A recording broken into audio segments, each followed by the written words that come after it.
side. We gon' make you lose all inside your mind. Oh, we gon' get you through this, just for one more high. So baby, let's solve it tonight.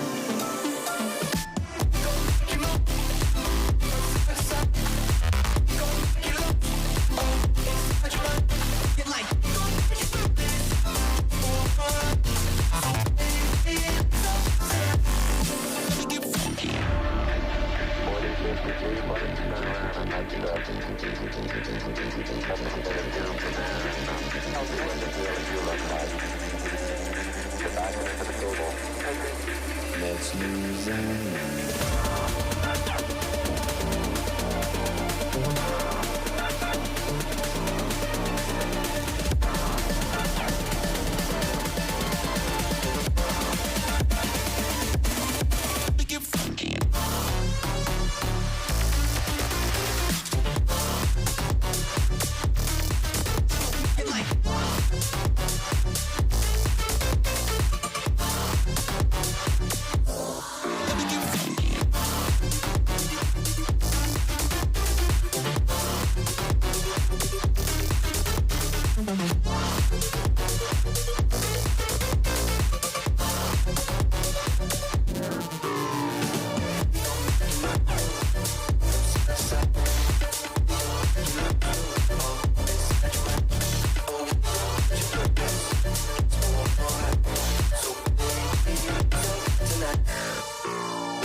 Your first line is, my name is Claude, so just repeat after me. Je m'appelle Claude. Je te coupe là. Let's try it again. Je m'appelle Claude. Je te clean blue. Gotta smile it out.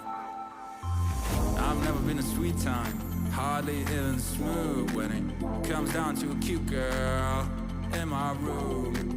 I'm not even that young, can't blame it on the booze, cause whenever there's a cute girl, my brain hits the snooze.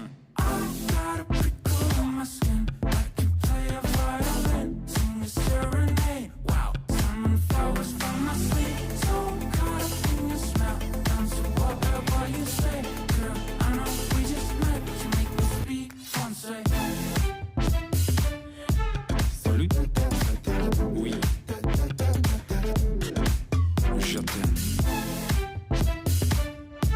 Très bien.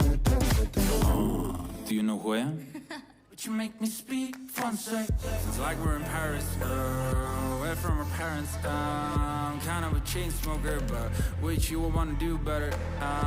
Never been a go-getter, but I wanna get with you forever, ever. Cause you're not just a cute girl in my room. Never. Feels like we're in Paris, away from our parents. I'm kind of a chain smoker, but with you I wanna do better. Never been a go-getter, but I wanna get with you forever, ever. Cause you're not just a cute girl in my room. Never. I got a prickle in my skin, I can play a violin, sing a serenade. Wow, summon flowers from my sleep, so caught up in your smell, down to whatever you say. Girl, I know we just met, but you make me speak français. Salut, oui,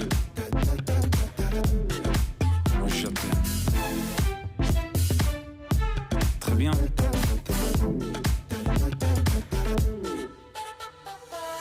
You're not just a cute girl, don't get me wrong, I love your face, you're beautiful. You ain't just a cute girl, you're my world. When you dance with me, you make me sweat, make me speak. You make me feel I can do whatever I want. I fear no harm when I stare at the sun. I'm feeling so numb, but with you on my love, my will so strong, only limits the sky.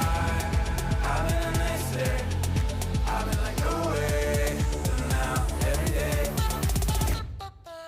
you make me speak français. Salut, oui, je t'aime. Très bien.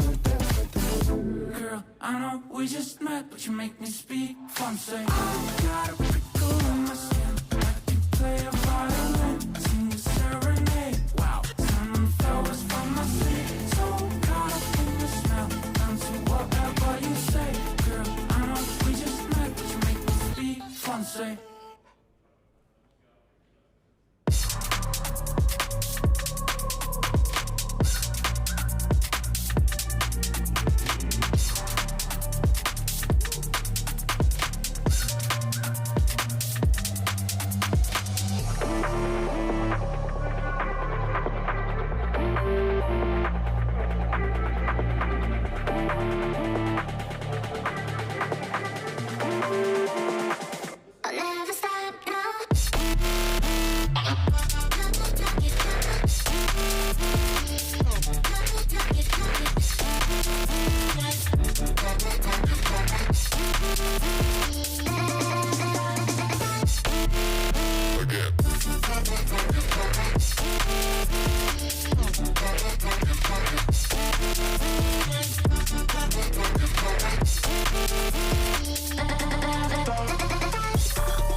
First thing I see when I look at the car are them big boy wheels. Black on black, gotta coordinate when I get to the grill. Headlights looking like cat's eyes, high being cut through the fields. Press the start when you hear that tiger really come alive, it's real. Open sesame, keyless sky. Jump in, fling on my belt, then drive. Body kit with a wide arch on the side. Nothing but W's, this thing's wide. Takes off like a G6, then glides. Reds in the red, even when the lights red. Doctors ain't seen a needle this high. Rear wheel drive just so I can slide. Stay focused, slow mo shit. Got these moves out of Tokyo drift. All on cam so there ain't no miss. We'll be riding low so the car don't flip. I take corners better than stick. I don't work, but who said I don't shift? Paddles in the back, or we can do stick. Even in the moon, my car would stick. First thing I see when I look at the car are them big boy wheels. Black on black, gotta coordinate when I get to the grill. Headlights looking like cat's eyes, high being cut through the fields. Press the start when they hear that tiger really come alive, it's real. 99 octane, I got the juice. I got goals to reach, let me loose. I got horns I can lock with a moose. Every time I turn, I just get a boost. I'm wheel spinning, I'm rubber killing. I'm way ahead, boy, I'm proper chilling. If I tried, I'd pop a piston. You don't know what you're doing, you should probably listen. I'm really that guy, spinning that wide. Give me targets, I'll hit him with the backside. Whoa, better move when the backslides. Go wheel to wheel, 2 cars, that's high. And we can keep going all night. We can go 2 wheels, we can even do bikes. Stop for the feds, psych. Left and right, car swings like mine. First thing I see when I look at the car are them big boy wheels. Black on black, gotta coordinate when I get to the grill. Headlights looking like cat's eyes, high being cut through the fields. Press the start when they hear that tiger really come alive, it's real. First thing I see when I look at the car are them big boy wheels. Black on black, gotta coordinate when I get to the grill. Headlights looking like cat's eyes, high being cut through fields. Press the start, you hear it really come alive, it's real. Black on black, my wheels really come alive, it's real. Black on black, my wheels really come alive, it's real. Headlights looking like cat's eyes, high being cut through the fields. Press the start, you hear that tiger really come alive, it's real.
I had a real good time, and I'm really only here to meet people. So just to have a good time overall, I guess, and just meet all the people I can. I love Trackmania esports. I love Trackmania esports. I hecking love Trackmania Well, esports. since I'm not playing this year, I'm just here to support mostly my friends Kara and Pack. I'm expecting them to do good, but there are a lot of great players. I am definitely hyped, even though I just got here 5 minutes ago. Yeah, it's always fun to be at XPEvo every single year. It's amazing. Yeah, really hyped about the event. Obviously, we all kind of know like the tournament, so yeah, I'm like pretty excited. I'm really excited for tomorrow. Looking forward to the matches. Hopefully, not going to go into the loser bracket, but you never know. I've played enough hours, so fingers crossed that I can make it through and have a winning streak of a day. All of these waves are incredibly stacked. There are a lot of really, really good players. This is the biggest community event pretty much in the game, so it's absolutely incredible, honestly. I'm super hyped.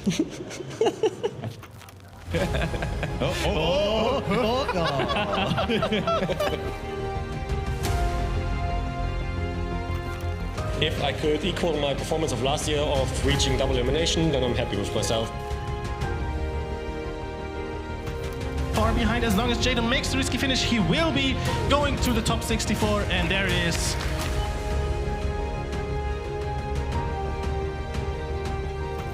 Barely played the map, got silver on all of them. During my match, I was not last. I beat Nebula, and I got some gold medals.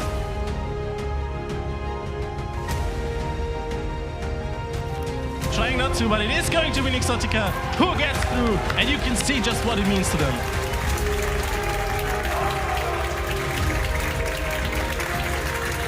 What a cute couple. Hey, we got a kiss here, we got a kiss here.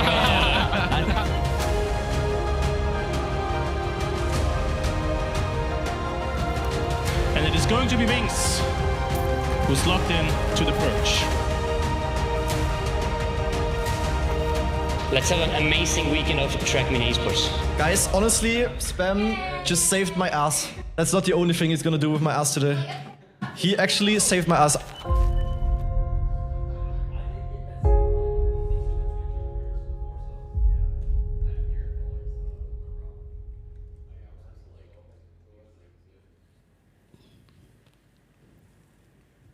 Well, hopefully for Grenadi that he's gonna be okay today. Spam, let's keep it professional here at XPEvo. Welcome everybody. It is day 2 here for Saturday Play Day. We are at the top 64 almost. But before we have the Ambit Purge, we have to eliminate 8 extra players to make a balanced bracket. That is what the Ambit Purge is for today, but we'll get into that in a little bit here. But let's talk about yesterday, and something I definitely want to talk about with my 2 gentlemen over here that are with me. Say hello to Boney, and once again, our reoccurring permanent analyst who will never leave this couch till the day he dies, Shorty. How are you guys doing today?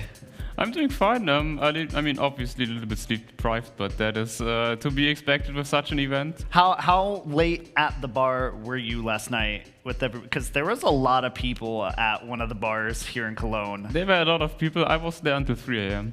Yeah, okay, so like everybody else, I will say, fair warning, there was some reports today of some of the fellow bar goers waking up with vomiting this morning, and they've been vomiting all morning, and it may include some very anticipated players to make it through the tournament today. I will not reveal those because I don't know if they're going to be able to make it or not. I don't want to provide excuses for them. However, just be aware that we may see some people actually not make it today just because people decided to make the after party too early. The after party's today, not yesterday, but you know, it's okay. Also, happy birthday, Neil. It was his birthday yesterday. And it was nice for him to get to the Ambit Purge at least, so he has played to Neil, please make it.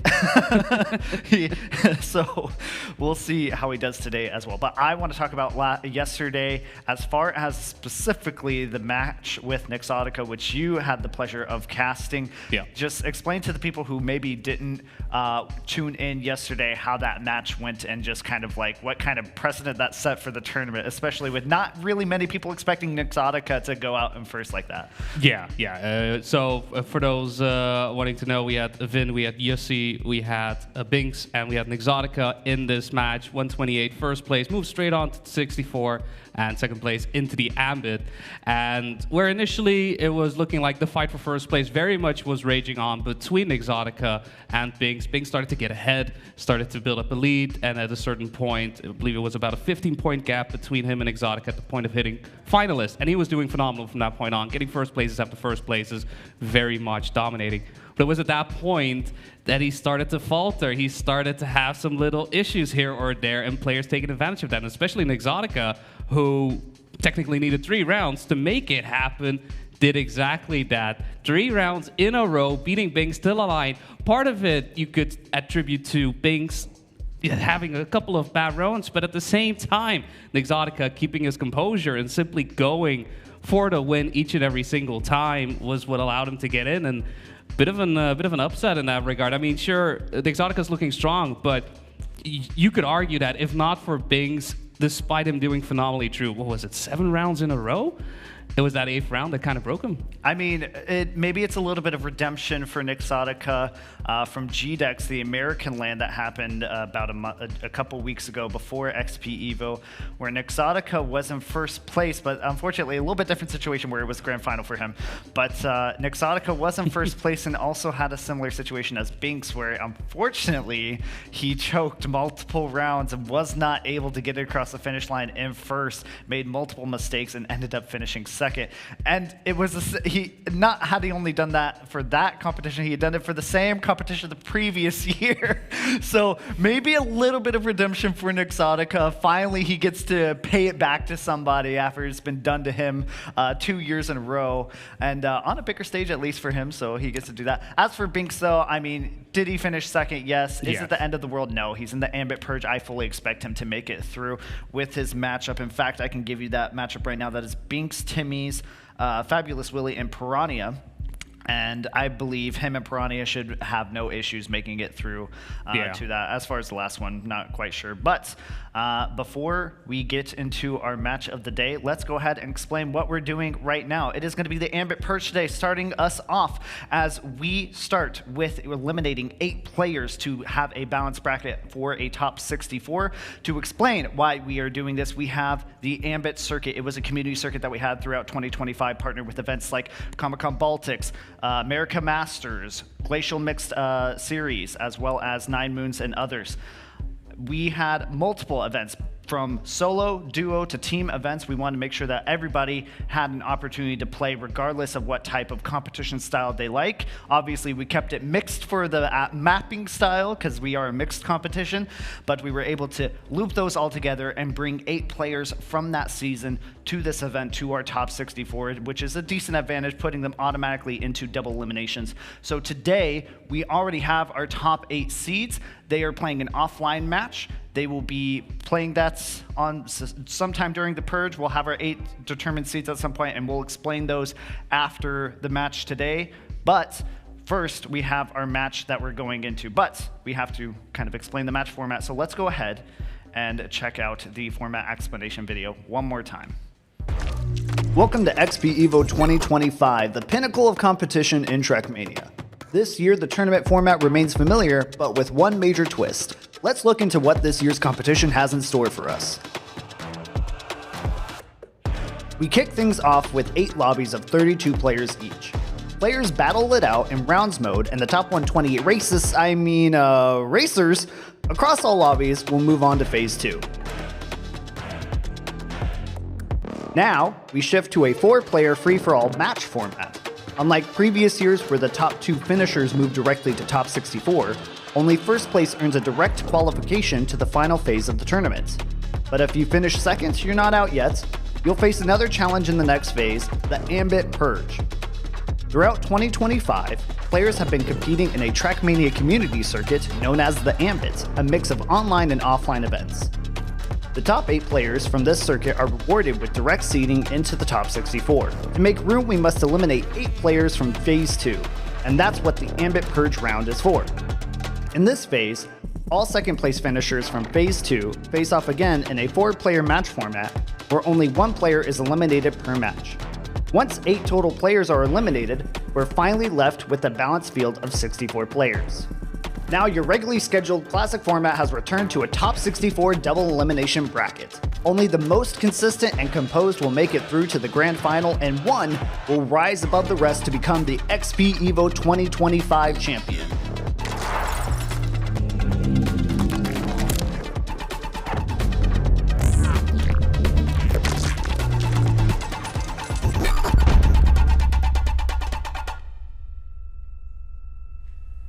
So hopefully that explains it once more, and I feel tired at this point trying to explain the format.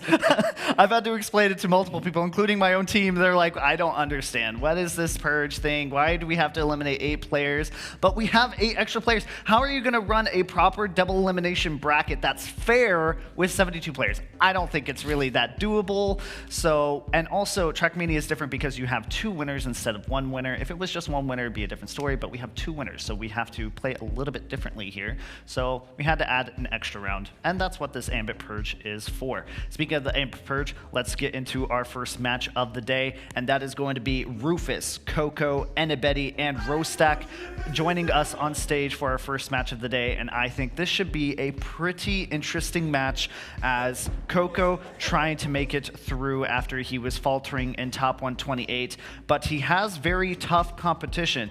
Some names you guys may not recognize, but that's okay because I recognize some of them. As far as Rostak, Enibeti, and Rufus, Rostak coming from Czechia, I believe, or I believe it's Czechia, yes. And then Rufus and Enibeti. Rufus is a German shift player, so I have the inside beats about the shift player. And then Enibeti, I believe, is French, if I'm correct on that. I could be wrong, but also joining, and he's a pretty good player from my understanding. But Rufus, yeah, bro. Well, here we go. There they are, Rufus, Coco, Enibeti, and Rostak here joining us.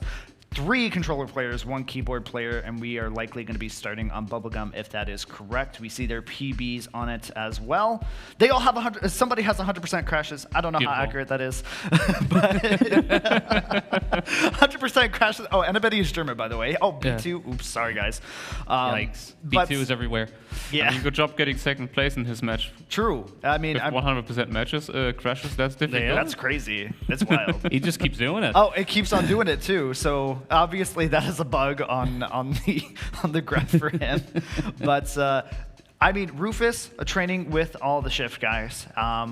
As far as his performance, I'm not sure how far he's going to go, but he is going to be a tough matchup for the rest of these players. Rostak is a very talented player as well. I've seen him perform very well in tournaments, specifically in his regional tournaments in Czechoslovak region. So I think it's going to be a tough matchup for Coco. Do I think Coco is going to make it through easily? Yes, I do, because Coco is the GOAT, the legend. Okay, maybe not the GOAT, but he is definitely the legend. But I think he's going to do pretty well. Was at Comic-Con Baltics too, and did pretty well. I believe finished 3rd with his duo of Binks at Comic-Con Baltics, so Coco is definitely one to never sell out, even if he has not necessarily played as much World Tour or anything competitively as often as everybody else has, but he's had time to train, so.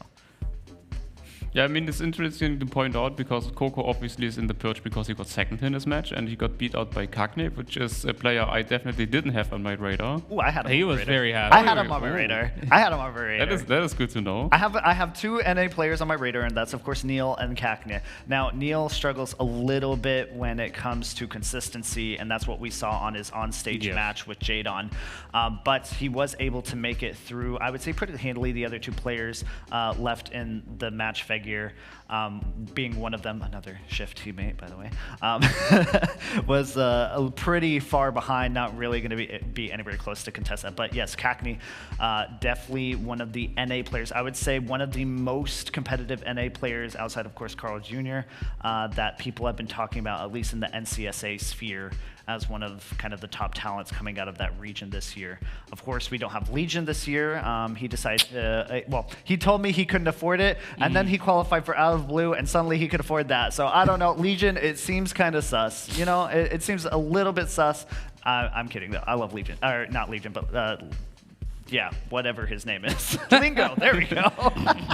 It was like questioning for a second there. Wait, Legion was qualifying? I was very confused. Yeah. Aren't I a great team lead? Yeah, I meant Lingo. Sorry, folks. But yeah, Lingo not able to make it this year. Legion is here, folks.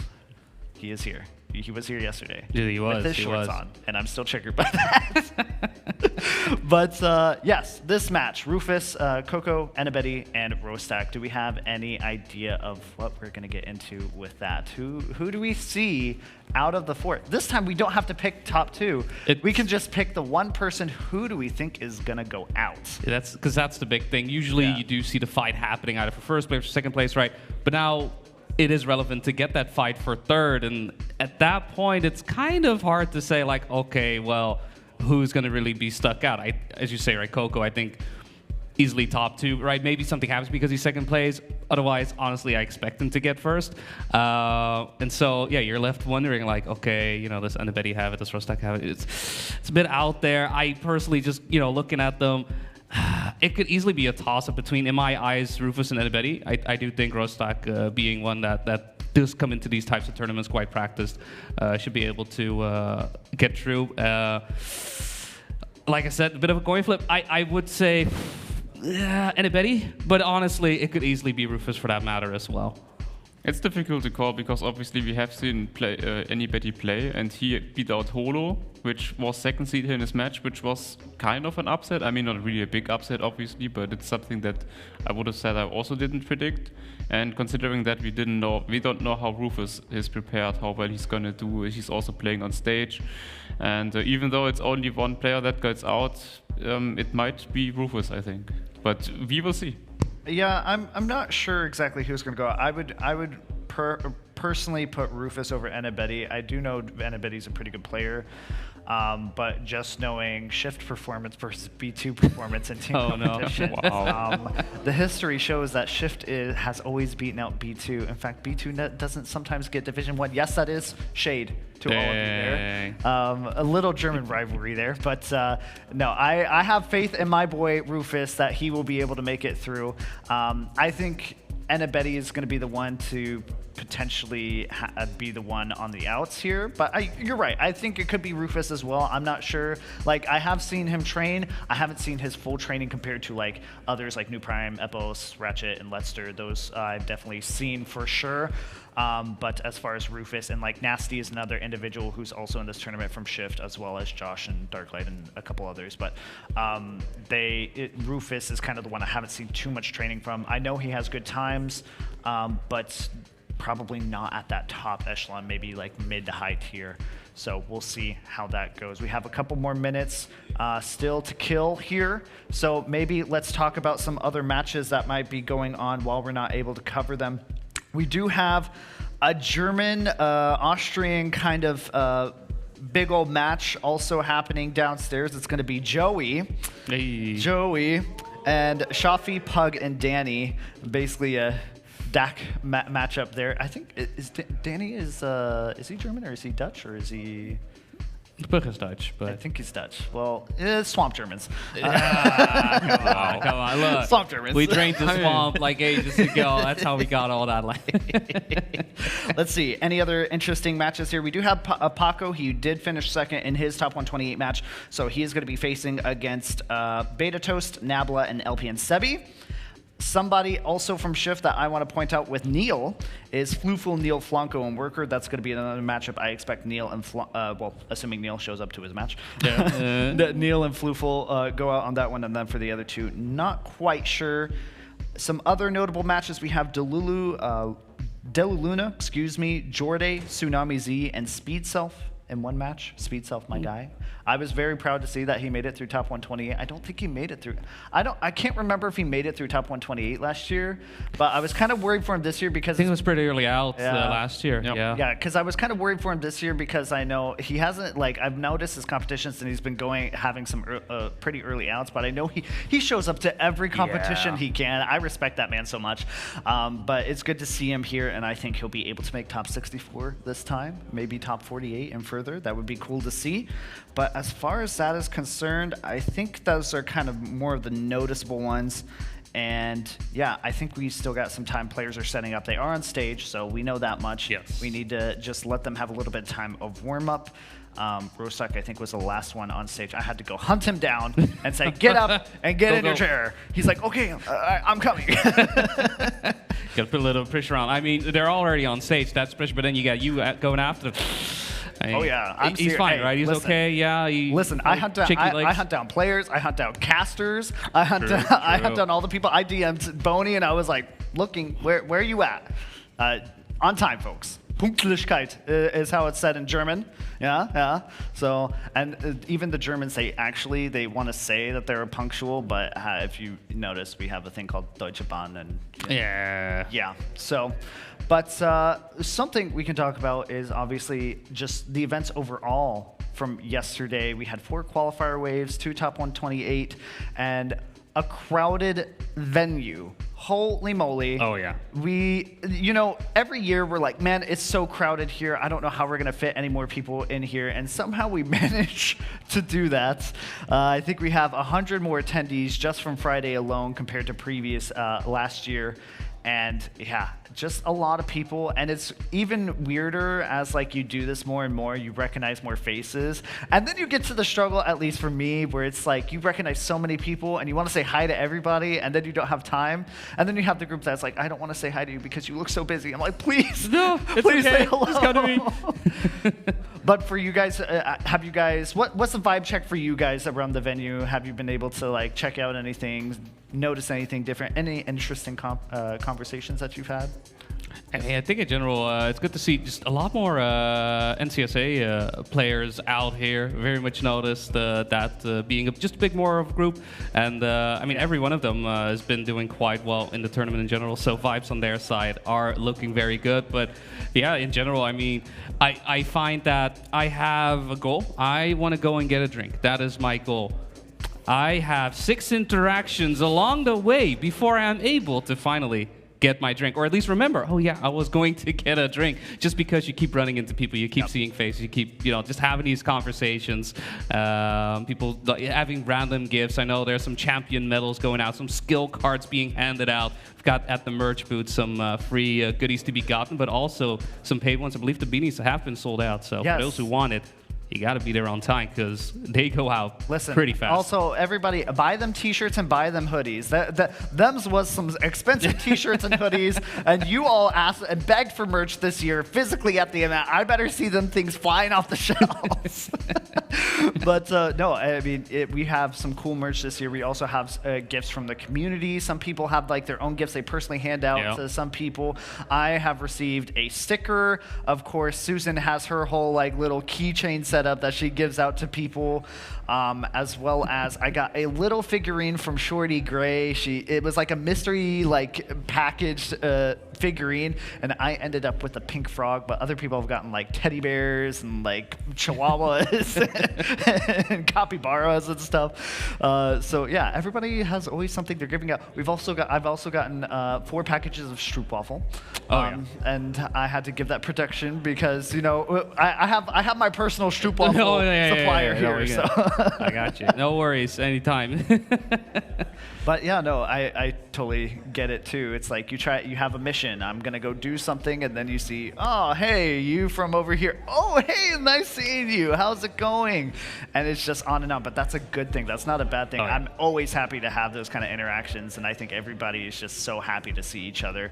We like to yap and kind of pick at each other online and get a little angsty. But when we get into the venue, it's like they're all sweeties. Every one of them. It's like we remember at the end of the day. Oh yeah, that's right. We're all like a big old family. So not in a toxic work environment way. We all just some nerds. We all just like this video game since way too many years, and we just can't get rid of it. I think it's a very cool venue, and it's as always just nice to meet a lot of people. Obviously, I'm not the person that is going up to like random people and just randomly talks to them, but I'm always very happy if someone is like coming up to me and initiates the talk. And I've talked to a lot of people this year already as well, and it's always been great. Every one of them is really great, super nice. I don't think I've ever met anyone here that is like not nice. And topics always great, afterwards at the bar, it's just super chill. You can just enjoy yourself here. You don't really have to think about much. You just walk around, you just chat with people, enjoy your time. And that's just what makes this event so great, I would say. Yeah. Just pure bliss. Agreed. Also, just an update for anybody who's just now tuning in, we are going to get into the match here pretty soon. We have a couple more minutes before we head over to our casters, so we have a couple more minutes to yap and to point something out as well, just conversations and giving out things with people. I have to explain myself. I was wearing something on top of my head yesterday. I did notice something, just a little bit. There may or may not, it may or may not have been crowned King of XPEvo. This was not my doing. I did not ask for this, but I was challenged. Oh, you should wear this on stream. And I was like, oh yeah, I'll just wear it for the interview. And somehow I ended up wearing it the entire day. So I just went with it. But no, I was sitting in a group of people, Shorty Gray, Nina Dore, a couple others were around there. And Signed Man came up to me and he was like, I have something for you. And I was like, oh no. When somebody says that they have something for me, I'm just like, oh no, what's happening? And then he pulls it out and he's like, may I? I'm like, sure. Okay. And then everybody started like, the king! I'm like, no. And they started taking pictures and I was totally embarrassed, but I also enjoyed it at the same time. I can't lie. I'm not sure if I really trust it. It's a little, look, it's that type of, like, who's telling the story here? What really happened? Yeah, I feel like import is Listen, the type ask Signed Man, ask probably a parade and everything. I had 17 witnesses. Okay, come on now. Like, you ask the witnesses. They were there. They know exactly what happened. They will tell you. It's surely 100% the exact way. You seem like someone that sometimes just takes things, Yeah. Oh. Like my notes 20 seconds before we start. Are these your notes? Well, I mean, not really notes, but... These are just matches. Well, good enough. Yes. Do you know my DM prepping? This is basically it. Like, this is not even it. It's posted with, like, kill BBEG. Done. You know why I yoinked this is because I didn't know what the matches. Funny thing is, I picked this match this morning. I texted Kakin last night. I was like, this is the match we're going to watch. And then, of course, because I'm doing 15,000 other things, I forget. And then I was like, ooh, a tablet, because my tablet is not in here, and I forgot to bring it in. So I was like, yoink. But we are now going to go ahead and check in with our casters here as they are going to take it over for our first match of the day, the Ambit Purge with Rufus, Coco, Annabetty, and Rostack here. Guys, how's it going over there? You guys ready for today? We are definitely ready for today. So hello everybody from our side as well. I'm of course Turbo and I'm joined in by Patster. Second time we're casting together. Yeah, it is. I have a first question time for you on guys. the mainstream. I have a question for you guys real quick before we get in.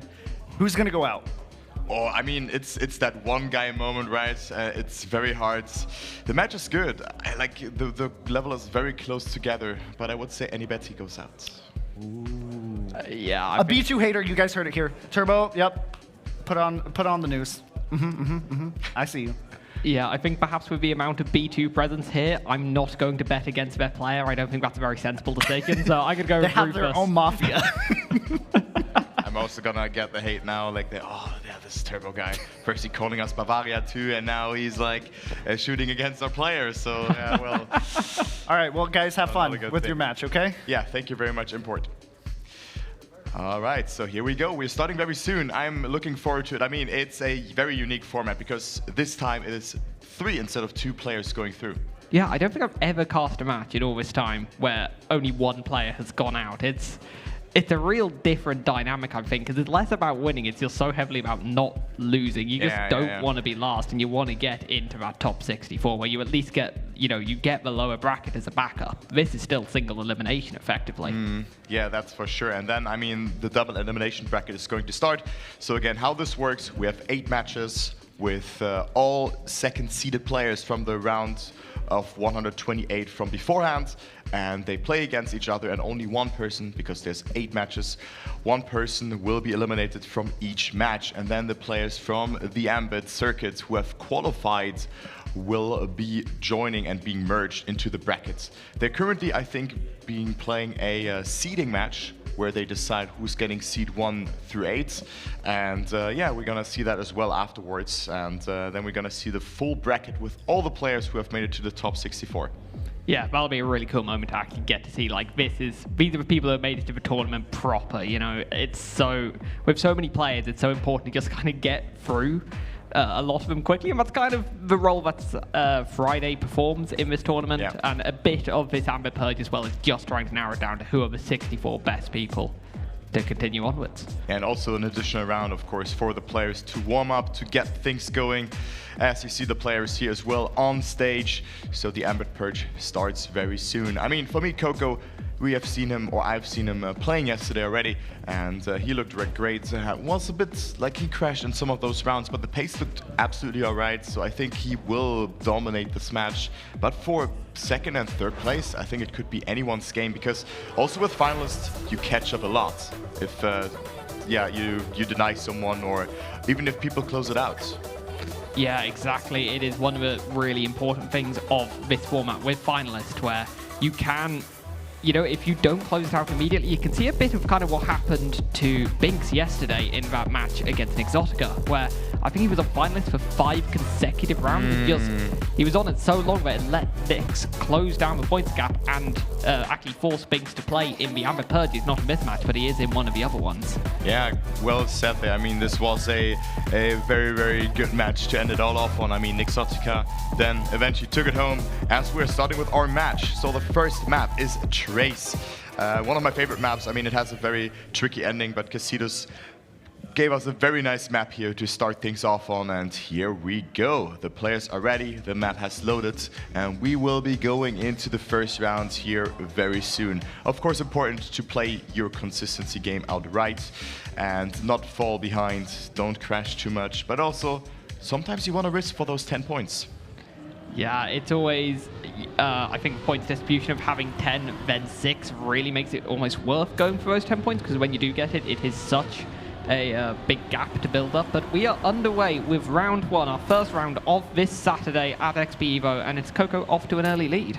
Yeah, I mean, that's what we were expecting, but behind that it is ever so close here. Rufus, very good start for him as well, only 0.25 behind. Then we have Rostak, the player from the Czech Republic, falling a bit behind, but now merging into the battle between him and Annie Betty, who didn't get a good no-set exit. The Apex wasn't that good, so Rostak taking that third position temporarily. Coco still with a commanding lead, but dropping a bit of speed there. By the looks of it, it will be all decided in this last sector of the map.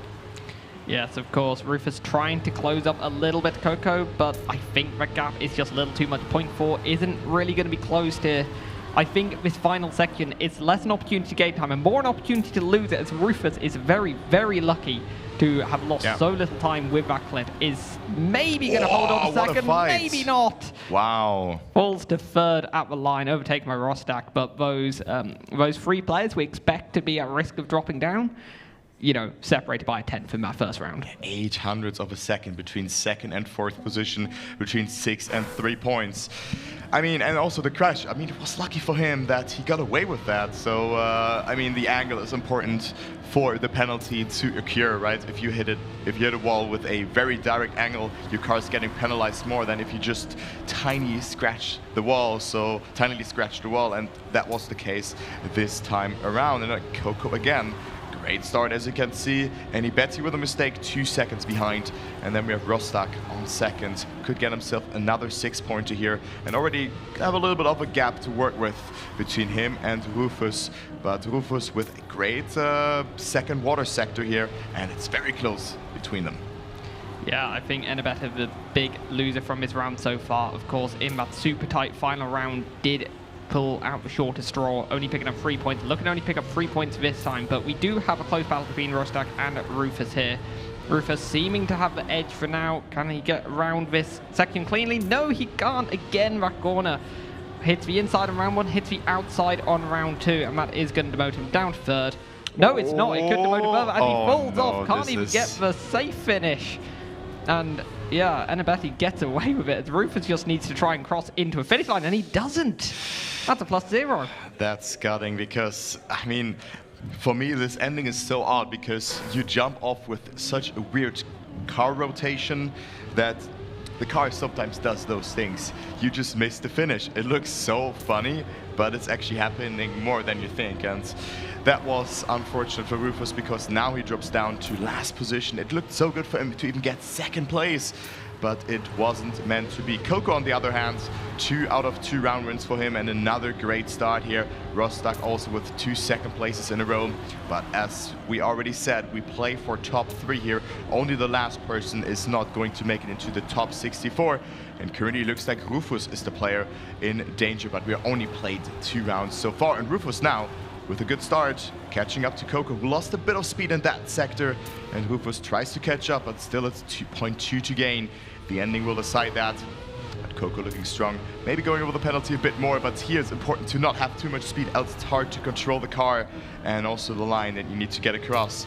And Coco looks great, consistent performance, calm and collected into the ending, and the Boca substitute player is into the finish with a 105.59. Good time, and also very nice for the second seeded player to more than double his points.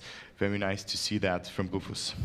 Yeah, far stronger round there from Rufus after some mistakes on the previous one, so brings them into a slightly better position. Rostock not doing as well on that round as well. So yeah, I think this is slightly going as we expected. Coco has just kind of gone into the distance, 30 from 30 so far in terms of points. And then everyone else only separated by quite fine margins, as we're seeing a few mistakes, but some very comparable pace between those bottom 3. So in this format, where only one gets through, it's going to be a massive fight between these bottom 3, I reckon, later on in the match. Yeah, I agree. I mean, Coco will just walk away, denies those 10 points to the players, but then if there's only 6, 4, or 3 points on the line, players will be ever so slightly closer together. Because as you could have seen, Rostock got only 3rd in that previous round, then we had Rufus getting 2nd place, so everybody's just exchanging positions, crashing here and there, but now Coco could drop his 1st round. Rostock could walk away with 10 points in this round. Let's see if he can hold it together. Any Betty with a mistake, so let's see what Coco does. He's again in the lead again, because also Rostock, by the looks of it, made a mistake, and Coco still wins that round, even though a small hiccup, but he was still able to keep it clean in the end. Yeah, I didn't quite see what happened, but I think a bit of a missed opportunity there for Rostock, to be honest. Opportunity to pick up a really important +10 in the battle with the other 2 players, but it turns into just 3rd place for the Czech player. Yeah, I also didn't see what happened there, but good for him, good for Rostock. And we go to map number 2 here. It is Bubblegum, our beloved, one of the favorite map from some of the casters, actually. When we talked about that, Shorty likes this map a lot. In particular, he really enjoyed also working together with the mapper, because he was part of the map submission team, or just reviewing the maps, giving them feedback. So it was a lot of fun. Also him talking yesterday about it and just listening to it, how the process is going. Yeah, it is really interesting from the point of view of someone who also works on tournament organization as well. Yeah, map submission is such a complicated section of running Trackmania tournaments. It's so hard to get balance between what the players want and what the mappers want to build and what the tournament organizers want. It's always tricky, but I think Bubblegum hits quite a nice balance in there. It is a tricky track, but it is good fun to play, as we see the players just warming up here, hoping not to repeat that mistake in rounds. I'm guessing any betting there. But this is why it's warm-up. You're allowed to make mistakes at this phase.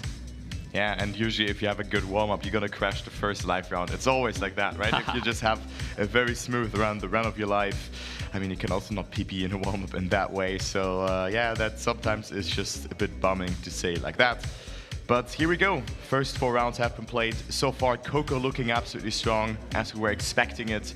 Just walking away with the points. 40 out of 40 points for the French veteran here so far. But let's go into the next map, to Bubblegum, and see who takes the first 10-pointer. Rostock, not with the best of landings, but survived it. That's important. You can also clip there or not make the jump. So Rostock keeps it clean and is sacrificing point 2 to be still in the mix and not crash. Yeah, I think there are some mistakes that can be made very early on Bubblegum, which they have all avoided, so everyone's still within only about 0.2 of a second. This is a very tight round so far, but Coco stretching the lead slowly but surely, getting a couple of attempts ahead. Well, these bottom 3, Rufus will not be part of those that bottom pack anymore. Big mistake, falling behind. So opportunity here for Rostock and Enebetti to try and increase their gaps to Rufus in the overall standings, but it doesn't look like they'll be able to get past Coco at all, so they're going to be limited to 2nd and 3rd, most likely. But there are mistakes at this ending, it is quite a finicky risky. Yeah, I mean, you have to at least swap to camera 3. I know that players are playing it with cam 1 as well. You can aim quite nicely there. I mean, at some point it feels intuitive, but I mean, all players except Coco with some small hiccups here and there, not really getting the lines across, but still we're able to stay somewhat close behind. But again, Coco with another 10-pointer, 5 out of 5 victories for him, and then the others are almost or even more than double the points away here. So it's looking good, but a tight match is brewing up for that top 2-top 3 spot. Yeah, exactly. I mean, Rostock starting to look a little more comfortable in second place. That gap is extended now up to, what, 7 points? I mean, it's still not massive, but yeah, Enibetti and Rufus, if they do end up as bottom 2, it's going to be super tight to see who can make it through to around a 64, or who's going to, you know, lose to the Ambit Purge. Yeah, it's like it's such a gutting format because usually you have 2 players going out, and here it's this one guy, you're out. That has to like be a bit unfortunate, but I mean, it has to go like that. And I think also the Ambit Purge was a great opportunity for players or to incentivize players to attend Comic-Con Baltics, for example, where we had Letsta and Elcon winning it and therefore qualifying. Also plenty of online events where you could collect points and also directly qualify to. So that was very good to see. And I'm very looking forward to see Elcon and also Letsta in particular playing the rounds afterwards. Yeah, I think there are some really big names coming in that section. Richie as well, really strong player. Josh, I think only second LAN he's attended, so that'll be really interesting to see how he gets on. So yeah, in those 8 pre-qualified players, there's a lot of very, very strong names in there. Yeah, I agree with that. To maybe give you a full rundown of players, because there's 8 players in total who have qualified from the Ambit circuits. There were 4 players from the regular season, let's say like that. Those were Richie, Darklight, Mime, and Nasty, who replaces Marcy, who could not attend this tournament due to surgery. Then we also already mentioned Comic-Con Baltics. There was Elcon and Letsta, and then there was the Gravity Break tournament, an online tournament where Ratchet and Josh qualified from. Yeah, some really, really strong players there. Maybe a little bit of a wild card in Darklight, to be honest. I think got through some of the more ice-heavy events, to be honest. I think he'll be favouring his chance in XP Ice more than regular XPEvo, but we'll see.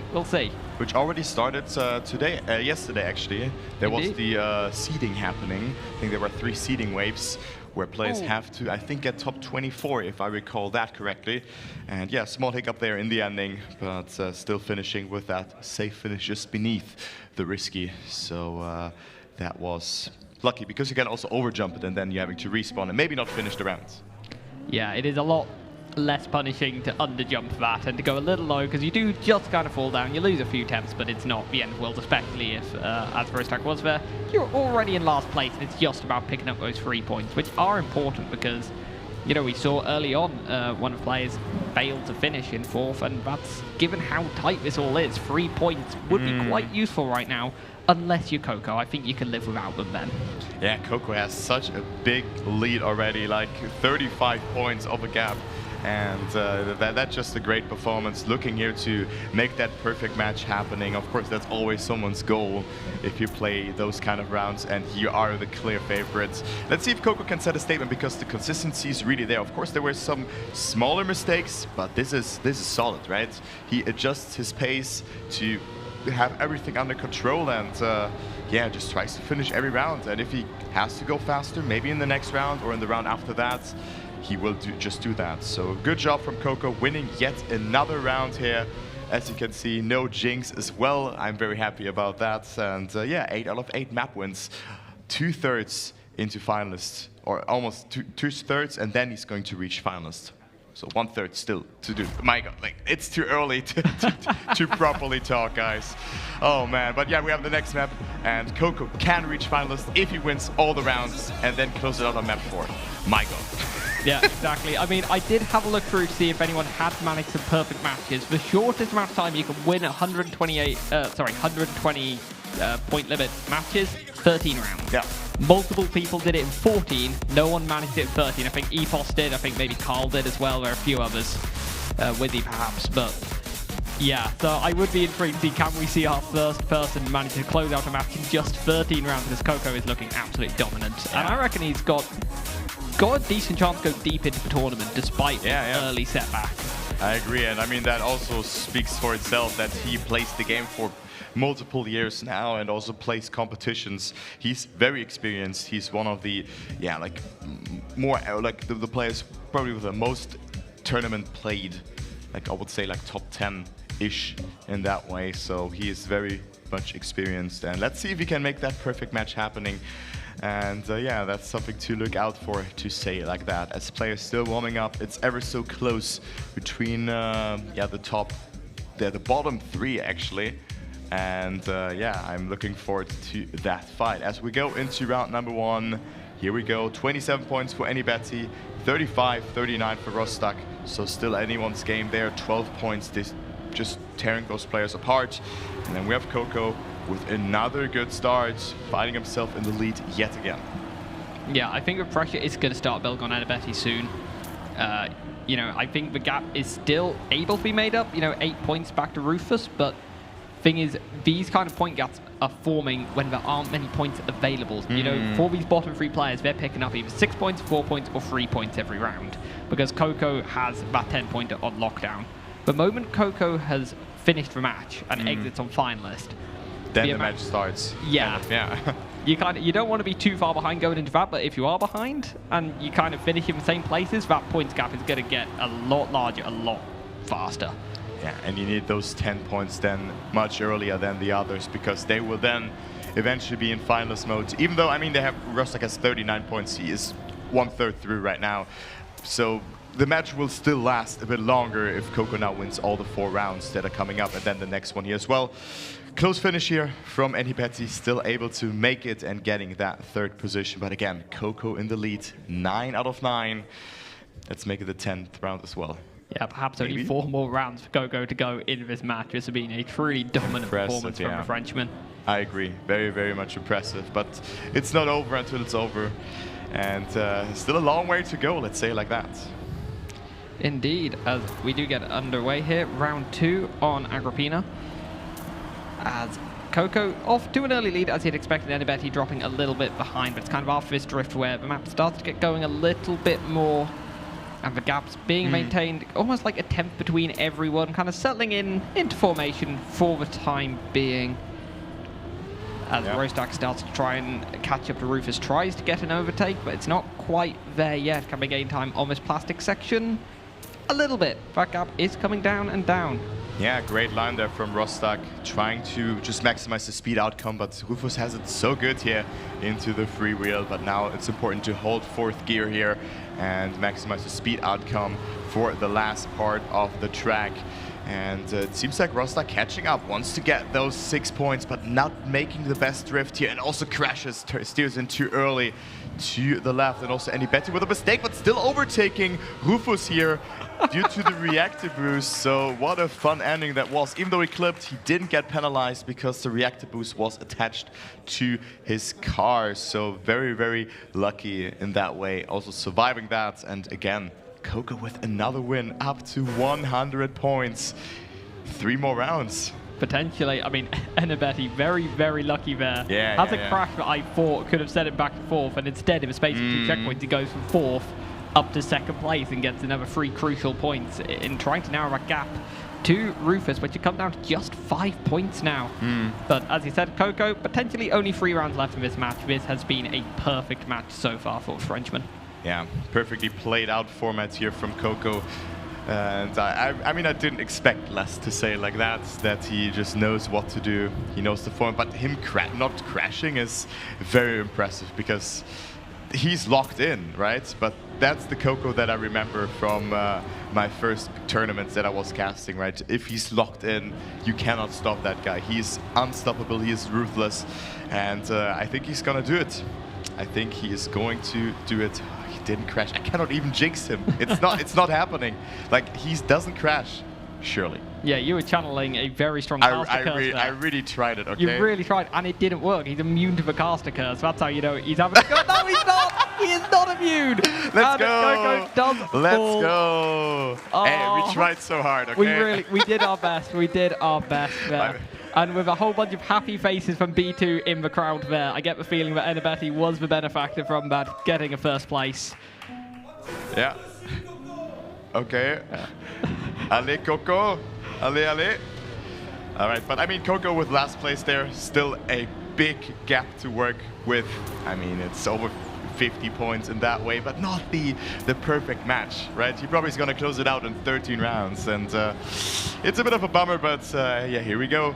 We also gave it our best, right? We really did. I mean, the players should not be able to hear us. We should have no influence on this match. Every time I cast, if you big up a player, if you say they're doing well and they're not making mistakes, they will immediately drive into wall. It is just a given fact. This time, surely Coco's also not gonna crash the end. He will drive safe now. Like, he will get another 10-pointer.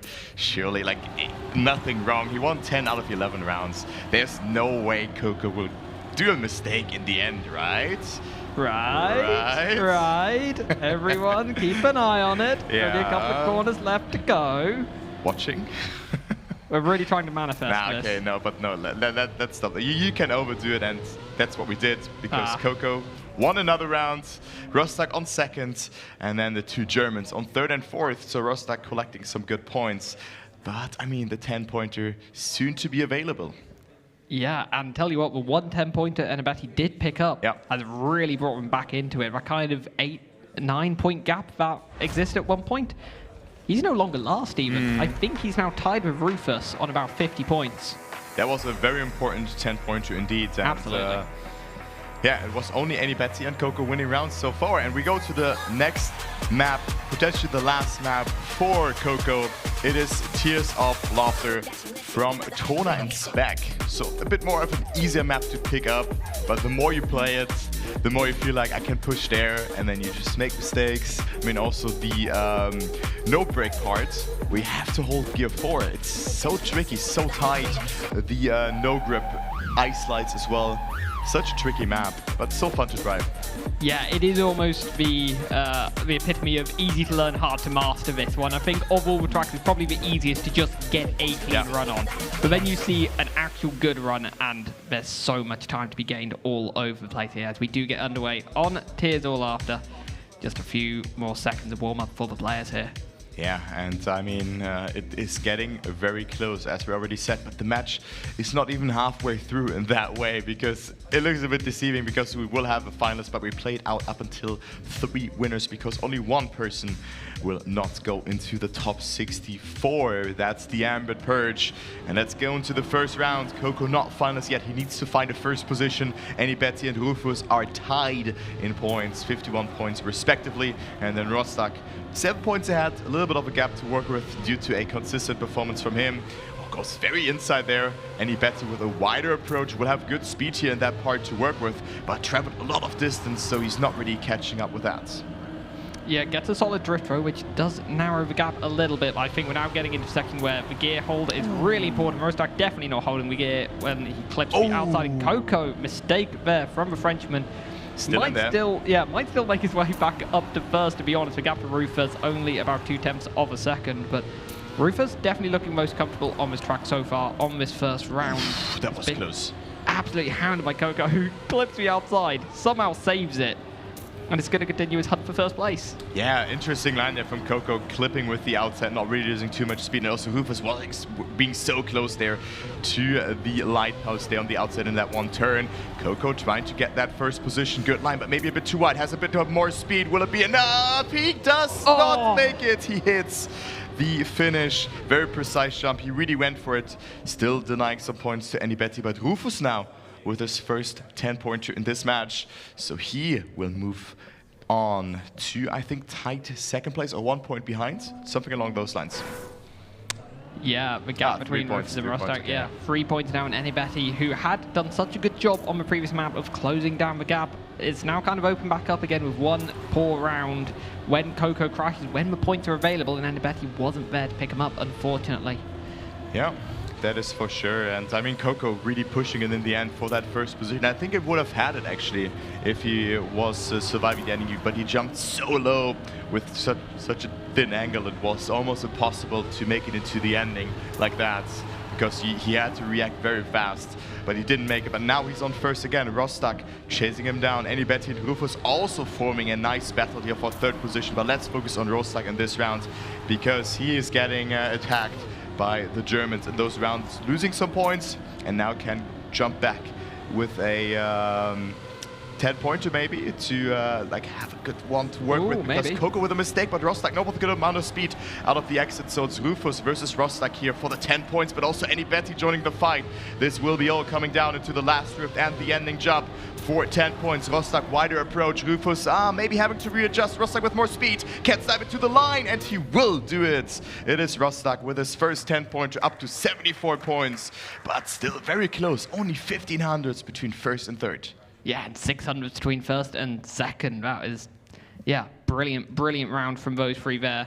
All trying to pick up the points available when Coco has made a mistake, but let that mistake not distract us from the fact that Coco now into finalists, 1 round away from getting out of the Ambit Purge. Not the biggest surprise that he'll manage to do that. Yeah, I think everybody was expecting Coco to be the main contender for the victory, but that was that clear, I think, and no one really expected. But you can see Coco has made some mistakes in the last couple of rounds, just collecting some points here and there, is in finals now and can close it out in his first attempt. And let's see, he has a great start. He's 0.2 ahead of Rufus. Rostak not with the most comfortable line in that corner here, not holding the gear and losing some additional time, have a second behind. But Coco struggled with the ice slide last time around. I think he tapped the brake or released too much, so that's why he dropped the gear or something like that. Now it looks great. Very good speed here accumulated from Coco, and he can be the first person going through into the next rounds. Exactly. It is looking very smooth now for Coco. We have seen a couple of mistakes from him at the end, but I think that's when he's been under pressure, really trying to pick up that first place when Rufus has been hounding him. This time, got 4 attempts for second play with and will cross the line. No issue at all there. 1:12.2 as the final time, and Coco is the first of your players to get through to the round of 64. Yeah, well done, Coco. Very nice performance, and he is the first one through. And now the match has started. Let's say it like that. It is so close between them. The 10 points are available. Every player actually got. No, we have one more round. Yeah. Okay, so that was not the next map just yet. We still have one more round, I think, being played. But what is funny is that Betty, Rufus, and Rostak, all of them, they won 1 round, and denying Coco those 10 points. Yeah, if I recall that correct. But I think it was any player winning 1 round in this match. Yeah, I think they all managed to kind of take advantage of Coco's mistakes to roughly the same extent. So we have got a fairly even playing field going in here, but Betty has not had a great time here on Tears or Laughter. Definitely on the Tears side of the map, it has to be said. It tears him apart. Tears him apart.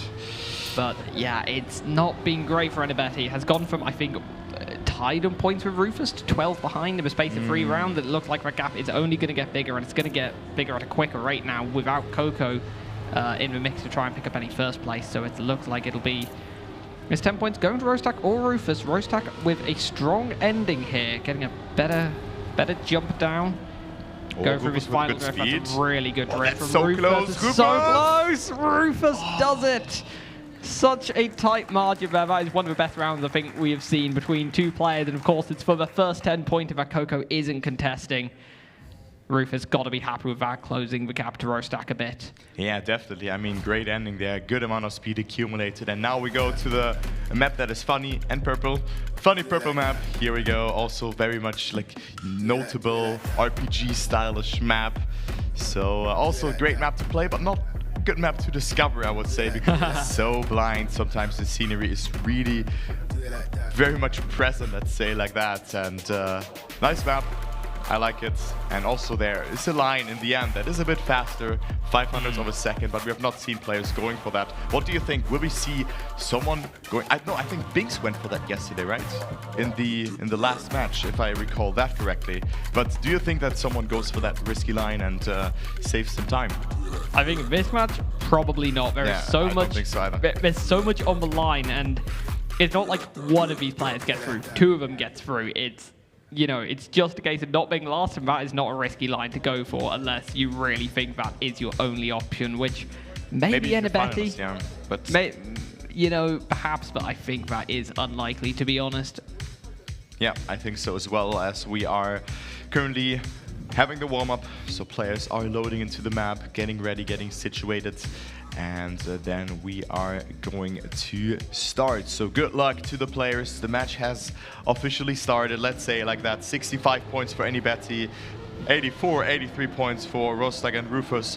So they're not that far behind from each other. But let's talk about Enibetti, because as you said, he looked really good. I think he was at some point only like 5 to 7 points behind Rostak, but now it is almost 20 points. Yeah, the gap really opened up on Tears of Laughter. I'm not sure if Enibetti finished about last in any of the rounds, to be honest. It was a really tricky map there. Perhaps not very comfortable with the ice, perhaps not very comfortable with huge sections of the map. I'm not sure, it just really didn't seem to click. This round going a little better. Rostak with a mistake there. I don't think managed to get the jump up correct, so Rostak will be dropping a bit behind in the battle with Rufus, who is looking in a fairly comfortable first position for the time being. A couple of attempts ahead, if I'd have to guess. But yeah, it's hard to tell because, of course, we have Coco's time as a reference point there, and then just be like, okay, 6 checkpoints behind. Now you're 5 behind, even though that's not even on the map, right? Because it's now saying +4 checkpoints, even though they already crossed the finish line, right? yeah, I would say the finish line. a 112 winning time on this map wouldn't be particularly impressive. I think a 1 minute finishing time would be impressive. So 1 minute, yeah. 2 seconds. I mean, well, world record is a 1 minute 0.4, so yeah, if you manage to get below a 101, you've done a very good time here, I'd say. But yeah, 1 minute 12, yeah. Yeah, not the best winning time, Yeah, supposedly. Definitely carried over from Tears or Laughter here. As we can see Rufus trying to hit back against, well, not hit back, continue kind of increasing that gap to Rostak, trying to take charge of this match. I think Rufus has shown some of the best pace throughout this, just has also made some mistakes, and Rostak has just always been finishing kind of second or third, I feel like. Mistakes aren't common, but did happen last round. Yeah, but this map in particular looks very good for Rufus here, as he is finding himself in the lead. And I think after that, we're gonna go to Trace again, to the first map, if I recall that correctly. Wait, 16? No, there's one more map that we have not played thus far, because Coco closed it out. Could be, right? We could probably go to this. Yeah, okay, so we will go to Trace after that again. So I was correct. It was then already 20 rounds being played in just, so we at round number 18 now, make it round number 19. But yeah, as what I wanted to finish my sentence here on my thoughts. It was Rufus so far looking very good on this map, winning 2 out of 2 rounds and having accumulated a little bit of a lead, 9 points ahead of Rostak, and then Enibetti falling further and further behind. I think you may have done your second caster curse of the day there, though, as you compliment how Rufus has looked dominant on this map, is going to drop back by quite a bit. I mean, you know what, I'll give you your credit. If Rufus can catch back up to first place, then, you know, fair play. You did not do a full caster curse there, but for now, Rufus down into last, as we see a mistake from Rostak, and this is a huge opportunity for Enibetti, who has to close up 19 points to avoid getting eliminated here in the Ambit Purge.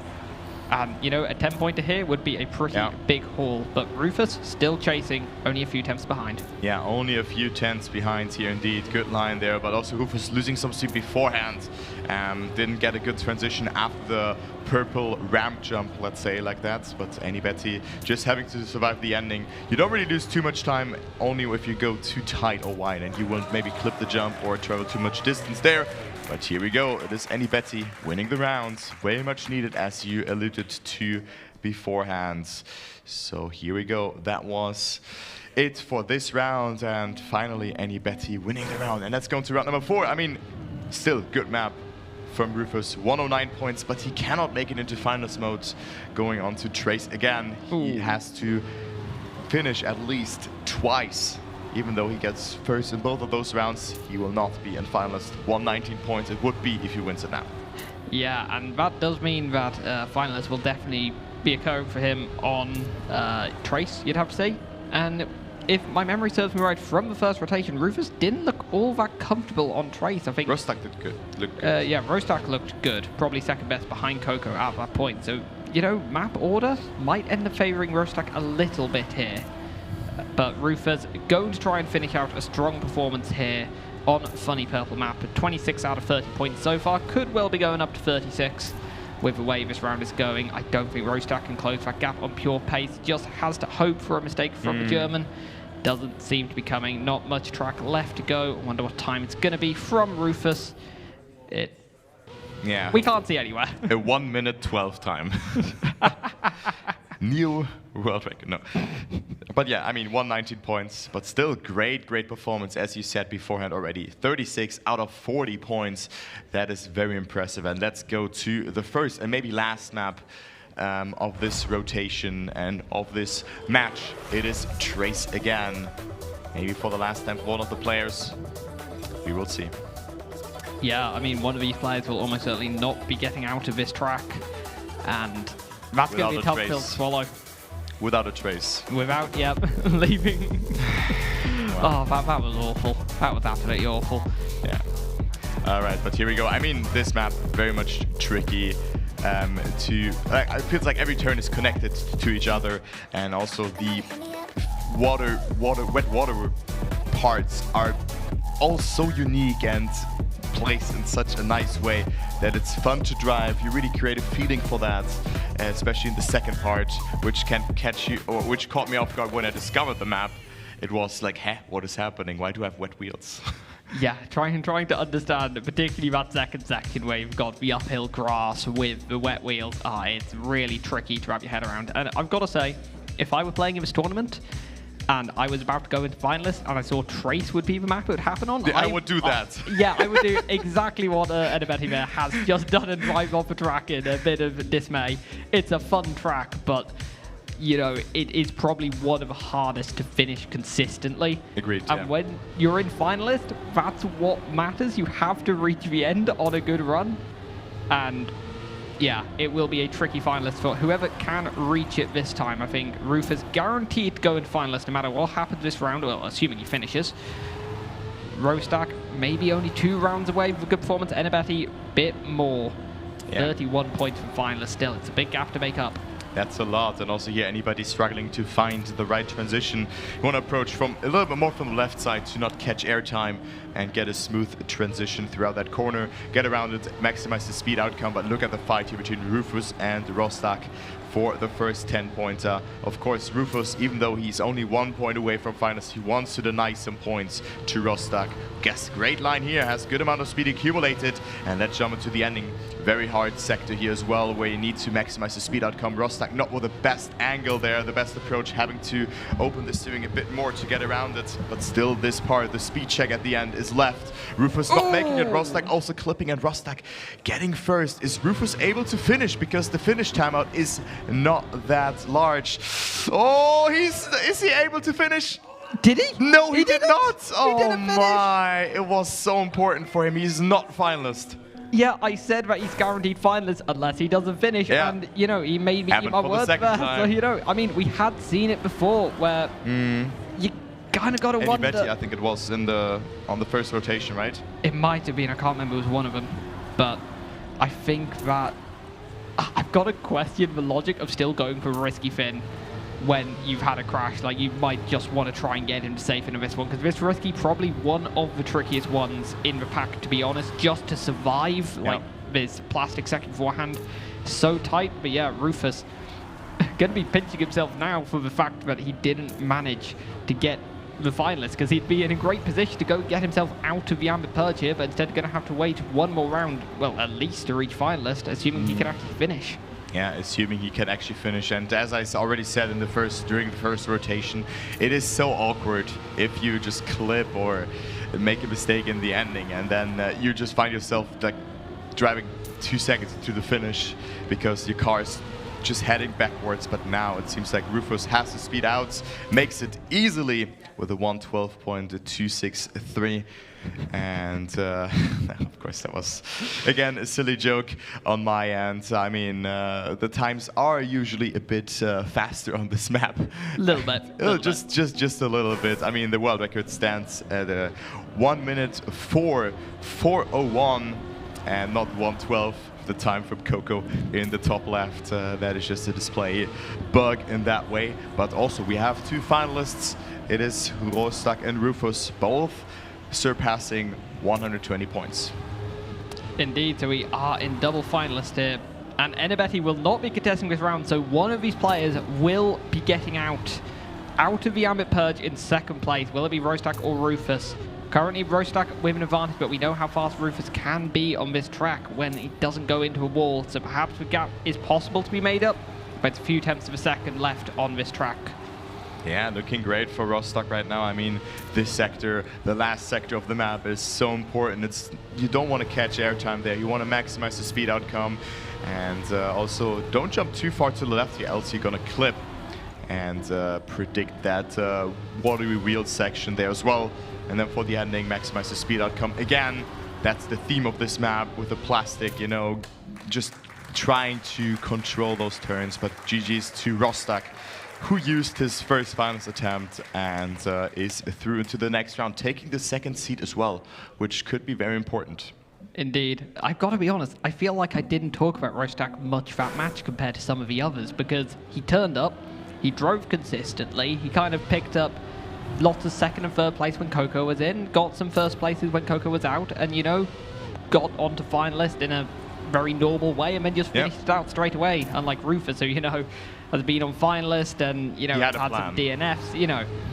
Rostak just very much stuck to the game plan, got the job done, and is through in second. He'll be happy with that performance. Yeah, especially because Rufus was slightly ahead of him, and then both reached finalist in one round, also thanks to Rufus's DNF there, the round that he couldn't finish. But now it looks good that he at least gets through. Now there's little track left here, only one more sector to go, and then Rufus will be in the next round, and sadly Enibetti will be eliminated if Rufus clears the ending. Surely he would never make a mistake. We've seen a few mistakes from Rufus here, but it's looking like this will be the one. 2 corners left to go, just for jump up and finish now, and Rufus will be surviving the Ambit Purge, getting through in third place. Enibetti, the one to lose out. I think Tears of Laughter perhaps his undoing there, dropped so many points there. Yeah, but Coco as well, I guess, on Tears of Laughter. He also made, some mistakes there, but that is it for the Ambit Purge. We do not need to ever explain what this format is again. We're done. We're done with Ambit Purge explanation. But it's not that hard, let's say. Nah, it's not that complicated, but we will be going into the round of 64 next, which I'm very, very excited to see. And then also have a double elimination bracket, as you can see, players talking to each other, also to players who are already eliminated. You can see one on the right side. That's the beautiful troll figure. No, great guy. Just much more different IRL than online, to say it like that. But yeah, that was it from the Ambit Purge. 3 out of 4 players from 8 matches have made it one hand to go, because 8 players played from or have qualified thanks to the Ambit circuit. Exactly, and I'm really excited to see how those players will perform in the round of 64. We haven't seen anything from them. We haven't seen seeding waves. We haven't seen performances in round of 128. They are kind of these unknown quantities coming in, and there are some good names in there. Yeah, that's for sure. I mean, to just name a few: Elcon, Letsta, Ratchet, Mime, those players, Josh as well. Yeah. So those are 5 out of the 8 players, and we're gonna see them hopefully on stage as well. Elcon doesn't hope that. I talk with him. He doesn't really like to play that much on stage, but I think he will go further than we or someone expects. And yeah, well, let's jump into the highlights before there will be a small interview with one of the winners from the previous match.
Ladies and gentlemen, I am here with Coco after a quite dominating performance here at the Ambit Purge.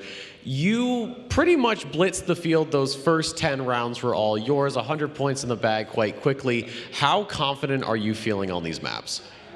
I mean, I'm feeling quite confident, like, to just finish the map. I still need to find confidence about being, like, really fast.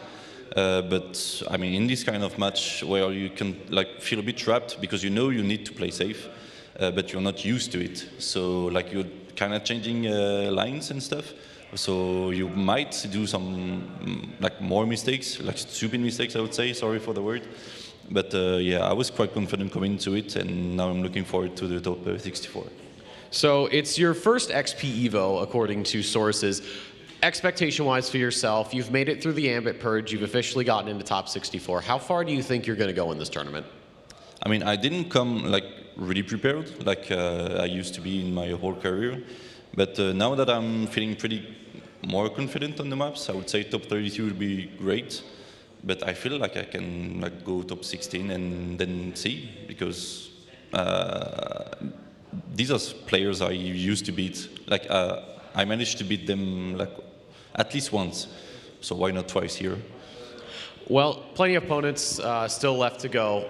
With the rest of the field, is there anybody who's making you maybe a little bit nervous, you know, hoping that, you know, either you don't cross paths with them, or if you do, it's, you know, maybe top 16, like you said? Yeah. I mean, I'm not the kind of player who is afraid of anyone, but I'm the kind of player who is afraid of playing against big names, you know? Like, even if Carl Jr. is not trained, I would be afraid to play against Carl Jr., you know? So, of course, I'm afraid of Carl, I'm afraid of Pac, I'm afraid of Otak, because I train with him, so I know how good he is. But apart from that, I think I can play against anyone. Well, best of luck to you. Thank you so much. We're going to throw it back to the analyst desk for a little bit of closing notes. Thank you, Legion. Thank you, Coco. Congratulations, Coco, on making it through to the top 64 and getting that solid first place. It was not even close for that first place. And we've seen quite a few matches so far in our four-man free-for-alls that have just been, the first place has just been blowing everybody out of the water, and that's been a pretty big trend going forward. Also seeing Rufus and Rostak, I believe, going through to the Ambit Purge as well. So congratulations to them, and they will be also at top 64. So now we are pretty much at the end of the Ambit Purge. Yes, the casters may have said it is completely over and they don't have to explain it anymore, but we still have a little couple matches waiting for us waiting for this round to finish, and that I am happy to give a couple updates on that. But before we do, let's go ahead and talk about the match that we just saw. Again, Coco dominating. How do we feel about that? I think it's one of the most straightforward matches we've seen so far. It's very well played by Coco. He only made 3 mistakes, twice failing supposedly easy finish jumps, but I mean, he can afford it. And once making a mistake when he was at 117 points, where it really doesn't matter if you get first or fourth, so perfect match from him. And both Rostak and Rufus just traded blows. I think everyone needed a little bit of time getting into the match at the beginning, but especially once Coco was gone, you could really see that that they were the favorites to get second and third. Yeah, I very much concur with that. I mean, Coco, first map, getting those 40 points in from that one, I just kept it going. And it was interesting, you know, Edibedi had a couple of moments to shine, right, to get in a couple of licks, but at no point really able to compete with Rufus and Rostak. And even though Rostak was starting to fall off a little bit, he was able to pick himself up, you know, a bit more towards the end, and was able to close it out. A little bit of struggle from Rostak, Yeah. I feel like. I was kind of surprised by that. I felt like he would take easily second. It is hard, though, to get a lot of points when, you know, you have somebody just hogging first place every single round. Especially with the very basic 10-6-4-3 format. You know, if somebody's consistent, they are first, they are going to be the first one through. And that is definitely what we saw in this match. All right, let's go through the updates of the other matches. There were 7 other matches outside of this one that were being played on the Ambit Purge. Let me go ahead and give you some results here. So far, we have Worker against Flanco, Neil, and Flufel. Worker seems to be the first one that has gone through to top 64. Neil is closely behind with a Flanco and fighting for a second, and unfortunately Floofel is only at 60 points, about 40 points behind the rest of the field. So my boy Floofel, I'm coming for you. I'm coming for you. Okay, I will find you after this match. We have some coach talking to do after. Okay, I'm sorry. It's a little too intense. My bad. But yeah, so that is the result for that match. Let's go into the next match here. That is going to be Putsuda Paco, Nabla, Betatos, and LP and Sebi. We have our results for that. Paco finished first, Nabla second, and Betatos third. LP and Sebi is out. Next match, Deluluna, Jorde, Tsunami Z, Speed Self. Holy moly. That's close. We had a triple finalist situation here. The result is not finished yet on our screen on our tournament here, but Jorde finished first, Deluluna second, and Tsunami Z and Speed Self fighting for that final position. It is not updated for me here, so we will have to wait until we finally get that in. Next match, Astronaut, Riceland, T-Dog. Those individuals in order have won their match. To-do on fourth place, unfortunately, going out. Going out in finalist mode as well. Yeah. Yes. Finally. Or not finally. If you want, you can, yep, some matches are still getting. Yes, oh. Hi. Hello. What's the news? Nitro, how may I assist you today? Let me translate for him. He is thinking out very loud and really wanting to make sure that Import knows exactly what is happening, what he is thinking. He will be mentioned in the next weekly news segment. Hi. Fair enough. But it's good to see Nitro. I love him. Definitely. He's nice. He loves it so much when I bother him about TM News and like getting XPEvo posts. In fact, he told me this year, he's like, no, you can't have more than one XPEvo announcement on TM News. Only one this year. And I was very upset, but it's okay. I love him still. All right, let's get back into these results here. Let's see if that one match, nope, it is not updated. Let's go into the match between nope, sorry, that one was already done as well. All right, match 5, Popper, Nismo, Joshua, and Symptom. We have the results for that. Popper, Nismo, and Joshua have gone through. Symptom is out. Poor Symptom guy, but he's the ice player, so, you know, it's whatever. It's whatever, guys. And then we have the match between Binks, Piranha, Timmy's, and LaFabulous Willie. Binks is already through. Piranha is on finalist mode. Timmy's is at 99 points, and LaFabulous Willie is at 86, so that match is still going on, but it looks like Piranha for sure is going to be at least going through at some point here, assuming that result stays the same. Final match, our German/Dutch, Swamp German/Austrian match between Danny, Pug, Joey, and Shafi. That match result is through, and that is going to be Danny, Pug, and Joey going through, and Shafi is gonna be the one out, and I figured Shafi would actually be the one to go through in that match, so that is kind of a surprising result in my opinion. Outside of that, those are all the matches that we have, and we have a little bit of time to consider all of these results. Any surprises that you feel like that went out, or anybody that you're happy to see go through? I mean, this is more speaking for the Finnish community in that sense. Always a big part of the community. Definitely one of the stronger Finnish players. Unfortunately, yeah, just not making it through. I'm sure not the best of news for those Finns watching, but I'm sure they're here. They're still having a good time regardless of the results, and it's a bit of a shame to not see him go a bit further, knowing how much he can do. Yeah, especially as our resident UMF caster over here for the Finnish league. Yeah, that is a little bit sad in that regard. It's fun to see Joey go through, so at some point, ladies and gentlemen, we may get some Joey chants again. I heard it once in the arena, not in the arena, but somewhere in the venue. It was on day one, and we already heard the Joey chants. So for people who don't like it, you know, I'm sorry, but we're probably going to hear some Joey chants here. Especially if he's going to play on stage, potentially. Oh, yes. Then it's going to go wild. Oh, yes. And I wish I had the information for you as far as the seeds of the top 8 ambits, but unfortunately that is not available to me right now. I could double check for you real quick, but it seems to be like we are pretty much done here for the ambit purge. So, but there are the top 8 seeds. I will try to remember them by memory. Let's see if I can do it. Ooh. It is going to be Josh, Ratchet, Darklight, Mime. That's 4. Elcon, halfway. Elcon.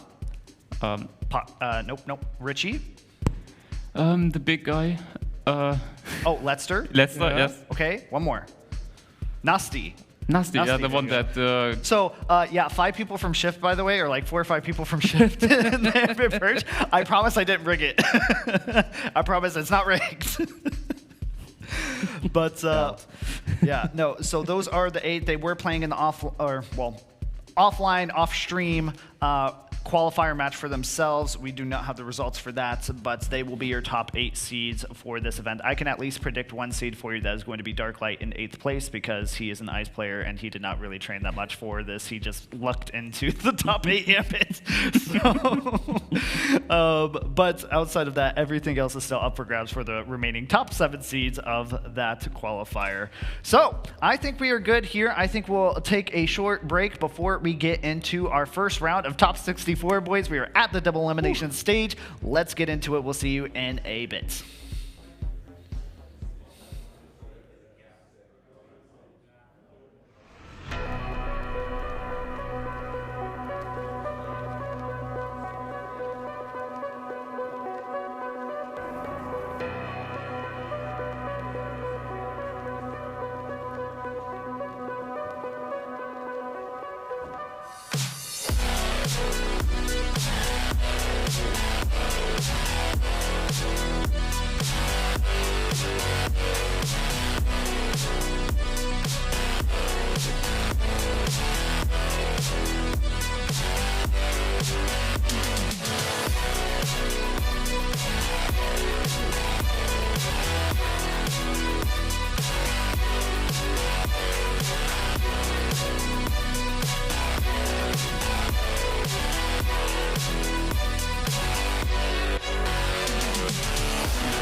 dark haze, polarized gaze, trying to find my way to you, where the spaces can't erase this. You're the feeling that I choose. I'm tired of running, 'cause you lost the feeling. You're disconnected in your touch.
This shit, they go insane.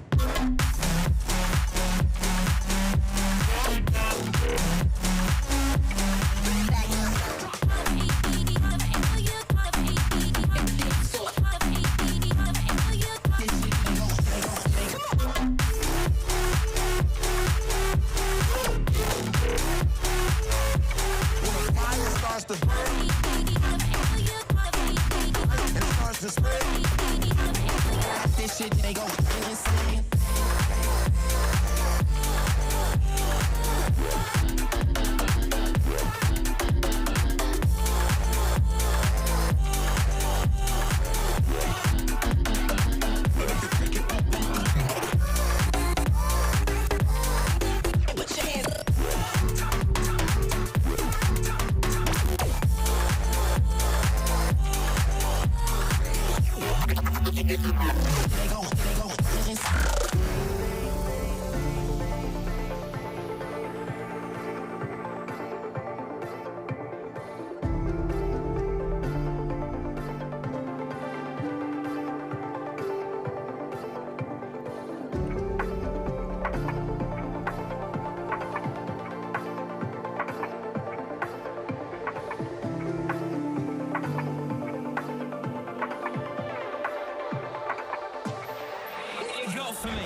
I think computers are a way that people can be introduced to music.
I'm out here in these streets, moving like, moving like, moving like, moving like, moving like,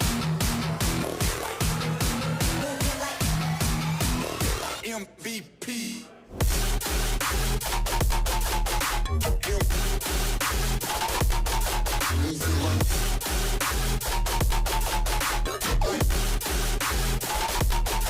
Moving like.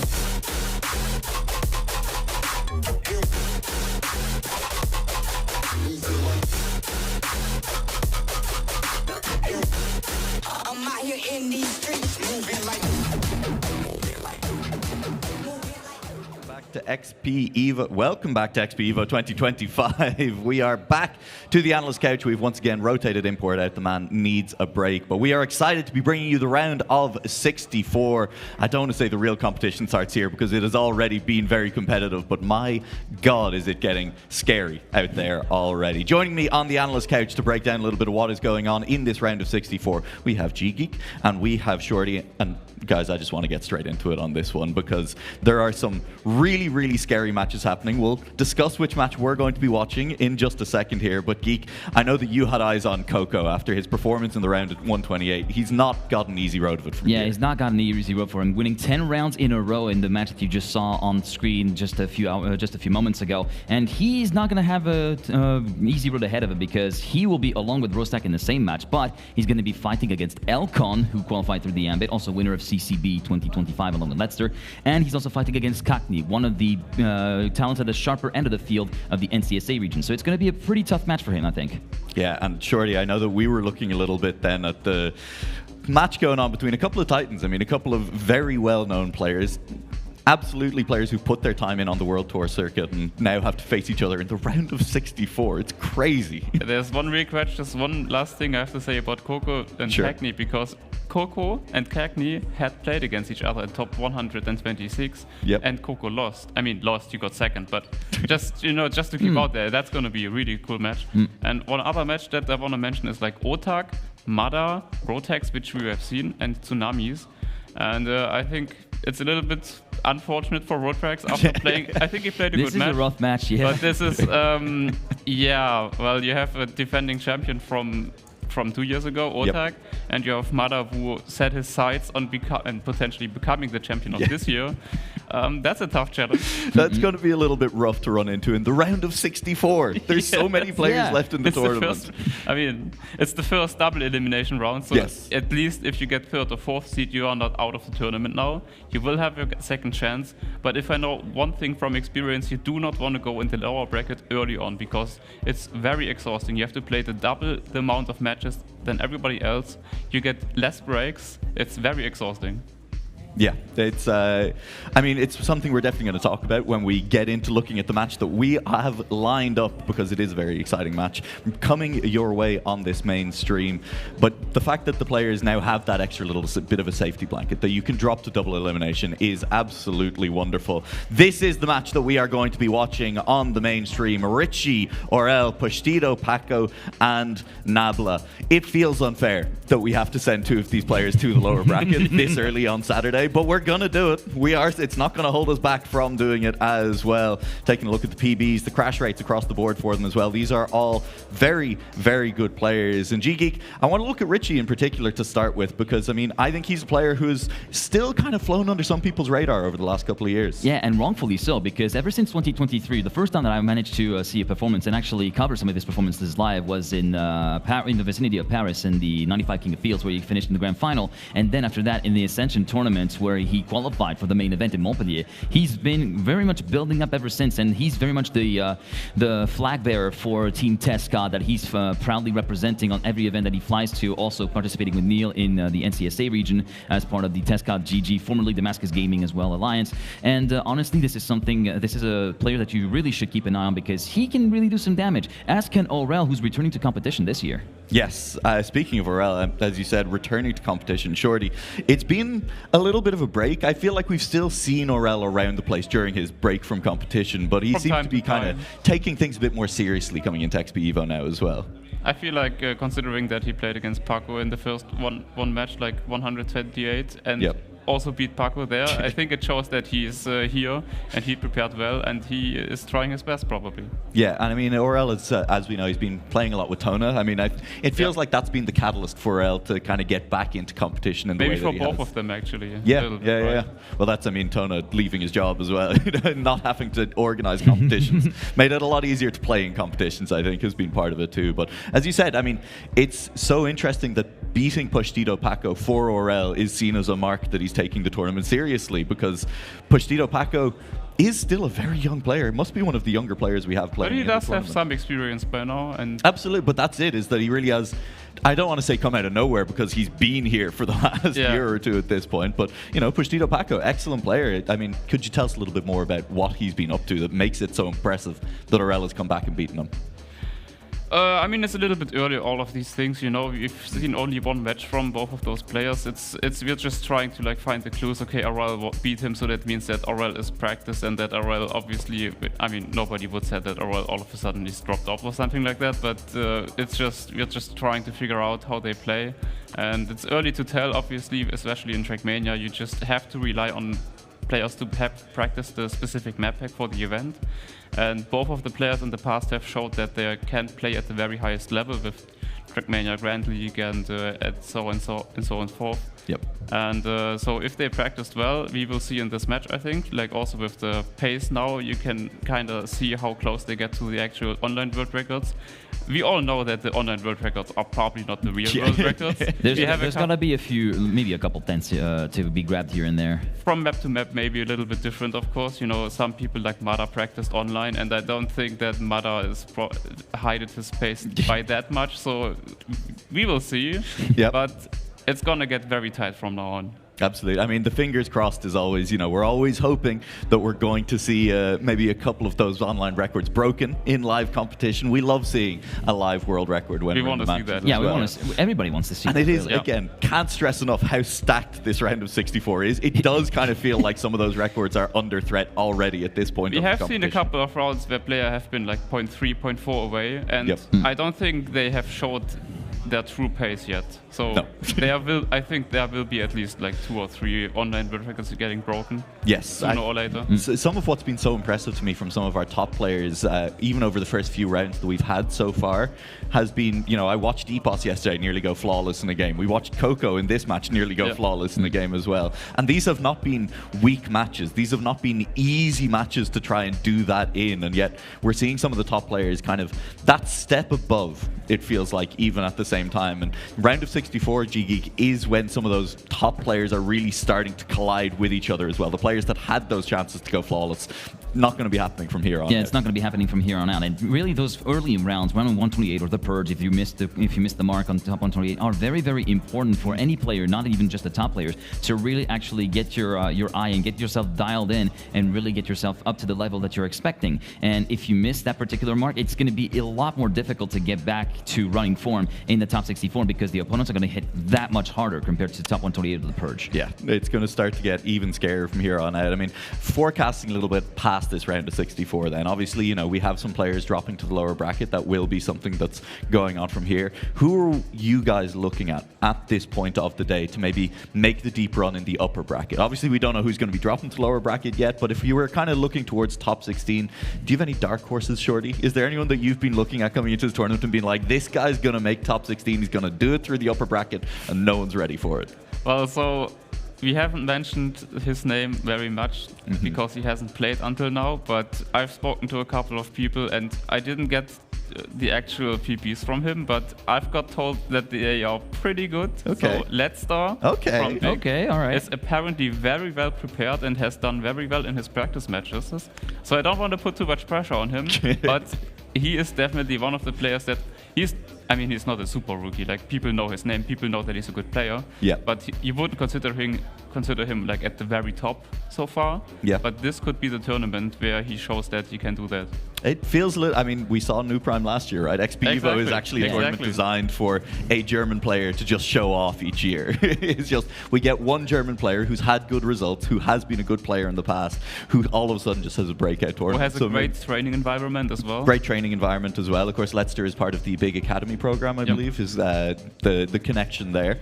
So, yeah, I mean, this is the tournament maybe for Leicester to pop off and show very impressive. G-Geek, coming to you then, kind of a similar question. Has there been anyone that you've been looking at and said, like, I think people are underrating them coming into this tournament? For me, I know this, I've already kind of said this in the day one stream, but I really hope that Roadtrax makes a pretty deep playoff run because, as I said, Roadtrax, one of the younger talents in the French scene, still 17 years old, had his very first LAN final in Rennes a little bit earlier on during the year, and he's just continues to build up and never slowing down. With Team Divergent, he has a pretty solid season in the World Tour, kind of flies under the radar most of the time. He's not really part of the ones that are maybe the big four that always compete in the final runs of these EMEA events, but still, like, give him a little bit of time, also maybe just a little bit of luck on his side, and I think he can make it. I would say if all the stars align, I would see him in top 12.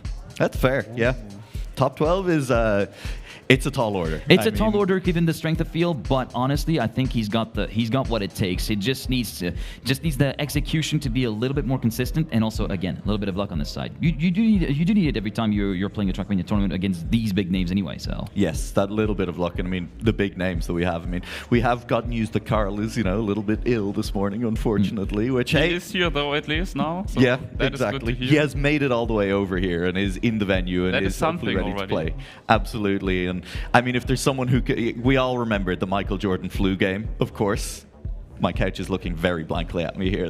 Well, I feel the name. Yeah, you know Michael Jordan. He played basketball. Yeah. Michael Jordan famously once had a game where he had quite a bad flu, and at that point then played one of the best games of basketball that anyone has ever seen. So, I'm just saying, there's precedence here. If Carl Jr. wants to be or violently ill. If you want to go with recent sporting events, George Russell finishing second despite feeling very, very ill at the Azerbaijan Grand Prix this year. So that's it. So what we're saying is XPEvo is Carl Jr.'s flu game. Yeah, this is where he proves he can do it through the flu, right?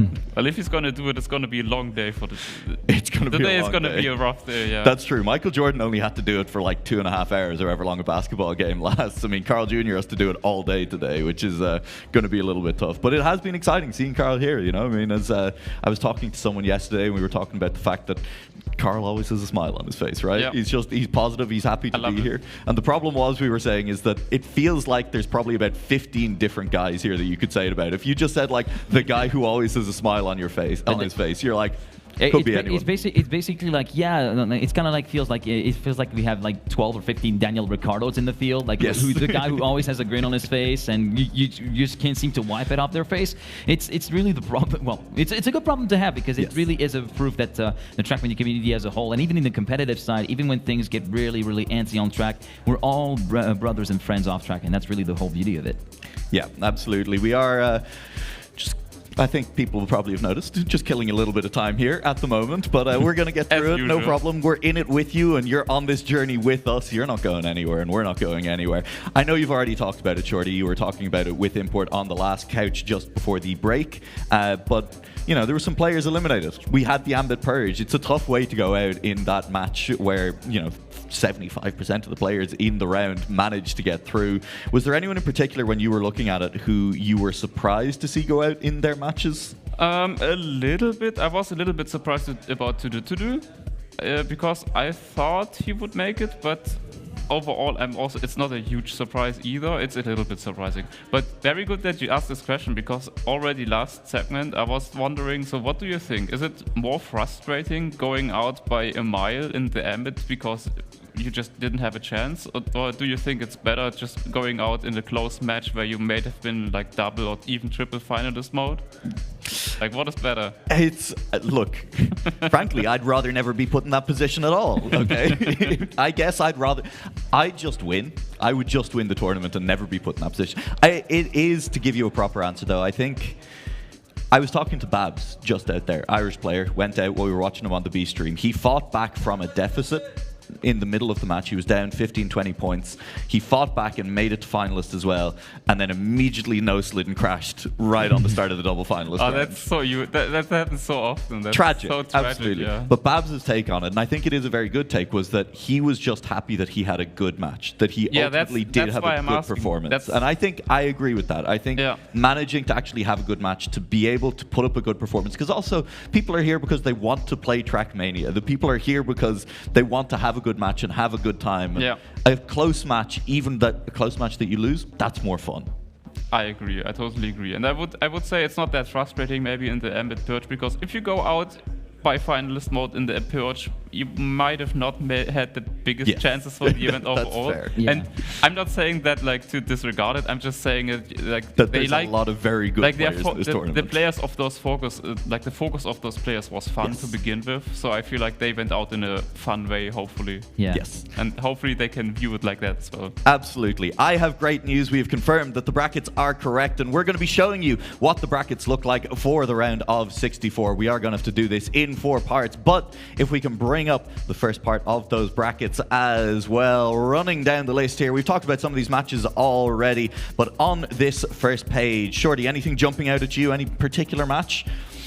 We have Joey and Megorian and Tuna, and also Naiko. I think it's a close match, actually. Yeah.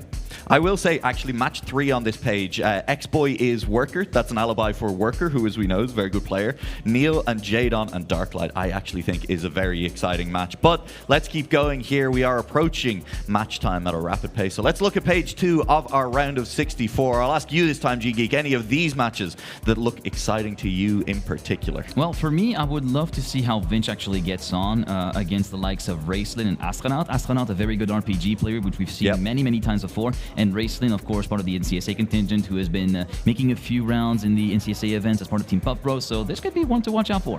Yeah, absolutely. There's a lot of... there's so many good players. I mean, Carl Jr. matched up against Charles in that match as well. Charles looked very good in his round of 128 yesterday. And Mime entering the competition for the first time as one of the Ambit circuit 8 players that made it indirectly from there. So going to be exciting to see how those Ambit players do in our round of 64. Moving on to see if there's any more of them on the next page of the competition, hiding further down in the bracket. There probably is. There's a few of them floating around everywhere in the bracket. What do we got on page 3? We have, well, the match that we're going to be watching, Nabla, Pushtita, Paco, Orel, and Richie. Shorty, out of the remaining matches there, which of those is kind of exciting? I know we've already talked about Coco versus Cackney. We have a very exciting match for import to watch, because you have Rufus, Jan TM, and New Prime. Yes. I think he's going to watch that. And you have Alex W, who has played very well so far. He has, yeah. One of the names I didn't have on my track record as well. But he performed very well in the qualifier waves already and just continued until then. Yeah, I believe came second in his qualifier wave. I think he became second. Which was was he in the same wave as Epos and Mudder? And Mudder, yeah, it was second behind Epos. And he was playing like with them on the same level, kind of. I mean, it was qualifier waves. So we will have to see how that translates into cup mode now. Yeah. Especially where the matches are now getting a lot closer and a lot more pressure as well. Absolutely. But interesting matchup. Absolutely. Lots of interesting matches there. Epos, of course, our last year's winner, making his return in the round of 64 here as well. Moving on to the next page, though, let's bring up the last one. G-Geek. Which of these matches is jumping out at you? There's one in particular that also features 3 German players that I'm interested by. Yeah, I mean, we can always see, it is the second one down from the top of the screen with Piranha, Yami Masa, along with Nixotica, who created the upset of the day, really, by taking Binks down to the third. And speaking of the devil, Binks, fighting against Tween and Josh and Timmy. This is going to be also an interesting one, maybe a little bit rougher for the Dutchman, but you never know. Anything can happen in Trackmania, and usually does, as I like to say every so often. So, and of course, the match at the very bottom, Tsunamis, Rotrax, Smada, and Otak, which we've already talked about. A rough match to start the round of 64 for Rotrax, but definitely one that is going to be galvanizing even more if he's able to really get some good performances. And going back into that sort of train of thought that we had about, would you rather... We don't have time to get back into that train of thought. Sorry about that. I'm sorry. We are going to have to remind everyone what match we are watching in the round of 64. Let's bring, hopefully, up the graphic. Where is this transition going? It's our faces. We don't have time for that production. Bring up the players. We are going to be watching Richie, Aurel, Pushido, Paco, and Nabla in this match. We've already talked a little bit about them. We didn't really get to talk about Nabla. He is also a very good player in his own right, G-Geek. Yeah, he's a very good player of Team Listral, and this is his very first LAN event. And this is something that his friends at Team Listral said, hey, we got to get you to a LAN someday, and they decided that this was the time to do it, and of course it is a great time to do it. And he's done a great performance so far, making it through the top 64, making it through the Purge just fine. I was able to watch a glimpse of his match on the B stream, and here he has a really, I mean, just like Rotrax, he has a really, really tough match to start, but honestly, nothing to scoff at. Yeah, absolutely. So we're getting closer and closer to match time, so what I'm going to do is ask both of you, starting with you, Shorty, for a quick prediction. Which of these players do you think is advancing in the upper bracket? Who do you think is being sent early to the lower bracket? I think it's going to be Richie and Aurel making it. But it's tough to call, but I'm going with that. You're saying Paco early lower bracket round of 64? I gotta have some upsets. You got. I mean, well, at least you're calling it an upset. The matchup is conducive to upsets anyway. So. Yes, absolutely. Yeah. Sorry, Shorty, you were finishing a point there, were you? I was just saying, like, Paco obviously would be also one of the top 2 players, but I think Richie can make the upset, and Aurel already beat him once, so you know. That's fair. G-Geek, are you agreeing with Shorty? I would say, then? if I was to do positions, I would say Aurel finishing in first and being confirmed, and then it would be a battle between Richie and Paco, but I would give the slight edge to Paco, who wants to maybe correct the shot a little bit after a bit of a shaky match in the Purge. Yep, that seems completely fair to me. Well, with that, we are ready to say goodbye to the couch, but just for now, don't worry, you won't have to miss us for too long. We'll be back after the match. For now, we are getting ready to hand it over to our casters. Waiting for us in the booth, we have Padster and Turbo. Padster, I'm going to ask you, are you agreeing Richie and Aurel to go through in this upper bracket? It seems crazy, right? Paco doesn't drop this early. You know, Turbo will back me up, but I'm not just doing this to agree. I did say that earlier. Yeah.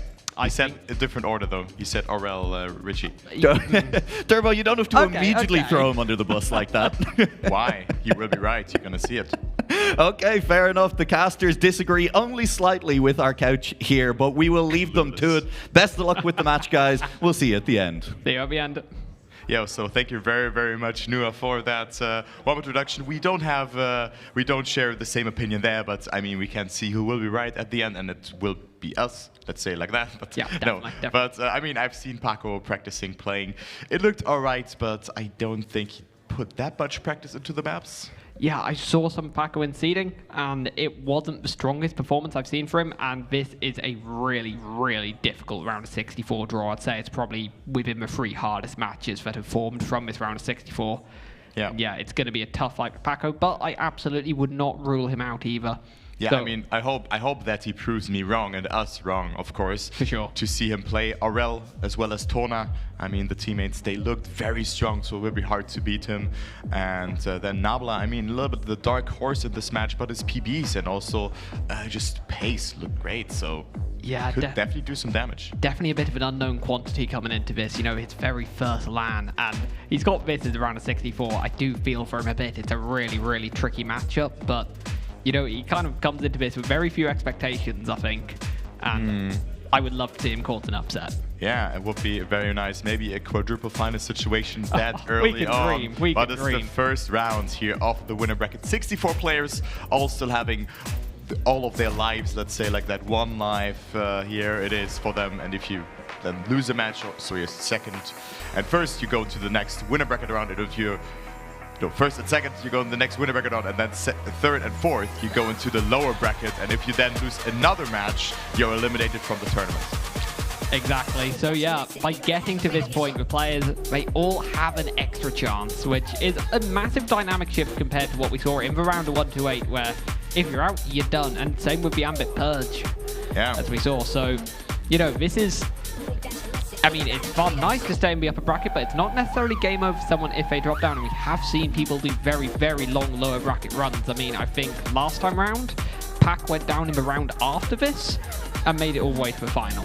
I also remember Bargos in, it was I think in 2023 or 24, one of the previous XPEvo events, when he dropped down, I think, into the lower bracket quarterfinal, went through the semifinal, the final, Cons final, all of that was so close, also with his brother Azox back in the days, and then both of them, I think, even going through in one of the lower bracket matches, and he eventually made it into the final. First map, though, in this match, Tears of Laughter it is. Let's go into that one. We have 3 French players, and then Pussy Topako from Hungary. So good to see that here, the Frenches, and also the other matches that just also played on stage. Full of Germans in there as well, and we see not the best start for Paco here. Yeah, it is now going to be an all-French round, that's for sure, after an immediate mistake from Paco. That's a very costly mistake, going that far wide on the ice, where you clip your wheels over.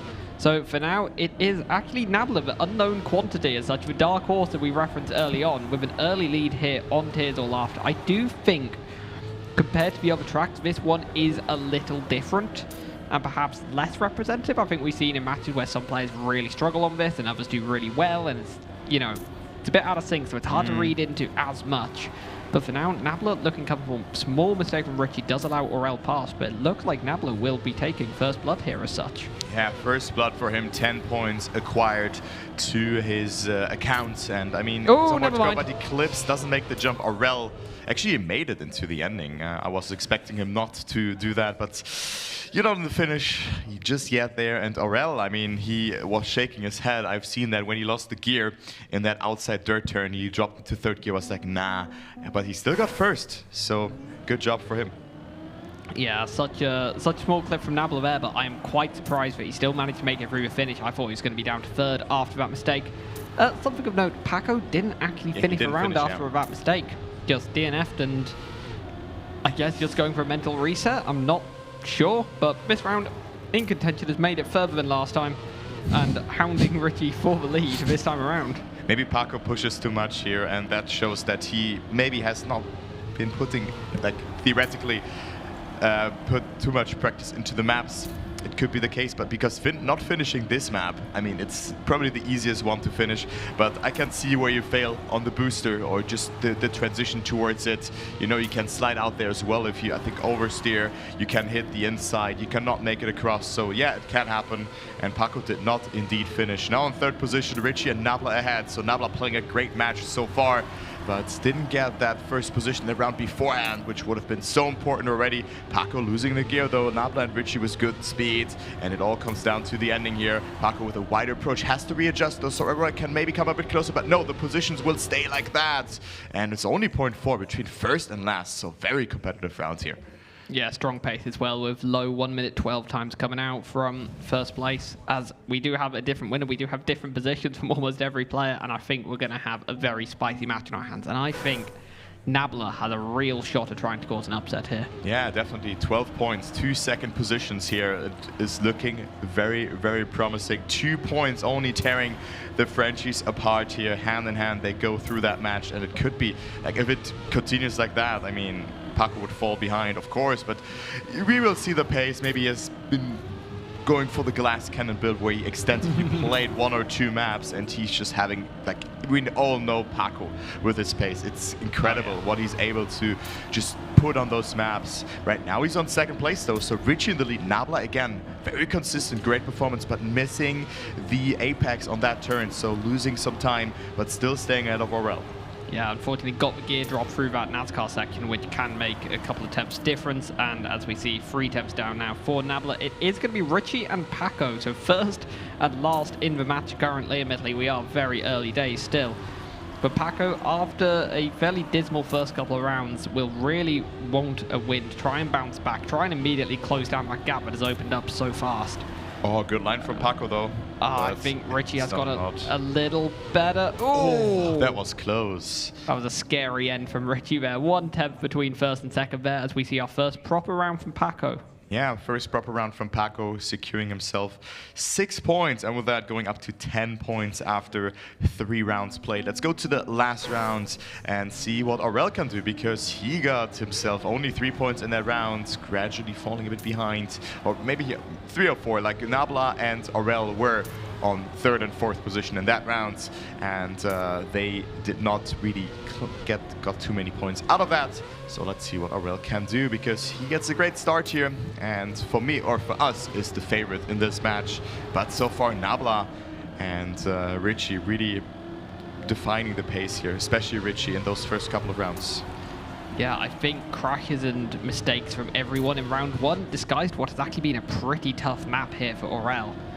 He was the benefactor after, Nabla made a mistake on the finish map. Did give him the round win. Since then, it's been 2 last place, and it could be another one about to happen, as it is once again Paco and Richie up at the front. Richie won the battle last time, and they are, nose to tail right there. So close between them. I'm not quite sure how this is going to go as we head into the final second. We got this jump down into the bobsleigh.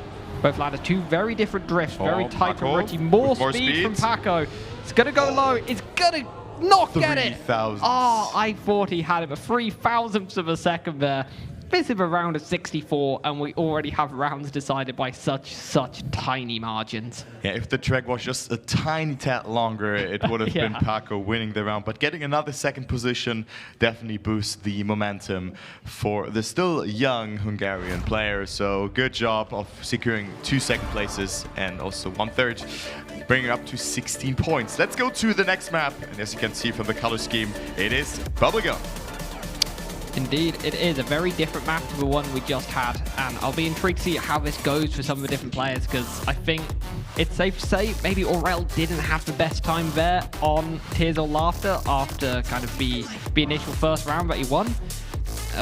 So maybe Aurel hoping this one can go a bit better. Maybe Paco going to come in with a bit more momentum. I think we have a really tight match here heading into it. Yeah, also Nabla really performing and living up to the expectations from his friends who put him onto the land. Be like, yeah, you're gonna play that, right? So very nice to see that. Envy's like first real hit of a map, let's say like that. He has had competitive maps beforehand, but on a precision event like this with 10,000 euro of prize pool, it's great. And he was so happy about it as well. Yeah, and I think it's been a well-received map as well. A lot of players are a big fan of Bubblegum, I'd say. Yeah.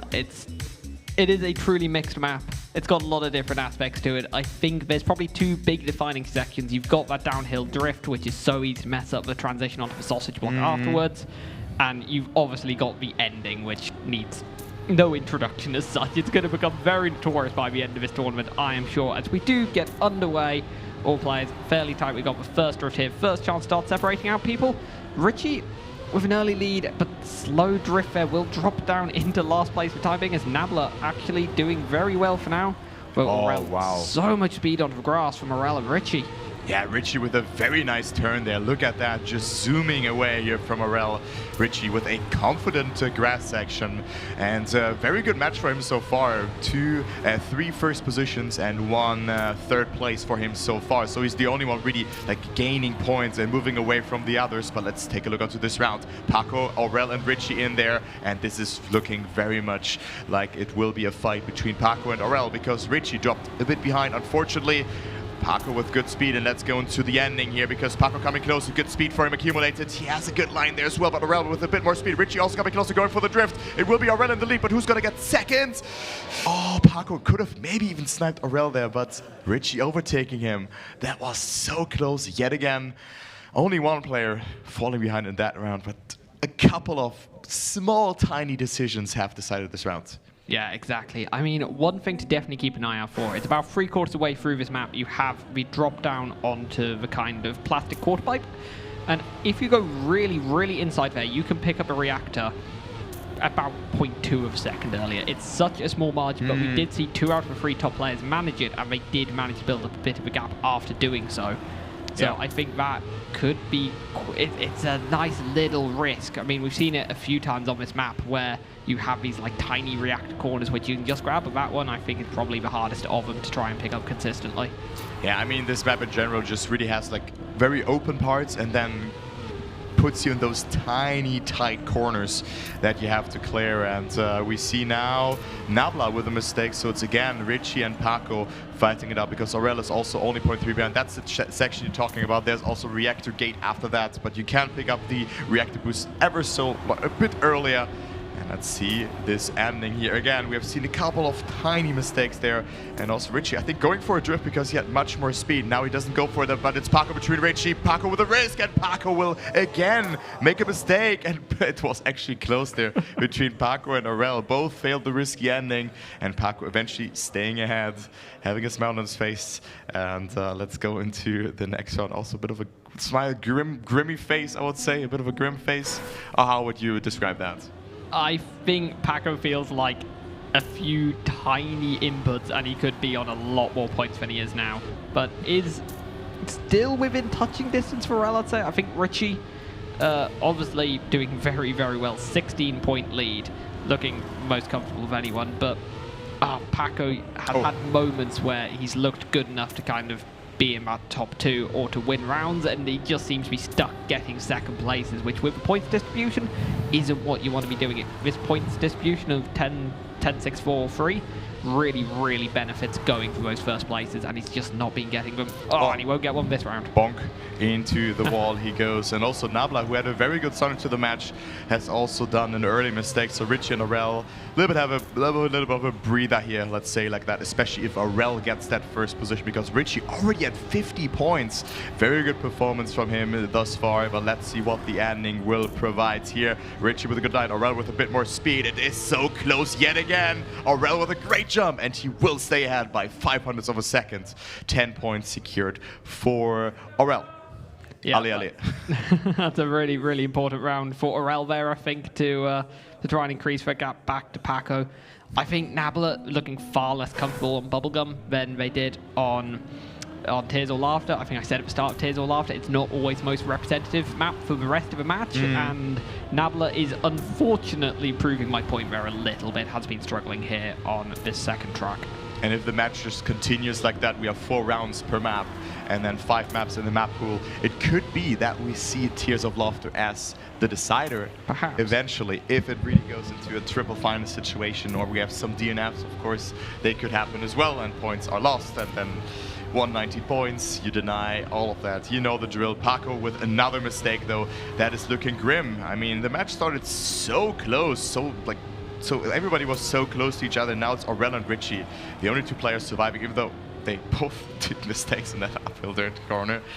But they're still ahead, so that's what matters. Yeah, I don't think this will be the greatest winning time of the match, to be perfectly honest. This has not been great runs from Aurel and Richie, but it's been bigger mistakes from Paco and Nabla behind. So, you know, sometimes it's less about the time you do, and sometimes it's more about just picking up the points. That is what Aurel is going to do here, as this map got a lot better for Aurel than I think Tears or Laughter did. Yeah, definitely. I mean, Aurel securing some first positions. Of course, also failed the ending, I think, in around 1 or 2, or even like Paco failed both 1 and 2 finishes in those rounds. And yeah, well, it went very good for him indeed, as he secures some nice points. Let's go to Trace, map number 3 in this rotation. Also a bit of a unique taste to this map with those water parts where you have to just try to control your car. It's easier than it looks, harder than it looks. Let's say a lot harder than it looks. It's yeah, as a map, it's tight, it's twisty, it really pushes you to not make any mistakes, and if you're off by the smallest of margins through some sections, you're losing a massive amount of time. And based off what we've seen from Paco so far, I'm a little worried for him going onto this track. You know, really struggling with consistency. A lot of kind of almost silly errors being made on Bubblegum. And if that's the case on Bubblegum, I'm a bit worried as we head now onto Trace, which is so much harder to just try and get your car around in one piece. And also the ending. We have already seen 2 DNFs, so 2 players did not finish in the previous map. On the previous match on this map. Of course, we have also seen this map, I think like 5 or 6, 7 rounds, something like that. So it was played again. And here we go. 62 points for Richie, as you can see there on the screen as well. And then 54 for Aurel, already 22 points out of Paco, 21 out of Nabla, who had a great start, as we already said. And let's see, because this will be an important map for the players to not fall further behind, to catch up, to make something happen, else they already find themselves in the lower brackets. exactly. Although this is exactly what Paco needs for now. I think a small time loss there from Richie does drop the Frenchman down into third place, as Paco now has a couple of attempts advantage over Aurel, but that is cut down. How do they navigate this? That is clean from Paco. Is going to slightly increase the gap again, and has a good chance as we head into the final section of the track. I don't think he's actually had a round win yet. He's led so many, but none have actually crossed the line first, and perhaps this is what he needs. We're still in the stage of the match where it's not too late for him to start mounting a comeback. Yeah, surely he's not going to crash here. Oh yeah, this is a very consistent bit of track, but never catches anyone out. But this one here, everybody survives that every time, especially the ending jump. But he does it. Very clean. He's immune, so that's fine. Paco winning his first round here, up to 42 points. Well done here from him, and coming a bit closer, but still, it's a long, long way to go. He needs a lot more of those 10-pointer rounds to come close to the others. As we can see, it's now, instead of 21 points, it's 18 points to Aurel, and then Richie still somewhat untouchable, still 6 additional points ahead of Aurel. And here we go into the next one. Paco with a weak start, but goes a bit wider. We see the first mistake being done by Aurel. Richie almost clipping there on the inside. Now Paco losing the gear, clipping there as well. And that's unfortunate because he will lose a lot of speed with that. And also Aurel will overtake him there. Yeah, that could have been a really good opportunity for Paco to try and close the gap and point to Aurel, but instead Aurel going to be increasing the gap once more. Although Nabla, who I don't think we've spoken about much after getting off of map 1, having one of their best rounds in a while, looking in a good position to pick up that 6 points as Aurel does clip and lose a little bit more time, perhaps falling into the clutches of Paco, only a few attempts between them. That could end up being a bit of a fight as Paco has got passed down off of screen. But for now, it is Nabla trying to catch up to Richie. Is there a hope of 10-pointer in the case of a mistake? I think Richie is a little too consistent here. As there we go, we get a 1:05.6, far slower than the time Paco drove the previous round, about 3-4 attempts slower. But you know, it got the 10 points. He did what he needed to do, and he'll be happy with that. Yeah, very nice time there. Oh, like just not pushing too much. Well, I mean, if you fail the end and you would have driven world record, it doesn't matter. I would rather take those 10 points. And here we go, Richie up to 76 points with that. And let's move on into the next round. Again, great start from Richie. And let's see how many mistakes will happen here, because we have seen a lot of players crashing out here, clipping the inside, losing some gears. I think Aurel now, not with the fastest start, maybe drop the gear because you need to hold gear 4 over that plastic sector. It's very important, but also very easy to lose. And also Nabla going a bit too wide there, also falling a bit behind, but no major mistake has happened thus far. Paco, Richie fighting out for first position right now. Paco could really need that and move up to 56 points. Let's see if Richie's able to catch up. Yeah, this has potential to be a very, very important round for Paco here. Is currently in the lead, being hounded by Richie behind with less than a tenth of a second between the pair of them. Great, great fight as Aurel has dropped back really far behind in 4th place. For in the context of who's going to finish second this match, crucial round now. Paco just needs to get into the finish. Has built up a gap to Richie and just makes it skin of her teeth. And to get a 1:05.2 with a clip at the end, yeah, that was a good performance from Paco. Yeah, shaky ending. Yeah, and I think going against what I said, well, we're on warm-up of the track, Paco looking probably the most comfortable player here. One dud round, but has won the other 2. Yeah, I agree with that. I mean, the ending looked a bit shaky. He has oversteered a bit too much and barely have the speed. Clipped a little bit there, but was still able to get the job done. As we see Nabla undecided to go in between the triangle or outside. And, well, he didn't crash, but he still lost half a second with that. So Paco now coming closer to Aurel, who didn't really have the best map all along here, I would say. I mean, it was pretty close between Paco and him, between Richie and him, but now he is 16 points behind him, so Aurel needs to redeem himself in this last round here, and that looked good, but here he messes up the apex, and it's Paco and Richie both overtaking, but still there's enough track for Aurel to maybe capitalize on a mistake, which just happens, but there's another one still in front of him. Yep. It is looking like a good round for Paco, though Aurel trying to catch up. I think these two are, you know, this is the battle for the lead, and to try and to go through this match, to try and get through in that second place, because Richie looks to have a match on lock, but who is gonna, that goes the way of Paco, is gonna close the gap down to only 6 points now between Aurel and Paco. That is. It's very close. Yeah, between the them, comeback. The comeback is definitely on for Petit Paco here. Yeah, that is for sure. So we go to the next map. Map number 4 it is. All right, it will be. We still have 2 more maps up. It's a funny purple map. Yep. We are going on to the Intax map. I think quite an interesting map. Obviously, it has these slight RPG elements, as we mentioned before. And I'm really not sure who this is going to favor coming into it. It's probably on the... A lot of it's kind of traditional, but little bits of it are a bit odd. I don't know. It's really hard to call going into this match. Looking at these players, you know, I think perhaps Aurel could perform a little better here than on the more kind of inconsistent maps that we've seen. So, yeah, I think Aurel and Paco, these are really the players to keep an eye on. I think Nabla a little bit too far behind. Richie with a bit of a comfortable lead. It's all eyes on Aurel and Paco to see who can get that second place, assuming no major upsets. Yeah, definitely. And I mean, Aurel here struggling a little bit on that map, and Paco gaining some points. So that is very nice to see. And let's see what will happen on the funny purple map. So here we go, players currently warming up. As you can see, the warm-up will end just now, and we will start and go into round number 13 of this first round of the winner brackets. And let's go. So 66, 50, 85, and then 72 points. The point was 120 points, so still a long way to go for the players. And Aurel didn't get the best start all along, but only 0.2 of a second behind Richie, Nabla, and Paco. Great start for all of those 3 players.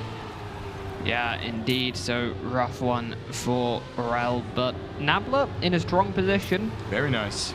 I think obviously quite far behind in terms of points. 16 points behind Paco in third isn't great, but you know, some strong rounds could try and bring that back. But it is Richie and Paco taking charge of the round now, getting a better run through that kind of very transitional section of the track. And these two absolutely neck and neck. You know, a few thousandths of a second between them.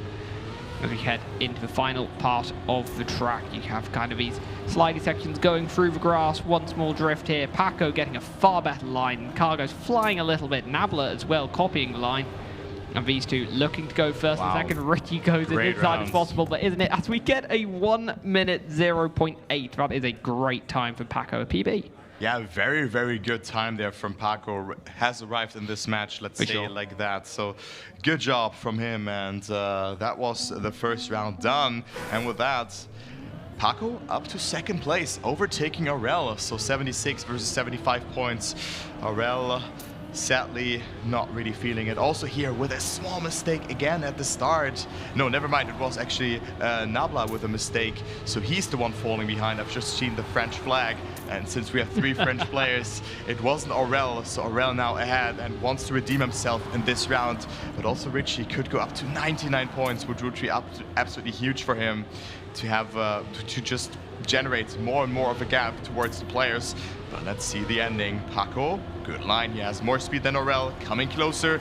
Maybe this last part of the map will come into play now for Paco, because in the last one it looked very nice. Aurel losing control, Paco with the overtake, and Aurel all the way down to 4th position. Richie still in the lead. I think Paco's too far away to overtake him. Yeah, that is a very costly mistake for Aurel, not only in this round, but in the whole context of the match, because it is going to allow Paco to extend back up a little bit. Nabla tries to get him away, doesn't quite manage it, but Paco looking so much stronger in the match now. Really took a little while to warm up, but now that he's going, he is looking like a pretty dominant force and is now starting to build a pretty comfortable gap over Aurel if this kind of continues the way it's going. Yeah, I definitely did not expect that to happen, but maybe those are just Aurel's weak maps. We will see that on the next map as well, because there's still one more map left in the rotation. Now Aurel with an early mistake. Ooh, maybe he also feels the pressure. Maybe he's not used to it anymore. What do you think? I'm not sure. I think maybe he's been caught off guard by how dynamic of his match has changed, with Paco going from making tons of mistakes to kind of getting into it. But I do think an interesting point for this match is that if it follows the trend we've seen from some of the others, there's a decent chance we will get back to tears or laughter. And that could well be when Paco and Aurel reach finalist on kind of current trajectories, which, given the fact that neither of them look particularly comfortable on it, I'm not sure how that's going to go. I think that's going to add a real bit of spice to the end of this match here. But for now, neither of them going to be picking up too many points, as Nabla picking up a rare 10-pointer. Hasn't really seen much success since the early stages of the match, but still trying to stay in touching distance. A 10-pointer there will certainly do that. I mean, look, he is at 70 points now. He's not too far behind. So great job there from Nabla. And looked like Paco just stopped his inputs there for a second in that one part, but he was still able to finish the round as Nabla's friends are trying to cheer him on. You've seen the smile on his face. So very nice to see that. Also, Richie at 105 points. Aurel still slightly behind Paco here by 3 points. And we see another mistake at the start. So here we go. It is Nabla now falling behind. Yeah, unfortunately, I think Nabla, if they want any chance of trying to get through in second place, would really have had to try and continue that momentum, but isn't quite going to happen this time around. As we see Aurel in the lead, this could be very, very important for Frenchman, but these top three separated by almost nothing going through there. I mean, 5,000 between Richie and Paco, but we have... I can barely say what's going on, because by the time I try and finish the sentence, someone else is in the lead. But Richie has extended it by just a little bit now, perhaps enough. Aurel not making the same mistake as we have seen previously, so holding on to second place, perhaps trying to actually shrink that gap between him and Paco. It would go down to 1 point if the positions stay as they are currently. Or Aurel. But it could be even better. Aurel going to overtake his teammate isn't quite going to happen. Smallest of margins there. As we see a 101 flat from Richie, strong time as well. Yeah, great times, really. Great match, to be honest here. This has been really, really good to see on Funny Purple map. Kept on giving and giving. So 1 point between second and third here. And also Richie coming ever so slightly closer to that finalist mode as well. And now we go to the last map of the rotation. I think a map that a lot of players really like. I talked to a lot of players. It's their favorite map. It is a map from Roxy. Also here, this set is so nice. Such a nice map. Yeah, it is a really kind of flowy map. Just one bit goes into another. You're never really overwhelmed by a particularly difficult section, but you're never left alone. There's no quiet bits to this track either. It's just, you know, just kind of one tricky bit going into another, but never kind of overreaching. It's a really, really nice map to play, and it's a great match to watch. And yeah, I'm looking forward to seeing how the players will perform on here. And of course, we do have a very real chance of Richie trying to get into that finalist position now. Yeah, that's for sure. He can close it out on Agrippina here from Roxy, who has been building, I think it was Kölsch and Schwadlatte as well for 2023 and 2024. So he's been very active, and also I think was responsible for map testing, coordinating that and all that. So thank you very much, Roxy, for your involvement. And I think, like, people jokingly said in 2024 that you already started mapping for 2025. I would not be surprised if that actually was the case, as we see Richie on 115 points now. So position in the top 2 in this first round will give him the earliest possible chance of a finalist here on this map. Yeah, but he needs top 2, as you said. But also Nabla, not out on that one just yet, but he needs to rely on some good positions, because the others are gradually running away, and he could play for that second place. Richie probably too far ahead of everybody to just catch up. He played an exceptionally good match here, and that's what we were expecting, or the analysts were expecting that Richie is going to win. Well, let's see what happens here. Nabla, great attack there, going into the lead. Such a great inside line, still accumulating so much speed over that corner, and it's still very close. Only 0.15 of a second between them. Paco into the lead, great outside line. Nabla with a mistake. Aurel maybe coming a bit closer here for the ending. The ending is not that easy to do. You need to go quite outside, of the penalty block to get around that turn, to have a late apex and good amount of speed over in that turn. Richie and Paco and Aurel as well. Richie not with the best speed, and Aurel with the overtake. Richie throws it away in the end. Oh man, and will not get finalist either. That is such a massive snipe in the context of a match, because it does deny Richie that finalist for 1 round longer. He will be pretty much guaranteed it next time, but, you know, the chasing back, getting ever closer. I mean, Paco and Aurel both likely to be over the 100-point barrier by the time Richie reaches finalist. It's not looking as comfortable as it perhaps did. But this battle between Paco and Aurel as well, still only 5 points between the two. After we've almost completed a full rotation of maps, it is brilliant to watch. It is a brilliant battle, I agree with that. And also Nabla, 2 great starts in a row. Let's hope he can hold it together in this round, as it looks like it right now. Aurel not too far behind either. Paco not really committing to those lines too much, was hesitant and lost 0.2 to 0.3 of a second here. Not the best speed into the plastic. Nabla, but again, such an inside line, tries to maximize the speed outcome, and he still is in the lead. Now this drift very tight to do, and or very tight line to hit there, and it is Aurel with a mistake, so this is Nabla's chance of finally getting 10 points again. Yeah, I think Nabla's obviously behind, but it's not an impossible number to catch up. I think some strong performances, and it's maybe doable, but Paco is chasing, and Paco, who has just got better and better as the match has gone on, is going to extend the gap to Aurel here. And that will be a 108.2. Strong time from Nabla there, it's got to be said. Almost driving Aurel's PB, actually, so very good time from Nabla. This map suits him very well by the looks of it. And now Richie, as you can see on the screen, he is in finalists, so one more victory will put him into the winner bracket round 2. And also Nabla, 86 points, not too far away. But it all really depends how the next couple of rounds are being played out. He needs to deny, of course, and needs to collect some points. But then, like, the perfect scenario for Nabla would be he's getting first, and then Richie is getting that second place. Yeah, well, tell you what, this is not Nabla's dream scenario, that is for sure, as Richie, who I think has struggled so far on this map, has only had a third and a fourth, has had 2 of the 3 contenders take themselves out of this round. So it is a 1v1, Richie versus Paco. Can Paco draw out this match a little longer, try and give himself a chance of going through in first place, because it does affect seeding. It is better to go through in first than it is in second. So Paco still very much has a reason to fight Richie here, and is going to right to the line. The gap between these two, it's 1/10 of a second now between Richie and a nice, easy, guaranteed spot into that upper bracket round of 32. Is Richie going to manage it? I don't think it'll be this round. Ooh, yep, definitely not. That will be Paco going through with a 108.4, a PB as well. Paco now on 115 points. There is a very real chance Paco is going to go from being last by a considerable margin after map 1 into possibly winning the match. Yeah, and I mean, just think about it. If he was finishing that round, that very first round where he DNF'd, he would be at like 118 points and stuff. Like, the match would have shaped maybe a little bit different, maybe if he got second in that round, of course. But we will never know.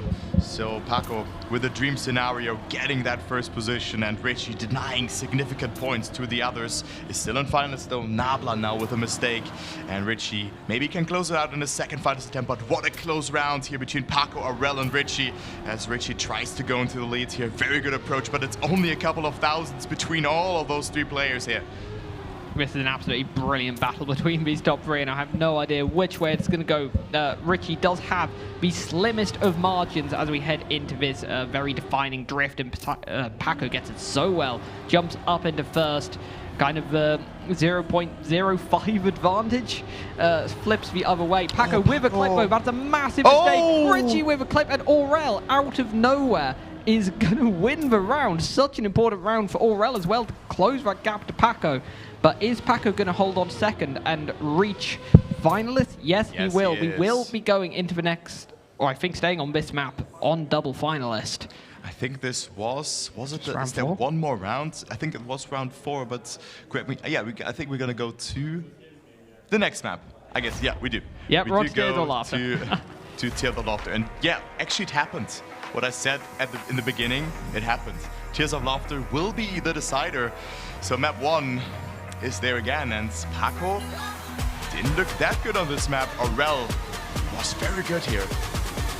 Yeah, I mean, Aurel was, I think, had some rounds where was able to benefit from just being a little more consistent, but I don't think Aurel's pace was absolutely stunning here. I mean, Paco looked particularly weak. I think Nabla and Richie looked the best here, so there's probably not too bad a scenario for Richie. Of course, you never want to be on finalists so long that the pack behind catch up to you and force you into a double finalist, but I think Richie is probably coming into this map in a better position. But, you know, that's comparing it to last time. Momentum has swung massively in this match, you know.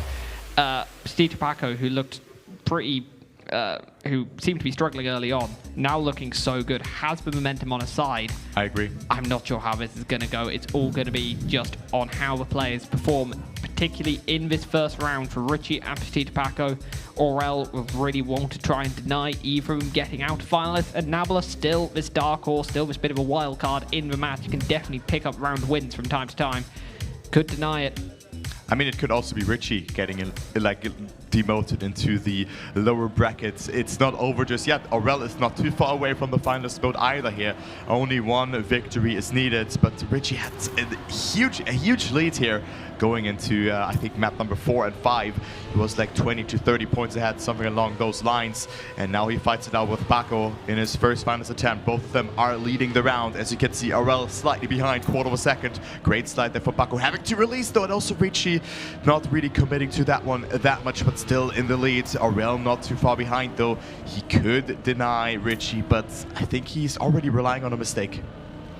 Yeah, I mean, that is a big mistake from Petite Paco to drop him out of his double finalist contention, but Aurel gonna have to be chasing Richie here. Only 0.2 of a second behind the 2. It is time that can be made up, or time that could be dropped from Richie. We're gonna have to see, but for now, that is a beautiful ice slide from Richie.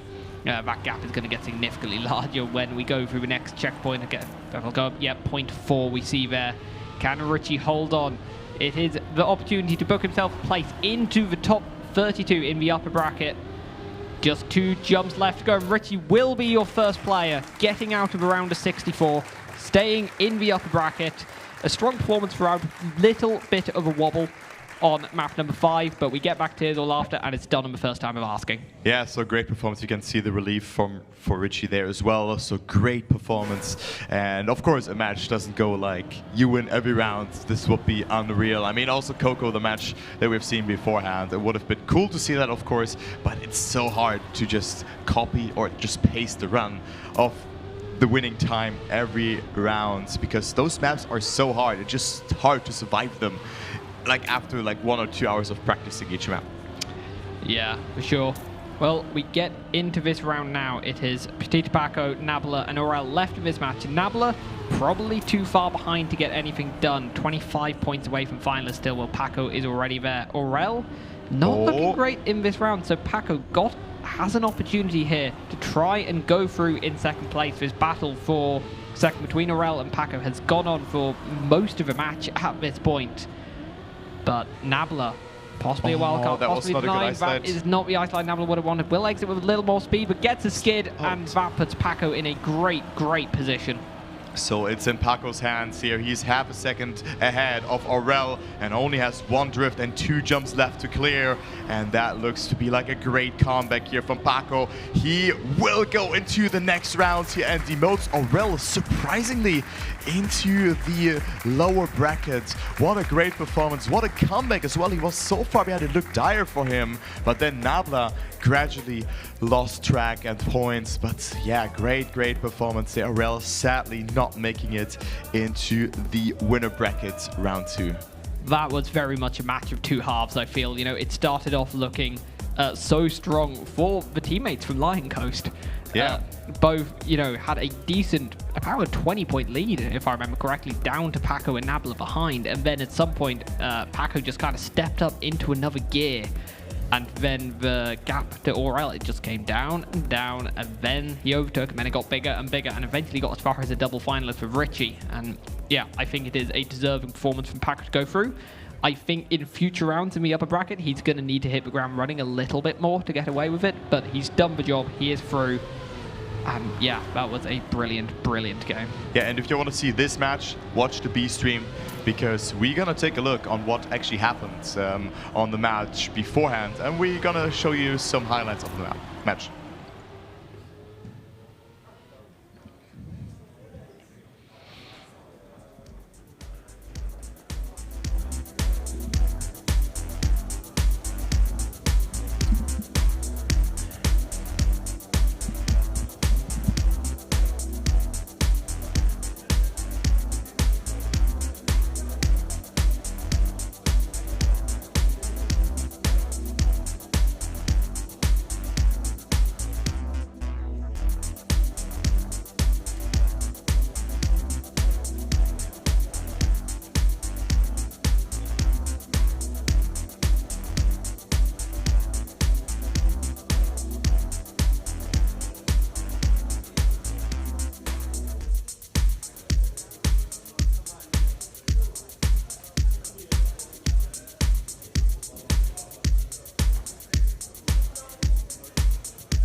Folks, I am here with Richie after what I can only say is an incredibly high-pressure match.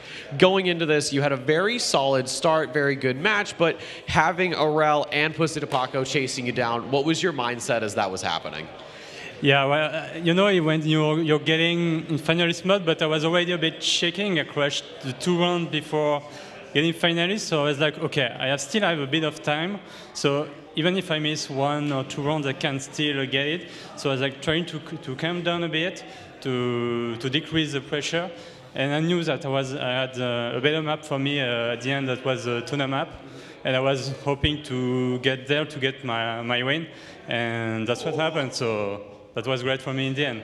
Yeah, to bounce off of that, we saw as the match was going on, you were, like you said, you're starting to crash a little bit. There were a couple of maps that didn't go too well. I know Trace was one of them.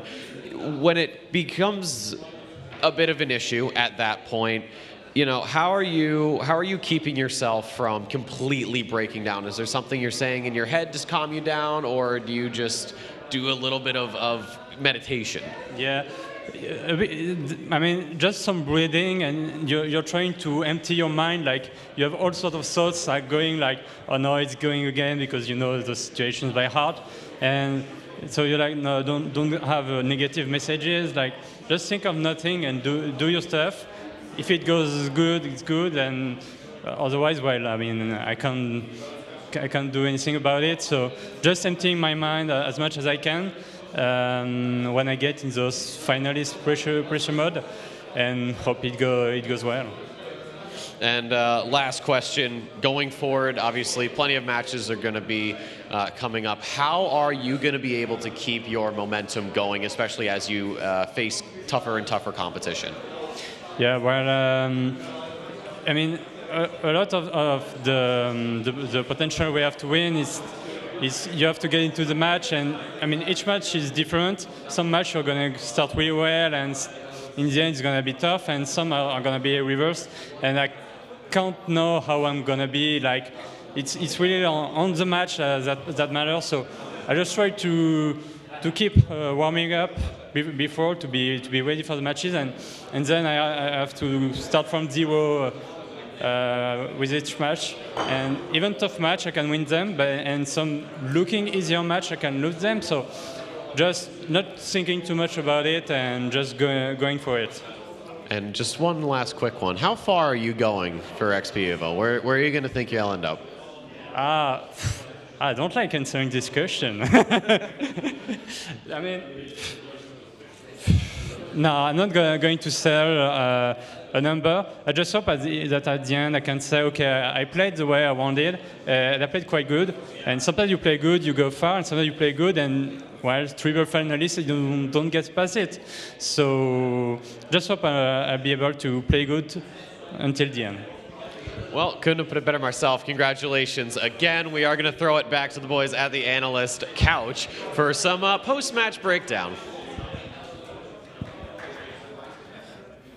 Thank you very much, Legion, and congratulations to Richie. A hard-fought match at the end of it, and we're here to break it down with you. We have an extra face joining us on the couch for this breakdown. Import has jumped in, but we're not going to let him talk just yet, because first of all, I want to hear your thoughts, Shorty, on how Richie did there. It did get a little bit dicey towards the end. A little bit. I wouldn't call it dicey. I mean, it's just a little bit of the usual But shenanigans. you are number one Richie mode. believer, as we now know. I was the number one Richie believer. I didn't think he's going to win, but I was definitely sure he's going to get top 2, or at least I was guessing maybe a little bit as well. Difficult to say always, but he had a great start to the match. He won like 3 out of 4 rounds at the very beginning, which some other players as well did. But he, instead of the other players, he just kept the lead going. So he was doing all right. He was like never falling out of the match. He was staying at the top. He was keeping his lead. And even though he needed a couple of rounds to finish off the finalist mode, he did well. Yeah, and he was maybe aided a little bit, G-Geek, in keeping that lead by the fact that the match got a little strange towards map 2. Yeah, the map rotation definitely sort of worked in his favor, with Tears of Laughter being arguably his strongest map, and that was shown directly in the first rotation with 3 out out of 4 round wins, collecting 30 points on the dot. Well, even more than 30 points on the dot. And yeah, then the match progression got a little bit strange. We then headed into a bubble gun where it was a lot more unreliable in terms of round finish. It's been a lot crashier than what we've seen in the first map. And then it got back up slowly but surely on Trace and the funny purple map. But then we head into Agrippina, and then we start to fall back into the trap of basically pushing a little bit too much and crashing as well. And also, this is where we also see Nabla making a very solid performance in his very first top 64 match, managing to put pace almost on par with Paco on some rounds on Agrippina, and putting Paco under pressure when we circle back to Tears of Laughter. Paco, who started a fight back on Trace after 2 maps which have been somewhat catastrophic, with 1 DNF on round 1 in Tears of Laughter. So it's not been all rosy as well for the Hungarian player out there. No, it wasn't, but ultimately Paco does join Richie in moving forward in the upper bracket. That does mean, Import, I suppose you're here, we might as well let you say a couple of words. It does mean Aurel dropping into the lower bracket, which I think is going to be disappointing. This is his big return to competition in some ways, and he's already lower bracket. I mean, Aurel returning to not only just XPEvo, well, not first time attending XPEvo, I believe, but returning to the Trackmania competitive scene, especially World Tour with his teammate Tona, who is also competing today as well. Yeah, unfortunate for him, you know. From what Tona had told me, he said that, you know, he convinced Aurel that he's like, man, you have to come do this, and like, you gotta come with me and compete in this event. And Aurel was like, okay, I'm down. And so I feel for Aurel in this, and that I don't want him to have a bad first XPEvo experience. So hopefully in that losers bracket, he's able to get some wins. I would love to see him in top 32 at minimum, because I do believe that such a good player like himself should be able to get to that point. Depending on how much trained, obviously we don't know how much he's trained, but just even kind of going over the stats, especially when looking at the perspective of Aurel, he really didn't have any map that he succeeded on compared to everybody else. The only map that he had a good run of against everybody else as far as medians were concerned was Bubblegum.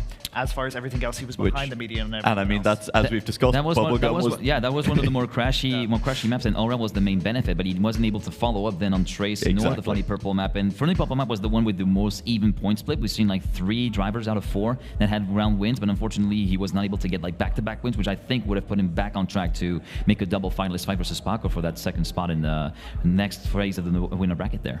Well, Aurel will not be alone in that lower bracket. Plenty of good players already heading down there. We don't have time to get into them all right now. We'll save that for a future couch. But let's talk a little bit about the 8 players who qualified directly to this top 64, because of course we had the Ambit circuit leading into it. And we have Import here to talk about some of these players as well. Those 8 players, as a reminder, were in order of the points they had qualifying: Letster, Elcon, Josh, Mime, Nasty, Ratchet, Richie, and Darklight. And we've already seen how Richie did well, but Import, he was not alone in doing very well in his first round of 64 match from those 8 players. Correct. As far as I am aware, based on everything that I've seen so far as match results are concerned, only one of the 8 has gone down to the losers bracket, which means the Ambit, ladies and gentlemen, was a success. The experiment was a success. Stop the count. Ambit worked. We're good to go. So Ambit year 2, let's go. I want to point out that it's just very quickly, not just that they've all made it through, several of them had dominant performance in their matches as well. Letster beat Pac, finalist from last year, in his match. Some of the other players looking down, Nasty, I think a little bit of a surprise to some people. He's a member of Shift, is a very good team. They're producing a lot of very good players. There's, I believe, 8 Shift players in the top 64 at the moment. And Nasty is one of them who qualified through Ambit. He also had a very strong performance in his match. Yeah, and that match is still going on as well. Nasty is going through, but right now it's a triple finalist mode with Vinch, Astronaut, and Riceland in that match. So it is a very tough one. But Nasty, back on the topic of Shift and being top 8, he has succeeded for himself. Mime absolutely dominated his match, as did Elcon. Josh is doing very well in his match. Ratchet also doing very well in his match. The only player maybe dropping to the lower bracket from that 8 is Darklight. Unfortunately, I think maybe not a massive surprise to some people. Darklight, well, no, he's not a fraud. He called himself the fraud, so it's okay. He called himself the fraud. Well, in that case, look, I'll agree with it. Who am I to say Darklight's wrong? He is primarily an ice player and is playing in a mixed competitive competition here. He said he was going to play XP Ice and then he qualified for Ambit top 8, and he's like, well, now I have to play Ambit, and I'm like, or I have to play the main tournament, and I was like, well, you don't have to. You know, I can give it to somebody else. He's like, no, I'm gonna play it. Well, there you go. I mean, Great for Darklight. Right. You love to see people pushing themselves, stretching outside their comfort zone and seeing how far they can get. That's how the Ambit circuit has gone for our players in the top 64. But we're still in the top 64. Things will continue after a short break as we see what's going on in the lower bracket, continue with the upper bracket. There is a lot of Trackmania left to be played today. We're looking forward to bringing you all of it. Don't go anywhere. We'll see you very soon.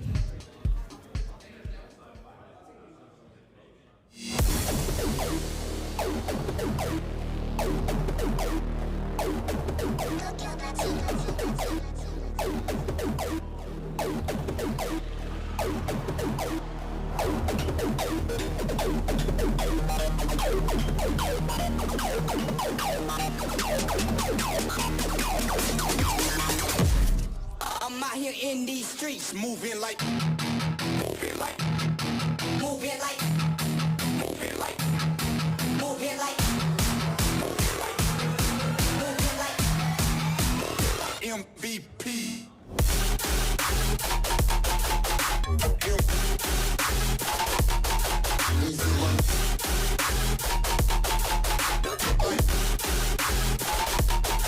Moving like.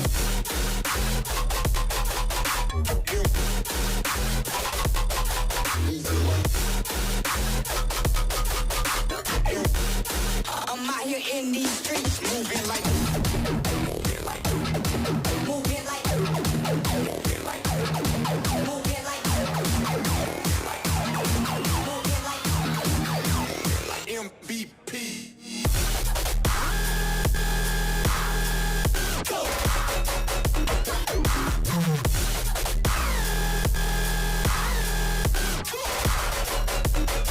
Moving like.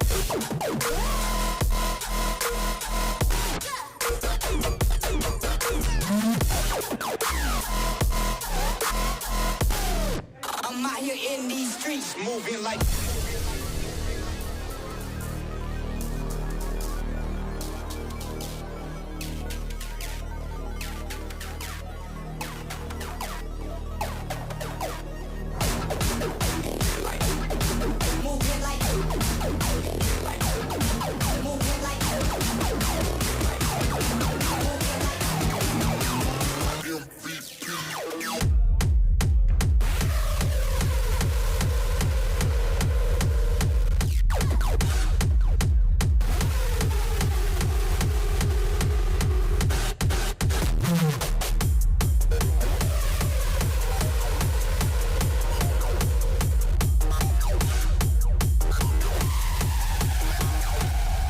I'm out here in these streets, moving like.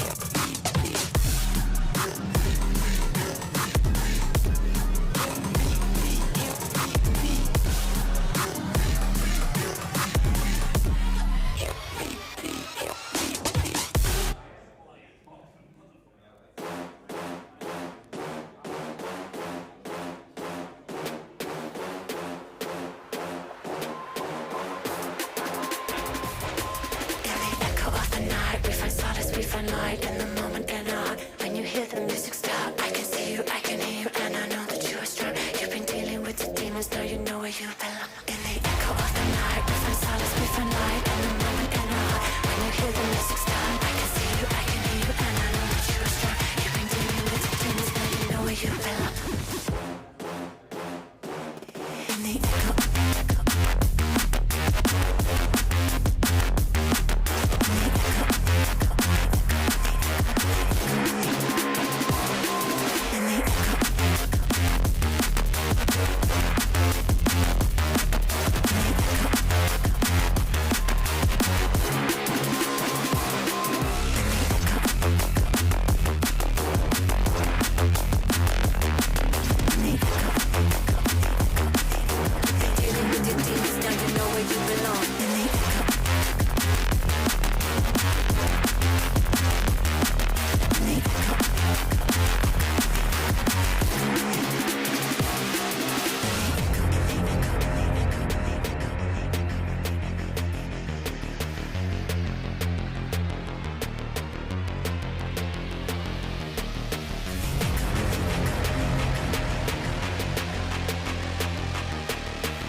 back to XPEvo 2025, where I am down an import on this couch, tragically. The good news is that's because he's just moved to the other couch. He's still here. We couldn't get rid of him. We tried our best.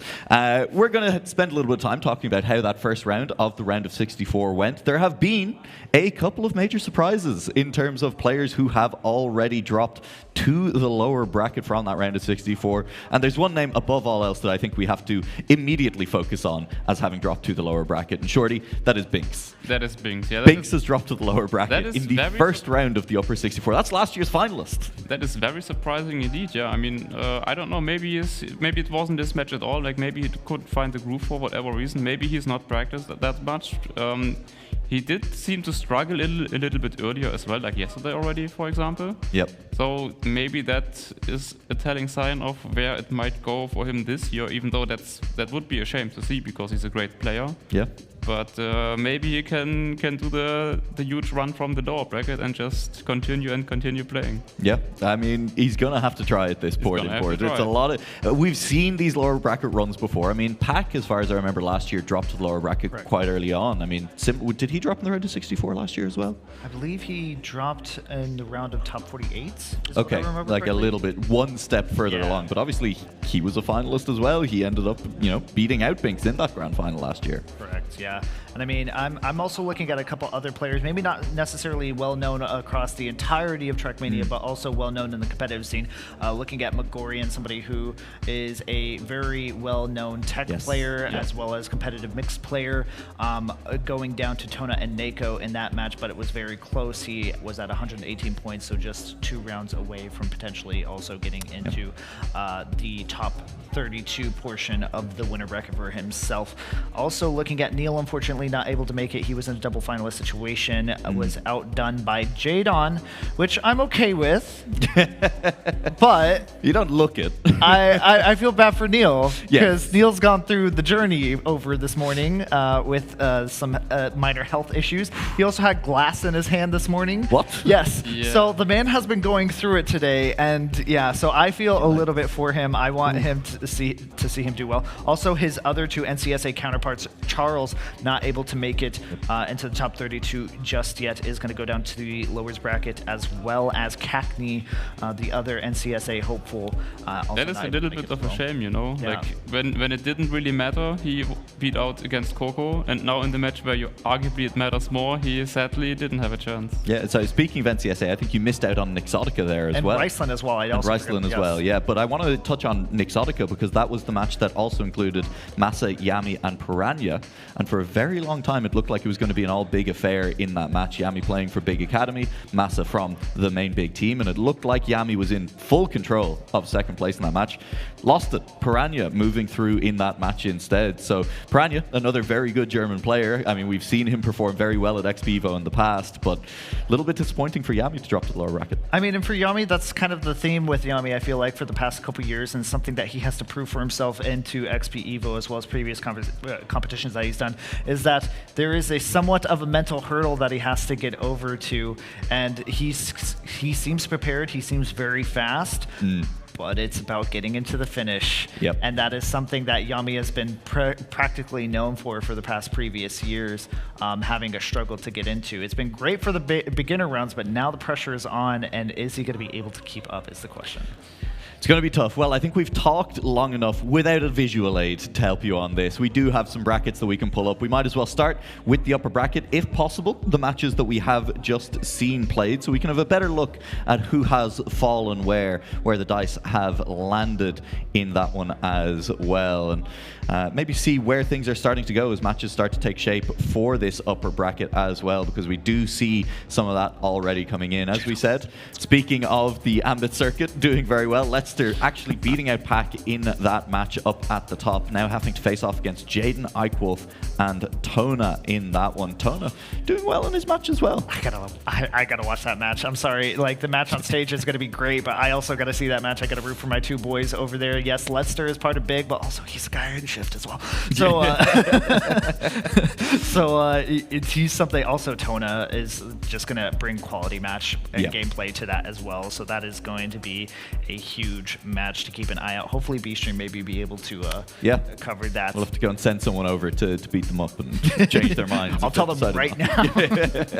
Yeah, and then looking at the other match in this part of the bracket in the second round, we have XPEvo, the player formerly known as Worker, Complex Statics and Nako and Pack. It's not Complex and Statics, although that'd be... It just used to be Complex, right? Yes, I think so. Okay. Yeah. But look, they're going to use the whole name. They're going to use the entire name box. I'm going to give them the whole name box.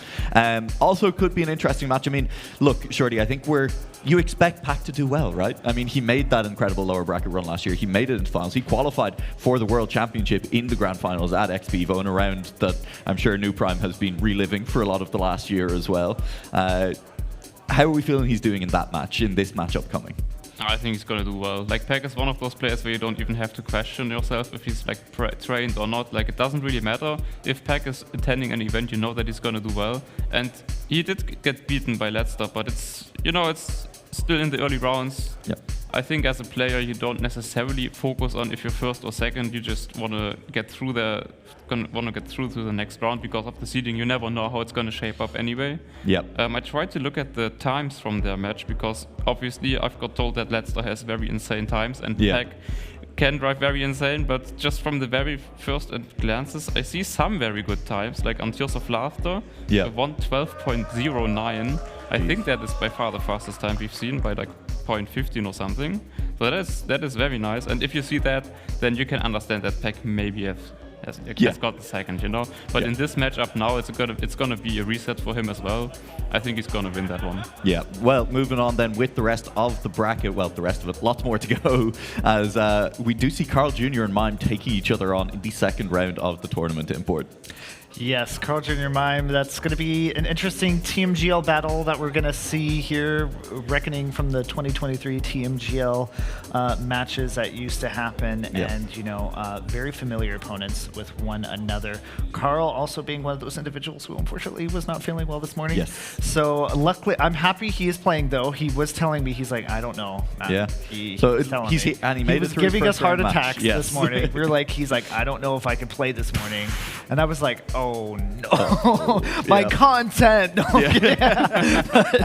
no, it should be a good match. I will say though, I feel really bad for Vinch and Novu in this position. I think that's a tough match. I think that's going to be rough for them. Second round of the upper bracket, that is a tough place to drop into. But we'll see what they can do with it. Moving a little bit further down, then Wizzy, Nasty, Pardon Vector, and Poopbore. Just a quick heat check on this one. Who are we feeling goes through? Shorty, starting with you.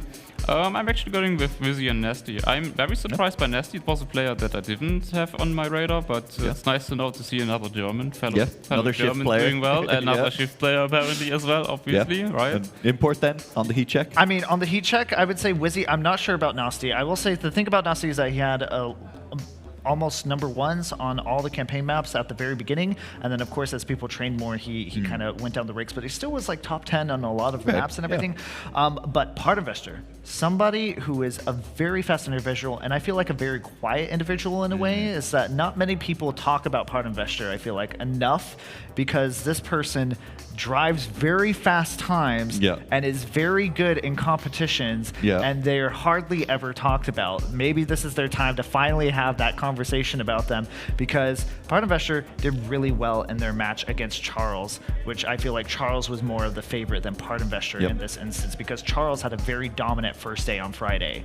So that is I don't want to get too into it, but I do feel the Dutch community gets overlooked a lot of the time. Sometimes, like specifically just the German and the French communities are both so strong. I feel like there's been some very good British players with EPOS and Pack kind of popping up recently as well. And the Dutch community has produced a lot of very good players as well, and sometimes they get left out of these conversations. We don't have time to get too deep into that right now. That's for maybe the bar tonight. We got a little We've got some more to get through on this one. Looking at these next round of upper bracket matches, Pushtito Paco, after managing to secure that second place, moves on to face another one of last year's finalists, New Prime. Also Elcon popping up in that match. I think we're just going to continue with the heat checks on this as well, with a little bit of an explanation. Import, I'll come to you first time for this match. Snappy also joining this match. Yeah, I think it's going to be New Prime Elcon. I think that is the heat check. That is the pulse. That is the vibe. Yep. Paco just seems to be a little bit on the struggle bus, but that doesn't necessarily mean that he will go out into losers bracket on this round, because sometimes a lot of players, they have a very struggled or very tough first round of the day, first match of the day, and then after the second match, they're locked in completely.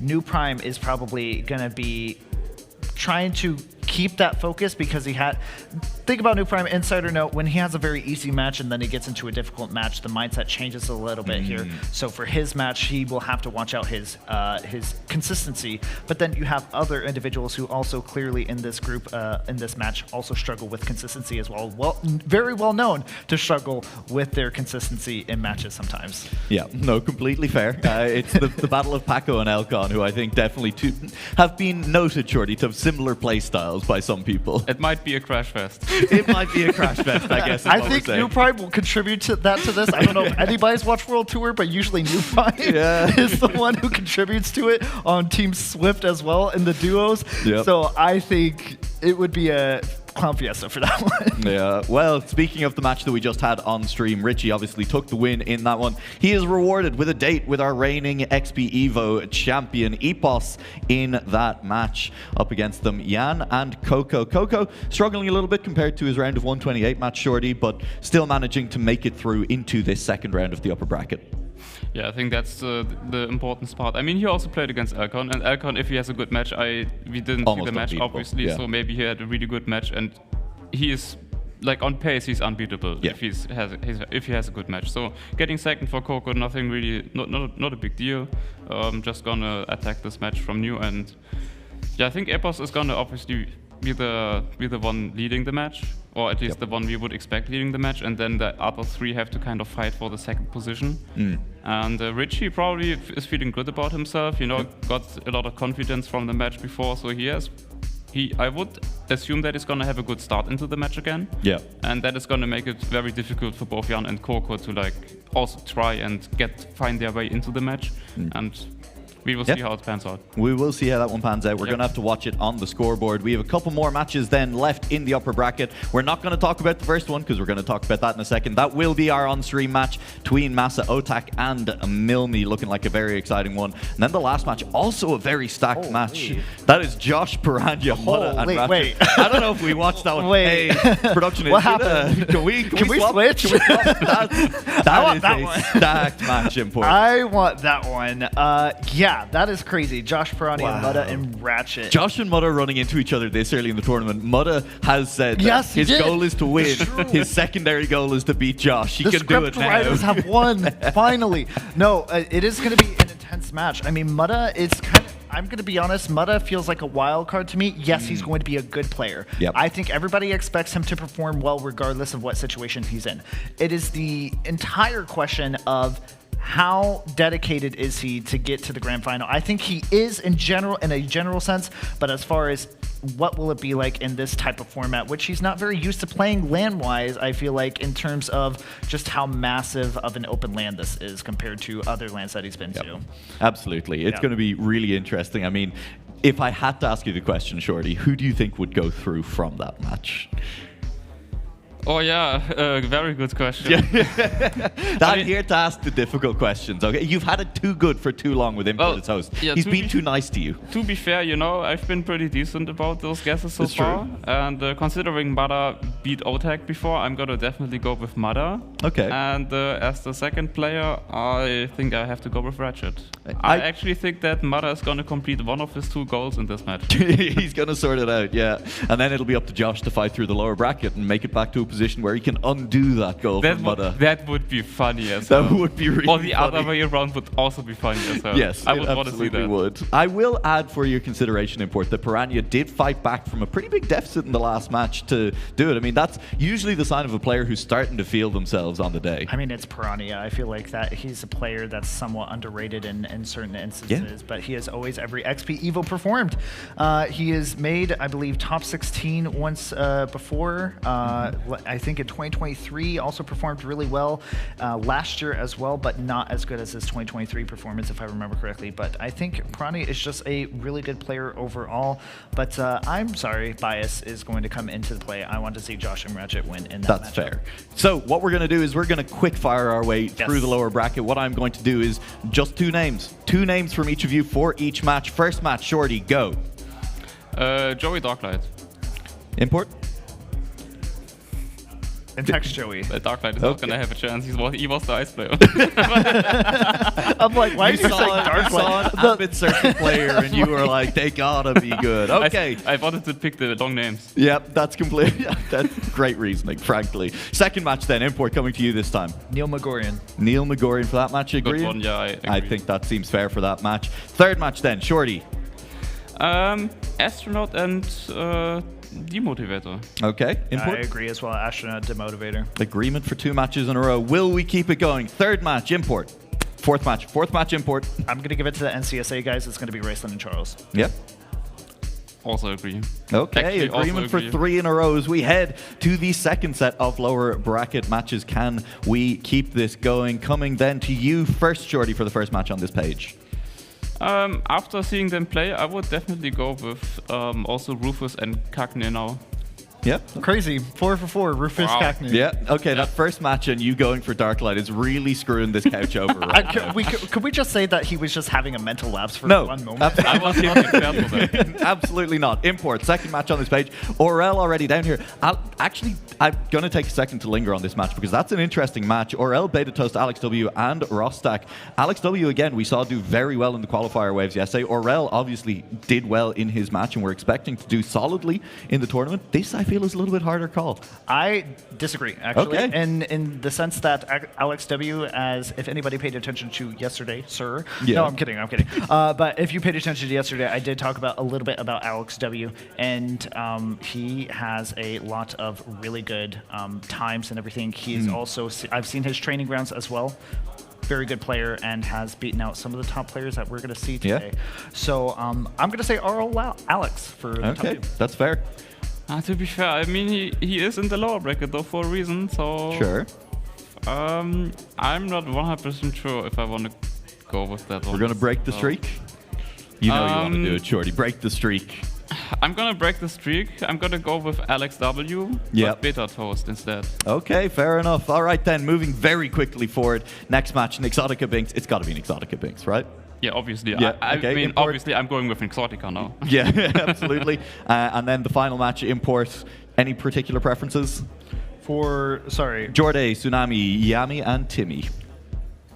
The last match. I didn't even give my. No, you didn't. We're out of time. Import, you give me the last. I'm going to say Exotica Binks, and then I'm going to say Jorday and Yami. Okay, Shorty, final match? Yeah, definitely. Yeah, absolutely. That seems fair. Right, let's talk about the match that we're getting on stage because we are rapidly approaching match start time, and we do have a banger lined up on stage. Even if Import is having buyer's remorse, even if he was looking at other matches and deciding that maybe some other matches were looking a little bit better, we do have a banger lined up for you. That match is going to be the match that contains Massa, the match that contains Otak, up alongside them, Tween and Milmi. And I mean, I think, look, we know how good Otak is, right? Won XPEvo 2 years ago, world champion in the same year. Couldn't defend his title last year, but still an incredible player. Massa, maybe looking a little bit better than we were expecting him to coming into the tournament, Shorty? At least better than I would have expected. I mean, yeah, obviously he didn't have that much time to train because of World Tour, so I would have expected him to maybe like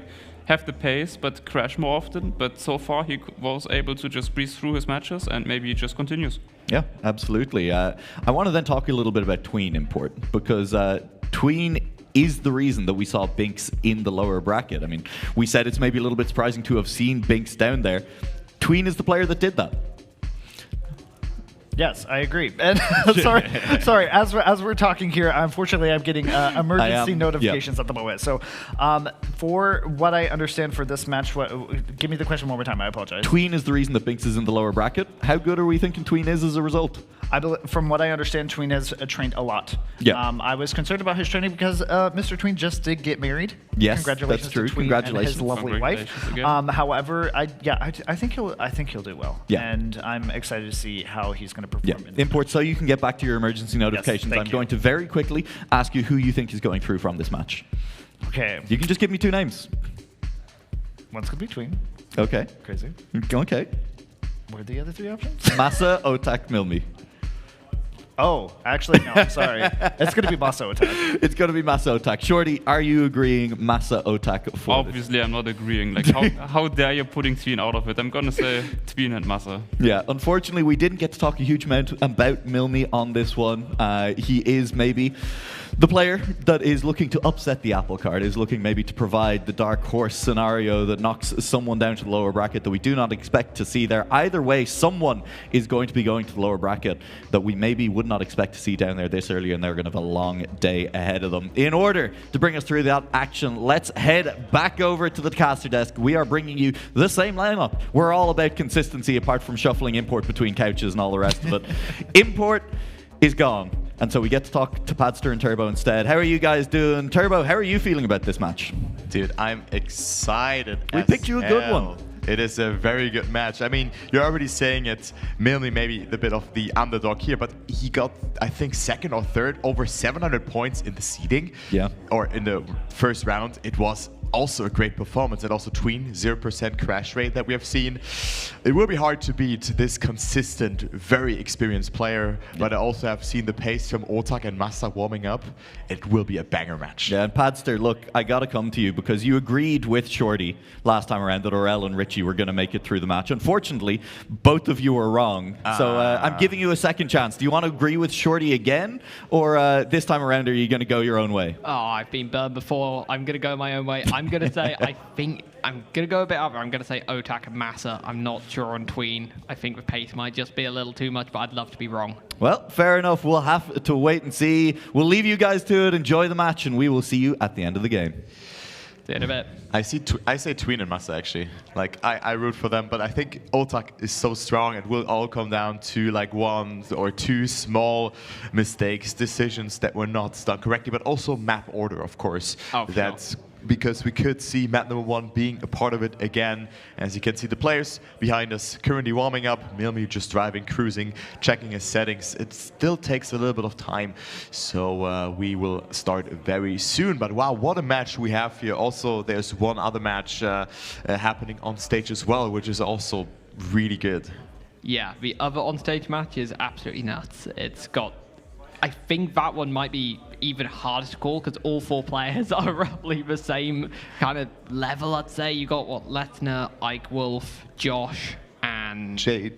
Jadon, sorry, not Josh. Sorry, yeah. Jadon and... Yeah, one more. One more. And one more. The same level. Yeah, happy to see that as well. That's playing on there as well. I really have to check how the matches went for everybody there because so many matches just happened, and we're definitely gonna take a look onto that later on, and also be on the B stream after that. So it was a lot of fun so far, and now we have such a match happening. And maybe we can talk a little bit about this because we all doubting in Milmi, but he performed very good so far. He's still in the winner bracket. It is still looking very good. I think he could potentially deny the one another 10 points and also become finalist in this match. I think something that we are seeing, certainly with such a tricky map pack, is you get these players who maybe in terms of recognition or skill aren't quite on the same level, you know, an A-tier player in a field of S-tiers. But if they put in triple the amount of practice, they're still going to be a massive threat, and you can get these people doing deep tournament runs than you'd expect. And Milmi, potentially one of those. But we do get underway with these 4 incredible players on stage here at XPEvo. This is the upper bracket, round of 32. Massa, Tween, Milmi, and Otak underway here on Tears or Laughter. Yeah, also important here to not only get yourself into the top 2, but also first and second are so advantageous, because if you get second, you play against 2 first place players from the other matches, and this will be a tough task to do as Tween gets a really good start, shows the pace, quarter of a second ahead, also holding the gear, Otak not too far behind, Massa also trailing behind 0.4 of a second, but what a great start here from Tween.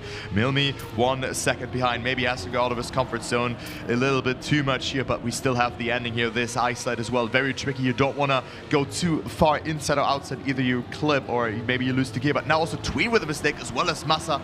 Tween with a little bit of a speed loss there, and Otak goes into the lead. So we have 2 fights for first and third place respectively. So Massa's POV is very good to follow here, because ending mistakes can happen here, of course. But Otak stays ahead, gets that first position, and position stay as is. No one fails the end.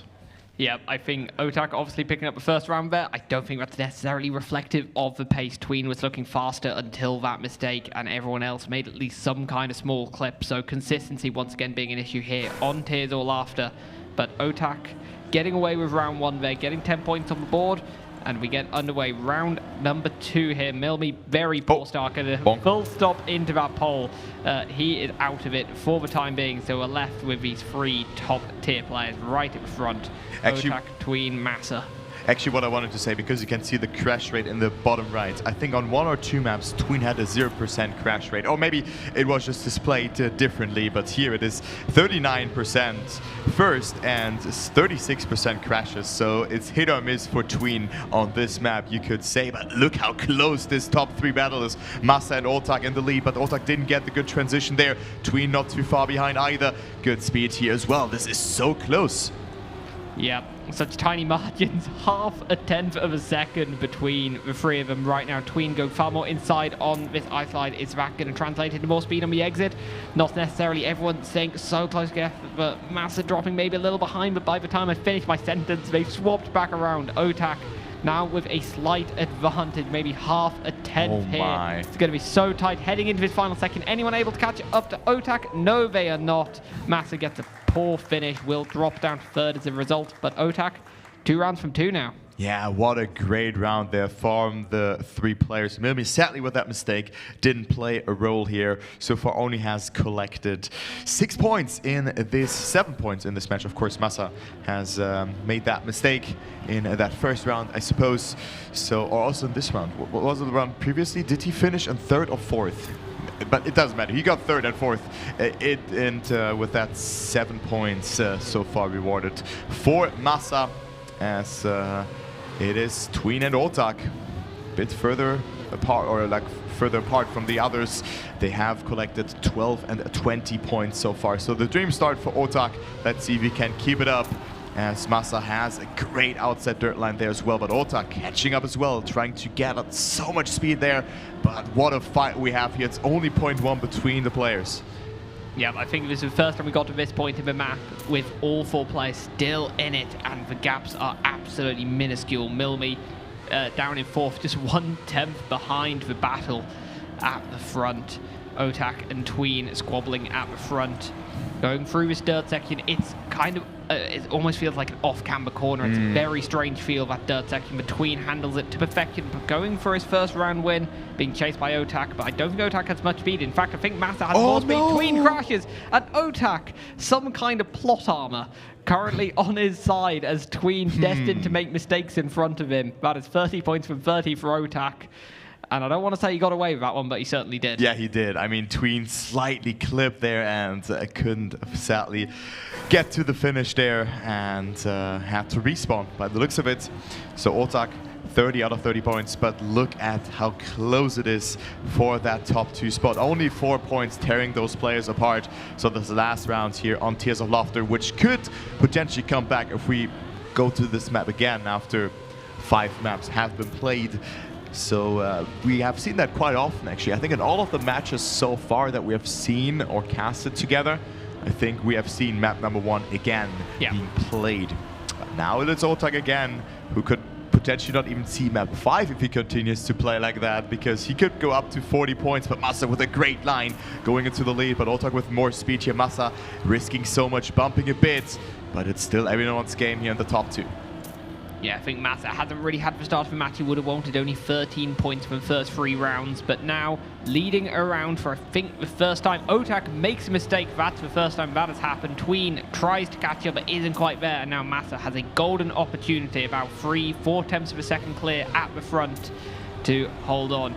Otak chasing as he can, but I think Massa has this one in the bag, will cross the line with 112-1, gets his match going a little bit, but I think main talking point from that map, Otak with a truly dominant start, 36 points out of 40. Yeah, that is awesome for Otak here, indeed. Tween not really being too happy about it, not getting too many points, but also Otak just being unstoppable here, especially in those first 2 rounds. And third round, a bit lucky, of course, but hey, that's what you sometimes need as well. And let's go to the second map here.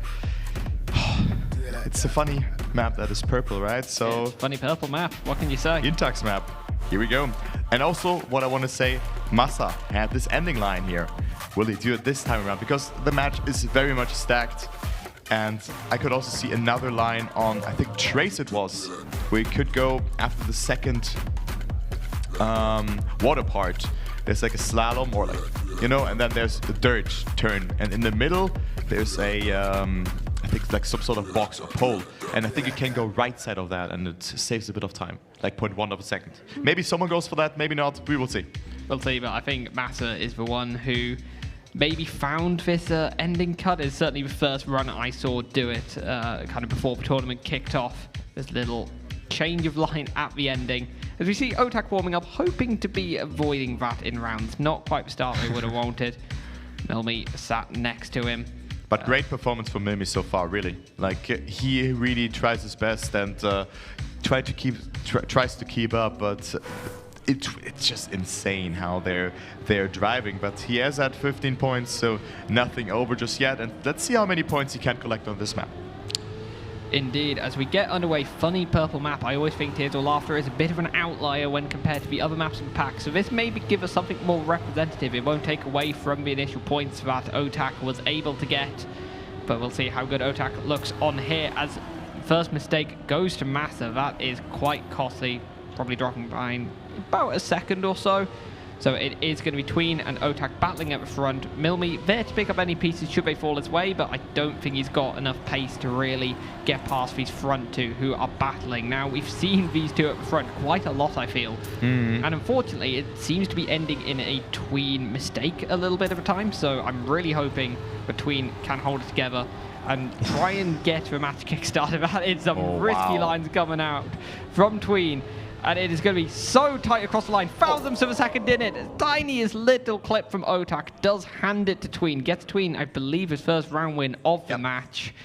He was so close in round number 3 on the previous map, but now he was able to get it through. But Otak with a great ending line, jumping into the penalty sector there to just skip it, right, and not drive over it. It's much safer to just drive because you have full control of the car, but great line there from Otak, catching up a lot, like 0.05 to 0.1 of a second. And with that, also now up to 42 points. Tween up to second place. Milmi, 19 points. Massa losing a bit of ground towards Tween, of course. And Milmi with a good start here, but still, he is like 0.1 behind. But look, okay, no, never mind. Otak didn't miss a checkpoint. It was just shown different in the scoreboard. So just a small hiccup. Otak is in the lead. Yep, and is trying to extend that a little bit, as I think this will shift the perspective onto Tween and Massa. Sat in second and third in the round currently, reflecting second and third in the match as well. And I believe that these two, it might be between these two as to who actually gets through in the upper bracket Massa? for a run based of how strong Otak has been. Is Massa going to try anything? Nope. Not this time. Oh, and doesn't need to, as Tween makes a very costly error there. Just little clip at the end, drops back, and not only behind Massa, but also behind Milmi as well, and that's going to be a nice point swing in the favour of Massa. I think the gap between those two, only 1 point now. Yeah, and also the time, it was a 1 minute, 0.751. I mean, it's only 0.35 off of the world record, so very good time Very good winning time there from Otak, and Tween getting overtaken by Massa again. Very close fight between those two rivals who have been playing in so many competitions against each other. Back then it used to be tag, then we had Trackmania Grand League of course as well. So many World Cups as well. So they are just trying their best and still going as the connection is lost. And I think it also lost for the players. Yep. By the looks of it, Otak not playing anymore. So we have a small technical pause here by the looks of it, but we will continue very soon. Soon TM, hopefully. Yeah, fingers crossed. Little technical hiccups, they do happen at LAN sometimes. Unfortunately, it is such a technological marvel trying to get so many players playing at the same time, getting all the servers behaving, trying to get all the graphics to work and all that. It's a massive kind of technological achievement that we can have LANs at all, but there are hiccups that do happen sometimes, and unfortunately this is one of them. But I think we have some interesting talking points from the first part of the track of the match, and I think Otak is looking supreme over the other players so far. I agree, Otak with a great performance so far. Milmi trying his best, as I already said. Doesn't really get there because Otak and also Tween are just that strong. Massa also crashing in some of those rounds, could have definitely gotten some more points, but is still on there, still batting it out with Tween, but it's Otak really to beat here in this match. He looks very, very good. I agree. Yeah, I think both Massa and Tween have had some quite costly crashes, and if they had, managed to cross the line on some of those, the gap could be better in their favor, I think Tween had two really costly ones when he was leading on Tears of Laughter. Obviously, that third round of Tears of Laughter, the most obvious, where he fell at the absolute final hurdle. But I also think round one, he made a similar size mistake and kind of dropped down second behind Otak that round. So, I think there's been some missed opportunities for Tween. I think there's been a few for Massa as well. But they definitely have a pace. And if the previous match we cast here with Prestige Paco showed us anything, just because you drop 10, even 20 points behind in the early stages, doesn't mean you're out. If you can pick up the pieces, if you can get some momentum going, yeah, you can close that gap in no time. Yeah, I agree with that. You can close that gap in no time. And also, like, this match being so young, let's say like that, map number 2, right? There's still plenty of rounds to be played. Now we're heading into map number 3, but map number 2 has just ended. That's how it went. And 8 rounds. There's still plenty of Trackmania to be played for. And let's see what they can do. Hopefully, I just hope that Milmi comes back somehow. I would love that. Yeah, really. For sure. Yep. So we are hopefully going to be getting underway at some point, just sorting out some technical difficulties that have happened here on the main stream. Unfortunately, that is just how it goes sometimes. What would be a Trackmania tournament without difficulties? Oh, exactly. It's what lunch breaks are for delays to run into. Exactly. That's what they're for. We don't actually get a break. We just sit here yapping the entire time. At least it's not 10 hours. Yeah, true. Could be worse. Has been worse. Exactly. But yeah, I mean, points have to be set. Players have to warm up. They need to figure everything out, skip to the rounds, and all of that stuff. So that takes a little bit of time, as you can see. And, I'm still interested to see if there will be any new line being chosen, especially on Trace, the one that I talked about. I hope to see something today. Yeah, fingers crossed. All right. So, what is your general impression so far?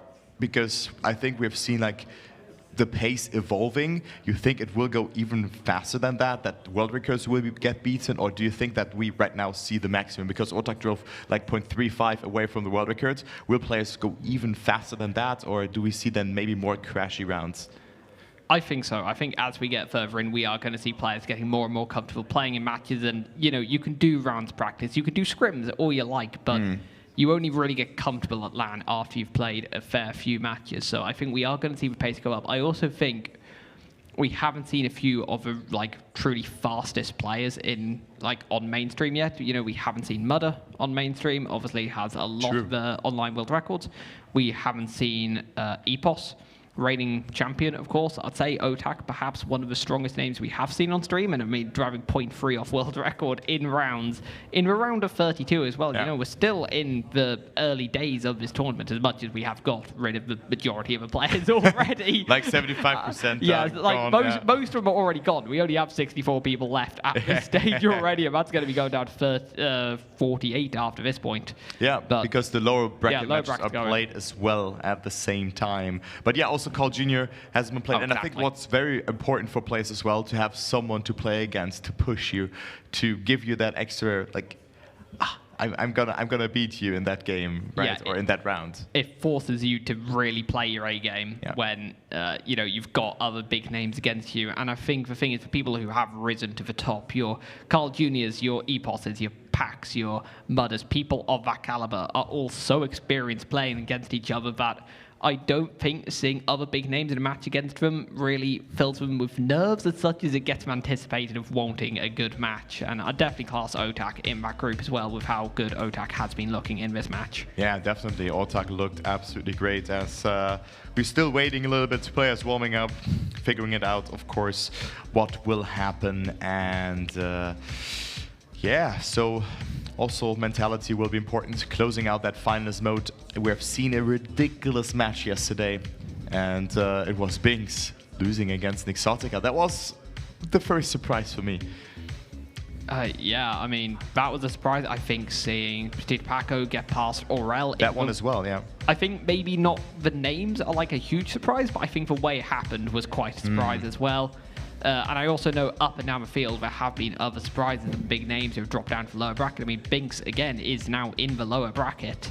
Had a pretty tough matchup going into the round of 64, and I think lost in double finalists against Josh, who would come in, obviously, from the Ambit side. A bit of an unknown quantity, anyone who's coming from the Ambit. We haven't seen so far, Yeah, the likes of Josh, Letzner, I think. Elcon, yeah, Mime. Exactly. You know, and it's a lot of very, very strong players in that group of 8.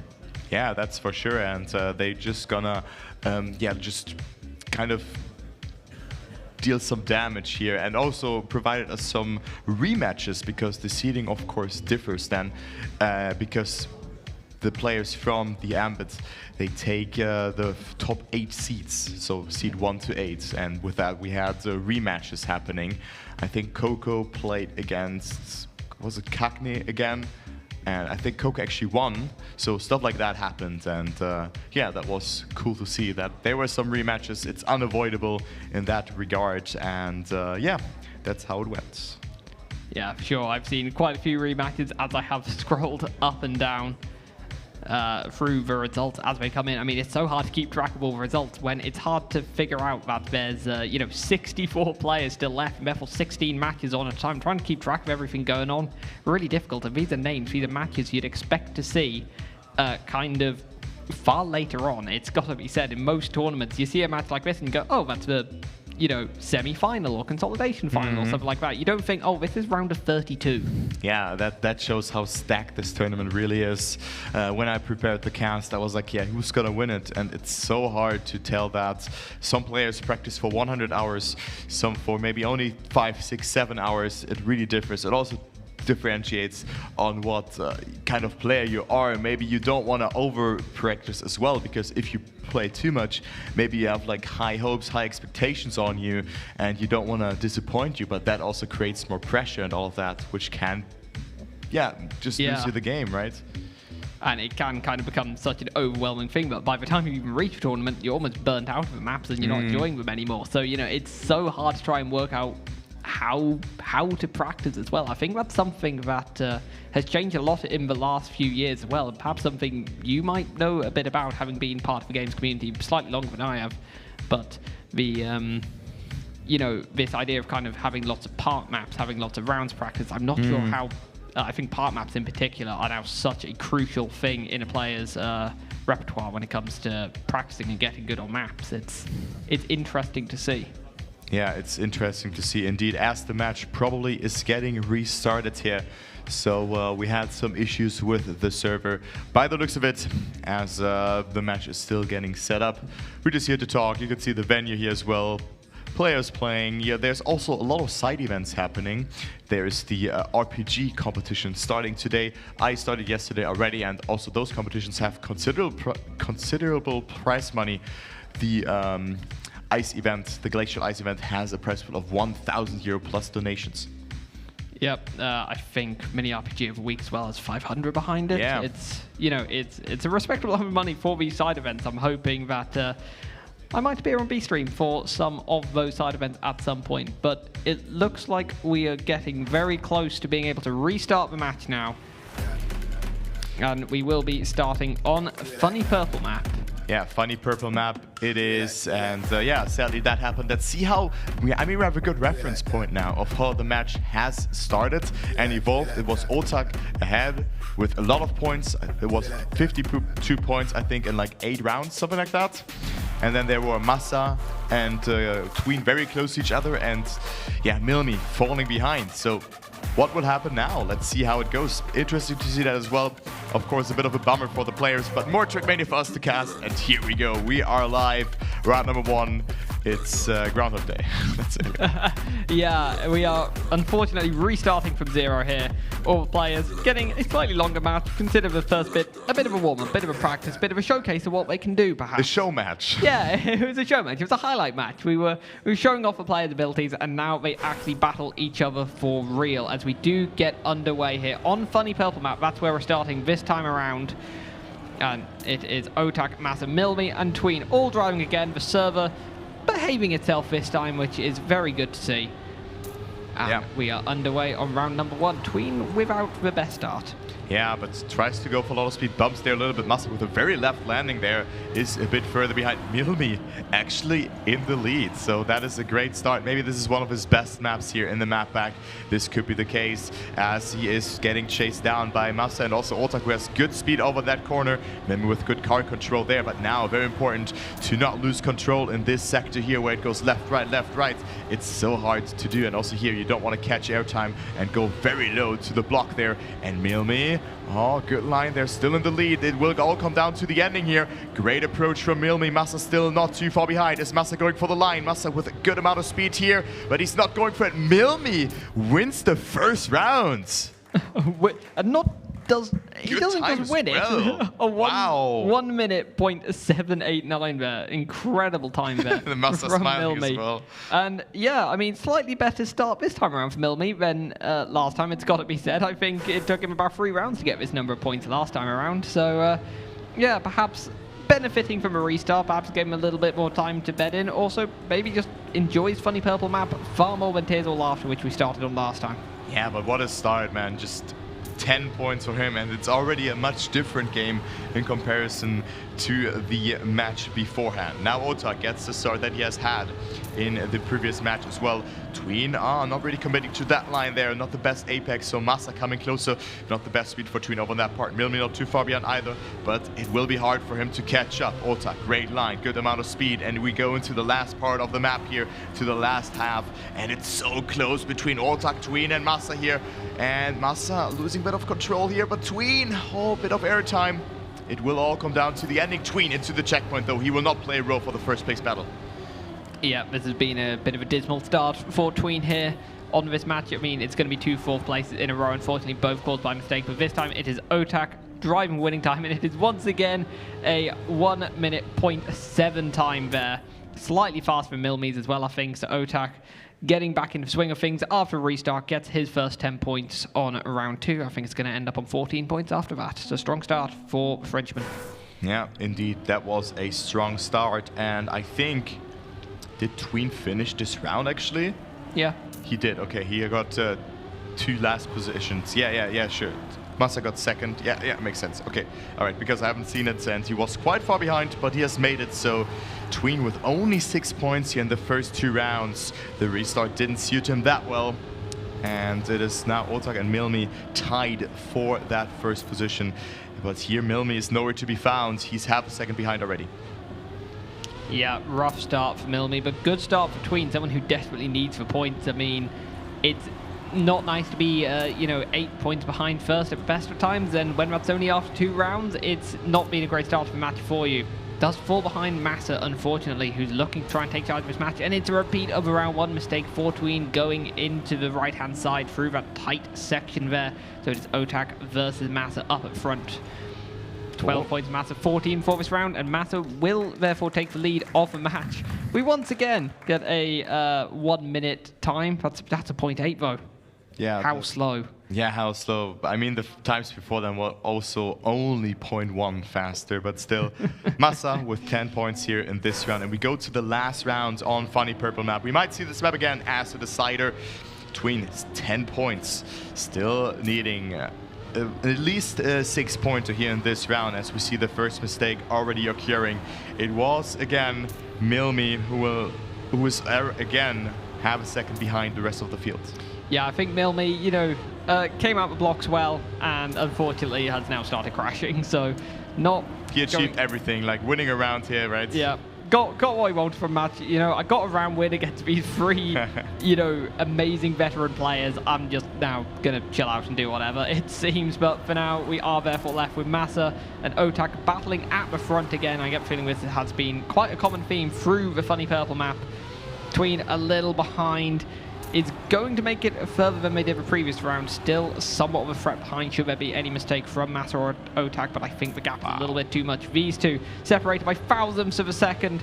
More speed for Otak, though, is going to work. We get a very low 0.7 there, almost into the 0.6s there for Otak. Yeah, brilliant, very brilliant good runs. ending, yeah. The ending was just so clean, like such a nice landing there as well. Staying ahead of Massa there, so Otak with a 10-pointer there as well. So here we go, map number 1 in the books, and now we go to Bubblegum. Here we go, that will be our second map. Indeed, it will. Quite a change in some ways from the Intact map, but I don't know, it's not the most different in a lot of aspects as well.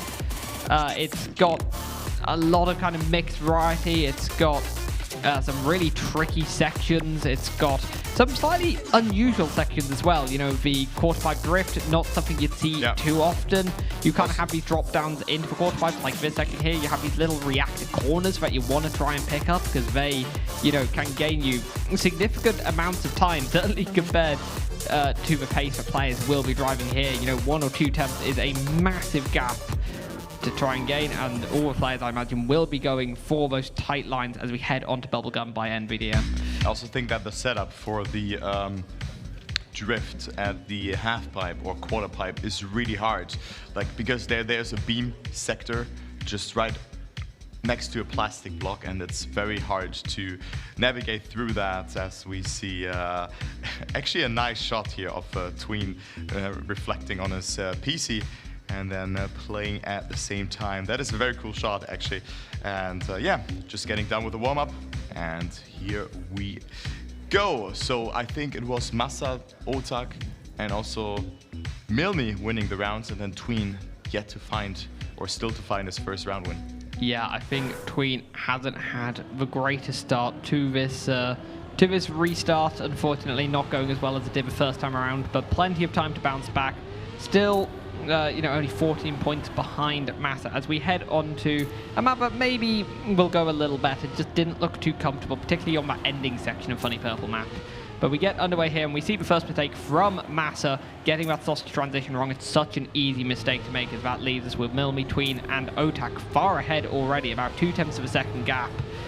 Yeah, I mean, if you mess up that transition, or just slightly that transition, that's the part that I mean, by the way, and I was talking about beforehand. If you mess it up slightly, this drop down, you're just gonna lose control of the car, and yeah, maybe even having to respawn. So it's a very costly mistake. Massa losing 2 seconds with that, and Tween finds himself in the lead out of Otak, maybe not too far behind either. And also the ending here, it's not that easy to do. I mean, you might want to change your camera. Otak plays in camera 3, so I think he's not gonna do that, and he has good speed accumulated and will not fail the ending. Tween second place, and a 105.04 is the winning time. So good job there. Tween still to find his first position in this match. Yeah, I think that little shake of the head from Tween was going, you know, I just drove a 105.1 or a 105 flat even, yeah, somewhere around there, and came second. And that is for Caliber. We're in round of 32. That is a bit I need to keep reminding myself, is we are still very early on in this tournament. This isn't like a lower bracket final or something, or even a grand final, which would be reasonable with the players we've got here, but it's not quite what is happening as we see a no slide from Tween there trying to go on that downhill section. It is so tight and tricky. Yeah, agreed with that. And Tween got caught off guard, and he's tied with Milmi with 20 points. Massa 32, currently scoreboard second place, and then Otak first position after just 5 rounds played, 40 points. So great job from him so far, and also great entry into the outside dirt. Maybe still holding the gear, but was a little bit shaky there, but still is in the mix. Can catch up to Massa, who clipped there on the inside. So Milmi could get some good points here in this round, as well as Otak, who will move up to 50 points if he survives the ending. Milmi losing the gear though, so he will have not that mess about of speed for the ending, but will still stay on that second position. Massa too far behind to answer the call. Yeah, and I will give a mention of time there. A 1:04.8 is a very good time. It is Otak's, well, public PB. I wouldn't be surprised if he has something faster offline, but for what we know, that is a PB for Otak. And yeah, Otak, I think, not phased by the restart, not phased by the technical issues, has just come in and hit the ground running immediately. 50 points from, 6 rounds. It's a very, very good haul. Yeah, I agree with that. So 1 second and third position for him, and then we only had first positions from now on then. But now he's behind. He has made a mistake, as well as Milmi. Massa also struggling with the gear, but can catch up a little bit due to the speed from the reactor boost and the penalty surface there. But Tween now can finally get himself those dire needed 10 points, but Massa, great line there as well, is going for the attack. It's a very, very close fight, only 200s between the players. Look at that. Massa committing to the outside line as well, having more speed from the exit, but this will all come down to the ending. Yep, super tight between Massa and Tween here. Only a few corners left to go on this track. We have this little grass section where the defining part, we have this drift. Who is going to get a bit better? We see 2 very different lines. Massa's ahead on paper. Tween has more speed. Will the speed translate into first place? Not quite. Half tenth of a second, and I think Tween's face there is ruining yet another second place in these rounds, and with a points distribution which favors first so heavily, that's got to be quite painful. It's gonna be quite painful. He's not catching up to the others. That's the problem. He's still like 17 points behind Massa, who's on second. And then Otak is even 8 more points ahead, so 25 points to catch up to first position. That is a lot. And also not, like, he's only 3 points ahead of Milmi, who did really have, I mean, other than that first position, which really carried him on that first map. He was half of his points, and then in those 3 rounds, he scored as many points as in just 1 round. Right, he got last twice, and then third position once, which equals 10 points. And also here, he really struggles to find his way into 2 last positions so far for Milmi. And right now, it will be Tween who will get that last place. Milmi, however, going into the lead. Great line there, but crashing on the outside. And it will all be Otak promoting into that second place. Yep. Otak, I think, getting away with a run that hasn't been too good by his standards, but it will be still enough to pick up second place, assuming there are no mistakes from Massa or himself. Not much of this track left to go. It looks like fairly tame lines from the pair of them. Massa will cross the finish line with 1:04.9, very respectable time there. Massa obviously showing a bit of pace that he has as well in this match, but those two, I think that round has really kind of extended the gap down to Milmi, and Tween behind by a little margin. Yeah, Tween behind by a little margin, but not in the points ranking. He's so far behind second place, and now also Massa and Tween getting first and second again. It just adds up, it compounds, and gradually the match is coming to an end, right? At some point. If we're going to map number 3 now, map number 4, we could see theoretically the first finalists. Yeah, I mean, it's... we've seen comebacks, we've seen players come from a decent deficit behind, but I think the ask on Tween now is perhaps even bigger than the one that was on Petita Pack over the previous round, and I'm just not sure I'm seeing the shift in momentum yet that Tween needs, and heading on to this track, which before the restart didn't go brilliant for him. I'm not sure this will be the place where it happens, but you never know. His fundamental pace was good, it was just consistency costing him, which is almost backwards to what you'd usually say about Tween. That's for sure, but Tween had a very confident start. I remember that. In the first round that we have seen, he was quite far ahead, I think even quarter of a second. So Tween definitely strong on this map. So I'm looking forward to see what he will be doing and delivering here, because he has to perform if he wants to go into the next winner bracket round. He needs to score some 10-pointers, and now's the time to do it. Yep, exactly. He's running out of chances to start turning this match around. As for Otak, the halfway point of the match has been reached, 60 points out of 120 needed to reach finalist.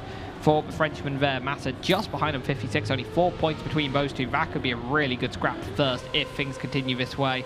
But I think the eyes and pressure are on Tween. In this format, getting top 2 is the really important one. And Tween, I think a lot of people expected him to manage that, expect him to get through alongside either Massa or Otak, but that is not how it's currently going. Yeah, indeed. Massa also with a good performance on Bubblegum. I mean, he's at 56 points. That is not too far behind from Otak. 4 points to be exact, but now look at Tween currently battling it out with Massa. It is very close now. This ice that will decide also the exit from it, because you still have icy tires on those turns here, the right and left turn. The car doesn't feel that responsive, and you sometimes clip or can just not judge the car's angle and also how long it steers and when it steers. It's very hard to do. Tween not doing it too well. Massa in the lead, just has 1 jump to clear, and he will go into the lead. If not, Otak overtakes Tween, but Otak only gets 3rd position. Again, Tween cannot find that first place that he needs. No, he just seems to be so stuck in second places, and it's just like, I think Massa and Otak perhaps both have a little more pace, and unless both crash at the same time, I don't really see Tween being in a position to try and get those first place a lot of the time. Although, with that round win for Massa, that is one bit of momentum that has changed. Massa has now taken lead of the match away from Otak. Otak, who looked so dominant in the early stages, 50 points from the first 6 rounds, has actually quietly been struggling for points since then. Yeah, that's for sure. I mean, he has kind of just played the match, just was chilling a bit, but Massa got so many good positions in. He has won so many rounds. Mimi, I think, also got like only 3rd in some of the rounds, only quote unquote, but still great performance, of course. I mean, we're in round number 10 now, so he has an average of at least 6 points per round, which is fantastic to see. And well, let's see what happens in this round, because we have a very close round just developing right now, even though Tween is not having the best exit from the ice like Massa and Otak fighting out for 1st position, though it could be Massa back-to-back winning a round here on Tears of Laughter if he gets a good ending line and also survives the 2 jumps there. But this looks like a great approach. Good speed accumulated. What will the time be? A 1:12.065. So Massa with another victory, just extending his lead. Great performance so far. Yeah, Massa really seeming dialed into this match. You know, after the technical restart, after everything that has happened, he seems to be one with the most focus. His mistakes that we were seeing kind of earlier on seem to have started to reduce, and you know, he's now just consistently pumping in these 1st places. And certainly Tween and Milby don't have a response, and I'm starting to think Otak might not even have a response once Massa has got into this flow. Yeah, Massa just seems unstoppable right now. You explain the flow, and that is something that really is, it's, for me, it's true, right? That there's something like flow in the game, because if you crash, for example, it kind of just interrupts you in your playing style, and maybe you think twice about a turn going into that. Maybe, oh, I crashed this outside turn last time, or I clipped the jump, or whatever. You think twice about it, and maybe you save it a bit, and then this adds to another mistake. And Massa just winning 2 rounds. He's chilling. He's having a good time. He's confident, and also here he looks very good. As unlike Tween, who did a mistake, Massa with good speed, but still Otak is there to challenge him. And let's see who's going to win that round, because it's only 1 drift, and Otak is quite far behind, make it 0.1 of a second, and also a very tight approach will not give him that much speed. Massa wins the 3rd round in a row here on Tears of Laughter. What a great performance from Massa. Well done. 30 points for him after 3 rounds on this map. Yeah, and it's another 1:12.0 as well. Not only is it consistent 1st place, it's consistent 1st place with very, very good times and consistent times. So, yeah. I think Massa on Tears or Laughter, it seems to be a map that really, really favors the big player. Yeah, 86 points now, coming ever so close to that finalist mode, 34 points away like that. And also on the flip side, Tween crashing again, 46 points. It is 30 points already for Tween. It will be so hard. The match looked close in the first iteration that we've had, where we sadly had the server crashing. I think it was like 29 and 30 points for both, or for Massa or Tween in that way. But here it's a complete different game. Yeah, and I think unfortunately for Tween, he is falling further and further behind as Massa is just looking stronger and stronger, and Otak is still just there picking up the second place. I haven't seen a mistake from either of these two players in such a long time. Oh, as Tween again in the ice. Yeah, I think he's just risking it. He's trying desperately to get these first places, and unfortunately that's almost costing him more points as, you know, he falls back down to fourth. Admittedly, with the points repetition, it's only a 1 point difference between third and fourth, so it makes sense to try and push. Otak with more speed. Oh, it's not enough. It's Massa. Massa holds on. That was what, 0.024 seconds there between them. That was Brilliant. very close. So Massa with a perfect map, 40 out of 40 possible points for Massa, and yeah, with that he's I think at 96 points, 106, something like that. Oh, he has a lot of points. Let's say he like has a lot of points. We know that much. And 96. I'm fairly certain that he will have enough to perhaps try and get into finalist on this map, as we do head into Agrippina. Yeah, this will be our fourth map, and then we have one map left over. Which one will it be actually? Let me see. We have one more map. Do you know from the top of your head? I think it's Trace. It's Trace actually. Trace Yeah, Trace. Yeah, Trace will be the last map that will be played, and then we go to map number 1 again. Oh, that's a spicy last map to have to go on I to. agree. Trace always throws up some surprises. I think it's a very, very difficult map to get the lines on. Yeah, and maybe also the new line that I was talking about. Maybe some players have utilized that. Perhaps. We're gonna find out after this map. Firstly, this one for 4 rounds. Massa at 96 points. That's indeed a lot of points after 12 rounds played. So good job so far. And then Otak, of course, losing his lead, had a commanding lead after the first map. I think 34 points, something along those lines. Looked good, but then Massa came back and just got all of those 10 pointers for him. Yeah, Massa's almost had some kind of second wind in this match and has just looked utterly dominant on Tears or Laughter. As we get a map change, we might get a little reset there. We do see Milmi immediately falling behind. A very early clip there for the Czech player. But for now, we are therefore left with Tween, Otak, and Massa. Tween pushing, really needs to start getting some big points here. He's going to have an opportunity with Otak out of it, but Massa carrying so much momentum from a perfect map on Tears or Laughter is going to try and push to continue that streak into Agrippina, but the gaps between him and Tween absolutely minuscule. In fact, non-existent at that point. That is an identical checkpoint from the two of them. Yeah, what a great race here right now. As you can see, Tween slightly ahead. Massa going for the attack inside line, but Tween will have actually not more speed. Different exit from that turn, so it's very hard to say that. Important to not crash here, of course, and also hold gear 4. Tween and Lady could finally win his first round in this match. This looks really good, but there's still the ending left to be cleared. Massa will not make that, loses control of his car, and now Tween has a comfortable lead to work with, but still the ending. It's not that easy to do, but Tween has the line out, and he will win the round finally with a 108.396, and you can see it. He's back.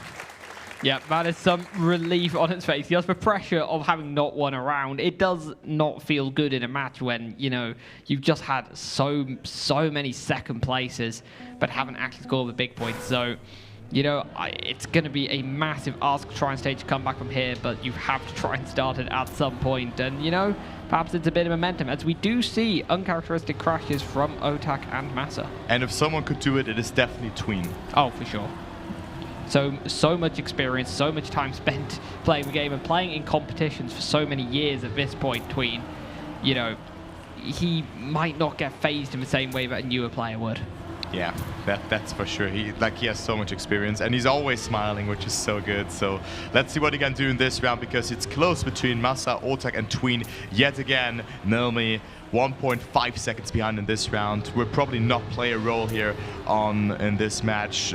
too much, maybe win a couple of rounds. I mean, he has won the first round to be exact, but look at that fight here. It's so close. Massa with a great line, but it was so close still between them. Otak and Tween with a better exit. Massa crashed here last time around, but this time it looks great that he doesn't crash, and it's 0.1 between them. Tween with great speed could win the second round in a row. This could be Tween's round. It's so close to Massa, Tween or Otak. It will be Massa winning the round. 6,000 ahead of Tween.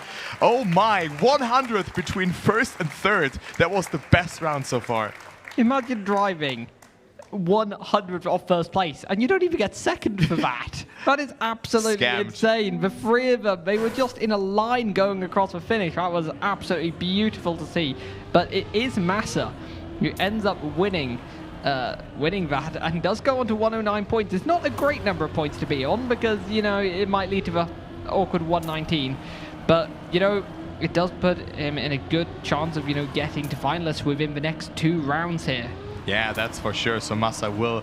Yeah, I mean, it depends on this finish position here, of course. If he gets first, he's guaranteed finalists as long as he finishes the next round. We have seen that today already at 119. A player not finishing. Well, those things do happen, but also here, this round was so important also for Tween to build up momentum, to get 2 out of 2, or like 2 round wins in a row. But also here, look at this round, it's so close again. It's 0.1 of a second after 50 seconds of driving, and Tween is definitely not slowing down. Look at that, it's neck and neck between them. It's so close again. These rounds are fantastic here on Agrippina. I can't believe what I'm seeing. So many times these 3 players have been separated by such tiny margins, and I still don't know who's going to win. Who's going to win? It's Otak. Otak picks it up that time. The whole top 3 separated by 1/10 of a second. Sick. It's impossible to call these lines even 0.1 of a second before the finish. It's, you know, it's so hard to even tell what's going on here. But Otak does pick up the round win there, and with Massa in second, Massa needs to finish in the top 2. And then he will be on to finalists, and will do it with a bit of a margin over Otak. Yeah, definitely. I mean, Otak, 2 first places are needed in order for him to get finalists, and then Tween being the biggest, or I would say the big loser of those last 2 rounds, of course. He was on 3rd position in the previous round, and then I think on 2nd or 3rd in the round beforehand as well. So it was very, very close for him, and sadly he couldn't get the big boy points out of it. And well, let's see if he can do it in this round, because it's another very close. This map is turning into my favorite map if it continues like that. The races are so close here every time.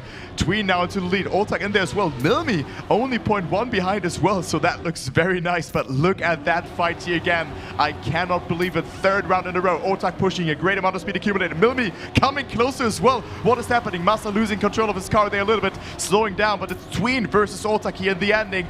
Milmi will not play a role. He has to release, and it is also Massa 0.15 behind. Milmi, Tween crashing and Massa overtaking. So it's Otak overtaking and Milmi with a crash as well. He was 1 checkpoint behind, but again, another close round. What a great map, or what a great players on this map to follow in that way. They made it so close. Yeah, Agrippina, absolutely wonderful to watch there. Absolutely stunning map by Roxy there. And tell you what, who the massive winner of that ending section was. You know, we had a crash from Milmi, then we had a crash from a small clip from Tween. Yeah. That let Massa get up into that top 2, so Massa will enter onto Trace in finalist. Yeah, the first round will be a finalist round for him, and then also Otak at 112 points. So he will be in finalists very soon as well, if he wins that round or just finishes in 3rd place twice. So that's what you have to do. I mean, also he could be at awkward 119 points or 118 points, which is kind of the same, I would say. But, you know, let's see what happens as we go to Trace. Do we see the new line or not? Let's see here on that part. You can go to the right, I suppose. Let's see if we're going to see it or not. It saves 0.1 of a second. Or maybe I just got told wrong information. Yeah. Who knows? Maybe the players were just trying to pull a prank on you. Yeah. Get a caster to just say. Look at him. He's blindly trusting us. What a silly caster there. Yeah. Well, we're going to see if anyone does go for any alternate lines, as we can see on Milmi's screen there. The match is starting, and we are underway on Trace here. Yeah, Massa finalist. You can see the red name attached to his car, and also the first mistake. He is quite far behind now with that, and it could be Otak who will move into the finals mode if he continues like that. But of course, Tween can't deny him. It's so close for that first position.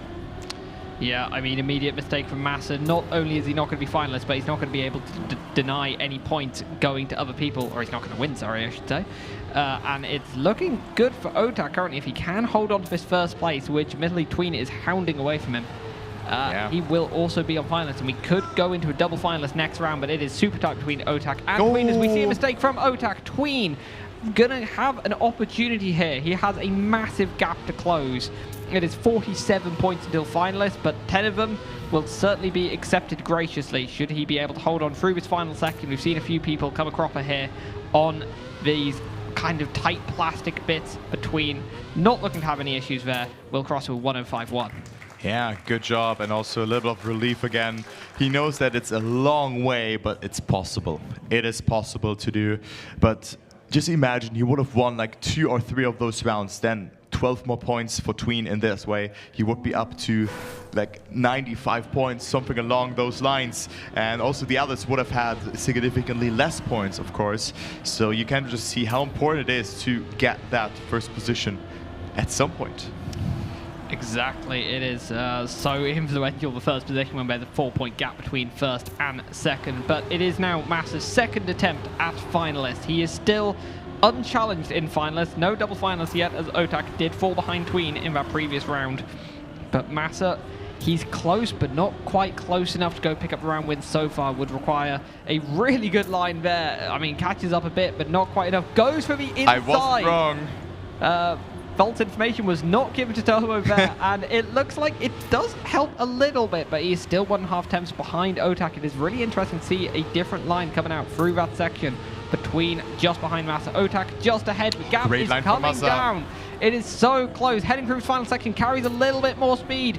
Can Otak keep it together though? It is a few thousandths of a second separating this. Who's there? And on the line it is Massa going right side of a finish. Gets him the match win by 7 thousandths of a second. What a great, great finish. What a great finish from Massa there. A bit of a solace for Otak. He's at least finalist. Yeah, well, so let's say it like that, but great ending. Just using, like, jumping very direct to the ending, being ahead by 7 thousandths of a second. So Massa will take the top seed from this round of 32 match. And let's see if Otak can close it out in his first finals attempt. So far, it doesn't look that good. He's on 3rd position. Milmi with a great start. I mean, he could also do a comeback, but they need to deny him. They need to deny Otak multiple times, and also here Milmi not really committing to the line, being uncertain about it, maybe not braking or releasing too much before the turn. And also take a look onto the camera. The gap is already quite large. Let's see if someone goes for the line again. It doesn't seem to be the case, as Otak is still leading by 0.2. It is his race to lose right now. Yeah, I think the gap behind, you know, a quarter of a second, I don't see Otak dropping that without a mistake here. And Otak, who has looked very consistent throughout and has performed strongly, I think will be a little annoyed not to. Oh, there's a mistake. No way. There is a mistake from Otak.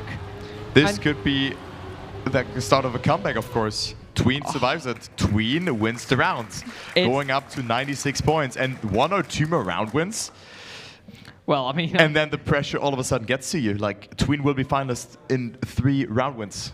Potentially, yeah, but it would be such a performance from Tween here to try and close that gap. And Otak has played so well throughout this match. I think it would be quite a surprise if Tween could achieve something here, but it would be a hell of a storyline if Tween is able to get into finalists from here. Will need a good few round wins in a row. Might need to rely on Milmi to be up there as well. And he will have to rely on Milmi this round. Tween is out of it. Can Milmi deny Otak, you know, moving into the next phase of the upper bracket?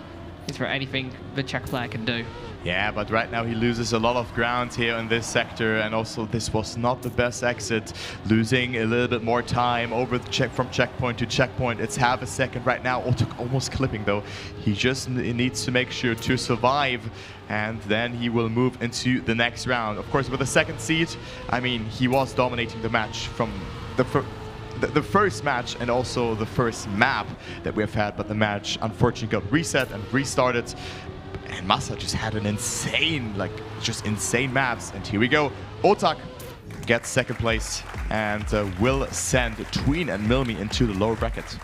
I would not want to be a lower bracket player who has to run into Tween at this stage. Yeah. That is a very strong player to have dropped down, and not the first of the strong players to fall down into the lower bracket for competition level. So high here at XPEvo 2025. But we have just seen a great match, a great scrap for the lead between Massa and Otak, and so many great rounds between all four players. Yeah, that was indeed very nice. Too bad that Tween couldn't get those 10 pointers across. It could have been much closer, but like that, he unfortunately is down into the lower bracket. But I still think that he can make a deep run into the tournament. But in the lower bracket, you have to play more and more matches. So it's like 2, maybe even 3 more matches, depending on how long you survive in those matches. Yeah, lower bracket runs can be pretty exhausting to do. On one hand, you do get more practice and more experience and more familiar with how the maps play around. In the other side, you don't really get much of a rest over the course of the day. This entire tournament is condensed into just 3 days to narrow down from hundreds and hundreds of players who sign up. To 48, yeah. We're down to 48 at this point, and we've only got another day to narrow that down to 1. Yeah. That's crazy. There's so many Trackmania matches still happening. But before we jump into a small interview with maybe Massa, it could be, we go to the highlights.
All right, well, here we are, ladies and gentlemen, with Massa, your winner for this round 2 winner bracket match. And Massa, I want to start with something.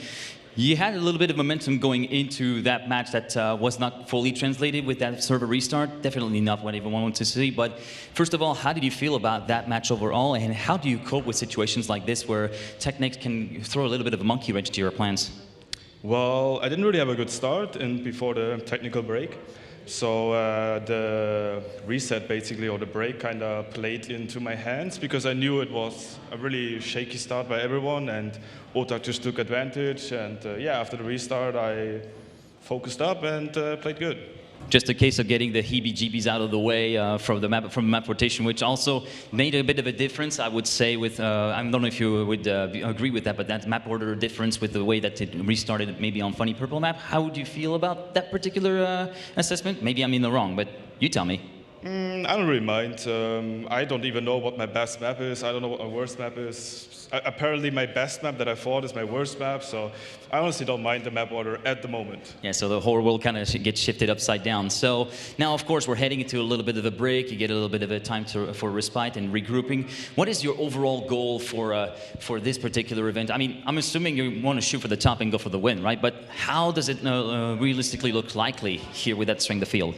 I think looking at practice and also next week coming up our global playoffs for the World Cup slot, I mean, I got the chance to get top 8, I would say. Maybe I can make it to the final. Maybe I go out in top 16.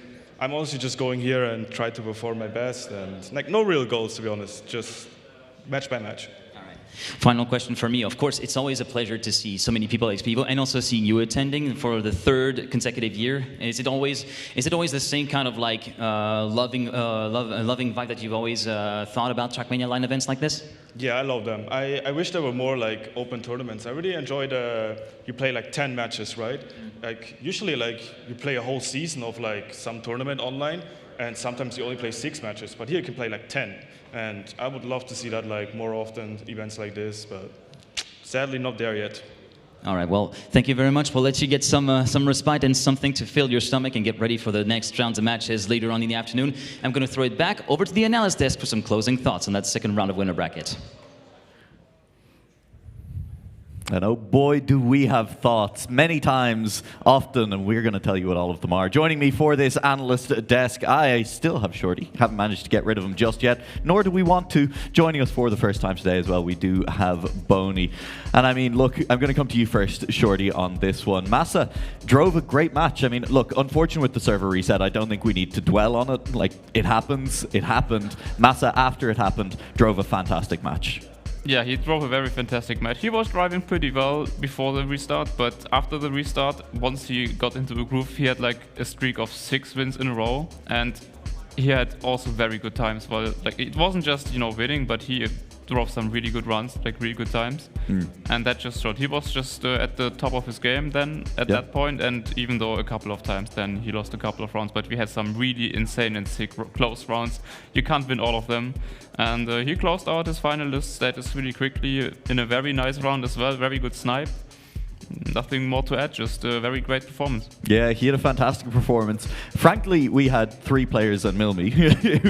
3 players a great performance. Milmy drove very well as well. I don't want to be rude. I mean, it's a very tough lobby. Yeah. Second round of the upper bracket at XPEvo is incredibly tough, and this was in particular a tough lobby. Something I think, Boney, that Tween found out to his detriment. It was a slow start, and then when it looked like he was kind of finally picking up momentum at the right time, we saw 3 of the closest rounds we have seen so far at XPEvo, and Tween unfortunately kind of came out on the wrong side of those. Yeah, that's the tough one as well, right? You have these players all stacked up against one another. I mean, I saw them took their seat, and I'm like, wait, you guys are playing? What do you mean?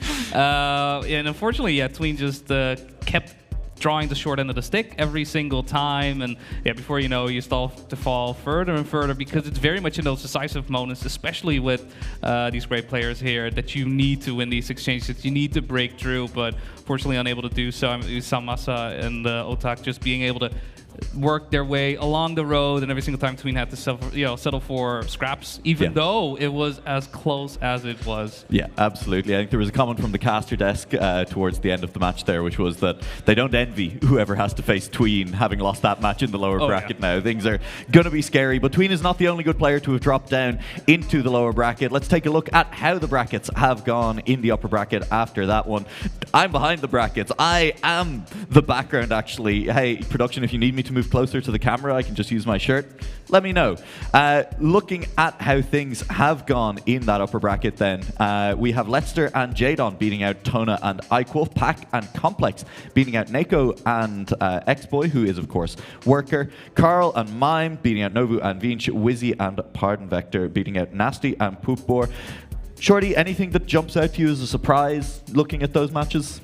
Not directly. The only thing that I think I can note is I've tried to look a little bit during the matches, and I saw that Tona was actually leading quite a bit in the beginning of his match. So that is a little bit of an upset, just because I saw him leading that early. But I guess he had a couple of bad maps afterwards, and yeah. That's completely fair, and my eyes are kind of drawn to Nasty. Bonnie, I don't know how you feel about Pardon Vector, fellow Dutchman, but we were kind of saying, Nasty looked really strong in that first round. Was maybe one of the 2 that we expected to make it out on the couch. Eliminated, only made it to 105 points. I mean, making it through the ambit as well, right? Initially getting straight into top 64. Now we had a match on B stream with Dark Light, who hasn't really practiced but came through. But on the side of Nasty, yeah, definitely a lot more practice, but unfortunately just unable to make it around 32. We'll have to settle for that lower bracket run to maybe make something happen there. But with the way round of 32 has been shaping up, we've seen it on stage, on stream, it only makes sense that at some point we're going to have to say goodbye to some great names just because there's only so much room. Obviously very happy that we have those two Dutchmen going through, but on the other side of the bracket, right, we can see some other names come by as well. Some very interesting names dropping on this one. We were talking about on the couch. I'm going to start from the bottom up this time around because it's just too good not to talk about. Mutta said in that interview yesterday his goal was he wants to win the whole thing. Secondary goal, got to beat out Josh. And hey, he got his chance in the second round of the upper bracket Boney, and he has sent Josh down to the lower bracket with a little bit of help from Ratchet as well. Yeah, following that, we got Masa Otak we just saw right on stream. I don't think we need to recap that. Coco, though, who we had on stream just a little bit earlier, unfortunately unable to make it happen against Epos and Richie. I mean, Epos and Richie both strong we had Richie on stream players as well. He's looking good as well. I mean, it took him a little bit to close things out, but Richie had a great first round, Shorty, and I mean, he's now into what's looking like a very tough match. I want to focus a little bit on the next matches that we're going to be playing in this upper bracket. Masa, Mutta, Richie, and New Prime is a scary, scary match. That's a very scary match. We're getting to the point where obviously in the upper bracket you have all the very best players, and you know that even though some of them might drop out into the lower bracket, you kind of feel like, well, we are going to see that one for sure again. Yep. And we are also at a point where you don't have any bad players left, obviously, right? Yes. You can't just say, okay, maybe one of them is a little bit of a surprise, because there aren't any big surprises left at this point, I would say. Yeah, I mean, look, I focused on the bottom of those two next round matches, but Otak, Ratchet, Epos, and Elcon, also terrifying. All of these matches, 16 players remaining in the upper brackets, and those are 16 top tier players. I mean, hey, look, we can't follow the action immediately. Look, we got to take a little bit of a lunch break here, and there will be more Trackmania to go after that. But also, during that lunch break, because even though the main tournament does take a break, we are going to be playing the mini RPG of the week Open Cup, and I hope you're not sick of me or my voice just yet, because I will be casting that for you alongside Padster with a couple of special guests as well. So don't go anywhere. More Trackmania to follow, and we will see you very soon.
Dubs like XPEvo.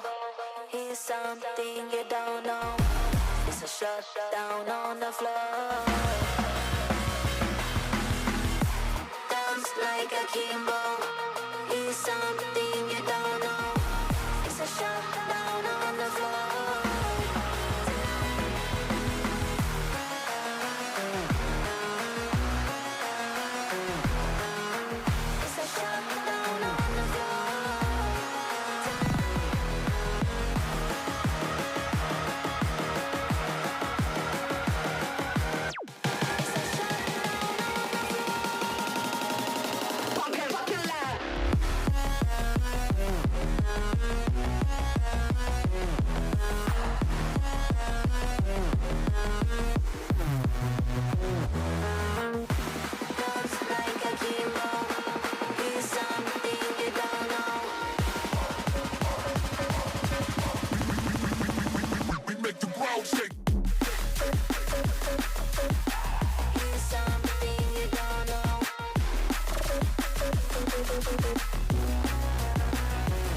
How does it feel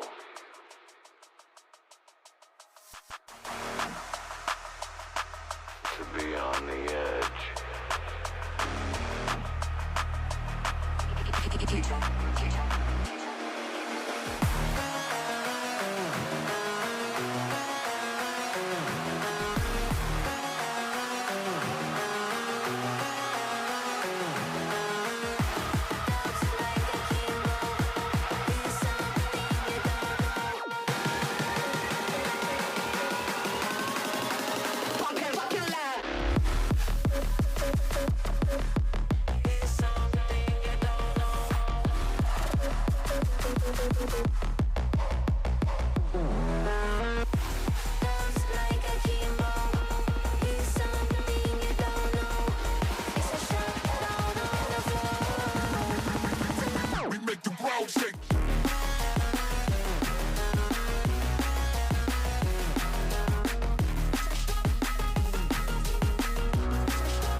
And you know it.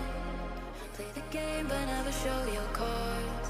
It's conflicting in the moment, but when you're gone it always breaks my heart. Break my heart again, don't you start again. Yeah, I know that you know that we're more than friends. Break my heart again, don't you start again. Yeah, I know that you know that we're more than friends.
The week, the Open Cup, coming at you live from XPEvo, and I am very excited to be joined by Padster to bring you a competition that has been close to my heart for the last several years on such a big stage as well. This is a fast learn style competition. The players have spent the last 15 minutes at this point trying to set a time, 10, 15 minutes, I don't know exactly how long they've had, give or take, trying to learn a mini RPG style track, and we will now be getting into a format that I am going to make Padster explain.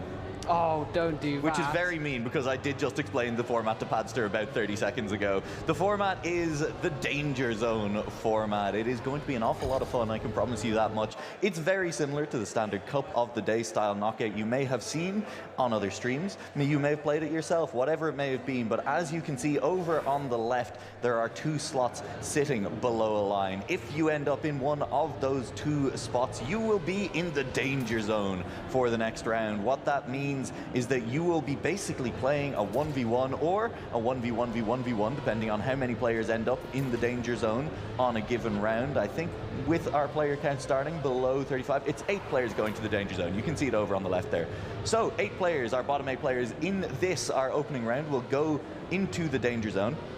And in the next round, those 8 players are basically having a sub-match against each other. If you are in the bottom 4 of those danger zone players, you will be eliminated. But if you're in the top 4, you get to keep playing. And if you avoided the danger zone in your next round, you're just back in the clear. There is no marks against your name for the rest of the competition. Padster, we're going to learn this track as we go, as the players have spent the last little while doing. We are on Circus by Black Pulse, and it's looking like a celebration of a track. Indeed. I mean, there's a few names I definitely recognize from the RPG scene here. Yep. Obviously, Techie in first, Scandir in second. Not exactly surprising name to see. Casitas here as well, one of the mappers for the main XPEvo event. Yep. Dropping down into the dangerous part of the safe zone there in round 1. Not exactly where he'll want to be. But yeah, it's going to be interesting to kind of discover this map on the fly. Absolutely. I mean, even this ending looking a little bit scary towards the end. This isn't quite the ending, but that last turnaround, having to go over the anti-boost backwards and then up through the big top and flying as high as you can towards that ceiling. So these are our 8 players in the danger zone. As a reminder then, 4 of these players will be eliminated in the next round. It will be the 4 players that are in the bottom 4 of these 8 players. And thank you very much to our production team who have swapped over on the left to our pure danger zone scoreboard. So these players can place anywhere. If they come first, second, third, fourth, fifth, sixth, seventh, and 8th, we're still going to eliminate the bottom 4 of them. So it's pretty brutal once you end up in the danger zone. It's even worse than just like double elimination. It is truly a last life where you're up against everyone else in the same boat as you. As we see cars all over the place on this bug slide landing, there is very, very little cohesion between them. Yeah.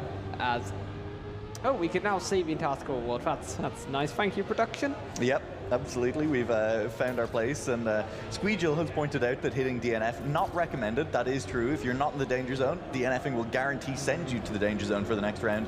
And if you are in the danger zone, well, that's pretty much a guaranteed way to get eliminated as well. Unfortunately for XPEGIL, they are struggling in the danger zone. We are on board with Lakadal, who needs to chase down Sapphire, and Casitas has managed to do so. Naywan also falling down the leaderboard, failing that last couple of checkpoints. So Lakadal, as you can see, is safe. Sapphire, unfortunately, finishing behind Casitas, and that does mean that we have eliminated our first 4 players. Padster, Sapphire, Nenka, Naywan, and XPEGIL will be our 4 players gone in this round, and we will be sending 8 more players to the danger zone. Right, I'm starting to see how this all ties together. Of course, as a caster, I'm very well informed on exactly how this format works. It does have quite a pretty UI, as you can really see how everyone now moves into the danger zone. And there seem to be a few players in it now. 8 players to keep track of. Yep.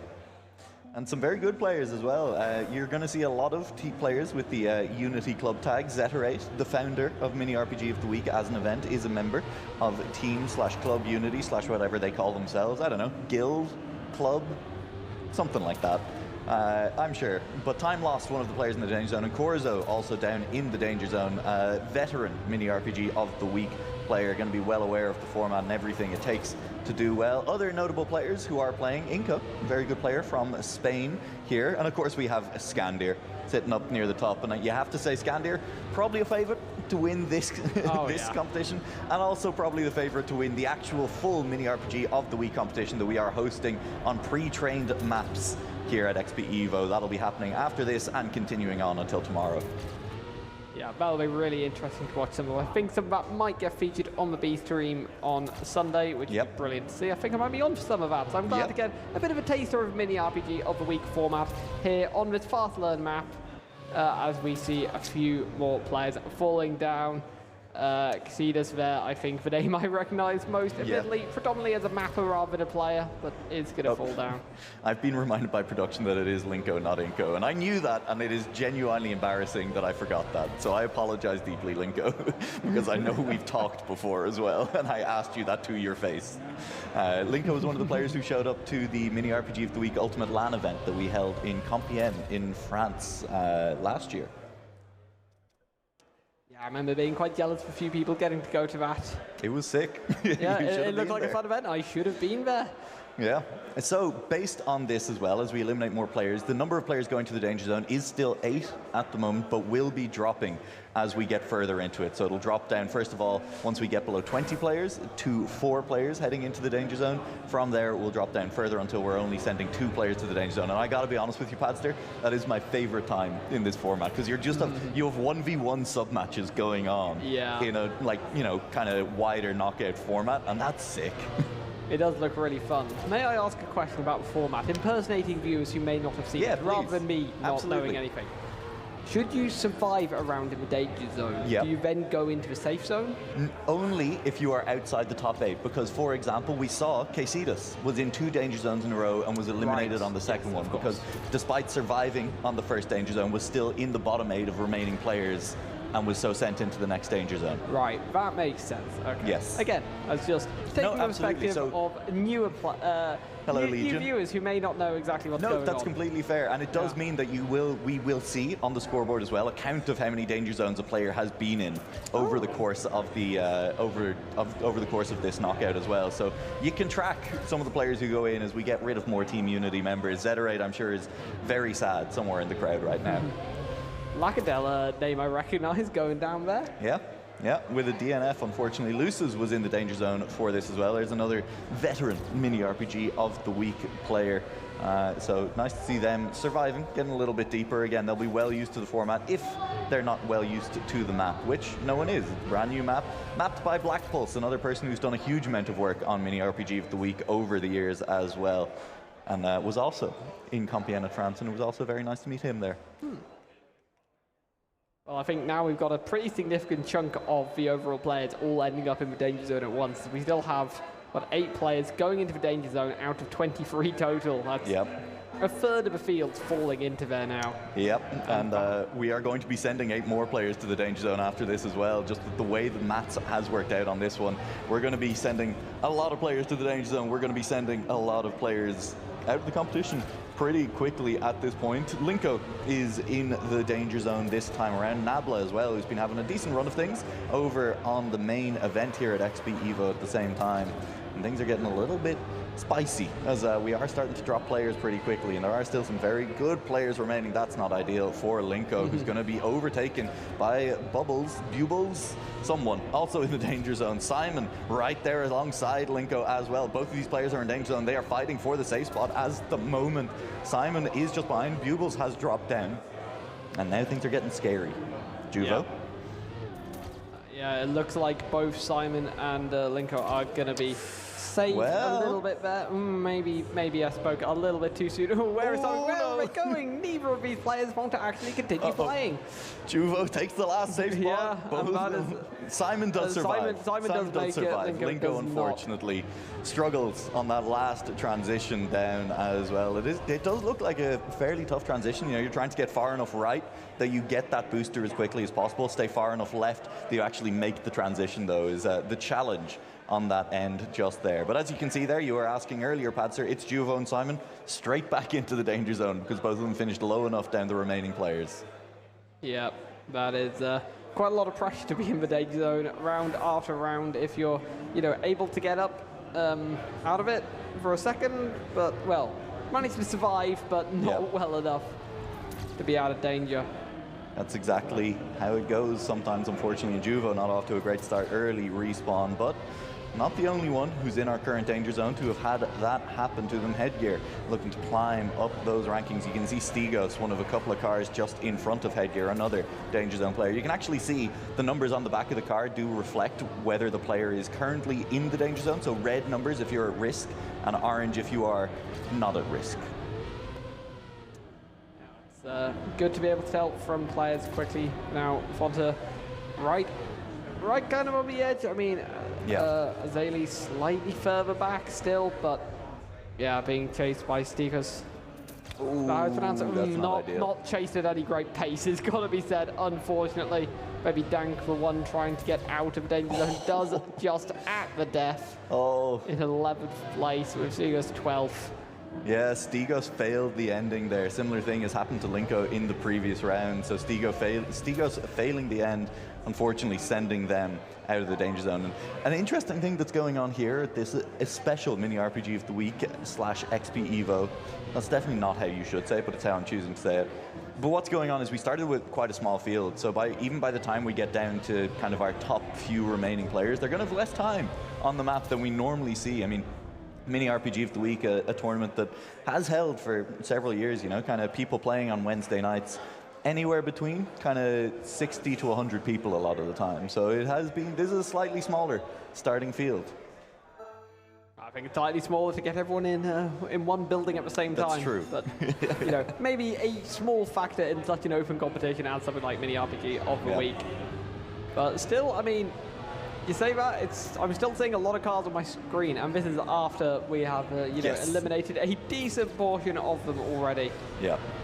But we are now at the point where we are only going to be sending 4 players to the danger zone. In fact, there are only 4 players in the current danger zone. Scandir is one of them. Luce is one of the other ones. I apologize to Maggie and Sampler. That is a tough place to end up in, because those are 2 very solid mini RPG players sitting in this. And you can see Scandir up very close to Nabla, nearly leading the round. Nabla ping-ponging around the place. Not the most stable connection to the server from there. But yeah, you can see Yogg also in chat shouting out some calls for Luces.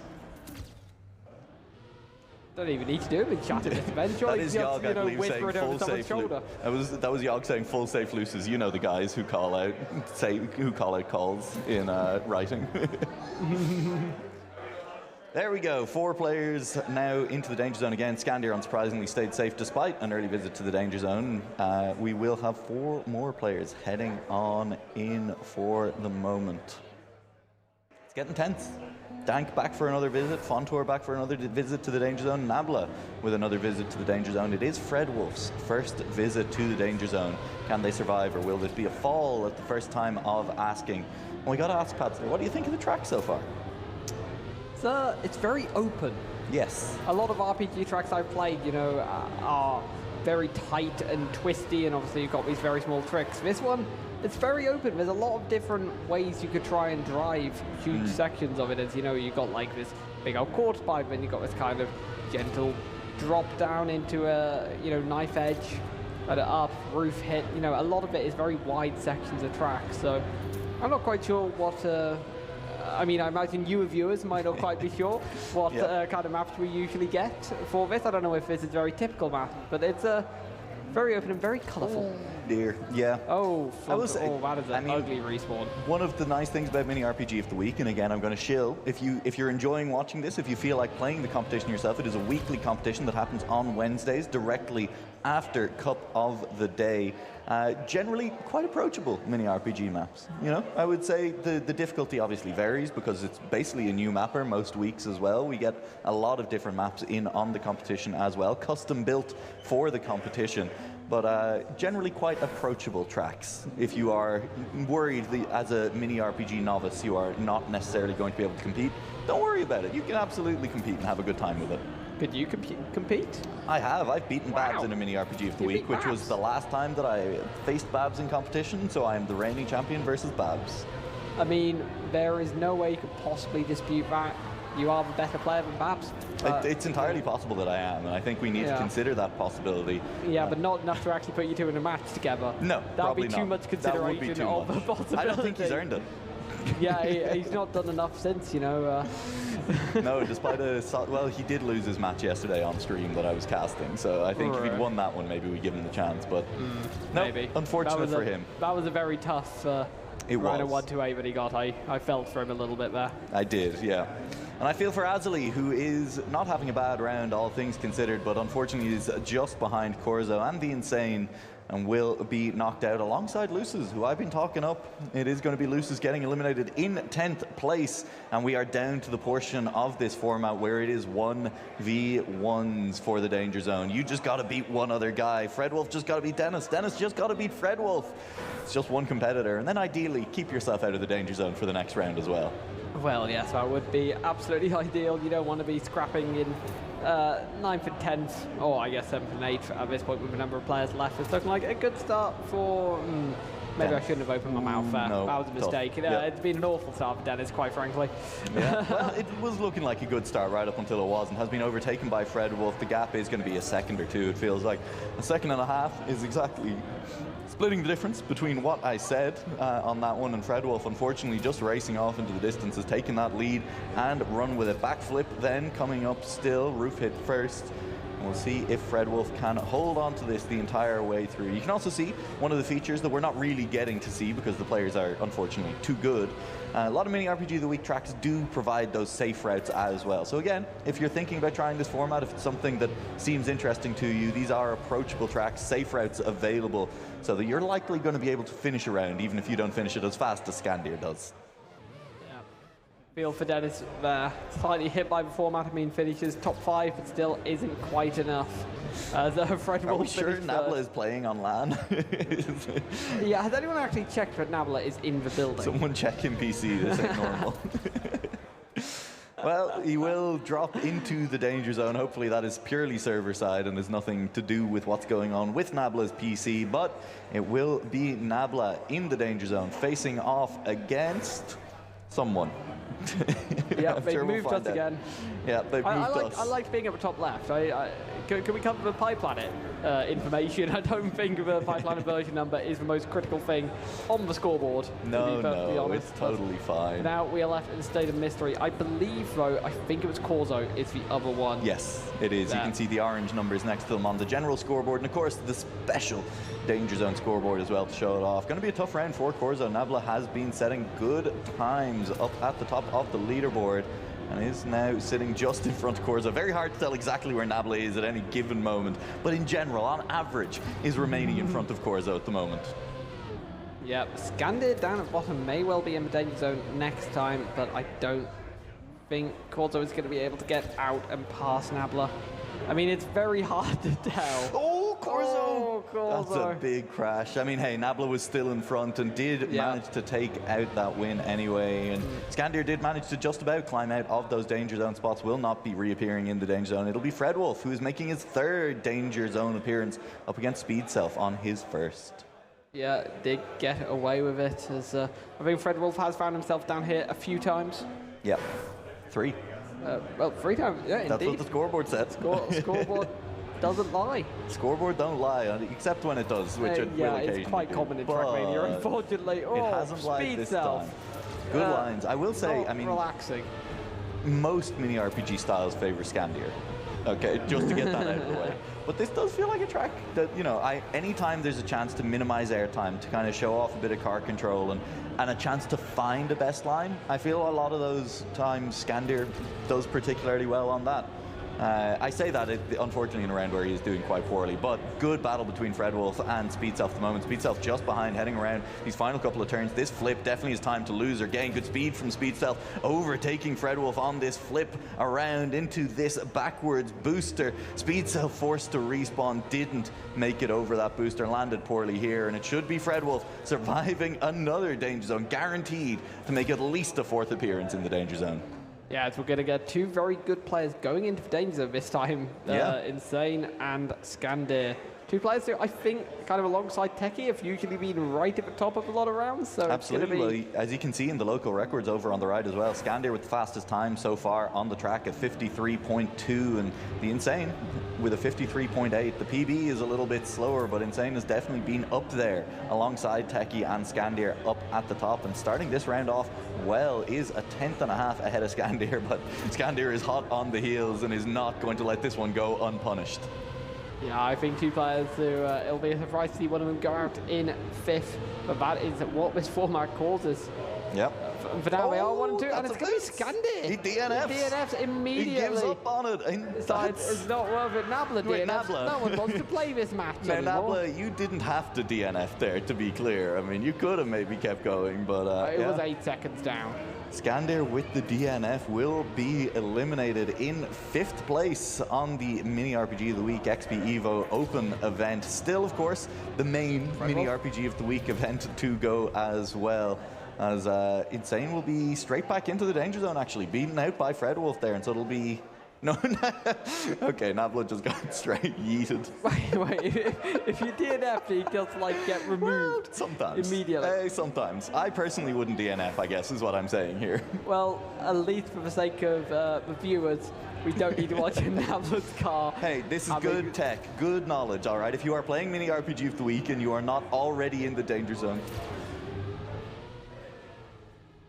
something's happening. I don't know. Production are saying that we'll figure it out afterwards. It's whatever. Fred Wolf and Insane are up against each other in this round. We are down to a surprise top 3, and Fred Wolf trying to take on the players already eliminated Scandir and makes the same mistake Scandir did on the quarter pipe jump, catching wheels on the front just there.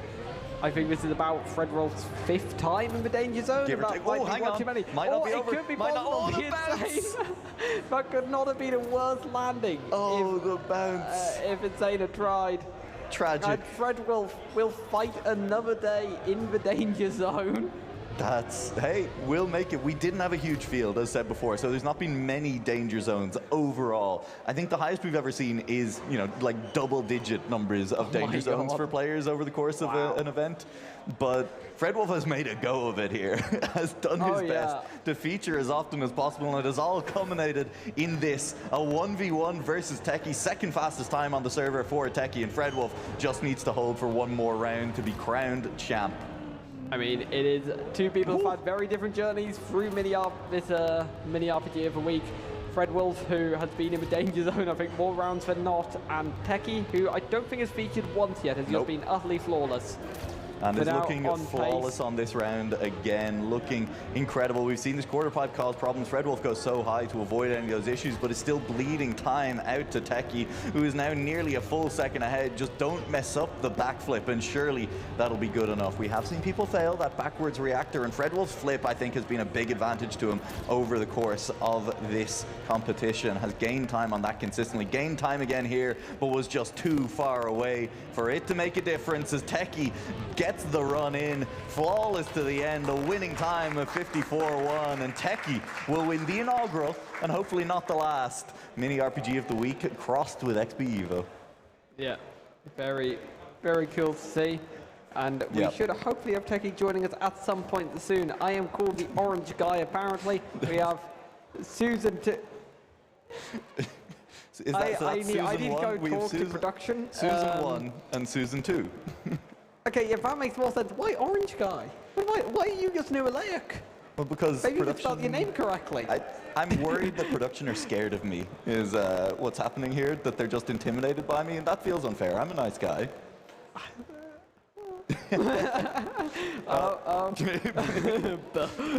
Bold. Yeah, all right. That's fair. Hair joke's easy to make. I've done it enough. Absolutely. Well, now someone confirm if I'm correct on this. Are we going to be rolling into the main Mini RPG of the Week tournament directly from now? Are we rolling straight into the pre-prepared tournament after this? Maybe? Is that all right? Get on the couch. Pick up a microphone. Yeah. Someone who actually knows what we're talking about. What's going on? You can be bald instead. I'll be Susan too. Have a microphone. Check if the microphone is working. Yeah, This is Zeterate, the founder of Mini RPG of the Week. Welcome him to the couch. Can we get a cheer for Zeterate for all he's done for the Mini RPG community? Thank you very much. Zeterate, my question was, are we rolling? There is the pre-prepared maps. The maps that the players have been practicing. Yeah. And now, are we rolling straight into that now? Yeah, it's starting in like 20 minutes. I mean, excellent. Are we casting that here? Does anyone know? You're casting the finals. Oh, tomorrow, yes. We're doing that tomorrow, yeah. I see. We were just doing the Open Cup today. So unfortunately, no one will be able to follow along at home. I'm going to give a prediction here. Okay. And say that, you're going to stream it? We're going to stream it with Bayron. Hell yeah. Bayron, come here. Bayron, come here, and Techie, come here as well. We can make room on this couch. It's going to be a tight sofa. So joining us on the couch, we have Techie, who you may know as the winner of the Mini RPG of the Week Open. Congratulations. Very well done. Congrats. At the far end of the couch, we have Bayron, the co-admin, the current head admin of Mini RPG of the Week after Zeterate gave up. Cowardly. I did. So, it's Techie. Congratulations on the win. I mean, how are you feeling about it? Felt pretty good. You look good out there. It was a bit scary, you know. Yeah. I did not expect to even perform decently well. Yeah. But the map seems like it was suiting me pretty well, especially the backside part. Oh yeah. The ending was also a bit sketchy. Yes. I was expecting to choke like a bit more, Yeah. but yeah, it was pretty good. Like I mean- finals against Fred Wolf also. Yeah, I mean, it was such a different finals because, I mean, your journey to get to that top 2 didn't go into the danger zone once. You say it was scary, but you avoided any kind of scare at any point. And Fred Wolf had been in the danger zone like 5 times at that point already. Yeah, honestly, I don't know how it happened. Yeah. Especially with the first time performing on such event, it's great. It's great. And it means we get to have you on the couch and snuggled in the middle as well. I see the production has given up on even providing names for anyone who's here. I gotta get used to this couch. You gotta get used to this couch. We'll have you back. Bayron, down at the far end. I mean, hey, pass the microphone across, Techie. Let's get Bayron to say a couple of words. I mean, Bayron. Say what? Bayron, hello. Tell me. First of all, hello. Hello. Second of all, Yeah. you are now the current head admin of Mini RPG of the Week. You're Exactly. seeing Mini RPG of the Week at XPEvo. I Yeah. feel like this is, I can tell you for a fact, this is the highest viewership Mini RPG of the Week has ever gotten. Yeah. How's it feeling being here, That is seeing the sick. event on the big stage? That is sick, actually. It's sick. Yeah, really. And it's only the Open Cup. There is a main cup coming right after, so. Yeah, to be okay. Very more impressive. So we're going to run down the couch, and now we're going to get predictions for the main cup as we run down the couch here. Skandir's going to win. Okay, we're all agreeing? Yeah. It's a good Okay. answer. So let's get predictions for second place instead. Bayron, who are you predicting second place? I would say maybe Corso. Corzo? Okay. Padster, you're next in line. Oh, I know a lot about the event coming up. I'm going to say Techie. Yeah? Techie, microphone back to Techie. Techie, who's your prediction for second place? You Second can't say place, yourself. I don't even know who's playing, honestly. You're not the only one on this couch. I remember Corso was there, Lucius was there. So Yep. Corzo, you want to join Bayron on the Corzo answer? Could go with Corso, yeah. Yeah, good answer. Zederate. I know you put together the list of players. I know you know who's here. I know the player indeed. I saw quite a bit of training earlier today, and Teki was following quite well Skandia. So I got a coin on Teki. Okay, hell yeah. Fingers crossed then that we get to see Techie back on this couch, because I think we got to take the top 3 after that event for a bit of an interview after that. This has been the Mini RPG of the Week at XPEvo. There is going to be more Mini RPG of the Week action. As said, we will be showing the finals of that main competition that we're doing for Mini RPG of the Week here on this stream tomorrow afternoon during the lunch break, directly after XP Ice, or directly before. It's sometime around then. You will be streaming the rest of the competition today then. Which channel is that happening on? Bayron 1. Bayron. How do you spell Bayron 1? I can tell the chat. It's B-A. It's written on the screen. Just add a 1 after that. A 1. The numeral 1 after that will be where you can go if you want to watch the rest of Mini RPG of the Week coming at you from XPEvo. Thank you very much for joining us. We hope you've enjoyed the taste that you've gotten of it. We hope you're looking forward to seeing more Mini RPG action tomorrow as well. And We've got something, actually, I completely forgot. But we prepared a few things. As you may see, we've got hoodie, I have, Bayron have, and we've got a few of them. And we got one for the winner of the Open tournament, which is Teki. So Congratulations, Teki. Hold it up for the camera. Show us is there something on the back as well? There's something. Oh. You get the hood? Hey! Oh, that's sick. That's a nice hoodie. Did you bring one for me? Sorry. What the hell, man? All right. Cut it to break. Let's get out of here so I we're can done with berate them off camera. Where's our free merch as casters, you know? You just have to win. Hey, man, congrats.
All right, everyone, welcome back to XPEvo 2025. We are now in the top 48, if I did my math correctly and count how many players were here. I swear I count everything. But we have some spicy matches coming up, and I got some spicy people here on the couch with me to talk about some of these things. Shorty, 50, and we somehow got import, but I pushed you over there. Leaving. I cannot. You can't get rid of me. No. I'm here.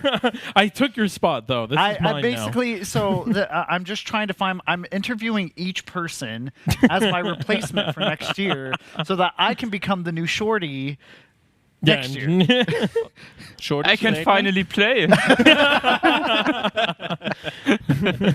Oh, but that means, Shorty, that he has to do the one that runs the tests for all the map. Oh, we're doomed. Oh, yeah, never mind. You know what? I am going to be host again next year, guys. No worries, no worries.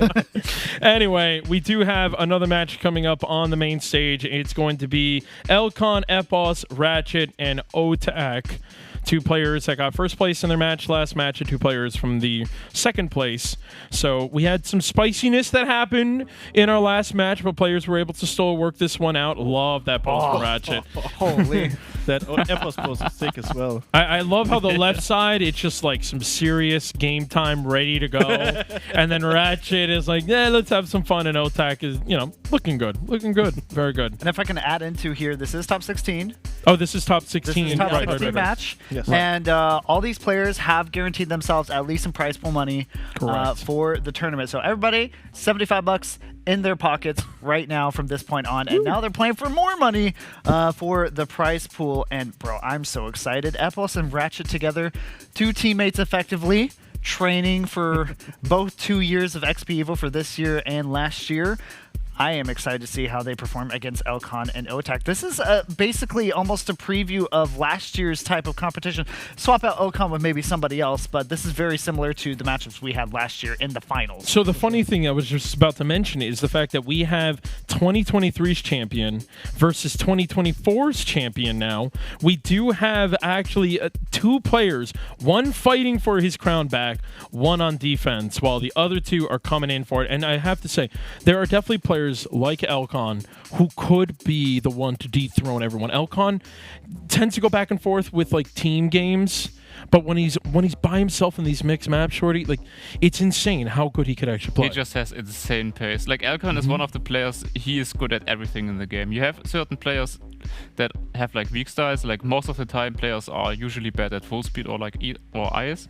Elcon is just good at everything. Yeah, it's actually scary. Sometimes, like fast learn, even Elcon is amazing, and then give him time to work on the map. It doesn't matter. We could throw him upside down with reactors and ice 360s, and he would still be the best one out of all of them. But I mean, I want to know, 50. Do you think Elcon could be the one that's going to run with this one, or is there someone else you have your eyes on? I mean, we talked about it yesterday a lot, about this concept of consistency and the concept of pace and how much you want to use, especially in the qualifiers. We talked about that. And Elcon is like the 100% pace, not so much points into the consistency, which is obviously what you need in a contest like this, in the free-for-all 4v4. Or free-for-all, 4v4. 4-way free-for-all. Yeah, exactly. Thank you. There you go. Gotcha. And that could make it difficult. I mean, to get through is not easy. The drivers are really, really quick that he's going up against. Yeah. But his biggest advantage in this match is the pace that he just naturally has. Yeah, that's very true. I mean, if we start to look over real quick and see what the other quarterfinal matches are looking like, I mean, we don't have to worry about some players taking on the Titans just yet because we have Titans like Carl Jr. And unfortunately for players like Jadon, who has been having a great fight, has to take on Carl Jr. What is this unfortunate? What is this nonsense that I am hearing? Jadon has been the sub for Swift, and then he has come out, he's come guns a-blazing, and now he has to take on some of the bigger names in that match. It's scary. He took on the bigger names in the World Tour Regional a couple months ago, and he did perfectly fine. But he didn't have to take on Carl Jr. Now he does. Well, maybe. We'll find out. And at least it's top 2, right? Fair. And he has to do it in a LAN setting as well, so it's not just that you're sitting at home doing what you want. At least he has some sorry for interrupting, How but dare at you. least he has some stage experience already. Yes. He has been on the stage multiple times, at least once, actually twice in the last 2 years. He was in a qualifier wave a year ago that we don't like to talk about, but he has been on stage before. So I think for Jadon, I think he's gotten to a flow. I mean, he had Trent on track. He won that with Bozbez as his teammate. Maybe not the biggest event, but there were some very tough players. Epos was there, and he did manage to beat Epos with Bozbez. So I think that Jadon, he's serious. He's locked in. I think he's going to do really well in that matchup. I agree. Well, I will say it's time for a quick rapid-fire predictions Let's we're going to be getting into the matches soon. Let's start with you, Shorty. Give me my top 2. Who are we seeing? Well, I'm 100% on Epos for sure, because I looked at the previous match and Epos was destroying the other players. He just straight up started with 6 wins in a row, and he didn't really stop winning at that point. And I think it's going to be very close between the other ones, but I would have to go with Alcon just because of his pure pace. 50. Rapid fire. I think I absolutely agree. I have nothing to add. It's exactly what I would have said as well. Okay. I would say Epos or Otak for the top 2. I do think, though, that Ratchet is a type of individual who can play spoiler. And yes, that is team bias. But that definitely is. That being said, Ratchet did make top 6 last year. Yeah. And it doesn't mean that he couldn't do it again. And honestly, Ratchet could have made top 4 grand final. It was really so I think when it comes to the when you start seeing the shift tag on there, it's a match that you're going to be sweating no matter who you are. Honestly, all of them can. Yeah. Seriously. I mean, like Elcon, Otak, of course they can do it too. It's a toss up between those 3, obviously. But yeah, that I would love to see Ratchet go through because Okay. All right. Well, I have to find out. There are 2 other people that we're going to be talking to. I would love to find out what their information is. Let's check it out. G-Geek over there and Legion. Legion and I were just dealing with the B stream. Now you have to be professional with G-Geek, Legion.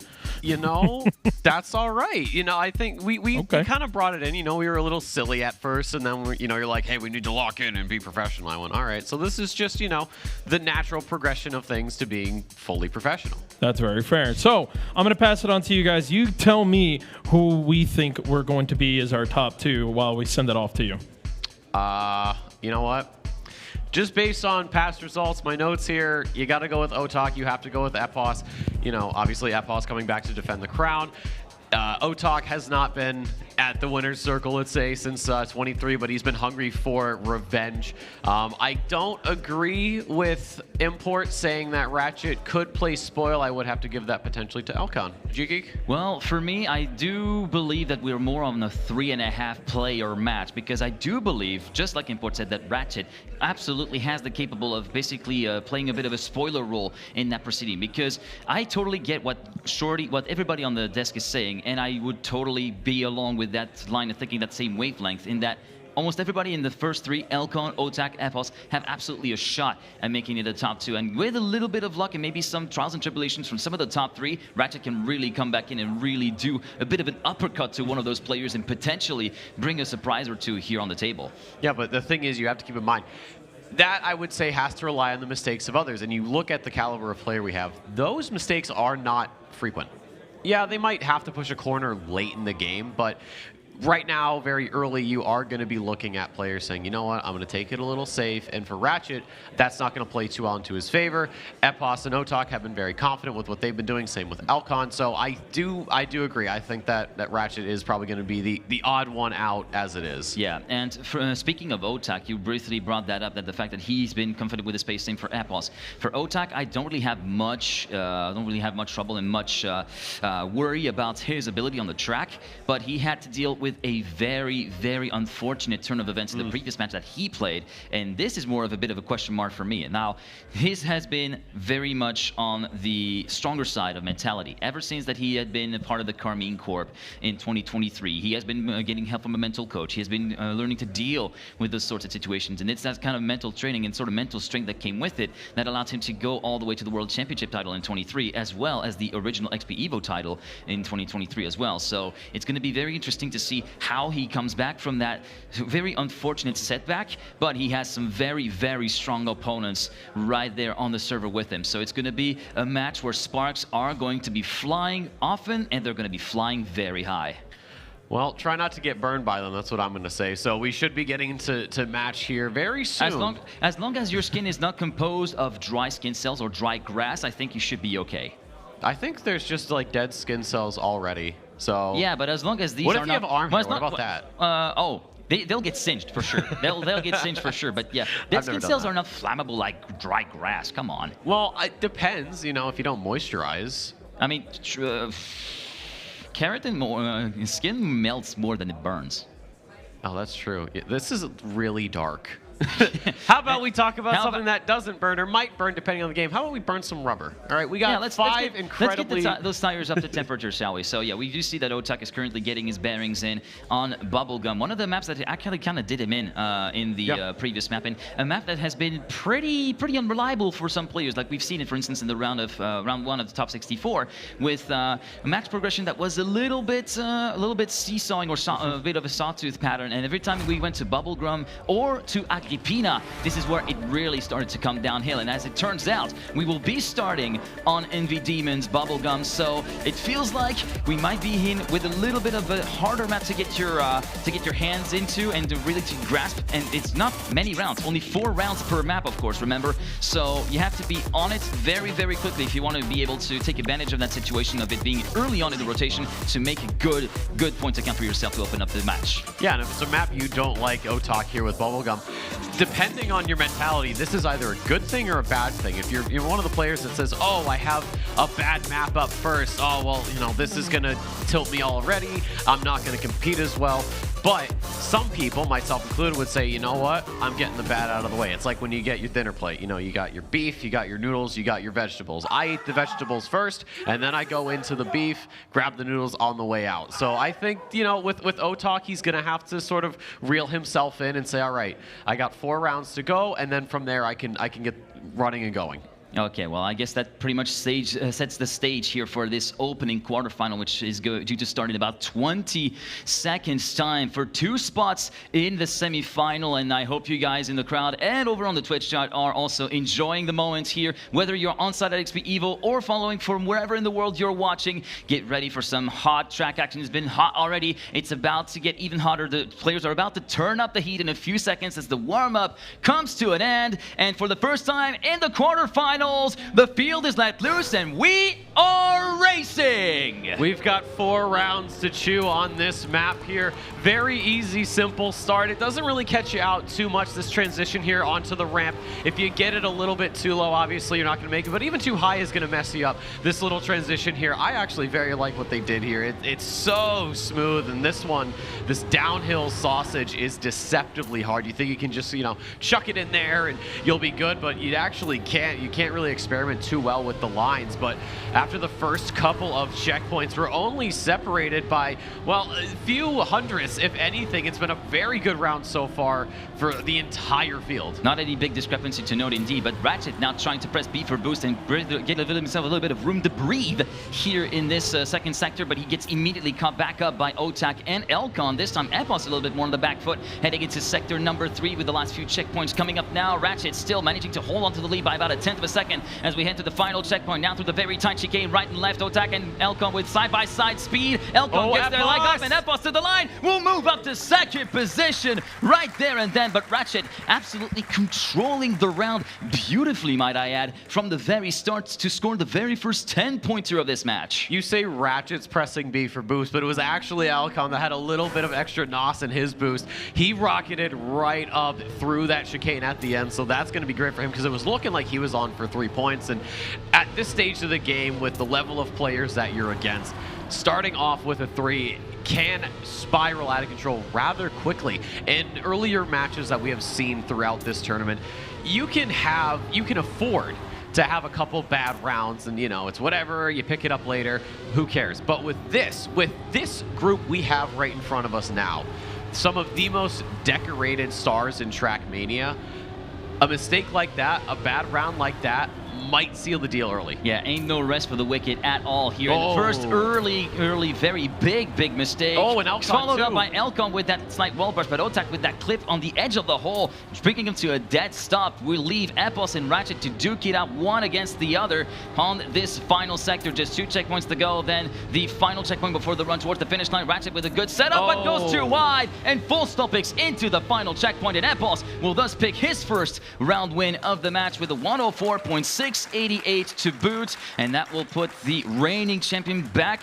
within the same ballpark of points as everybody else. And even though Epos did not have the best start for some rounds, he's kept it together, and that final chicane still continues to claim victims. You know, you look at qualifiers and everybody's hitting that, and you'd think at this stage of the game, we should have people not making that mistake, not getting the setup wrong, but even some of the best players in the world are continuing to make that mistake, and of course being so late into the track, so close to the finish and having to full respawn.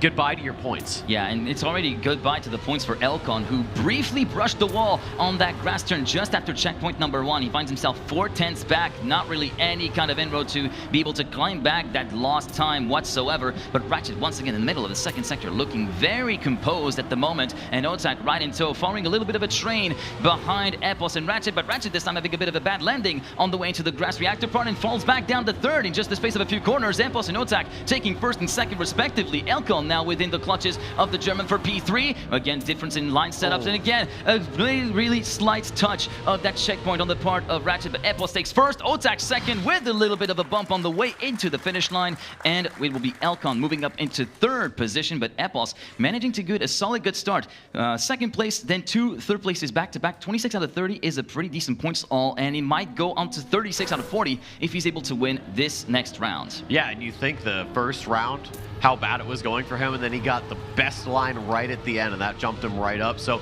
I think he's using that momentum, that double overtake right at the end to actually start this ball rolling, if you will. And like you said, a potential of 36 points on offer if Epos is to win this round. And right now, the gap he's already built is over a 10th, and it continues to grow little by little. And it seems like Ratchet may be falling out the pace. Otak, another graze for the 2023 champ. He's gonna have to respawn that. He is effectively out of this round, but Ratchet has found a little bit of life. He's getting up to Epos a little bit too much. And getting up to Epos a little bit too much, but Epos said, no way, I'm just gonna scoot back out into the horizon, thank you very much. And look at the gap he's able to open up, and actually Ratchet having a bit of a more of a tangible, or maybe a tangent sector, end of sector 2, sector 3, dropping back down to 3rd, promoting Elcon into 2nd place by default. And now again, difference in line setups between Epos and Elcon. Elcon going for a much tighter line, but does kind of like lose a lot of exit speed, and Ratchet to the line by just 10 milliseconds, sniped 2nd place away from Elcon, and unfortunately for Otak, getting hip checked by that pole before the jump into the platform plastic on checkpoint number 6. That is a tough pill to swallow at the end of the first map. It really is, and you know, for some players, they're glad to get out of the way. I don't know if you caught it, but through the chicane, that drift that sets you through the checkpoint, I feel like Epos has no life to that, because the amount of exit speed he got with the trading of entry speed was insane. It's like he was in a new 6th gear that we don't even know about, but it's time to leave the bubblegum in the trash. Time to go on to Funny Purple map. This is a map that I have personally, from a spectator standpoint, have absolutely loved. I'm a sucker for little backflips. I get you. That little backflip always makes some people feel some type of way, and some other people some other type of way. It kind of depends on what you feel about forced backflips in a sense. But also that final sector with that entry into the plastic very tight. I always love those kind of precise sectors where you do have to be very mindful of the placement of the car. And of course, Intax has cooked up an absolute monster of the map. And with that finish as well, we've seen some alternative strategies going on the right side of the pole, but it's very unlikely that we get to see it today, as it only saves you 500s at best, and more often than not, you run the risk of basically clipping on the edge of the cliff that is right there, the decoration block, and basically completely wrecking your run, sending you onto the pillar for the finish block, like we've seen, for instance, Banks during his round of 128 match yesterday, or even worse, basically slowing you down and making you lose at the very least 1 or 2 positions. I think if we ever see anybody break out that alternative line, it's going to have to be very late into this competition. I don't think we'll see it today. If we see it, it's going to be a desperation move tomorrow, because we have slowly throughout the day, we have been whittling down the competition, weeding out the slow drivers and allowing the faster ones to be let loose. And speaking of being let loose, top 3 right now being separated by less than a tenth of a second. It is Otak who has gotten the worst start of them all, but he is still in frame. XPEvo continuing to press the advantage that he started with. Bubblegum, big nose down for him, but he's able to control that. Elcon coming back onto Ratchet, and now Otak is back in the picture after having a very bad start. He has found some light here. They continue to push on through. The grass coming up to slow him down, but let's see what we can do as we head onto the platform. We're going to drift, get some penalty grass to throw us down a little bit. Back onto the road. We are closing down on this finish. A little bit of plastic sausage to get you set up for the drift. Everybody's so far to the right, and it is going to be Ratchet hitting the pole. He will not get the points that he deserves. And XPEvo, no reaction. Light work. Stone cold face, driving a .654 to boot, 2.5 tenths away from the overall world record that you see, of course, on the bottom left of the screen, which is a 100.413. And yeah, very unfortunate touch of the pole from Ratchet, going down from 2nd to 4th, which did play into the hands of the likes of Otak and Elcon, who managed to spring some points back in. And you can see, of course, XPEvo, with his particular flying start that he has not really left anything else that is very significant in terms of points to grab for his opponents, because look at the gap between Ratchet and Otak. Only 4 points between 2nd through 4th. This is still very much all to play for. Whilst XPEvo is a third of the way there, and unfortunately for Elcon, it looks as though it might be curtains already very early on into Sector 2. Yeah, and this is not what he needs. He's trying to recover, trying to get back into the game. You can see XPEvo right now. You look at the point totals. 46 already, and then you have 21, 25, and 23. So that battle for P2 has really been heating up, but there has been a mistake from XPEvo. He has fallen off quite a significant margin, so it is just Otak and Ratchet, although XPEvo is coming back in. It's a wide line for Ratchet. I think he got spooked by the goldfish, but he will hold on just enough to re-grab that 2nd place. XPEvo nipping that in his heels, and unfortunately, he caught a heel to the face. Yeah, he caught a heel to the face, but Otak's 10-pointer is very important, because that gives him a little bit of an opportunity to make that breakaway run for freedom, whilst Ratchet is still very much hanging around because he was ahead of Otak by the time that Otak actually took his 1st place finish. But Elcon starting to get left maybe a little bit behind as we head into the next round here on Funny Purple Map. XPEvo with the best start of them all. To checkpoint to the whole shot will be to the credit of the Englishman. 96 milliseconds between 1st through 4th as we head towards the end of that 1st sector right here. Currently following at the tail end of the field, it will be Ratchet giving us a good review of what's going on up ahead. 0.05 of a second between 1st and last as we head to the backflip. Now, who is going to get the best exit speed out of this? It looks as though it's pretty equivalent for all parties involved. Ratchet at this jump, though, will lose a little bit of time there. Will immediately catch back up to XPEvo, who had a very sketchy entry into the dirt there. Ratchet up to 3rd, but Elcon trying to spring away from the rest of the field, saying, hey, I want my 10-pointer too. Yep, but he's still got Otak hot on his heels. Ratchet as well, lurking in the background, trying to see something. Here comes XPEvo back into the mix, but I don't think he's going to have enough here. Another wide line again for Ratchet, but everybody's going to make it a PB for Mr. Otak. That is very good to see, you know? Get some 10 points. You desperately need those, and why not get a better time at that point? Yeah, Elcon doing very well with that .610 that he drove to get that 10-pointer for himself, and it looks as though we are heading into the 4th and final round here on this rotation of Funny Purple Map. XPEvo completely undisturbed up front with 53 points. I'm going to get that right at some point. Don't worry about it. But yeah, 16 points of an advantage over the next pursuer, which in this case is Otak. And again, I was saying Otak taking advantage of that 10-pointer that he had to make a breakaway run for freedom, but it's been actually pretty even in terms of points distribution. Only 2 points between 2nd through 4th. That last spot into the semifinal is going to be extremely costly if you make the tiniest little misalignments anywhere on any part of this map pack. It really is, and XPEvo right now showing that he's a cut above the rest. You think about all these guys, and you like to put them in the same little group of skill. You think, oh, you know, they all decorated, they've all done this and that and the other thing. They've been incredibly consistent, as we do, unfortunately, lose Ratchet to the clutches of the Funny Purple Map. But XPEvo right now is driving like he's in a completely different classification. Otak coming back here onto Elcon. It's going to be pretty close to the line, but I don't think Elcon has a shout. Yes, he does.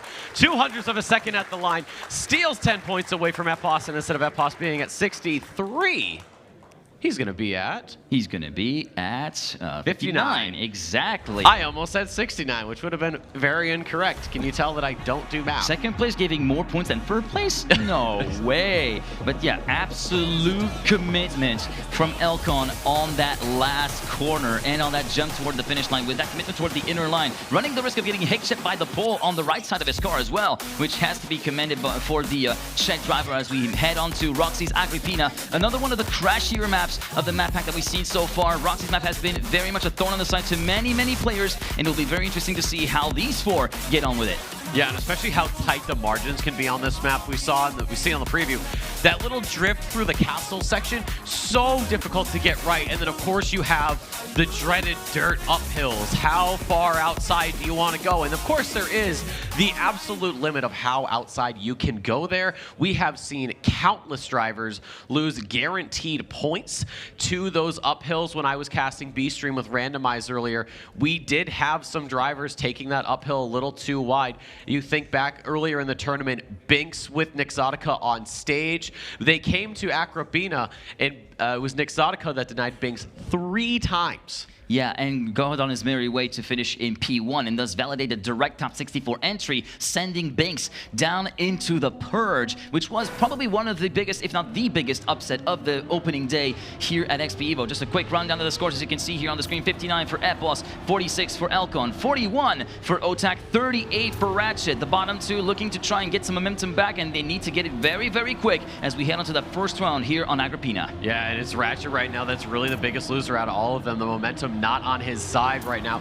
He is sitting in I wouldn't say a comfortable P2, but he is certainly up there trying to give Epos a hard time. Elcon as well getting into it. Otak finding a little way back in, and that is going to be Ratchet. The pressure getting to him a little bit. So those are going to be even less points he takes home. Same with Elcon now making a massive clip, and that just leaves Epos and Otak at 1 and 2. Otak is definitely rubbing his hands, seeing what he sees up there. If he has the ghost on, he might be liking what he's seeing, but what he does not like seeing is that Epos is still very much completely uncatchable up front. A 2/10 lead as we head into the final few checkpoints. Can he try to spring something up in the last few corners in the run towards the risky finish as we make our way uphill with the reactor around this tight right-hander? Epos will hold onto the lead from start to finish with a 108.224 to the credit of the Englishman. Second place will go to Otak. Third place for Elcon, and Ratchet crosses the finish line just as we speak with P4, and that is not the outcome that the German driver from Team Shift was hoping for,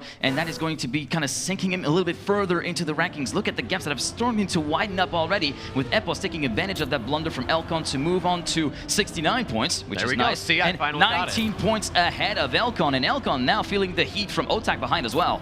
Yeah, but this is great news if you are Elcon, because now you're starting to get in a little bit closer. You're seeing Epos is, you know, if a god can bleed, you're definitely going to try and make more of it. So here on Agrippina, we have seen some very close competition, minus a few touches and crashes, of course. But for all of these guys, I think they're starting to realize that the end is in sight for some, and for others, the glory of XPEvo's trophy is still very much within grasp. And right now, Epos is showcasing exactly why he has the best chance of it. Ratchet and Elcon, though, coming back. It is going to be Otak in the back of the field, but he's coming up for a chance. This is a very tight race, only a 1/10 of a second between first and fourth. It's still very much on to play for Otak, trying to go on the attack, going very close to hitting the neon with the right rear of his car. Epos still leading, Otak in tow. Elcon also making it a 3-way fight for leading. Ratchet still in tow as well. It's going to be down to the risky finish, to the line! Epos holds on to the lead by 53 milliseconds. Otak second, Elcon in third, and Ratchet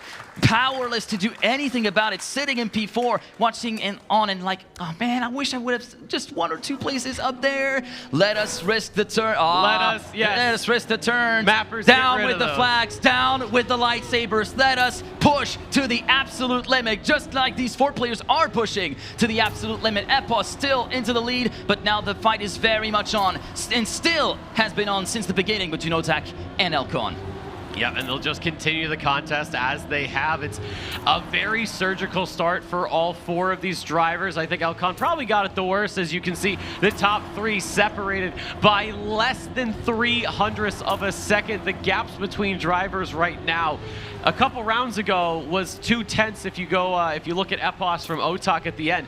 but the gap right now is less than that for the top 3. Elcon has fallen off, and Ratchet making a mistake, trying to go as wide as he can on the drift, so he will have to respawn. You can see Otak and Epos right now coming up towards the end. Otak still looking at the bumper of Epos's car, but he's got a little bit more speed on the uphill. The drift is going to send him through. He's going to go a little bit wide, but he's going to get a little bit more exit speed onto the engine, off the penalty grass with the reactor, onto the reset, into the jump, but Epos has the inside line, and he is going to get those 10 points away from Otak. And even though the Frenchman PBs, it's not going to matter because Epos continues to press the advantage. In case you may have not seen the gap, that might have been a mad case of deja vu for Otak, plus .003 at the line. Sorry to rub it in for some of your fans out there, but that was the margin where the grand final was just missed for Otak in an absolutely epic battle with New Prime. Oh, and here Epos. it's going to be Epos's turn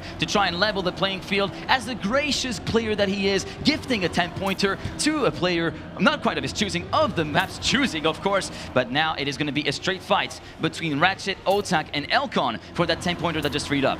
Yeah, and that's great news for them. They need something to get back into this game. If you're Ratchet, of course, sitting at the bottom of the board with 47, 10 points would be big. It wouldn't be enough to overtake anybody, of course, but shrinking that gap as much as you can is going to be critical. But right now, that's not happening. It is Otak, it is Elcon running the show 1-2. 400 separates them, but Elcon does have the lead as we go into the dirt uphill. Otak, I think, pushed it a little bit hard there in the middle, but Elcon had more speed on the exit. Slightly wider lines there for the Frenchman. He's all over the track, trying to get this car under control. His drift is not going to be set up as well as Elcon, so he'll lose a little bit of speed there, but into the penalty grass, onto the reset, into the jump. Otak, he's not going to have a chance at it, but he will take a much-needed second place. Elcon as well, grabbing 10 points, and Ratchet, despite his best efforts, has gotten out of this one the worst. Yeah, indeed, and the positions continue to swap for Elcon and for Otak. Also, Elcon driving a 108.1, I think it was, at the very end of that round, clocking in a very, very respectable time as well, as we're going to be heading on to Trace, the map with the patches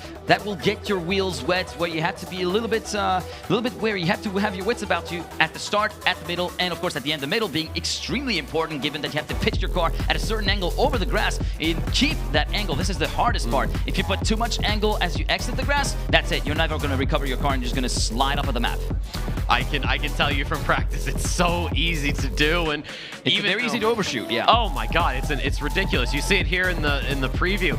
You can, of course, straighten the car out quite early, but the thing I've noticed throughout the tournament, at least up until very recently, is drivers are more willing to let that slide continue longer. But now at this stage of the game, you don't get to take those liberties. You don't get to sit back and kick your feet up for a minute and go, okay, well, I guess now I'll start driving properly. No, you are in the devil's den, and you need to be on top of it, because if you are not, you are getting eaten alive. Yeah, indeed. It's very much a survival of the fittest case at this point in the tournament, and in this match in particular, as we are about to get started with Trace in a few seconds as the warm-up just ends. As you can see from the perspective of Otak's computer right there, he will continue to try and lock himself into that zone where he says, okay, I know I have the pace to take Elcon one-on-one for that second place and that spot in the semifinals. I need to do it now. 3 points of a lead right now for Elcon compared to Otak. Epos just completely undisturbed, 27 points ahead with 92 points as we head on to checkpoint number 23. That little ski slalom in between the neons right there, very reminiscent of the slalom poles that you get in skiing. Oh. And a very unfortunate clip at the top of the platform before checkpoint 4 for Otak.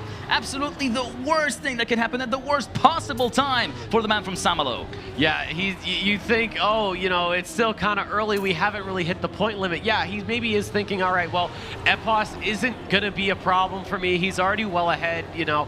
You can say it's fine, but he's got to worry about Elcon. He has to worry about Ratchet because they're so close in points. Elcon leading Otak by 1, and Ratchet right now, yeah, he's down at 51, but he can still be a threat here. And right now, he was threatening Elcon for that P1, but he is going to just clip the edge there. That gives Epos an in to go into P2, and I doubt anybody's going to get the slalom wrong here. As Elcon gets 10 points, then it is going to be Epos in P2, Ratchet, and then Otak there in the background. You gotta nut it out with these slaloms. That seems to be the theme here of this map. And I gotta say, they really hurt.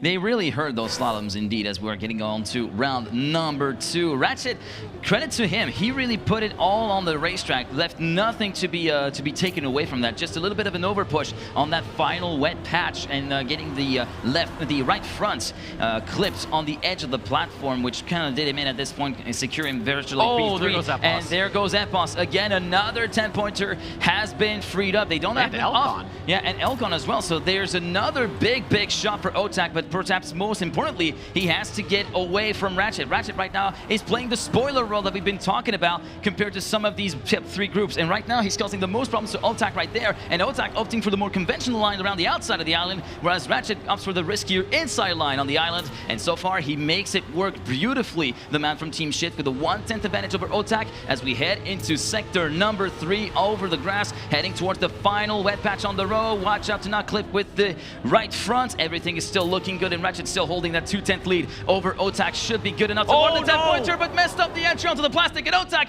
gets gifted that 10-pointer on a silver plate with a 105.272. Elcon will try to limit the damage and will be able to limit the damage as well, but Otak had a little bit of lucky stars aligned in that particular round because Ratchet was really onto something right there. I know, Ratchet, he's gutted. You know, you're right there. The 10 points is yours. You have that slight moment of hesitation, and at these speeds, at this level, that's enough to completely do in your run, and you saw it there. Otak obviously is going to be very happy to take some 10 points. He knows that Ratchet might not use them as effectively as he could, but Otak does make an early mistake, so that'll put him out of the competition for just a moment. But Elcon is leading the pack right now with Epos in hot pursuit. A lot more speed up the hill for the Briton. Does push him into P number 1. Ratchet trying to find any sort of land that he can grab here as we go into the second of those watery patches. And again, it's that inside line. There were talks at the start of the competition about potentially some new lines, and I'm glad to see them out now. I thought they would maybe be broken out later on in the event, maybe tomorrow, but it's good to see it today. But Elcon continuing to lead from Epos, but here comes Epos. Coming onto sector number 3, you could see the speed loss from Elcon over Epos, and Ratchet also pressing B for but going too wide and hitting the wall on the outside. Elcon managed to resist the attack of Epos early on. Can he resist the attack of Epos towards the risky finish? The answer is a yes, with a 104.892 to boot, and yet another 10-pointer going the way of Elcon. And it seems as though the momentum keeps swinging back and forth, very much like a Newton's straddle right there. One moment it is Elcon having the momentum, the other moment it is Otak, and so on and so forth. And Elcon now making a bit of a breakaway run in the standings with an 11-point advantage over Otak, and now potentially setting in sights on first in this match as well, because Epos is just 12 points ahead with all of the trials and tribulations that we've had. Epos also freeing up a few 10-pointers in there as well, including one where it was very much a fair and square battle actually in the previous round. Yeah, and this map has really, I think, proven to be an equalizer for Epos, because he has just had poor luck here on Trace. The other 3 drivers, though, they've been more than happy with this. This is great news for them. Of course, Ratchet is trying to claw his way back. Elcon as well, trying to get some points. Otak has made a couple of mistakes. That conventional outside line you talked about earlier does come in pretty well for Otak. You think about the speed gain and loss overall, and I think it just about equalizes. It might be maybe a little bit more towards convention depending on how the previous corner goes. But Elcon, look at the gap. 3/10 over Ratchet and Otak, and the Frenchman starting to come back onto the shift player. This is where Ratchet lost it the last time, but he keeps it together. We're going to go on to a balance beam once more. Does not touch. Elcon still in the lead. Ratchet's going to pull away from Otak, and at the line it will be Elcon grabbing 10 points. Ratchet, Otak behind, and Epos will have to go for that safe finish. And I think if you're Epos, you are very happy to get Trace over and done with, because this has been a nightmare. Not only are you happy that Trace is over and done with, but you're very happy that you've built up a buffer enough in the previous maps to actually, this is what having a big point buffer is all about. It's to basically kind of tank those rounds that you may not feel like, or this map that you may not feel like, and allow the others to come back in without really trading too much mental wellness in the sense as you try to stick to your match plan. And of course, Elcon managing to get some really solid points out of Trace to be back into a very firm spot in that second place and leaving Otak in the dust, as we do see even more dust as the dirt from tier Tears or Laughter is now beset upon us as our next map from Spec and Tona. Now, will it be tearful or will it be joyful for our leader, who has had, of course, a very, very tricky trace to navigate, but now he might have the chance to get back to his dominant ways and close the deal once and for all.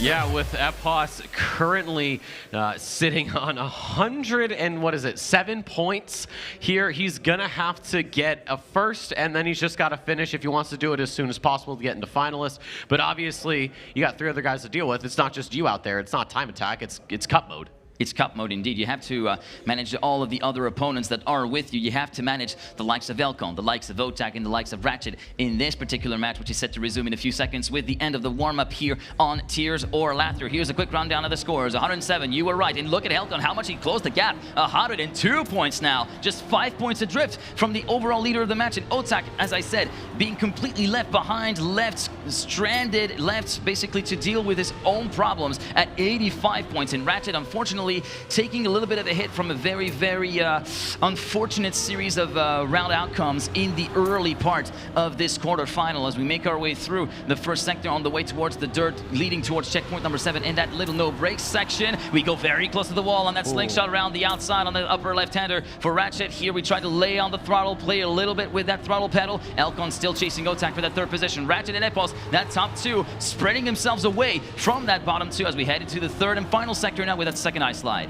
Yeah, Ratchet needs to get some points. Looking at the last map, he only gained a total of 20 points, so he wants to get back into this. He's going to try to close up the gap to Otak.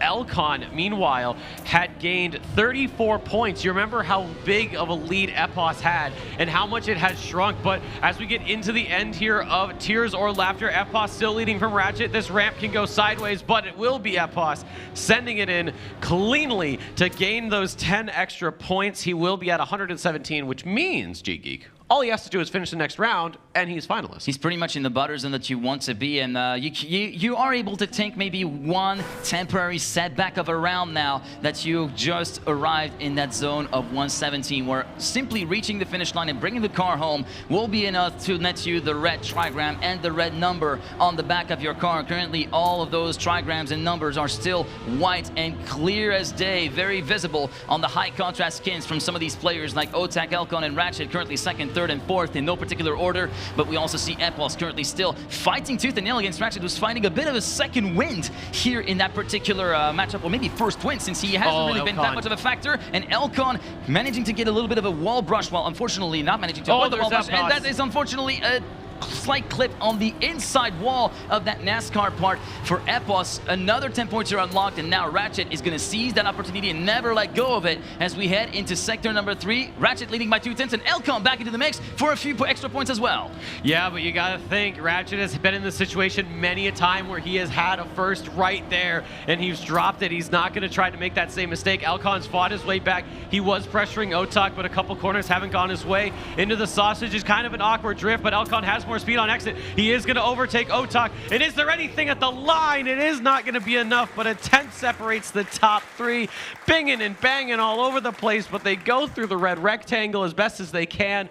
But Epos has gotten to the point limit. He has got 120 points. He is on finalist. He just has to win one more, but Elcon, 111, a win for him would also put him into finalist. Yeah, indeed. Now is the time where he could say, all right, I'm sealing the deal here on Specs and Tona's map, Tears or Laughter, round 3 out of 4. This is the very first attempt of Epos in this quarterfinal to close out his finalist status round. Elcon in tow right there in 2nd, Otak in 3rd. Everybody still very much within each other's ghost, almost within a 10th between 1st and last, heading into the slingshot from checkpoint 6 through 7. Everybody keeping a bit of margin, not going up close and personal towards the outside wall there, not like you would do, for instance, in Homestead, Miami, if you really try to go outside and try to get as much speed as you can through the corners. Now, Elcon shuffling back through the field. Everyone is kind of like shuffling positions, corner after corner, and checkpoint after checkpoint. Elcon going very close to the neon before the second ice slide. Ratchet with the micro correction right there, opening the door for Epos. It goes wide and carries so much more speed. He's now back within the rear bumper of Elcon's car with just a few checkpoints and corners to go. Elcon still holds on for dear life, but is it going to be enough for just another corner and the jump into the finish line? Elcon slows down. Epos in 2nd place. It will be then. Is it going to be good enough? I saw the standings kind of like shuffle around, but it looks as though I we think got it is. the fist bump from Epos in the air. And yes, indeed, it is done, ladies and gentlemen. The reigning champion of XPEvo is through to the semifinals. I had a little bit of a heart flutter for a second there because what was shown on our screens was kind of like shuffling up and down a little bit, but you can see here the W with the checkered flag right next to Epos's name signifies that he is through to the semis. And now Elcon let off the leash with a near 20-point advantage compared to his nearest opposition, a 17-point advantage. He needs to finish in second at the very least in order to grab finalist status, and then has a few uninterrupted attempts to secure that other spot in the semifinal and send down the 2023 champion into the lower bracket before the end of day 2. Yeah, and you think last year this is what happened with Otak. He got sent down to losers. It's the last place you want to be. But with Elcon, he wants to get this done as soon as possible. Yeah, he might get a few rounds of buffer to sort of not worry too much, but when you have Otak and Ratchet starting to bear down a little bit, you want to get out of here as soon as possible. And right now it is Otak with an inside line on that ice drift. It is not going to pull him closer to Elcon, but it will allow him to overtake Ratchet. He's going to try to claw back points as well. He wants to go to the next round, but it is still going to be Ratchet all over Otak. He has lost a little bit of speed. That has given Elcon a bit of a gap. When two players are fighting, it allows the third to have absolutely no problems. When we go into the risky, and it will be Elcon going to first. He will get the necessary 120 points. He will go to finalists, although G-Geek, if my math is to be believed, we still have to go to the next map. I don't think we have another round of Tears or Laughter, unfortunately, so indeed. I'm all tears. Yeah, he got it on the last run in this particular rotation of Tears or Laughter. And you know what that means? Back to Bubblegum. Back to Bubblegum, and back to another map like we had in Agrippina, where mistakes are extremely costly, and mistakes, more importantly, are even more plentiful than the rest of the map pack. Luckily for Elcon, as we said a little bit earlier, he has a couple of uninterrupted attempts without anybody to worry about behind him, but just at the slight possible mistake, which can have absolutely disastrous consequences here on Envy Demon's map, then Otak and Ratchet are going to be seizing the opportunity like they can and try to be snapping at the heels of the Czech driver as quickly as possible. It's interesting. I'm just looking at the past stats when we were first here on Bubblegum. This was absolutely Epos's map. He only had one round where he did not finish first. That was the first round where he got 6, but everything after that was first places for him. But looking at Elcon, looking at Ratchet and Otak, this was a troublesome map for all three of them. Both, I believe, Ratchet and Otak gaining a total of 22 points overall. And then you look at Elcon, and his record is not very good. It's 17. So you think with Otak, you think with Ratchet, maybe this is what they need to get back in there. Yes, Elcon has finalists. He does have that little bit of a buffer. But Bubblegum has shown that it's not over until it pops, and we could be seeing Ratchet or Otak making that miniature comeback and also getting onto finalists. Indeed, as we are getting set to start now with Elcon's first finalist attempt here on Bubblegum. Everybody will be very, very attentive to what happens on the track as we see Elcon shuffling back towards the tail end of the field just after the first 2 checkpoints. Everybody's still very much within each other's ghost at this point before the end of sector number 1. Checkpoint 4, the drop down, try to get a beeline as soon as possible over the grass for the reactor trigger, and Ratchet managing to bring a little bit of a gap to the table, 2/10 of a lead for the man from Team Shift. Yep, and he needs the points the most at 97. It's only 6 points down on Otak at 103, but things like this are going to allow him to also get into that finalist position. But Elcon's fighting back. He is going to go a little bit too wide on the drift, and that's going to do it for him. He's not going to be able to get back into this round unless both of these drivers make a mistake, but I highly doubt that's going to happen. So, Otak versus Ratchet for P1. Ratchet, if he were to get this, he'd be at 107. If Otak were able to get this, he'd be at 113. But we are going into this slalom that has claimed so many lives. Ratchet has about the same speed as Otak. It's going to come down to the angle, and it will not be both of them clipping. It looked like for a second they were both going to face plant right into the finish, and that would have been it. But thankfully, they clipped it, but they also wouldn't. So it kind of works out in the end. But it is Ratchet 2 points behind Otak, and Elcon has to be feeling the pressure. All that is well and good on their mind, but there is not enough either for them. They need to grab even more. They need even more tribulations on Elcon's second attempt, and there's another tribulation right there, clipping the ring on the entry into the 4th checkpoint before the end of the 1st sector. Ratchet and Otak once again left to battle 1st and 2nd, but that battle gets cut short with that clip at the very entry into the left-hand side after checkpoint 6. Otak left on his own, and that is probably the most painful thing that a Trackmania player will ever get to experience in the Cup Mode match, because as long as he keeps it on the road and brings the car home, he will get the 10 points, yes, but he will be 1 point shy of that finalist status as we follow along with him for the 3rd and final sector. Yeah, you almost wish there was a sort of wild card you could pull out that says, hey, I won 11 points. And trust me, if that were a thing, it'd be pulled out of so many people's decks so many times in this competition. But Otak, the dreaded 119, Ratchet will cross the line.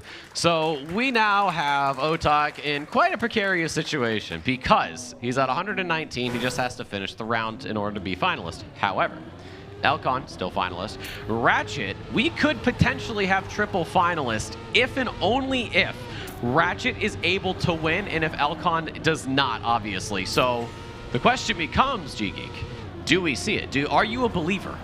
I want to believe that Ratchet could become the best bud of Otak right now, in the same way that a NASCAR driver would cheer for someone who has already won in the season to win again, to prevent someone from someone else from winning and bumping you off of the bubble for the cutoff line for the playoffs. And right now, Ratchet seems to be filling in the role of Chris Buescher to what Otak is essentially Bubba Wallace in the 23 season. And Alcon now trying to crush the dreams of Ratchet, and the dreams of Ratchet to be able to win that round are also crushed in that same spot with that little touch of the car on the right-hand side. And now Otak has it all to do with just 1 sector to go. I'm afraid he might be running out of row very, very quickly here. Look at the gap. It is pretty much unassailable at this point unless something else happens. Elcon slowing down. Otak to the line.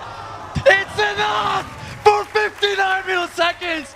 We move on to a double finalist. Otak versus Elcon. Have you ever? I have seen so many rounds, doesn't matter where we are in XPEvo, that chicane here on Bubblegum has got to be the greatest killer of runs that I have ever seen. We have double finalists here in the quarterfinals. G-Geek, you talked about Elcon having these buffer rounds. My God, has it bit him in the ass so hard. And it is just Ratchet, the only person who's not on finalist. If he wants to keep the party going, he has to win here now. But Elcon has gotten a lead. He's starting to grow it a little bit. Otak has fallen off, but it is going to be Ratchet starting to continue his climb to the top. We go into this drift. We have seen rounds get decided. Elcon somehow not touching the barrier there, but onto the transition. He grows his gap. Up the hill they climb. It is going to be a little bit wider line for Ratchet, but it's not going to be enough speed. We grab reactor boost onto the penalty grass and into the reset, and it is going to be Elcon that hits the wall. That gives Ratchet the in. This should easily be his. Otak nowhere to be found unless for some reason Ratchet cannot bring it together, but he will. He'll go up into the finish. Ladies and gentlemen, triple finalist here in the quarterfinals. I cannot believe what we've just seen, a turnaround of events in those last few rounds. And ladies and gentlemen, Fury Arena for one final time as we head onto Intax's funny purple map for one decider round. Make some noise! I'm looking at scores here right now. The last time we were here, I think, if my math is to be believed, and for the love of God, please don't believe it, I think this might be a brawl between Elcon and Otak. The points they gained, it's a few points separating them. It was Ratchet that came out of it the worst, but we have seen so many unfortunate mishaps on this map. Do we think it comes down to that, or do you think it's just going to be pace? All bets are off. Honestly, all bets are off after what we've just seen in that opening rotation and then some. I'm almost out of breath just from that absolute trailblazing finale on that previous map. And whilst I catch my breath, I think I'm going to let you take over at the very least for the start of this final round for a spot in the semifinals between Elcon, Ratchet, and Otak. You know, you hope something like this will happen in the finals because, God, that would be amazing.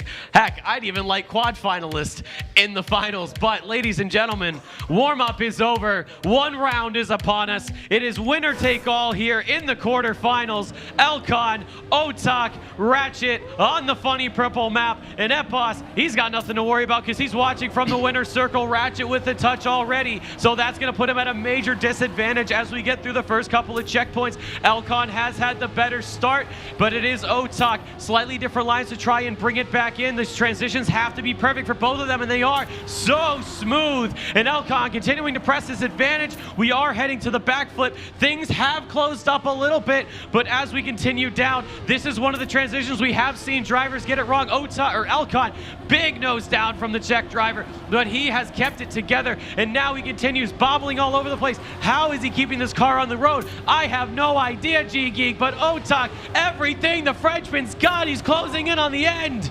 He's splashing like a man possessed, Elcon. You can see it in the gap that he's opened up. Now moving on to the final corner. Ratchet also moving back in. Is it going to be good enough? No, the gap is already too much to bear, too much to handle for Otak, who bumps down into the lower bracket. Elcon is through to the semifinals in the winner bracket.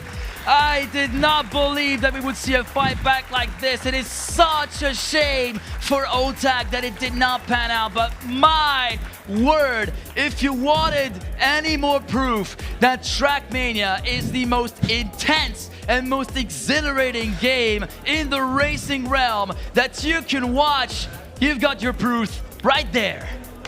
The desperation from Ratchet right at the end. You talked about it. You talked about that alternative line. Ratchet knew. He was staring at the paint, at the writing on the wall. He knew it was coming, and he said, you know what? Screw it. I have to do this, and it didn't work out, but it looked like it was over. It looked like it was, all right. It was a done deal. Epos is done, and now we're going to chill. 3 rounds ago, it was a done deal. But now it's 3 finalists after the 3 rounds. What? We're in the quarterfinals, Pete. We're not at grand finals. We're not even in day 3. That's the worst. I say the worst part, quote unquote. That's the best part for us as casters and of course for you as viewers, because we're not even halfway through day 2 yet, and we get matches like this, man. I am so excited for what the rest of the tournament has in store for us. And if you've been, whether in the arena, we're getting a little bit hot and bothered there. But how could you not be if you're in the arena or if you're watching around the world? I'm pretty sure you guys are on the edge of your seats all the way through the finale of this quarterfinal match. But before we continue on with the proceedings, with the potential interview with the match winner, of course, Epos, with a dominating performance, we're gonna throw you back some of the best moments of the match that you've just seen. And oh boy, you guys are in for a treat. Get the fans, people.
Welcome back to the main stage at XPEvo 2025. Congratulations, Epos, for winning the match that we have just watched on stage. Epos, it feels like we've watched an entire extra match since you left that match. I mean, I was going to ask you about how you felt winning, you know, the usual, the boring question, but how did it feel sitting there watching the battle that happened after you left?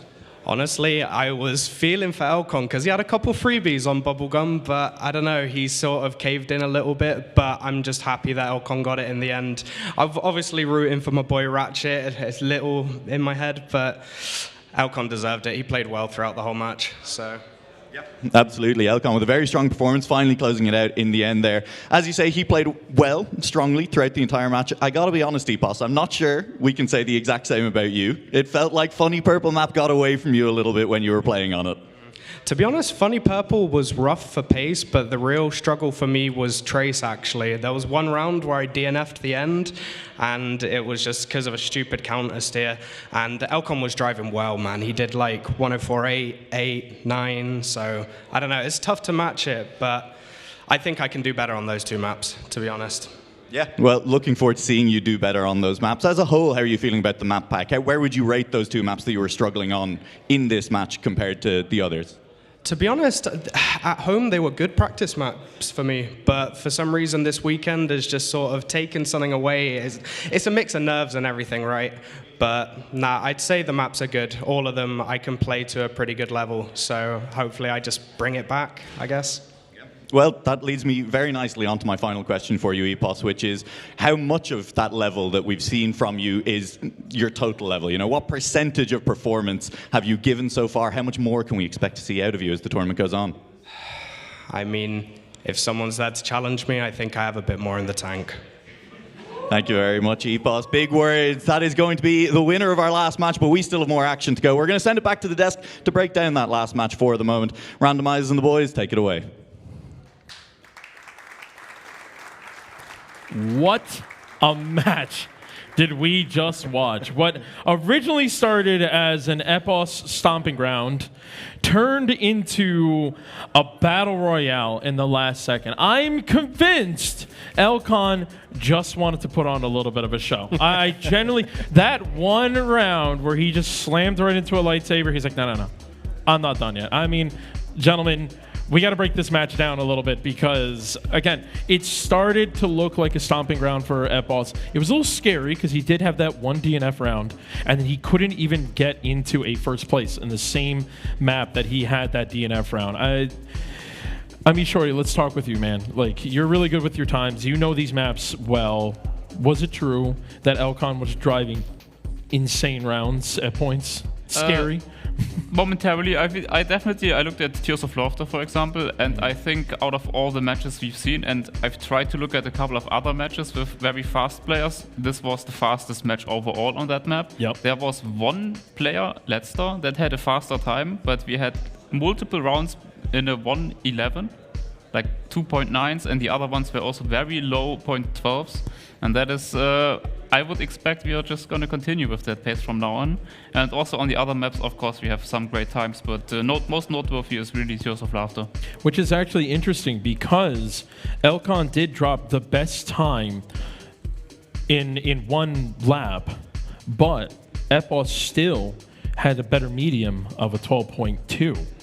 So pretty much Epos was the one who was setting the level, but Elcon showed that you can jump that line.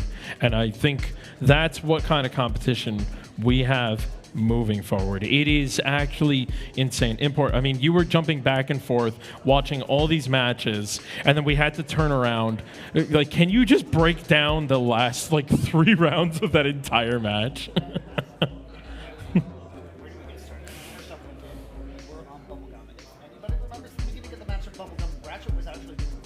Yes. Got most of his points in the map, so it makes sense why Elcon was not able to get to the finish on that map. Also, OTAC also being more performative on that map as well. Oh, sorry. Let me try that again. Hello. Oh, yes, it's still muted. All Still right. muted. There you. I think I hear you. Okay, there we are. Here he is. Sorry about that. Okay, let's try this again. So, no, last 3 mounts, as far as Ratchet is concerned, that was his better map. The very first time Bubblegum came around because it was first map in the rotation. he got the most points off of that map, winning the first round on that. Then you had as well afterwards OTAC being performative on that map as well. It was no wonder why Elcon was not going to be able to get into the finish for that finalist mode that he was trying to get the entire time. But then we moved to the funny purple map, the final round of the match, and yeah, that is his fastest time. He had the fastest median of that map there, and so it was kind of a no-brainer for him in that regard. Of course, Elcon with the funny, kooky, ooky, spooky type of maps, he's going to get into the finish for that one, I feel like. I mean, 50, you look like you had something to say with that reaction. Yeah, I mean, it was pretty much exactly what we talked about in the pre-match, talking about how fast Elcon can be, but how maybe mistake-prone he was. Yeah. And while he wasn't maybe super mistake-prone at the beginning, right at the end, when he was finalist, there was like 3-4 rounds in a row where he was leading, close before the end, and then he either had to lift, got a weird line, or even clipped or full crashed at one round. In every round, he could have pretty much taken the victory there. Made it more interesting, gave us a triple finalist situation, made it risky, and then the last round, yeah, was unfortunate with how it went for Ratchet. Had this slight touch early on, but then throughout the rest of the map caught up, and if he wouldn't have had that mistake, shoulda, woulda, coulda, but he probably would have won the round. Honestly, that was the craziest part, was the fact that we saw the battle between OTAC and Elcon, and then all of a sudden this ghost just pops out of nowhere. And it's like, hello there. You know, it's Ratchet. And he even went for the cut at the end. Like, he really did try to get that one, but unfortunately he couldn't. And I want to point something out. Elcon was finalist all through Bubblegum in the second time. Like, just nothing came out of it, and that's where the heart attacks came out. And not only was he a finalist for the entirety of Bubblegum, he was first halfway through every single time. Yeah, and all of the mistakes were unnecessary. I mean, I say it as if they were on purpose, but obviously, like, if you're already having on a big lead, you should not crash a light pole that you really do not have to risk at all. But it happens. Import face over here. He's feeling it, man. He's feeling it. I'm so sad. You had to remind me that Ratchet lost this match. I'm so sad. Yeah, by the way, Ratchet lost this match. But anyway. Thanks. But he's still in the tournament. He's still in the tournament. There's still plenty. I can reel it in for a there's round still longer. so much more Trackmania action coming up here at XPEvo. It's only day 2, and that's the match we just got. I can't imagine how much more Trackmania we can handle if it's going to be heart attacks for the rest of the competition. So, folks, it will be. Yeah, definitely. Folks, do me a favor. Go get some medication for your heart. Suppress it. I'm gonna need some. Do not drink any more energy drinks. We don't need it anymore. No. We have it. We got it. Yeah, but we will be right back with more Trackmania action here at XPEvo 2025. Don't go anywhere. The match initially that we had there should have started at 16 and now it's 17. So yeah. Okay, Chad, I have a question for you. Oh, she got cat ears. Did she have that earlier? Yeah. Oh. I didn't see that. You didn't? Oh, even with We're bells. matching. There's 2 bells on there.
driving by your house, said I wouldn't do it again. I think about you till I pass out. It hurts like hell when I wake up all alone in my bed. I'm looking at you only in a man. I should be okay when I see your face. It's like you got me in my nervous system, my nervous system. You got me in my nervous system, my nervous system. You got me in my nervous system, my nervous system. You got me in my nervous system, my nervous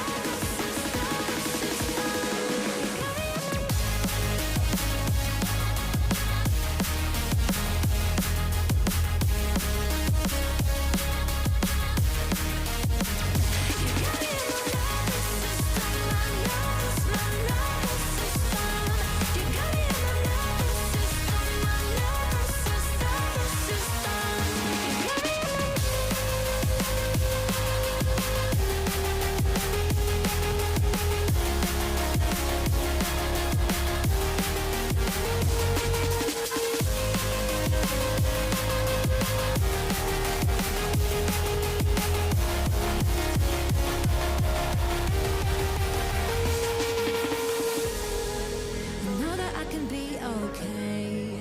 Gotta push through this heat.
it's ridiculous.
All right, folks, we are back with 8 players left in the upper bracket.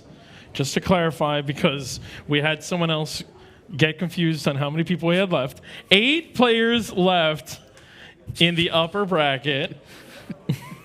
Yes, I wasn't wrong. We were in the top 16 in the upper bracket. Yes. We were in the top 8 of the upper bracket. We had a poor stagehand also panic because she thought she heard a whole different number and she was like, what time is it? But yes, we are now in the top 8 and we do have a player that, Shorty, you were talking about earlier, Letzer dropping some beastly times, and Letzer is now in this match on the main stage, joined by Carl Jr., New Prime and Epos, the Swift duo. And I'm looking forward to this one because on the other side of the upper bracket, we have Elcon, Mutta, Wizzy, and Mind. That is also a death match if I've ever seen one. These matches are so stupid. These are some of the stupidest matches. Well, if you really think about it, every year we've gotten more and more Trackmania pros to come out, to show up, to play in more of these matches. So, like, it was funny because I was listening earlier and people were like, how is it that we're getting these kind of matches already in the top 64? I'm like, because all the best players are finally showing up. I was just talking to Carl Jr. last night. I'm like, finally, it took you 2 years to show up. And he's like, yeah, you know, I wasn't sure if I wanted to practice or blah, blah, blah, blah. And here he is. He's in the top 8 of the upper bracket. On main stage, we finally got him back on main stage to show what he can do. And Boney, I know for sure you have been keeping an eye on a lot of the different matches that have been happening. You've been over in the B stream, you've been jumping back and forth. I mean, do we have can we even lead into a prediction at all with the 4 players right now? I mean, that's the hard part. I mean, honestly, putting all 4 players on and looking at their performance over the weekend thus far, I would not put Carl Jr. at the top.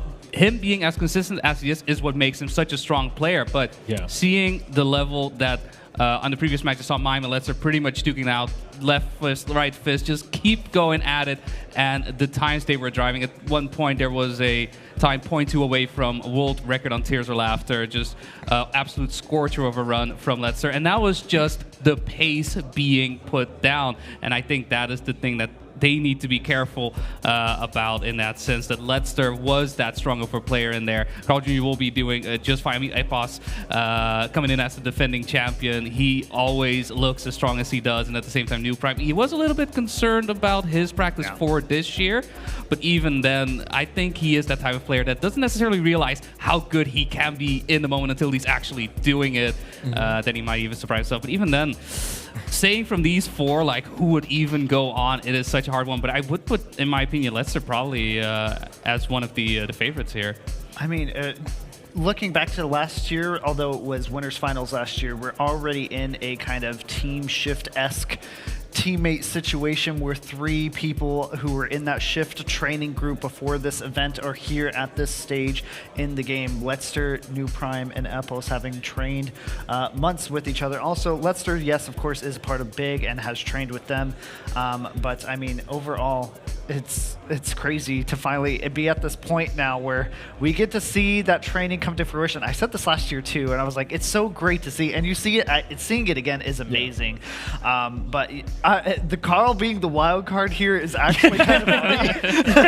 He's the sore thumb in this He one, is which is genuinely crazy. a wild card in this. Yeah. It's not that I don't think any of us think that he will underperform by any means No, necessary. not at all. It is more about the performances of the other 3 drivers in this matchup that will determine everything. Yeah, and it's really weird seeing literally the duo, New Prime and Epos. They've been playing together this entire time in World Tour, and they are going up against each other. So it's actually insane to see how it's a team, it's like a scrimmage with Carl Jr. in the way. And speaking of people in the way, I do want to bring up a couple other people that constantly get in my way and constantly take up the spotlight. And we have to bring on G-Geek and Legion again, because those 2 guys had the biggest heart attack of their lives. G-Geek, Legion, are you guys alive? Are you ready for another insane match? I nearly fell down to the ground. I was feeling a little bit lightheaded towards the end of the final round, but I'm doing well. My throat's doing well as well. Thanks for asking, and we're preparing for another absolute blinder of a match, really. I have to say, though, Legion, we don't have a lot of NCSA representatives anymore. We only have a couple people, and Carl Jr. is one of them. So do not let any of that cursing in the caster magic come out of you for this match. I have no idea what you're talking about. You are projecting. Have I ever caster cursed anyone, G? No, the thing is, he wouldn't have lied. Hey, counterpoint. We don't make caster curses. We make prophecies that turn out to be wrong. That's the difference. He got you on the technicality. You know what? Fine. You know what, guys? Just take it. Just take it away, please. Oh my God. Well, let's start from the top. Carl Jr. Yeah. What? I have my notes. What has he not won? I mean, just look. That's okay. There's another. You think there's another link? No, it goes even lower than that. That's how extensive the pedigree of this man is. 6-time world champion, 5 times ZRT Cup winner, 4-time TNGL champion, including 1 in duo with his teammate back in Solari Pack. As we move on to our opening map, which will be Akipina. Again, starting with a bit of a bruiser here, but of course, Carl Jr.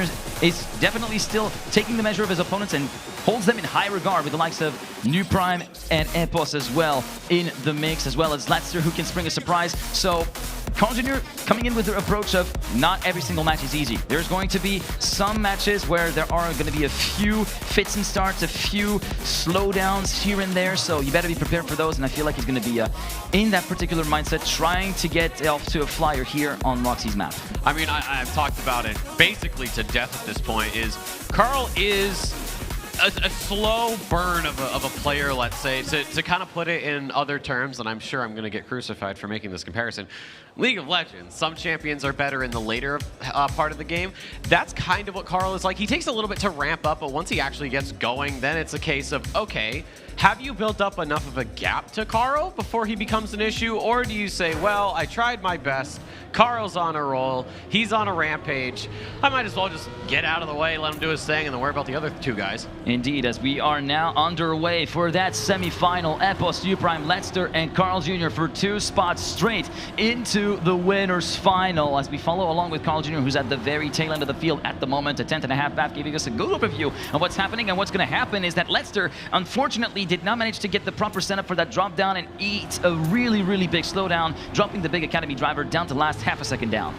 Yep, and you look up ahead, Epos, a position we've seen him in 100 billion times, it seems like, up front, and not just up front by a little bit. He's got a gap right now, and yeah, you say, oh, it's only a 10th and a half, but in competitive play at this point in a tournament, a 10th and a half might as well be 10 and a half miles with a lap between you two, and he's continuing to do that here as he continues to build on the gap that he has to almost a quarter second now, and Carl Jr.'s kind of fallen off the pace here. But the first round, it is going to go to XPEvo just barely at the ring.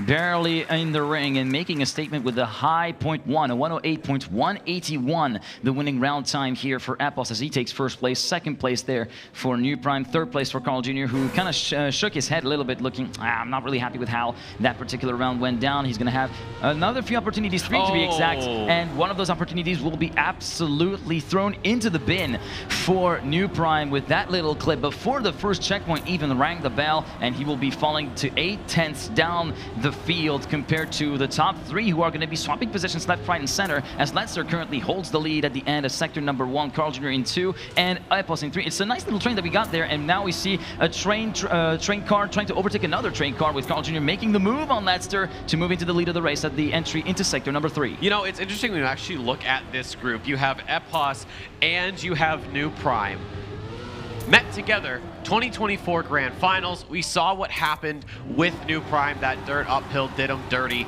and it was Pac who was able to sneak in that second position. So XPEvo and New Prime, these are old friends. They're in, you know, usual grounds. But now it is going to be Letzer, who we haven't seen in XPEvo since 2023, starting to give the reigning champ a little bit of hassle, and he will have him just at the line, 15 thousandths of a second. Letzer makes it 13 on the board. But for XPEvo, he's still got that 3-point buffer at 16. Yeah, indeed. And unfortunately for Carl Jr., you were talking about New Prime, the outside line in the dirt doing him dirty. Well, that's also what happened to Carl Jr. in that very round once we were off on that tangent. Let's hope, of course, that it doesn't happen again for him as well as to any other player right there, because it is such a game of margins right there, of course, on Trackmania. And it always has been since the dawn of time as we make our way through to round number 3 with the first sector almost done and dusted. And it will be the turn of the reigning champ to give way to the rest of the field with that little wall brush from the left rear at the exit of the dirt past checkpoint 3 through 4. Yeah, but don't count out XPEvo yet. We've seen this happen before. Just last match, not that long ago, he did have some issues early, but he was always able to sneak in right at the end. He would jump up and scare a couple people and grab a few extra points, but right now that gap really hasn't gone down that much. It's still almost about half a second, but Letzer right now leading the charge ahead of his fellow countryman, New Prime. Carl Jr., he had a little bit more speed into that engine off, so he was able to take the overtake. He has gotten that uphill a lot better now, and he will press that advantage. Letzer, though, is next on the chopping block for New Prime into this drift here. He is going to take a slightly different line, but that wider setup for Letzer gives him so much more speed, but he is going to clip the checkpoint. New Prime comes through, and so does Carl Jr. It is going to be New Prime getting his first 10 points of the match, and of course, XPEvo somewhere back there.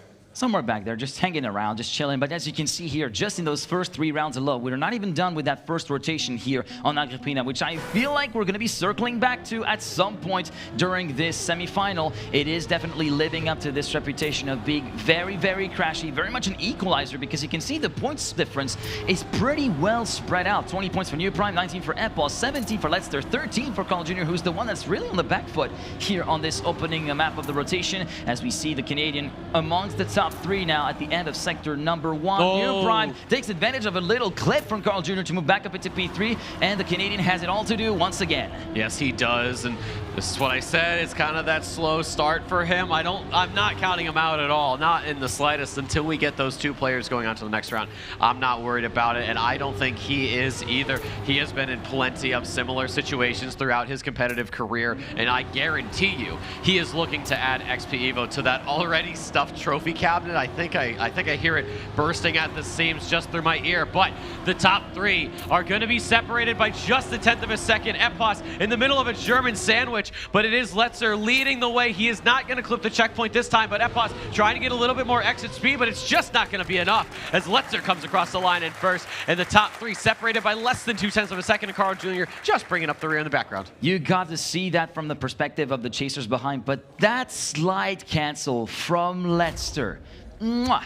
chef's kiss right there. That's a 10 out of 10 for me. That looked beautiful. Even when we were not on the perspective of the player himself, it still just hit the spot really, really well. As we move on to our next map, which will be in Texas, funny purple map, moving back to something where it's a little bit more flowy, a little bit more where the players are going to be taking it all in their stride to really get their talents all the way onto the racetrack and leave nothing on the table. Yeah, and it's a little bit of that extra spice of unorthodox track design. You know, you sort of look at the general, I guess, construction of competitive maps. They tend to lean a little bit more towards, you know, the regular styles we see. Tech, full speed, maybe some ice in there. But here we have RPG elements, which really aren't that common. You know, the backflip and some weird balance beams. But this really, I have seen, it gives a lot of people trouble because I'm not an RPG player. I don't think you're an RPG player. I like to dabble into it, but I'm not really that seasoned of an RPG player. And it does give me some trouble as well, as we see the players getting their eye in and getting their fingers back into the map, trying to get a feel for the input timings, a feeling of the inputs, durations and whatnot, as we get ready to start our second map here on this winner's semi-final on Funny Purple map. The warm-up is already ended and the start is in a few seconds time. And as you can see from the standings at the top of the screen, it will be a very tight pack. Leicester, XPEvo, and NewPrime separated by just 3 points, with Carl Jr. hanging back after a bit of a difficult Agrippina, but that has to be expected given the nature of the track itself, down with 16 points in P4. Yep, it's only 11 points first to fourth. One map down. I'd say that's pretty standard. Not the closest gap that we've ever seen. We've seen a lot closer. Oh, absolutely. My God, it's been ridiculous. But here on Funny Purple map, everybody's gotten the start very well, very smooth from all of them, but it is NewPrime who has gotten the better start. Leicester, though, starting to come back, and Carl with a little bit of burst of speed there out of the corner will bring him back into this. NewPrime at Post Leicester get the transition quite nicely. NewPrime's chucking it all over, and so is XPEvo. Carl losing a little bit of time, though. Now Leicester's back in the mix. The accordion continues to expand and retract as measure as the corners go. Oh! And a huge crash from Leicester, promoting XPEvo into the lead. NewPrime into second, and Carl into third. But Carl himself crashes on the way to the final checkpoint tonight. XPEvo versus NewPrime, toe-to-toe. The teammates against each other at the line. It will be XPEvo for 33 milliseconds, taking away the 10-pointer from his teammates. And NewPrime in second, and Carl Jr. That is such an unfortunate way to throw a potential 2 extra points or maybe even 6 extra points down the drain. But it is just, unfortunately, the rude law of sports and esports, I should say, as XPEvo now circles back towards the head of the field and tries to make a little bit of a gap for himself. And now Carl Jr. is starting to feel a little bit the heat after that opening round, with 10 points of a deficit already to the safe haven that is second place. Yeah, and he's seeing that these guys are not really those that you want to mess with. It's not the first time that I'd say he's seeing everybody, but to be in a different setting, to be in a completely new spot, a different competition, it sort of plays with the mental game a little bit. And, you know, not to say that Carl Jr. is as stable as a wet napkin in a windstorm, but he's seeing that these guys are absolutely not to be messed with. As XPEvo is going all over the place, that's going to drop him from first to last in just a couple of corners. But the pack of 3 right now, separated by 23 milliseconds. But XPEvo is coming back in, as has been his game plan when he makes these mistakes into the drift, and he is going to hit the railing. That'll get him out of this round, but it is still going to be 3 of them separated by 3,500 or 35 milliseconds. But into the line, it is going to be a photo finish as NewPrime gets Leicester by 6 thousandths, and Carl is powerless and just has to sit in third and say, okay.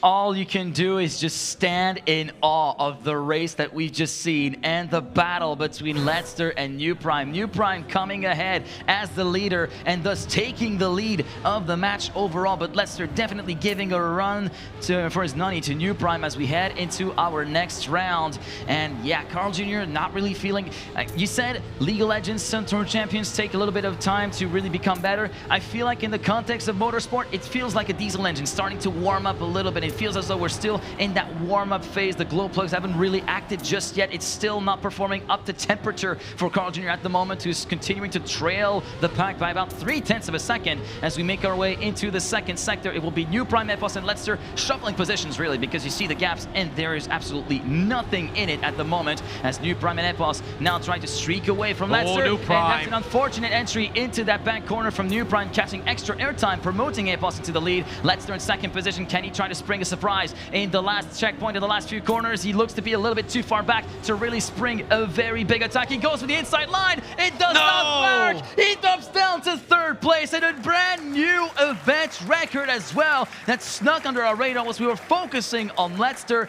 XPEvo throwing down the gauntlet and burning the timesheets to the ground with that brand new time that he set for himself. XPEvo knows the competition. 0.560, well, 0.563, that might be a little bit. It's still insane. It's a ridiculously looks to be a little bit of an error, but still, it's wow. I mean, XPEvo, we all know who Carl Jr. is. We all know what he's about and what he's done. XPEvo is saying, hey, buddy, welcome to my house. Here's how things are going to work. Now, he might know that Carl Jr. may come back. He may come back at a later point in the tournament. He may come up for losers. Who knows?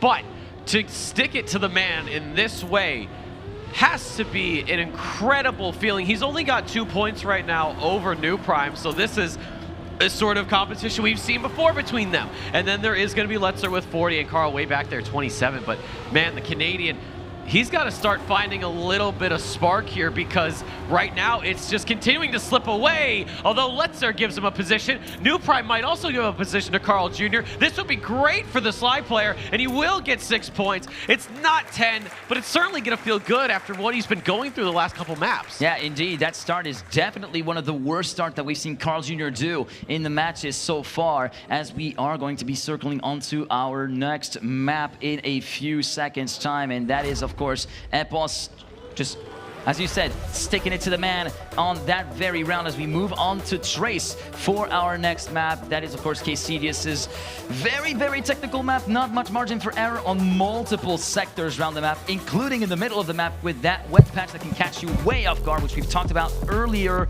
in the quarterfinal in extensive detail.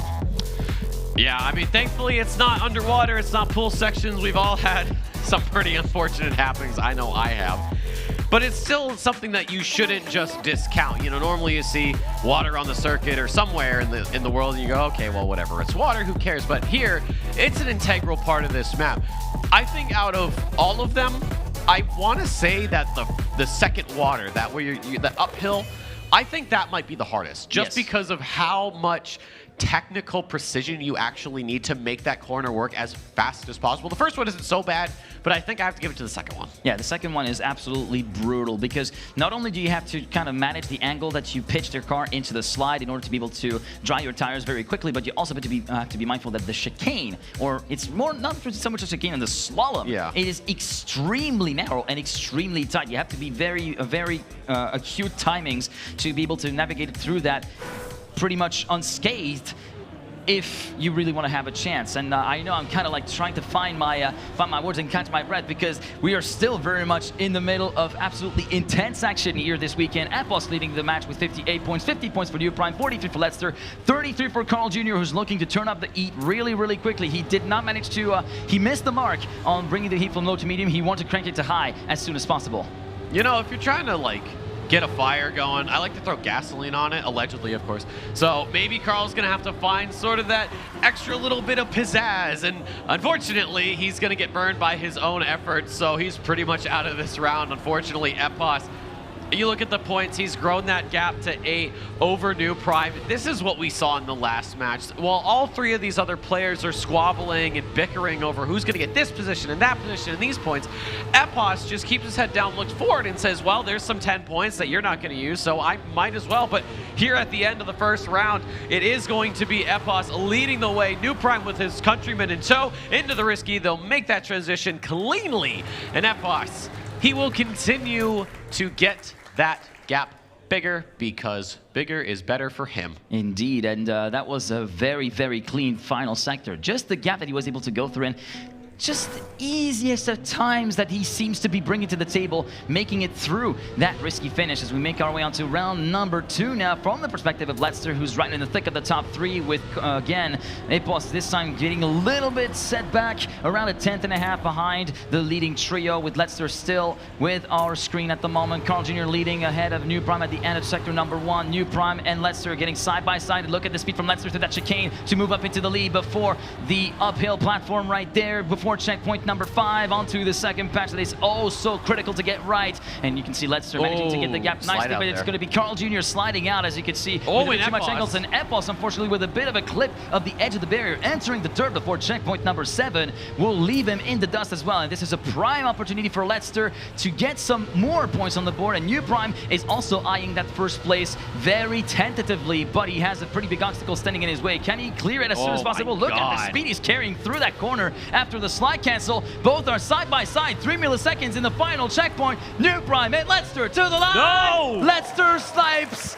New Prime by 3 milliseconds and 0.032 versus a 0.035. And the youngster from Big Academy has done a superb score on that round. That was an incredible end for New Prime. That was perfect. The no was because he had such a wide exit. That was what did him in. If he had taken the same line as Letzer, he would have had the 10. Unfortunately, he's got to go with 6, and then, of course, scraps for XPEvo and Carl Jr. But, hey, that round's in the past. We got to keep going. Round number 3 here on Trace. And after the first couple of checkpoints, unfortunately, it is New Prime going from second to last here in this round. He has had a little bit of a mistake early, but he's not entirely out of it just yet. Carl, though, this is the first time I think he's actually had a comfortable lead of any sort. However, do not get too antsy just yet. There is still a sector and a half to go as we see 2 different lines. Carl Jr. going for the conventional outside line, Letster going for the faster inner line, both sort of like having reached a state of equilibrium. So Carl still leads, but look at Letster's speed advantage heading into the plastic part before checkpoint number high, and the New Prime also waiting in the wings. Letster, Carl, New Prime absolutely sending it to the corner to get to the rear bumper of Carl Jr. Letster pulling a little bit of a gap at the lead. Oh, and Letster! Letster clips on the way into the risky fin, and Carl Jr. at long last gets a 10-pointer on the board. That might be right in the nick of time that he needs to be able to mount a fight back, because any more second or third place finishes, and it might have been early curtains. I don't know. I look at the gaps. XPEvo 76, Carl 49. That is almost 30 points. That's 27 points. Okay, it's gonna take a miracle upon miracles for Carl to come back. And I'm not saying it's impossible, but this has been a very cold start. I mean, after 11 rounds of play, he finally got a first place, and you say, okay, cool, he got 10 points. But when you look at XPEvo and you look at, you know, someone like New Prime, who have been getting these 10 points relatively consistently. All I'll say is it only takes one single round to turn fortunes around.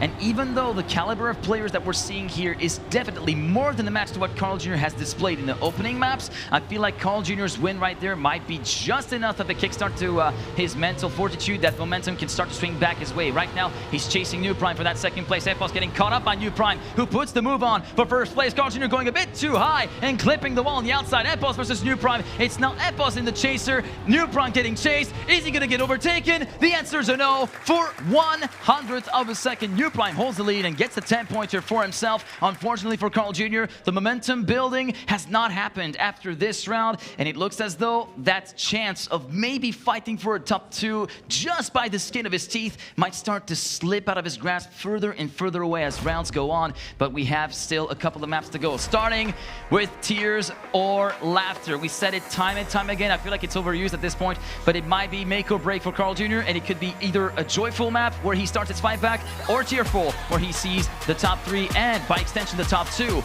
slip away further into the distance. You know, if I'm in this situation, you know, and I'm in a competitive setting, obviously I'm trying to go for first, but with how these first few maps have gone, it really has not been Carl's game. So he may have to pivot and say, okay, well, catching XPEvo is highly unlikely, not impossible, highly unlikely. But instead of unintentionally discouraging yourself because what you're trying to do is not enough compared to the other guy, he might say, all right, XPEvo is not going to be my problem anymore. I am going to focus solely on New Prime and Letzer. If I got to break some German hearts at home, I might as well. And I think that's what he may have to do, because, you know, even though, you know, certain players got some pretty good kicks, you know, Lightning McQueen, a little ka-chow in there, trying to get some extra speed. I think it's just Epos who has to finish, and then from that, I think maybe that's when Carl Jr. actually starts getting some points. Indeed, but those runs would have actually fit Mati very, very well. The man who actually runs as the Lightning McQueen car skin, of course, in Trackmania. As we move on to the game proper, 82 points for Epos, 78 for New Prime. These two not letting go of each other at all, staying within 5 points, and then 64 points for Letzer, who started to feel a little bit under the weather, and Trace, and 52 for Carl Jr. in 4th. 6 points. I had to do math. I failed there for a second. But 6 points, yeah. Well, you know, we get paid to talk, not do math. But you look at Epos, you look at New Prime, you think back to last year. Are they trying to do it again? Are they saying, hey, listen, I was with you and you were with me, so why don't we go hand in hand into the grand finals and do it all again? Letzer has started to fall off a little bit. The last rounds on Trace weren't really too kind to him.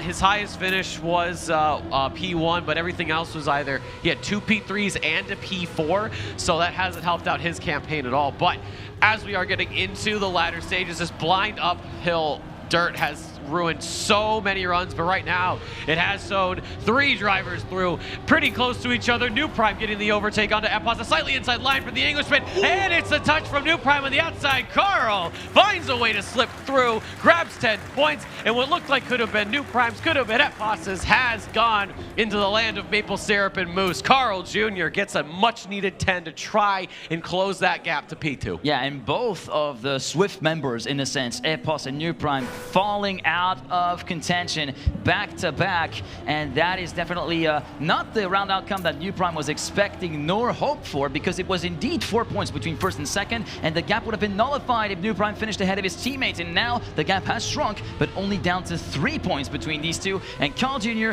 might just be starting to get back into the mix. But again, the great question, just like what we saw in the previous map, can he carry the momentum forward? Is Spec and Tona's Tears or Laughter really the map that enables him to get momentum back going, as Epos falls a little bit further behind than he would have liked to, about half a second down as we move on to the no-break section, and Carl Jr. has to get in with Letzer, and now trying to risk it all and trying to stay ahead of Letzer at all costs. He clips on the inside after that little NASCAR section, and Letzer gets promoted into the lead with a few checkpoints to go. And Epos, he's capitalized on Carl. He's made another mistake, I believe, but Epos is back into this. Although there is Carl, he is in the picture. He's trying to make a statement here. Letzer has built that gap up just over 0.2 of a second.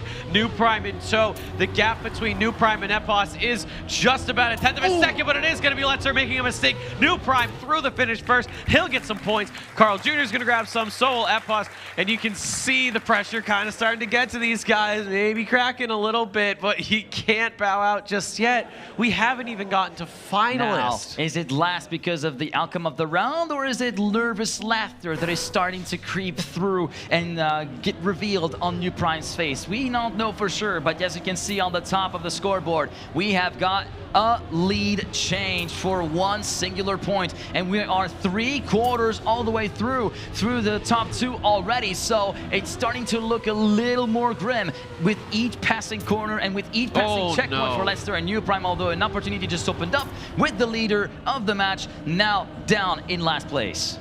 Yep, that's not going to do him any favors.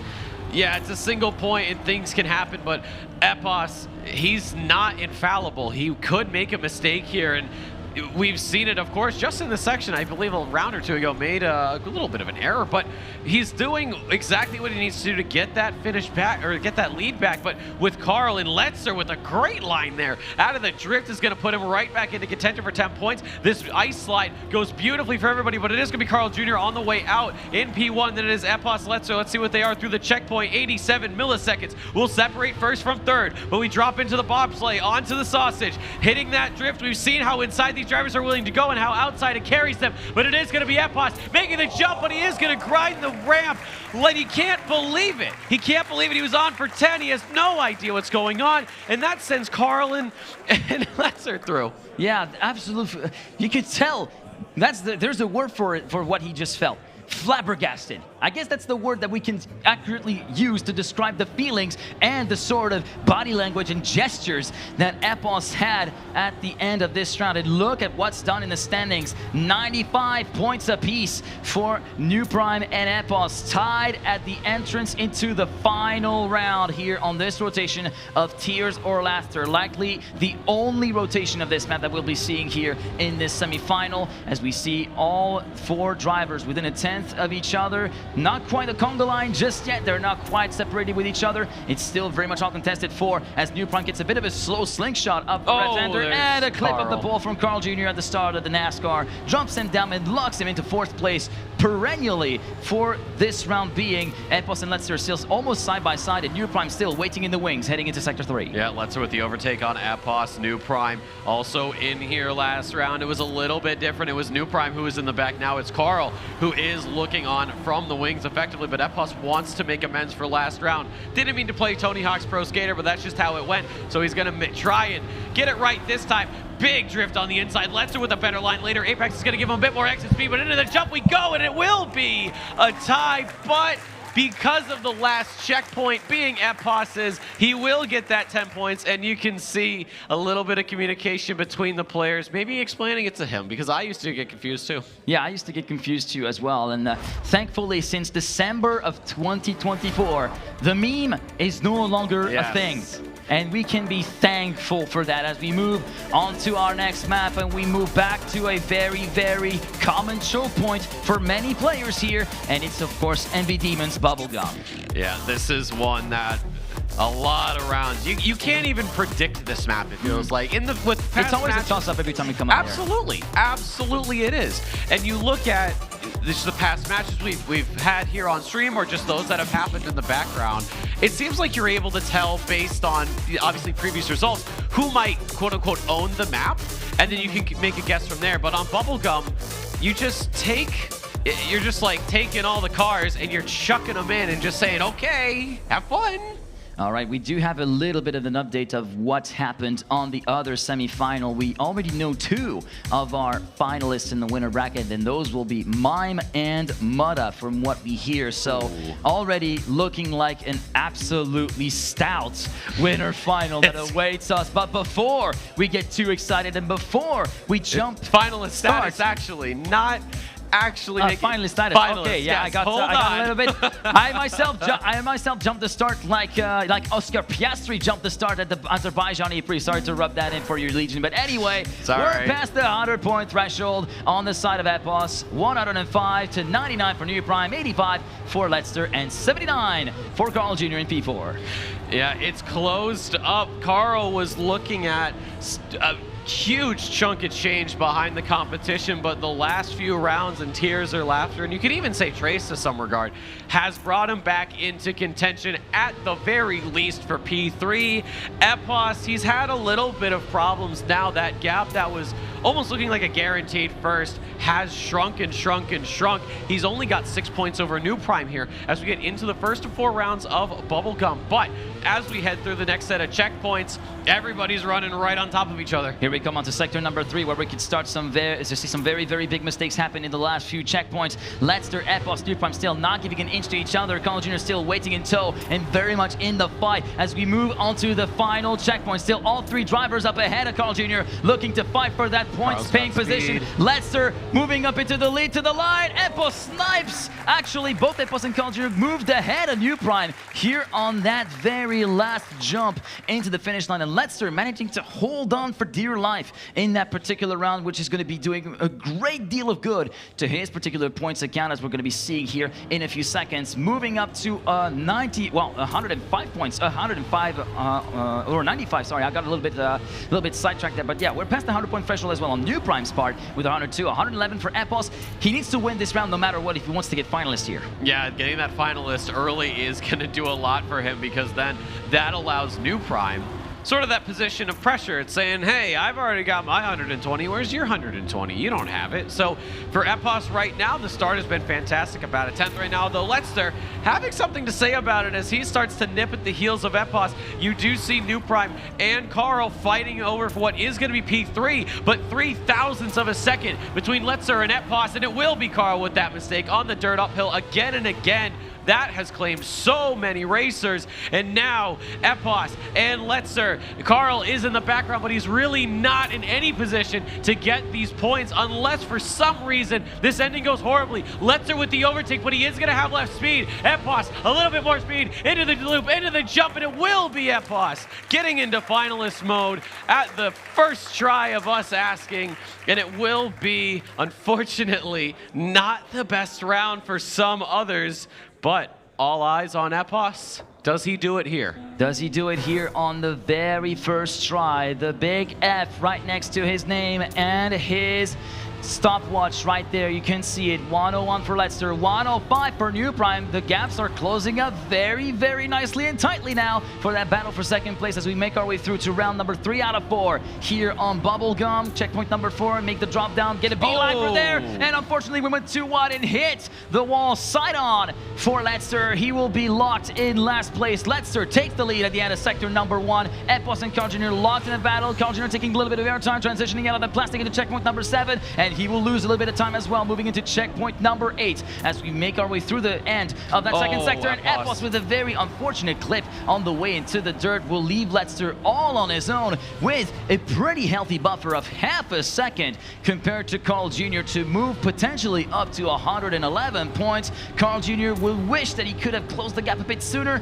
but will still take the points gladly to move himself up onto 93 as we make our way through to the risky finish in the finish line of 104.831 for Letzter, who wins ahead of Carl Jr. Unfortunately for Epos, that first attempt was not the one to close it out. No, and not to get analytical on Letzter, that end, that little drift, that's very slow. I've noticed it. I don't want to be that guy, but it's not going to do him any favors. He's got 111, which is great over New Prime, but if the competition stays close, especially towards the end, and let's say, you know, Letzter finishes first this round and gets on to finalists and he has one more chance, or no, sorry, we'll go on to the next map before we see that, but that'll be XPERION, so we'll actually go back to the beginning. So, my point is this. Letzter, his ending is, I think, his weakest point. Everyone else is a lot closer to each other, and that allows them to catch right back up. The thing is, Epos did the second consecutive mistake right there, as you can see at the exit of checkpoint number 4. And Letzter also fell by the wayside. It is now a straight fight between New Prime and Carl Jr. This is the kind of opportunities that Carl Jr. needs to be seizing, but look at the speed through that slingshot from New Prime, taking the lead and pulling a gap already on the 6-time world champion of almost 0.2 of a second as we head into the final couple of checkpoints. New Prime still looking very, very racy, looking very good, continuing to pull a gap, absolutely not slowing down, taking to the finish line with a .658. Carl Jr. moves on to 99 points, which might be bad news bears in a couple of rounds' time. Yes, it is. And in the meantime, we have some updates. Mutta has gotten his finalist mode done and dusted, so he's through to the next round. However, the other 3 drivers that remain all are on finalists. So how that goes, well, I'll wait and hear from production when we get that. The gods of Trackmania have it all in their hands. We don't have any part to play here in this particular outcome compared to here where we get to witness what the outcome of Agrippina will be the second time that we play this map here in this match.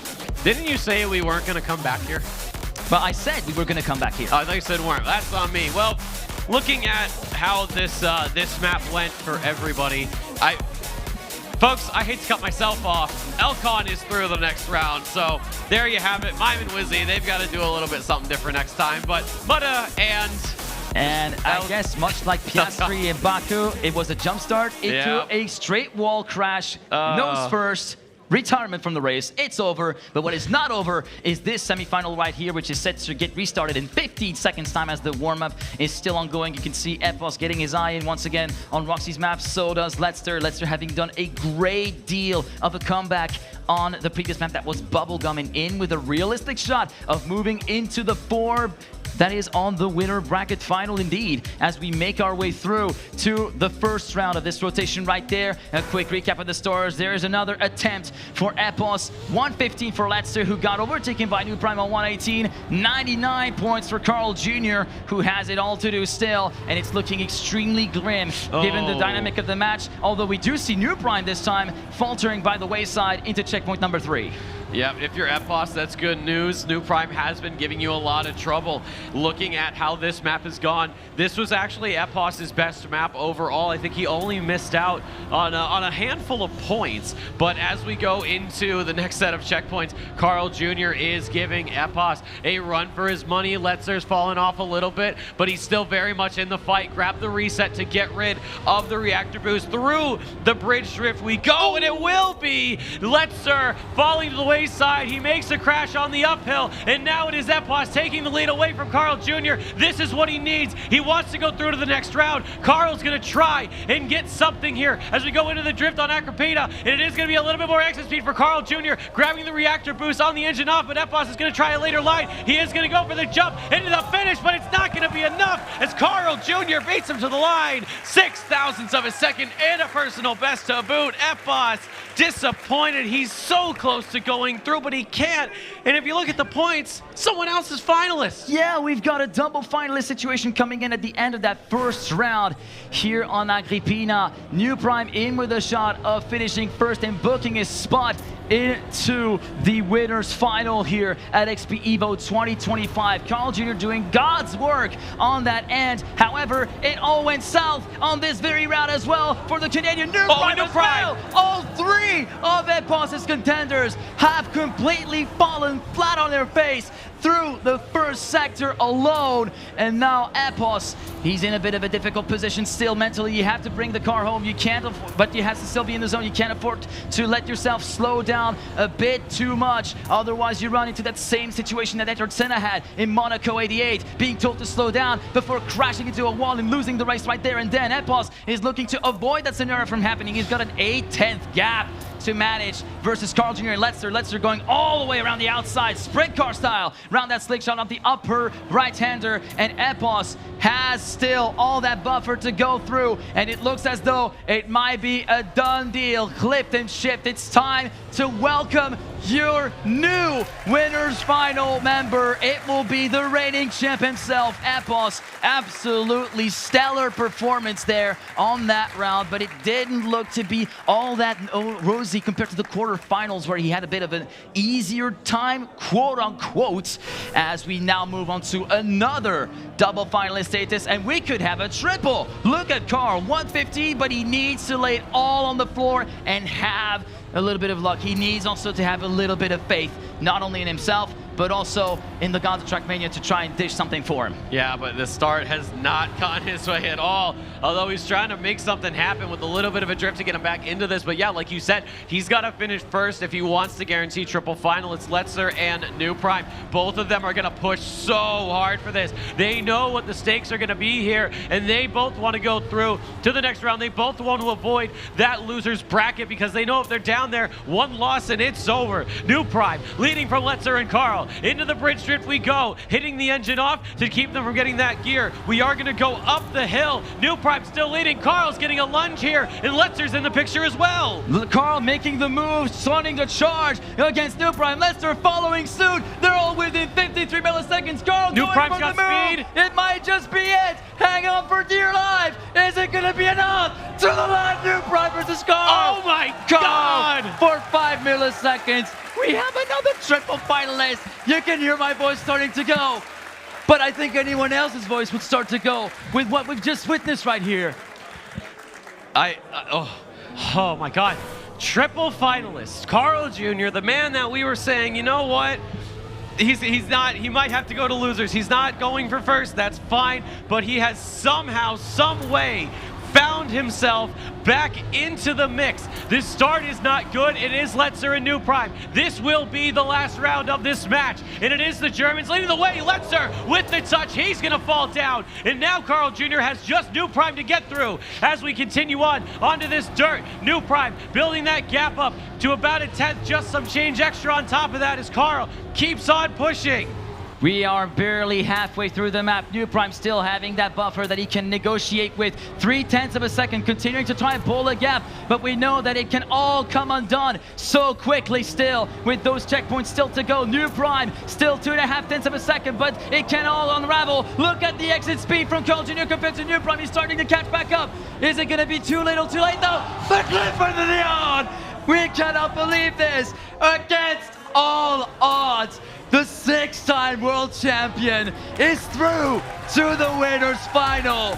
And much to the dismay of the local crowd right there, Letzer and New Prime are gonna have one hell of a gauntlet to go through in the lower bracket. I wish I could have gone higher. I wish I could have gone ladder. I already expelled everything to the quarterfinal, but I'm just here to tell you right now that we don't care. This was absolute cinema and trademark Carl Jr. comeback right there. You can cut to us over the production. We got our hands up in the air right there. We absolutely cannot believe it, and only our hands up in the air. Look, I nearly passed out. I got the shakies. This is the mark of a great event right there. I am so chuffed for how it's gone through. I hope you guys are chuffed as well back home or in the arena, and I hope you were chuffed as well for what just went down through there. This is the God King coming back to play. He, my co-commentator takes the knee. He needs it. Carl Jr., he was so far behind. I genuinely was like, okay, I was thinking he's gonna go to losers. He has to go to losers. And Carl, I don't know if he's got like a chip in my brain or something. You can hear. He was like, "That's cool." Carl there Jr. was so many false starts as well. I was like, no, he's gonna make me a liar. He's gonna make me a liar with that statement that I made. But no, he did not make me a liar. Thanks for me. But still, like, you just never count him down and out, Carl Jr. When he is there for a trophy, you know it's going to be one tough guy to beat. And you know what? I think the best way to cap off a match like this is to look at some of the best moments, folks. Kick back, relax, and enjoy just some of the greatest highlights that this match has had to offer. I'm gone. I'm gone as well.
Welcome back to the main stage at XPEvo 2025. I am here with none other than Carl Jr., who has just performed one of the best comebacks we have seen on this main stage at any point in the last 3 years. Carl, I have to ask, at what point, having fallen behind in the middle of that match, did it start to feel like the comeback was on?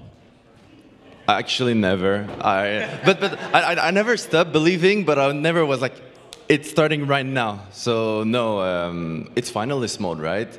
when they are finalists, their points are locked, so I can come back. But yeah, what a bad match! Oh my god. Well, you say maybe a little bit of a bad match. I mean, you still came out on top. You're still going to be going for it. But, you know, this is your first time at XPEvo. You finally made it across the pond for this one as well. And you're playing against a lot of these players for the first time. You know, I mean, there's some of them have not been on the World Tour and have not seen you in the World Tour this year and stuff. How are you finding the competition at XPEvo? How are you finding this new generation of Europeans that are coming through? They're good. I'm scared for myself now. But it's really amazing to see so many players I've never had the chance to meet, and XPEvo is perfect for that. It's the biggest track meet LAN we have, and I hope I'll be here next year. That's for sure. Fingers crossed. I have to say, that's, yeah, round of applause for that. Yeah, the people want you back, Carl. I have to say, my hands are shaking holding this microphone. I can't imagine how your adrenaline is going just from watching that match. Final question for you then, Carl, as well. You've made it to the upper bracket final. You're through to tomorrow. In that match, you will obviously be facing EPOS, making it through. You have a familiar face in Mudda and Elcon there as well in that one. At this point now, you are locked in, guaranteed top 6 in the tournament. How far are you taking it? I need to be better if I want to go for the win, but of course I'll aim for the win. That's fair. Round one applause for Carl. One more time, everyone. Carl, thank you very much for joining us. Best of luck tomorrow. Go and have a well-earned rest.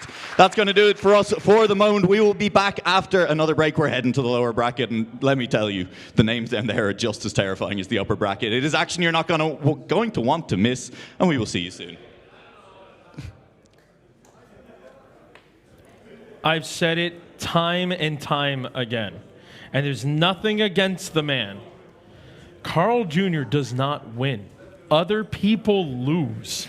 I've said this to his face in the past. I've legit told him that. And we just saw it right there. The comeback of the century here at XPEvo. It was, I mean, Shorty, you saw me. I'm sweating. I was like wiping my hands. You were talking about Letzer earlier. And then it all fell apart. It was such a weird feeling watching that match, you know. It was a super exciting match, I think, and that's the main takeaway of it. But it was at some point at the end, we were sitting here, we were like, okay, 2 more rounds for Carl to win. He's gonna do it. We don't know how, but he's gonna do it. Yeah. And then it happens. Every time. It happens every time. I mean, we got to look at the stats. We have to check out exactly the movements. Yeah, there it is. Carl Jr. from the bottom all the way, and then still pull, like, again, Boney, you and I were talking earlier, and you were like, he was in 4th place almost the whole time, right? Yeah. I'm like, yes, literally the entire time he was in 4th place. And then look what happened. Yeah, there was one short time where Carl and Letzer got a bit closer to one another, but Letzer was able to pull away, as we see right there on Bubblegum, but it just came down to closing things out. I think there was a little bit of relief on EPOS's face right after we got into the triple finalist situation, saying, okay, at least I'm not here, because that is the exact situation you want to avoid. Carl Jr. in finalist, while you yourself are in finalist. Something's gonna happen. I don't know if it's just players that they get into their heads. Maybe they are like, well, I mean, I'm up against Carl, so I'm expected to crash. Yeah. I don't know what it is. It feels like a self-fulfilling prophecy to a certain extent. Yet, it is winners, right? So it is not as if we say goodbye to New Prime and Letzer. But it would be remiss of me to say like I would feel so bad knowing that this happened at the same time. This is what you have to deal with when you play against Carl Jr. Yeah, it's just finalist mode, right? I mean, you gotta give him credit. You know, he was 4th player throughout like the full match, but he wasn't like at the very bottom. He was still there. He was in like reaching distance, and we all know what we all know how finalist mode works, and especially if you have triple finalists, like that one round where EPOS wins points, he knows that he can get like 3 points in that round, and then the crucial round afterwards where he had to get finalist himself, he actually drove PB to deny the other by like 7,000, I think it was, or something like that. I think it was 87,000. He delivered under that pressure. He drove his, at least on LAN, PB so far, and you have to respect being capable of doing that. And even the round afterwards, he didn't have the greatest start. He was lacking a little bit of pace in that round, but he didn't crash, and he was in that reaching distance again, where if you are the player in front and you make a mistake, you know card is gonna get you. Yeah. And that pressure and all of the yeah. pressure from the rounds before, it just cannot add up, and sometimes one mistake and it's over. Yeah. Now I always make the joke that like Carl Jr. loses, like he doesn't win, like, other people lose. I mean, you're right. Literally the last few rounds, Carl Jr. showed what a 6-time world champion looks like. Exactly those moments. I mean, it's just peak Trackmania. It's like, I don't know what else to say. It was so good. I was over here on the edge of the seat. I was sweating. I was freaking out. Like, my hands are still wet from that. And it was just such a good time to watch it. And I mean, and there's still so many good matches happening. We were looking at the lower brackets earlier. We were checking that out. We were looking at all the scores that were going on. There were so many close double, triple finalists happening. Some matches weren't like that. I mean, Tween just kind of flew through the bottom bracket, unfortunately, for the other guys. To see that, though. I'm happy to see that. I'm very happy to see that. Yeah, I mean, I've said it time and time again. Every time I cast where Tween is playing in a competition, I must be his biggest jinx. He always does bad. But now, I haven't casted him yet, so he's doing good. But I do want to look at the bracket because we do have a few more matches coming up. We are going into the top 24 remaining players, if I remember correctly. If I'm doing my math correctly, there's 24 players remaining in this entire tournament, and it is getting scary. Yeah. Because these are like every known name, pretty much. Like, there is no one that has been able to squeeze on by, create an upset or anything. Carl Jr., Epos, Elcon, and Mutta. Mutta and Elcon doing a phenomenal job in the upper bracket, but they also had at some point everybody was a finalist in that match. I mean, Mime and Wesi put up a fight. Mime and Mutta really dominated the match early on, but throughout the match, Elcon somehow also, crept up in there again, like got his points, and then all of a sudden it's double finalist, triple finalist, and it's just one more round. Sounds like Elcon to me, honestly. That is very much in line with how he plays. Every time. And if we look right now, we see here, again, like we said, Tween, Josh, they were able to take on Tona and Jan. Unfortunately, they are officially eliminated, but I'm glad to see Tween making it far. Because if I remember correctly, is this his first LAN here at XPEvo, or is this his second? I don't remember off the top of my head. Tween? Tween, yeah.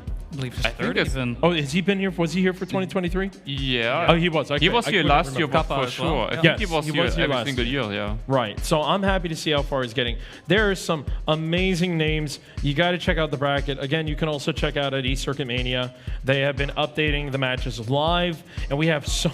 Unfortunately, Wizzy, New Prime, Mime, and Letzer, they are now sitting on the sideline for 2 more rounds because they have this lower bracket that needs to go through.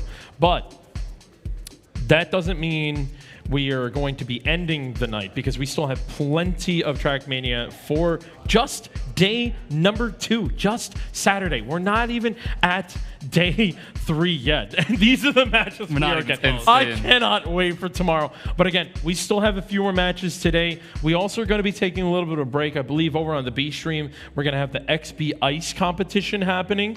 And it's either going to be on the B stream or here, but I know no matter what, it's going to be restreamed here on the A stream. So folks, don't go too far. So much more good competition here at XPEvo 2025. If you're not here in person, hopefully next year you will be, because it is just getting better, hotter, and spicier. So, with that being said, go get some snacks, go take a bathroom break, go get a stretch, because we are going to need all the energy we can have moving on. So don't go far. We'll see you in a bit.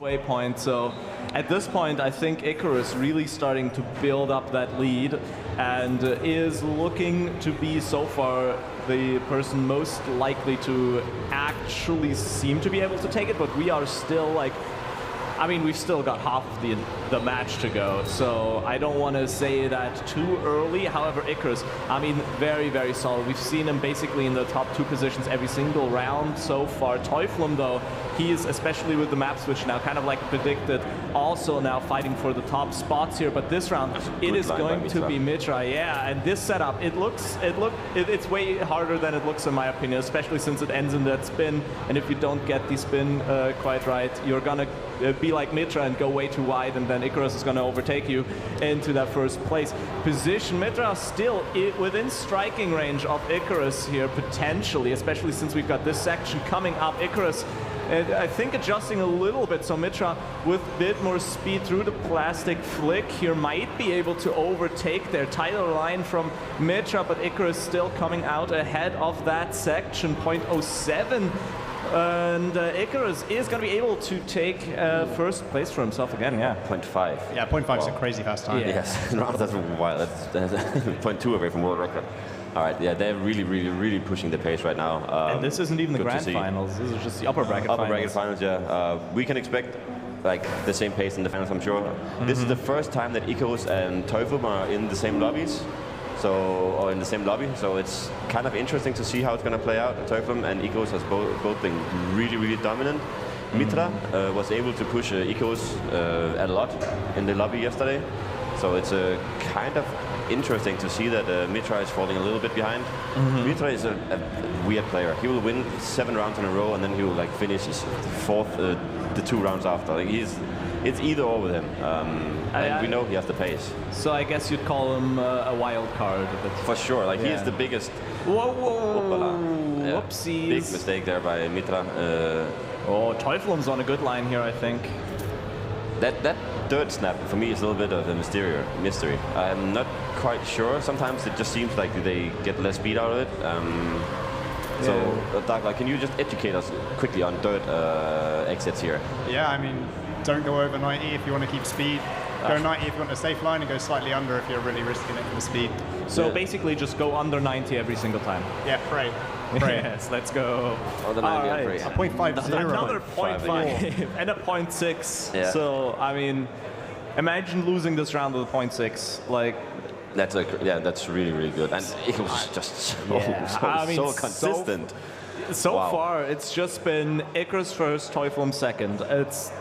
And the points are really representing exactly the kind of finishes we've been seeing every round here with Icarus. Not just having that small lead that he had after the first map, but really building it, and now I think he's in a really safe and comfortable position to where he just needs to focus up, finish it up, and then take himself that spot in the grand finals. I'm super curious to see Icarus on this map specifically, because this one is the one that has the most RPG-like elements, and it's I think Teufel's favorite map. In the map pack, he likes to play it a lot, has done some absolutely wild rounds time on this one as well. Yeah. He drove within 0.1 of world record in the round in the semi-final. So if anything, I think we can expect a good push from Teufel here to try to get to that first place. We've talked about it briefly during the other map, but this map does have a ground spin. Yes. And overall, I think it's not just the most precise, but also the most technical. From purely what I've seen, there's like a really tight full grip section where bye-bye, where you have to go through a booster, you're on road, and then you need to carry as much speed as possible, enter into an ice slide, and make a transition. Yeah, I mean, this dirt snap for me was the hardest part of the map. Dirt snap, this precise point, carry the speed, and now you still need all of that speed for this ice slide, and then make this transition, and that can be a little bit tricky. The hard, like this area right here, you make a big overslide in 4th gear and have to keep 4th, and then lose the gear on the uphill and through the water.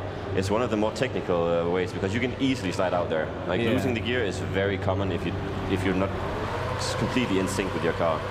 And I mean, it's like really with these like very technical ice maps, you just gotta have a feel for when your car is gonna shift up or shift down. You don't really have what, you know, on the road surfaces where you can listen to the gears properly.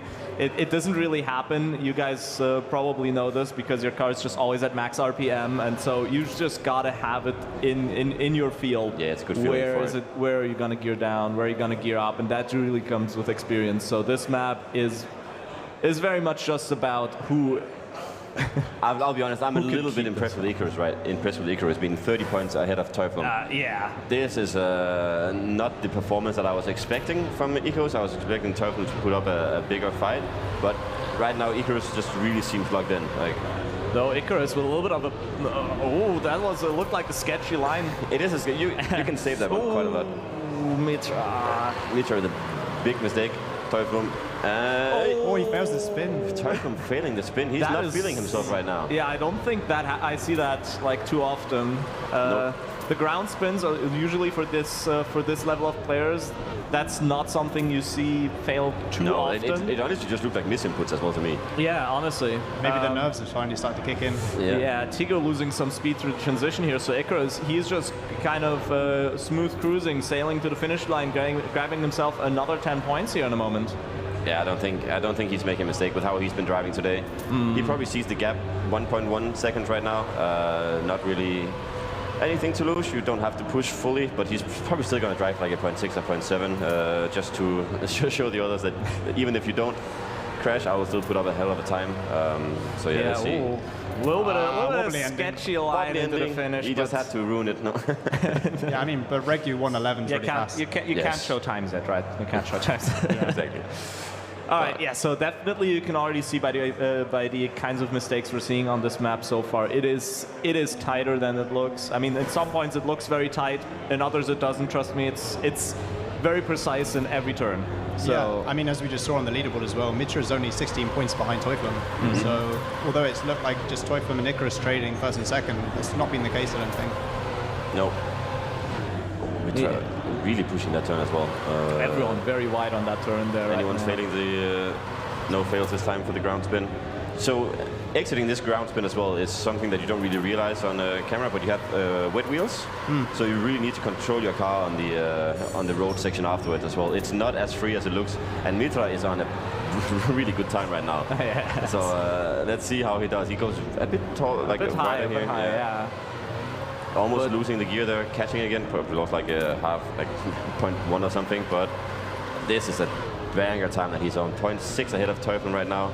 He is really pushing 0.9, and I don't think the others have made huge mistakes. But Mitra is just really pushing the boundaries of his map right now. He wants to show you guys that he has some offline times that you haven't seen on the leaderboard yet.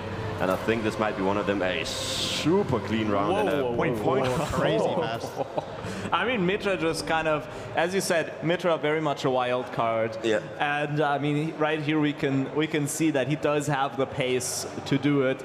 He doesn't quite have the points right now to back that up. The consistency has just not been on Icarus's level. Exactly. I mean, at this point though, top 1 doesn't matter. It's all about top 2, right? Yeah, I mean, that's where the battle is right now. Teufel really, really wants to lock down that spot. I don't think he's going to be pushing for first place at this point. But I think what Teufel really, really wants to avoid here is Mitra catching up. And so that's kind of the battle we're going to be having to look out for. The spin going clean for every player here. Icarus now still in the lead, looking to grab himself another 10 point, really just further the lead, but it doesn't really matter if he gets first or not. Mitra, though, with great speed through the precise section, is going to go ahead of Teufel through the transition. Teufel barely making that, it seemed like, and I'm not sure if he lost speed for that or if that was actually beneficial. We're going to see in a few turns here. Mitra ahead of Teufel, and I think it's going to stay that way. Icarus holding down first place position. We're less than 0.1, no, just above 0.1 behind each other. Icarus is going to be staying ahead. It looks like he has more speed. Mitra almost going a bit too wide, looking a little bit sketchy, manages to keep online. Icarus still going to be ahead into the finish line. It's going to be a 0.4. He was on a 0.2 or something there. That was a wild last section to just throw. But okay, another 0.4 on the map here. These guys are so consistent. Looking at, like, for me, looking at this map and then being consistent on it, I don't know how you managed to do that. To be fair, the map looks very fun, especially that ground spin. I personally like very, very technical ice maps. My favorite style has always been like the third gear kind of technical stuff. But and like this map looks very, very fun. I love ground spins, and so like I'll definitely be putting in some time on that once I get the chance. But you can only get better, right? yeah, It's map time. We're getting to this map. So Exactly. this map, you know, some people might call it tech map. I think you got a drift once. You So- do have to set up a drift, yeah. Plus, the ending is so instrumental, and you guys will see when we get to the ending why we say that. But you have to do a spin transition half pipe jump. Yeah, RPG. Yeah. And the backward section between the boosters is really precise as well. I think this backward section is easier than the other backward section though, Yeah. because you have more time to set up. And it's not on wood, so more predictable. Yeah, it's also not on wood. So, this map, I didn't think it, but I've talked to the players. They've said this might be the hardest map in the map pack. And I see that, yeah, for sure. yeah, to me it felt like a map that I'd see on like the Ice Advanced server two or 3 years ago. Right? Back in the day. Yeah, like yeah. this minus the backward section. Of course. Yeah, that was not allowed back then. Yeah, no. But I mean, this, like, from how it looks and how it plays, it just feels like a classic ice map, right? Oh, for sure. I really like the jump transitions as well that Mao's cooked on the road, as we see Icarus with an unfortunate mistake. But going into this tight right slide, important to get a good SD exit, and I mean, Mitra is kind of cooking right now. Teuflem in close pursuit by about 0.1, but I think Mitra looking for a first round win in a while. Yeah, he really likes the low jump here on the quarter pipe section that's coming up right now. Yeah, so we're we go getting a to bit the hard wide, part. and spinning around here, Teuflem gets a really good setup. I think he might be able to catch up to Mitra with this slide setup. No, he had to adjust slightly and even pushes him down to third position right now. Yeah, so basically he landed a little too far left, so he had to adjust to go wide, and that cost him a bunch of speed. He didn't slide out, so at least he kept that third place position, but that was a tough one to make. He just jumped a little too far, and ultimately that ruined his entry for World the next record being slide. a 113.5 here, so they 0.6 away from world record. We can expect to see a few. Ooh, Tigu. Tigu with a big mistake. I want to say first off, that first turn on the sausage, the transition from the left side to the right slide, that's really difficult to judge. You don't really see where you need to go. So your entry into that first slide already needs to be really, really good, and then you still need to make that transition happen. You just got to feel it. Yeah, unfortunately, it's one of those things that gets better with Prak. But I mean, as we saw Mitra take that first place last round, he's closed the gap to Teuflem to only 4 points. So all to play for, I think, to go to the grand final. Yeah, so I think what we're looking out for is once Icarus finishes it out, closes it out, where is that battle between Teuflem and Mitra gonna go? This turn, by the way, as well, much tougher than it looks. That is that is very difficult to judge and set up for. And like, I mean, I've played it, and it took me a few attempts to get it right. So yeah, doing this consistently in rounds is much more impressive than it might seem. This jump, I mean, that's here. yeah. Cooking it a bit too much. I think this jump is just as impressive to do as it looks, because that is a little bit ridiculous. 113.8. Whoa. Wow, okay. All right, so let's look at the scoreboard here while we have the time. Icarus just about 2 or 3 rounds away from that finalist mode. Mitra and further catching up to Teuflem now 2 points away. Yeah. Icarus is so far ahead. That's very, very, that is incredibly impressive. Yeah. And I don't think we can expect to see that in the grand finals. Maybe he will do the same, Icarus, but I am very impressed with his consistency and also the times that he's putting up right now. At 0.8 on this is 0.3 away from world record, and as you can see, the lines that these guys are driving are not simple. Yeah, I mean, it's the dirt flick, and then you set up into a tech drift, and then go into an ice slide. I mean, this is yeah, and then this backward section that is very tight, and I mean, maybe you can talk about that dirt flick real quick, DL.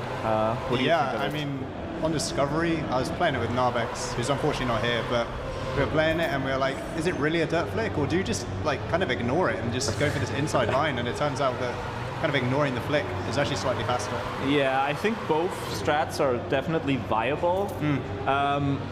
But I mean, I don't know how not doing the dirt flick is just straight up faster there.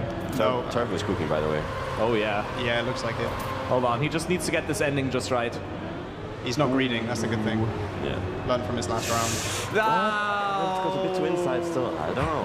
Icarus is okay. 114.2. I think that would have been a 113 had Teuflum managed to hit the ending there. Yeah. Definitely, but again. Yeah. Icarus just needs a third position right now, and he's finalist mode. And I mean, the way it's been going, I think he's not going to be settling for third this round. No, definitely not. Denying the points for sure. Yep. Yeah, I mean, he's just kind of having fun right now, just playing some time attack. I feel like that's what he's really doing at the moment. So, yeah, we're going to be seeing the real battle start here in just a minute. Icarus, at the moment, somehow in fourth place, but I mean, in the middle of the pack at the right now with a wider entry into this turn, is gonna fight himself into third. Oh, that's a tough one. Teuflum is going to be in the lead. Icarus and Mitra battling for that second place. Mitra coming out ahead of that exchange. Teuflum still in the lead. Mitra trying to catch up through the water section. And now it is gonna come down to the ending, I think, mostly, and also this turn, because that's difficult to set up. Icarus still within striking distance, and since the ending can be quite a time loss, I think there's still chance for him to catch up here, but right now it's the main battle out for Mitra and Teuflum for this round, and Teuflum goes too tight, clips his wheel over the edge, and that's going to be very, very bad news, because he is going to have trouble making that jump. I'm not sure if he even made it onto rotor, fell off. Mitra is going to be taking a first place, Icarus second, and I think my prediction is right. I think Teuflum actually fell off there at the end as well. And then Mitra with the +10 as well is going to actually overtake Teuflum. Yeah. That's a 113.8. I mean, in everything that we've seen so far, I haven't seen these sort of mistakes from Teuflum. Very uncharacteristic from the arc that he's been on this event. And drops down to third position. Icarus is in the finalist, almost 50 points ahead. Yes, so I think Icarus is gonna close it out real quick, and then watch the interesting battle for second that's going to be happening. That's shaping up already between Mitra and Teuflum. Now Mitra finally finding a little bit of a groove, and really riding that momentum into second place. So if he can keep that going, I think he's got perfect chances. But Teuflum has got the pace, potentially the fastest player, as I said. He's got the world records on all of the maps after all, at least online. Yeah.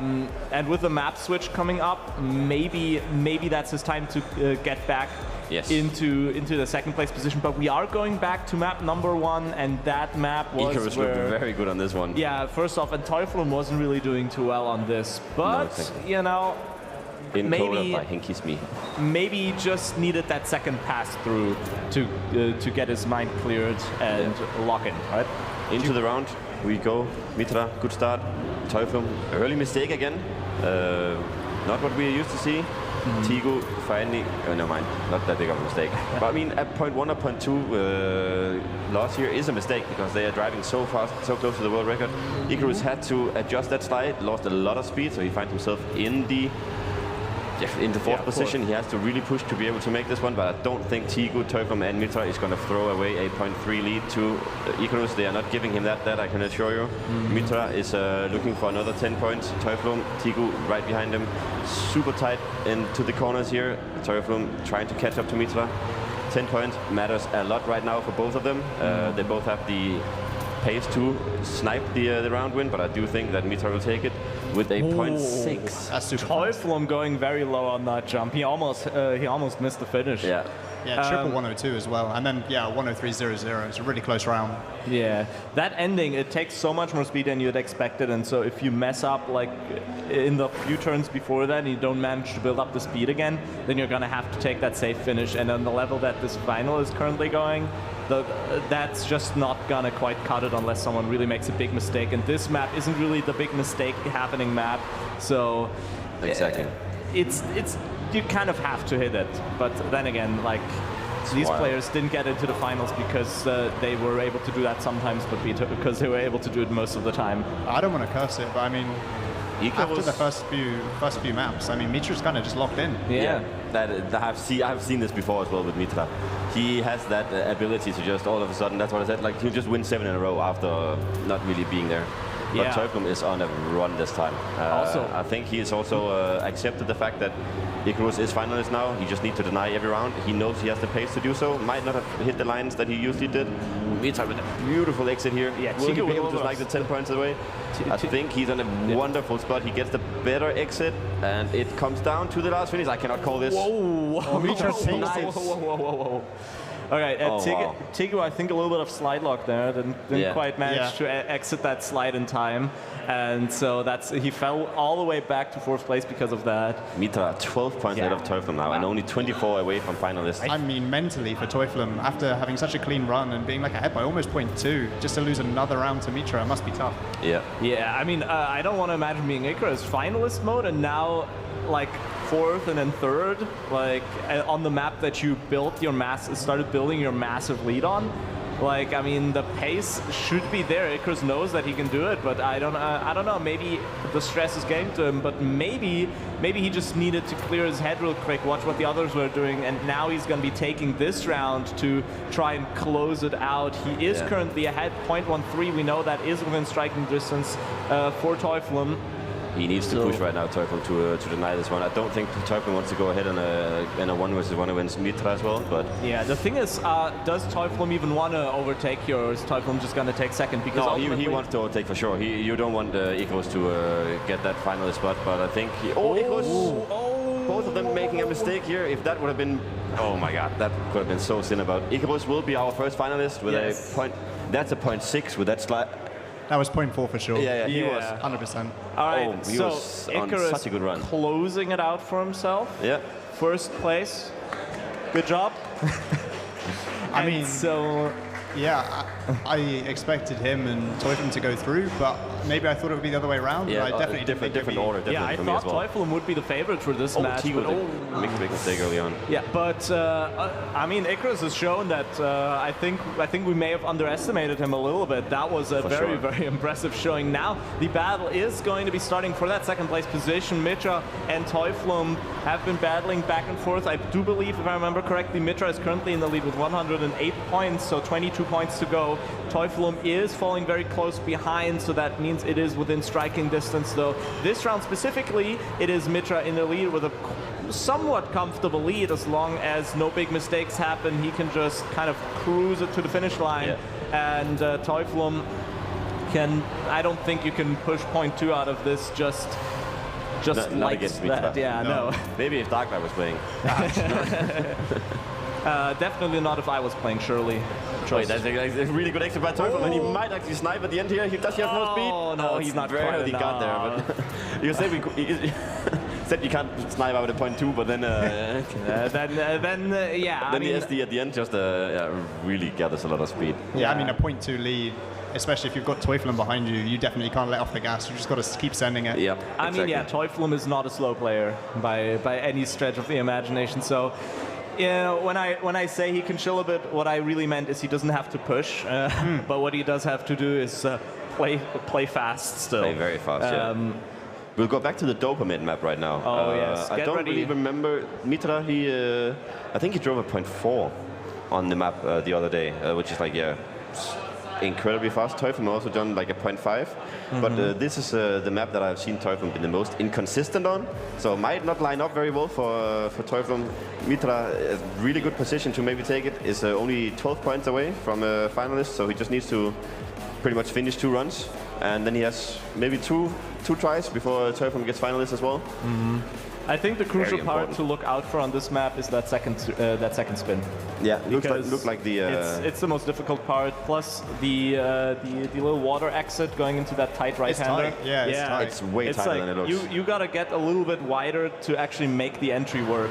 Yeah, and then there's that landing as well on the like the pointy bit. Ooh, Mitra is the first big mistake here. Ooh. All right, not the greatest start for Mitra. Teuflum rubbing his hands right now. Well, let's grab some big points, get ahead. But Tigu still in the race to deny some points. That plastic flick does align you quite nicely for this right-hand turn. Teuflum does go quite wide, but exits with more speed. Is going to be up in first place position. Tigu falling behind. This is the crucial 360. Teuflum. Oh, that almost looked sketchy, but he does get a very good line here into this dirt.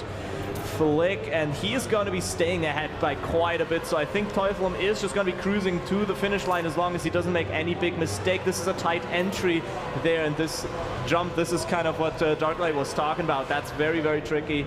But now with all of that out of the way, I think Teuflum should just be able to close it out here and grab himself a 10-pointer. Yeah, and that's actually quite important because yeah, 6. Okay, he's. I mean, Mitra has been building up that lead, and so now only 4 points. Mitra needs to win next round actually to get into finalist. Oh. He cannot just get the second place, and that's super important for Teuflum because Teuflum also just needs.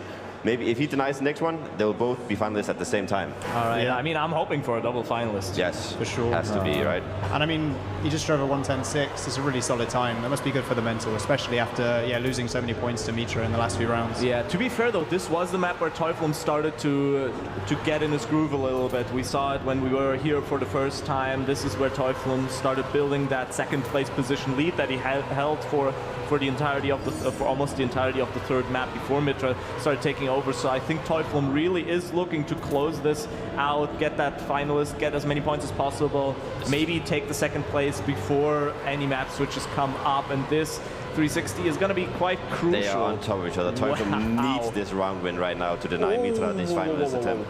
But they are literally driving on the edge of the map, just pushing out those everything matters here. Not just the little flick, every millisecond matter for the line, and the line, Teuflum's line is much better here, has a little bit more exit speed, no landing box or anything, and Teuflum goes around this turn, goes super inside, really pushing out this turn, ensuring that Mitra has nowhere to gather up or catch up. Just takes every single inside line on the map and manages to put a point 0.5 on the board. I mean, you saw it on both of those turns. His wheel did clip over the edge. You saw the wheel go down for a little bit, so that really shows you he was like he is comfortable, and no matter what happens next round, we are going to have 2 finalists. All right. Yeah. I am excited for this one. I hope everyone else is as well. We've just got one more kind of filler round to go. This is the filler I feel like the tension building up in me right now because I know how nervous Mitra and Teuflum must be now. They have this sort of like dead round, and then they know, okay, it's next round or never. It's like this round really does not matter. Like you're just putting on this to flex. The only thing that you can't do is DNF. Yeah. But I somehow doubt that any of these two are gonna DNF the way they've been playing on this map. Oh, slide lock for Tigo is gonna go out there. So yeah, Mitra is gonna most likely take the first place here. Maybe it's enough to get into Teuflum's head. Maybe. I'm curious to ask you, Doug. Like, if you have a round like this, no matter what, you're finalist next round if you finish, and the other person is as well. Like, what you're goes full through? sending. You're full sending? Is that you just fuck I mean, you might as well, right? Yeah, I mean, Tigu's far enough behind where he's not really a factor, I don't think, unless he pulls off like the game of his life. Yeah. If there was someone closer, then maybe you play it a bit safer just to deny them the points. And look at these two. These two are going to go head-to-head next round for the next round. And they're literally driving on top of each other into the finish. Okay. All right, we can expect a very, very close round, hopefully, to close it out. That was crazy. 0.012 between both of those players. That is, I mean, a fraction of a fraction of a second. Unless Tigo does 6 wins in a row now, we are gonna find out. We're gonna have either Teuflum or Mitra going at it. Who's your money on, Dougie? Fuck, Mitra. I'm gonna say Teuflum. I have to, right? All right, and we're getting into what could be the last round of the upper bracket finals of XP Ice, unless Tigo pulls off the game of his life right now. Tigo is in the lead, so let's not say that it's impossible. Teuflum and Mitra both are catching up to the long right-hander. Good speed for everyone. They are basically wheel to wheel. Teuflum, though, more speed than the rest of the pack, is going to get ahead a little bit wide for the 360, but he manages to get a fantastic setup into this dirt flick. Is going to be going ahead of Mitra. Mitra, though, with a tighter line. Teuflum with a faster setup, I believe. I think they are on top of it. Teuflum not with the best exit here. Mitra is going to push this line a lot. Tigo will have to deny unless Mitra will be the winner. He's undersliding. Oh, that's a misline. And oh my god. Oh, we're going to have another round. round on a new map. It's happening. Okay, Tigo did it. Tigo did it for this round at least. Well done. As long as he doesn't fail now. Let's go, Tigo. We're seeing a bit more go. ice here. And the 0.8 as well. Really good time. Wow. I mean, that was a back and forth. It was really, Teuflum was too far right. He had too tight of a setup, and you could see just how much speed that lost him because he had to adjust so hard to actually get into a proper line there. Mitra was able to overtake, but then pushed it too much. And ultimately, yeah, I mean, Tigu finally getting a round win of his own, right? That's wild. And we will have to battle it out on Method, the more like a RPG style map. Method 71? Yeah. So, So we're going pray to for the correct jumps, for the good spins, and that no one gets a landing bug. I mean, so it we're hasn't going, happened yet, but we're going for the most technical map to end it off. We've got the 34% flag there in the back. Come on, raise that again. Let's go. There you go. Good focus, Isis. You know, if you don't know, I believe isn't this finals like 34% players? No, Teuflum is no longer 34. He's underqualified. Yeah, he jumped ship. Yeah, traitor. All right, let's see. Into the potential, everything is potential last round now. But I mean, if I was ever going to have my money on someone that's just going to try and deny rounds, Tigu is up there, the people that just can deny and deny and deny. Yeah. Yeah, so let's see if that's going to be happening. Oh my god, they both got it. Mitra is too wide here. All right, Teuflum might have just been handed the victory unless Tigo can say something about it to deny it, but that is not quite the speed that you want. Teuflum has got a pretty comfortable lead. This is a difficult map, and the most difficult part is coming up right now, and the nerves should not... Teuflum is just going to drop it 0.4 to say I would have won regardless. That's the only thing I want to see right now. Tigo's a second behind. Surely Teuflum has seen this in the splits and realizes that he just has to get into the finish without without being too fancy right now. Yeah, so I mean, he's cutting it close. I am not vibing with how close he's cutting this. He is really driving this map, as one would say. Teuflum in the lead, quite far ahead. All he does to do is close it out right now, and he's going to be taking that second place in the upper bracket finals. And it's just his last he's actually dropping a really good time. Yeah, it's a good time. Actually, 0.5. Yeah, 0.5. Well played. GG's. Good focus to Teuflum, and congratulations for the finalist spot. I think he would have liked it to be a bit easier. Yeah. We need heart rate monitors, I think. Yes, I want to ask those, but like, I mean, I need one on myself, I think. Whoa. 160, I think. Yeah, Mitra definitely, like, wildcard is the right way to describe him. He was just, like, absolutely smashing out some amazing times on the latter half of our first pass through the maps. Yes. But then really when we went back to the first map, he couldn't quite keep that pace that he had been running. Icarus, there's nothing to say other than he was just in his own match. I think there's a lot of things to say because that surprised me how dominant he was. I mean, yeah, I was more talking about like that match. He was just playing his own game. Yeah, exactly. Like, wow. Okay, that's. I mean, we have our top 8 for tomorrow. Then we have Teuflum and Icarus in the finals. Then in the consolidation finals, we have Mitra and Tigu. And then in the top 8, oh, this is the hard one to remember. Bagels, Jolly, Bagels, Chudon, and Burly Puck. Wow. So. I mean, that's an impressive lineup. Exactly. Right 8 there. players left. We'll have to battle out tomorrow. No more ice today, but we are starting on the B stream tomorrow at 11 with the round of 8. At 12, we are going to have the round of 6, and then at a quarter above 1, we are going to have the grand finals in the main stage. So if you thought that these guys were nervous now, the nerves are just going to be amplified by 10 when you get to the main stage. And if you thought these rounds were close. Yes, I think we're going to see some absolute cinema tomorrow. So, yeah. Yeah, I mean, be there, honestly. Like, I think most ice event finals are always worth watching, even if you don't play ice, just because of, I mean, it looks impressive, doesn't it? It's so impressive. So, so I think if you've got the time, get there. And I will say, like, if you're sitting out there and like, okay, those maps look interesting, I can do that. Take 5 minutes on each map and just realize how insane these guys are at this surface. It's not like some Mickey Mouse surface that you just pick up. You really need to be an expert at this to play to this level that they are doing. Yeah. I mean, some of those maps, if you don't have any experience, to even finish them is a challenge. Yes, so I'd say so. I think if if that looked interesting, go ahead and try.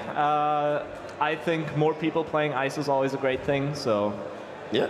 But other than that, we'll sign off and we'll return with a bit more ice tomorrow. Hope you guys enjoyed it, enjoyed being here, and enjoying putting on a great event. Darklight unfortunately couldn't play ice this year. You focused on the mixed. Frauding. Is that? Would you have liked to be able to compete with these guys? 100%. Would you have found yourself in the top 8? You think, if you had a good prac? Clearly, he would have won. I mean, look at him. Nah, no chance I would have won. But I'd try and get the top 6 maybe. Yeah. I think. Next year. That's Yeah, very next fair. year. That's where the Next prize year. money is at as well. So we'll see how they do. Yeah. But we will head on to a break, I think, and then you guys will get to see a bit more mixed. We are into the top 24 of the mixed tournament, so a lot of really interesting maps coming up for the actual XPEvo event, and I'm excited to see who's going to make it to the grand finals there as well. Yeah, and for everyone else, I guess everyone that's here, see you at the after party as well. Yeah, see you tonight. And grab a beer and offer a consolidation to Mitra and say see you again tomorrow in the grand finals. It'll be cool. For sure. Yeah. For sure. Peace out. See you. See you guys.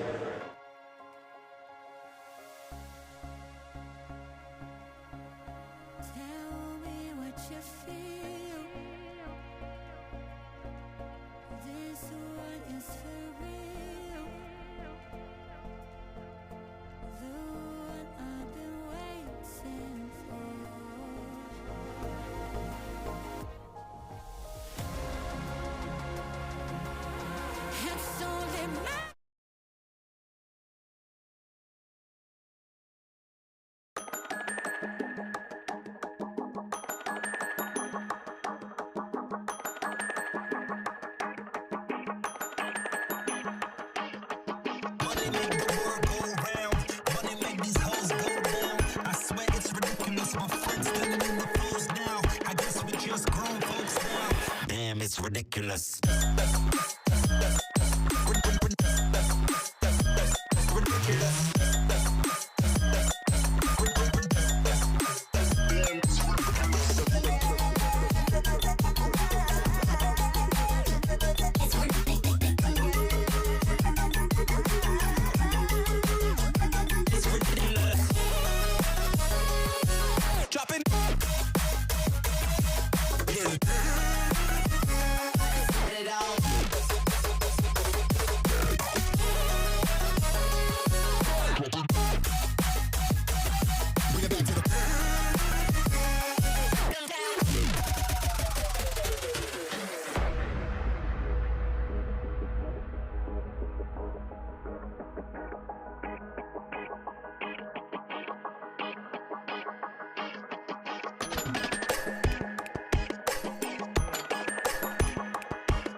Damn, it's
touch that.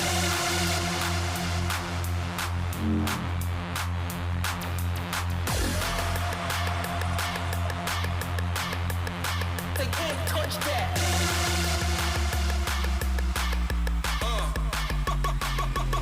Everybody feel it, come around with the rhythm. It's a sound. Everybody get down with the rhythm. Everybody feel it, come around with the rhythm. It's a sound. Everybody get down with the rhythm. Don't stop it. Don't stop it. Don't stop it. Don't stop it. Don't stop it. Don't stop it. Don't stop it. Don't stop. We getting down with the sound of the old school vibe. Keep it alive with my tribe survive. Everybody know we gon' do it like this. Come on, everybody, don't stop, don't quit. We getting down with the sound of the old school vibe. Keep it alive with my tribe survive. Everybody know we gon' do it like this. Come on, everybody, don't stop, don't quit. Everybody feel it, come around with the rhythm. It's a sound. Everybody get down with the rhythm. Everybody feel it, come around with the rhythm. It's a sound. Everybody get down with the rhythm. Don't stop it. Don't stop it. Touch that. Don't stop it. Touch that. Don't stop it. Touch that. Don't stop.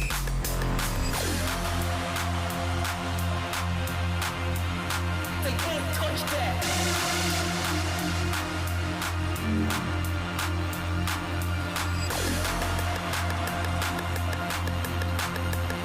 They can't touch that.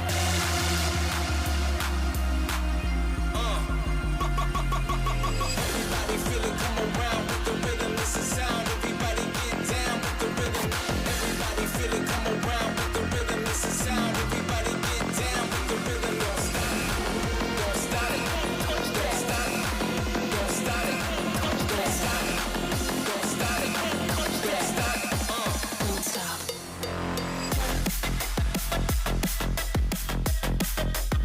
They can't touch that. Come on, everybody, don't stop, don't quit. They can't touch that. Come on, everybody, don't stop, don't quit. They can't touch that.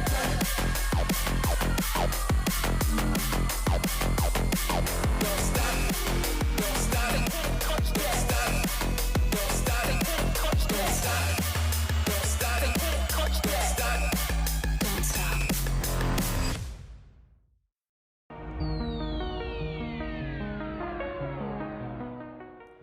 Welcome back, ladies and gentlemen, to XPEvo 2025. We are getting towards the tail end of day 2. It has been a lot of action, a lot of competition, a lot of heartbreak, and a lot of triumph on stage and down below in the computer lair, as I'm going to call it. But thankfully, I will not be the only one calling it many such things. Just to my left here, I am joined alongside both familiar faces of Shorty and G-Geek. Gentlemen, how we doing? It's been a long day for us. I'm starting to feel it a little bit, especially like in the mental department. Like I feel my brain slowly is starting to like work slower, but it's all right. Well, if your brain turns slower, I think both you and my brain have turned to mush from what we just from what we've been through. Yeah, honestly, that couch sure looked comfy, and I'm glad I'm there because I intend to make the most of that couch for sure. Yeah, for anybody that for some reason didn't catch the last 2 matches of myself and Geek commentating, first off, how dare you miss What are you such an doing with your amazing life? match? Yeah, what are you doing? I mean, I'm not in the same position of you where it's like, you know, your voice is starting to, you know, maybe tell you that you should slow down a bit. But even still, my throat, my brain is like, hey, we found the brake pedal. Let's push it. But we are Trackmania players. We are just gonna push the pedal to the metal, Well, and not the brake one. No, that doesn't make you go fast. Unless you're trying to go backwards, then it does make you go faster, Yeah. depending on... Unless you go through the no brakes block, though. Ooh, that's a good point. Yeah, What do you do because at that that just point? goes backwards. Nothing. Well, you're Just screwed. You're just Yeah. screwed. Well, we're gonna... Unless you're in a hill, then that helps things. And if, yeah, okay, well, there's many reasons for you not. It doesn't matter. We're not here to worry about that. We've got another match coming up here, of course. Otak, Parnevetscher, Alex, and Josh. I mean, we'll start from the top. Sorry, G-Geek. Otak, what a day he has had. Actually, we'll take a look at the bracket instead so you can see we're taking that third match down. But Ratchet Impact, Ike Wolf, Tweed for that first one, Complex, Richie, Coco, and Mago for number 2. And obviously we were taking number 3 in that last one. Masa, Jadon, Binks, and Pussy de Paco. This is the lower bracket run. If you lose here, if you are not in those top 2 positions, you're out. That's it. You're done. Yeah. So a lot of pressure here. A lot of pressure, and yeah, like for OTAC, I mean, we were gonna talk about each and every player in just a second when the graphic, I'm assuming, will be coming up. But OTAC, it's a day of what ifs. It really has been a day of what ifs. What if that momentum could have been picked back up after that server restart that he had in the quarterfinal? Yep. What about in the winner bracket? How about what if he was on the right side of the fence in that triple finalist round that he had in the match that he ended up on the wrong side against the likes of Elcon and Epos? There's so many things that have gone the wrong way for the man from Samalo, and right now he finds himself on his last chance. This is basically like you open up your box of matches. This is the last one that you can actually use to light up a fire. All others have failed. Basically, there's no embers. Like the wood is so wet. You have to wait for it to dry. Is it dry enough for it to catch fire now and start a comeback? This is going to be the real question mark for OTAC here in this match. Yeah, well, I mean, we've got some. We've got a lot of fire to, I think, start. We've got, again, Otak, Parnavecha, Alex, Josh. We've had some pretty big names get kicked out by Alex. You know, Beta Toast, Worker, Neil, Rotrex, Nix, and Nasty.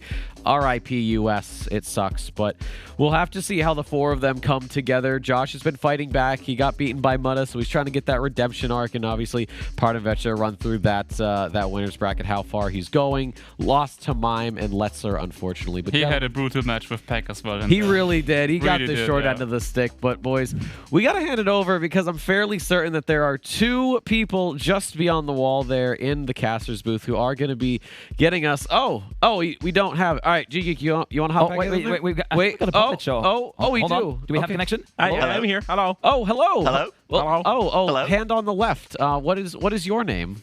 I don't know which one's left. That's you gotta give stage direction. Okay, sorry. Stage right. Stage right. What's That's your name? me. I'm Nualek. Oh, and stage left hand. What's your name? Not randomize. Okay, so we have not randomized and we have not really. My back is hurting. My bad. I'm too old for this. There they are. What were you guys doing under there? That's silly. We were just having a little silly time. We're silly little guys. Yes. So, I mean, silly big guys. You know, I didn't have a chance to ask here in the commentary box or the analyst box. Out of all these players, who do we think is really the man to beat? I mean, I'm gonna just say Otak. Yeah, Otak. You too.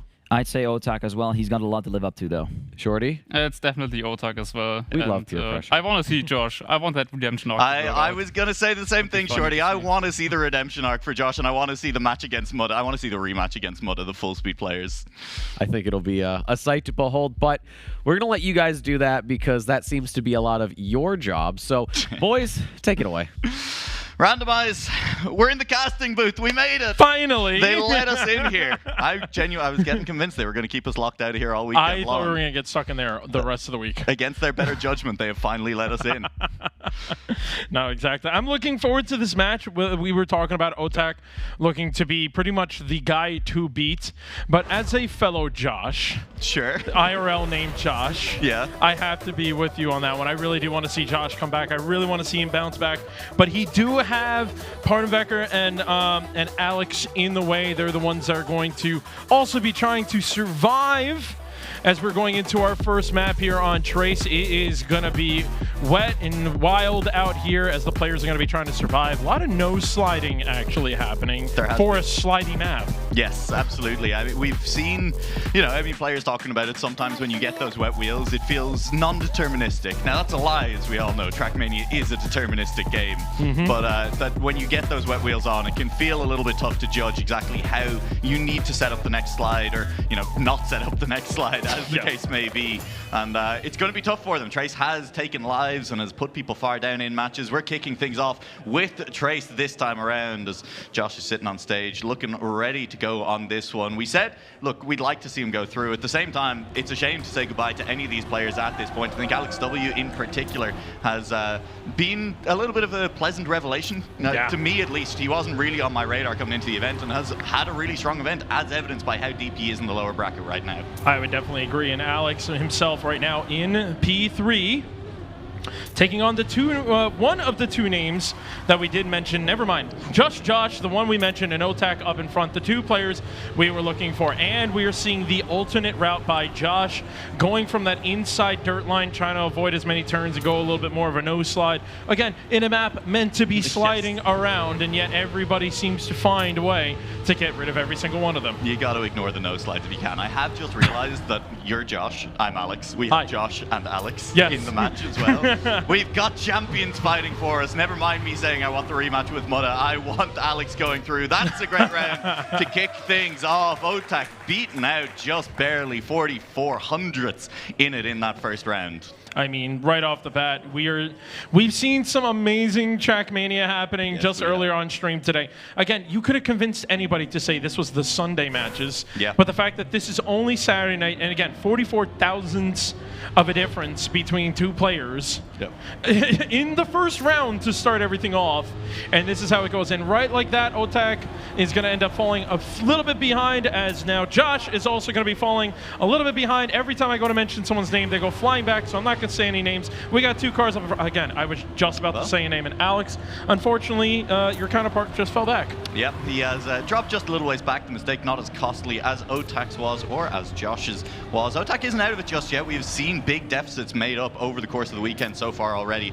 That's another bit of a slowdown for Otak. He will continue to fall away from these top two. The Dutch taking control here in round two. Pardon Vector out in front. Alex W trying to track him down, and with 3/10 the gap with track running out, I'm not sure he's going to be able to get it done without a mistake up front, and I'm not sure we're going to see it. This slide, this turn, not going to happen. Managing to avoid the slide into the wall on that one, and Pardon Vector is looking to close out a second round, and going from last to first, that's a bounce back. Yeah, that's a bounce back, but we also have to say that it's got to be a scary moment when you take P2 in a round and you see a PB flash and you're like, I wasn't even first place. Yes, yeah. So, I mean, again, a lot of times are definitely hidden. These players are probably just starting to break out their wild cards. Yeah. But the fact that you are now starting to hit the top part of your, I would say, your card pile of good times. Yes. And it's still not even first place. That is terrifying as we see two players sliding out in the first little bit of wish-wash moments. Alex will be falling back into P4. Josh will be leading Ditch Troops as Otak right behind. The person that we all are watching to continue on their journey, that is Otak, back in 2023, being the champion, trying to get his title back, fighting through the lower bracket and fighting Josh for P1 at the moment. Josh, the only player to go for the inside line. It seems to be working out pretty well as he is starting to extend his lead ever so much. Otak having a battle with Alex for P2. Slip and slides are coming up next in just a moment. This is where things get a little scary because you want to try to no slide as quick as you can, get around the corner. All three players are next to each other. Josh way up ahead. Pretty much just has to watch one more precision moment, jump up on top, and just like that, Alex almost able to beat over Otak. I believe that was at the end. But then Partavecker, actually, again, another PB, but that was P4. Yeah, it's a scary place to be in. We've kind of been seeing it, especially today compared to yesterday. Players setting those online PBs and still not quite being able to close out rounds. Some of those rounds have been very close, you know, setting a PB and losing by a couple of thousands. Maybe a little bit less scary than having an online PB, a tournament PB functionally, and losing by 6/10. Yeah. that definitely, I think, feels a little bit worse when it comes down to it. But as you said, still pacing the tank, I think, for these players. The world record online on this track at 104.4. That was a 105, basically flat from Josh to win the last round. So we know there's room yet to go on this track. And frankly, we're getting to the point of the tournament where most of these players in any round, if they have a round, some of them more than others, if they have a good round, are going to be able to approach that point. Yeah, I'm waiting to see Josh do it. Again, his best time so far in these first three rounds was a 5.08. So definitely Josh has another trap card waiting in his deck. We just have to see when he will play this one. But Pardon Vector flying way up ahead as Otak was making a small mistake, falling back into P3. Josh is going to be in that second place, looking for a mistake from Pardon Vector, but not going to happen. Nicely done by Pardon Vector, being able to bounce back a little bit. I mean, he's currently in P3 points overall, so it's going to get him up to 26 points. It's going to get a little bit closer and back into the match. Yeah. I mean, it's been very back and forth for the first few rounds here that we played on Traces.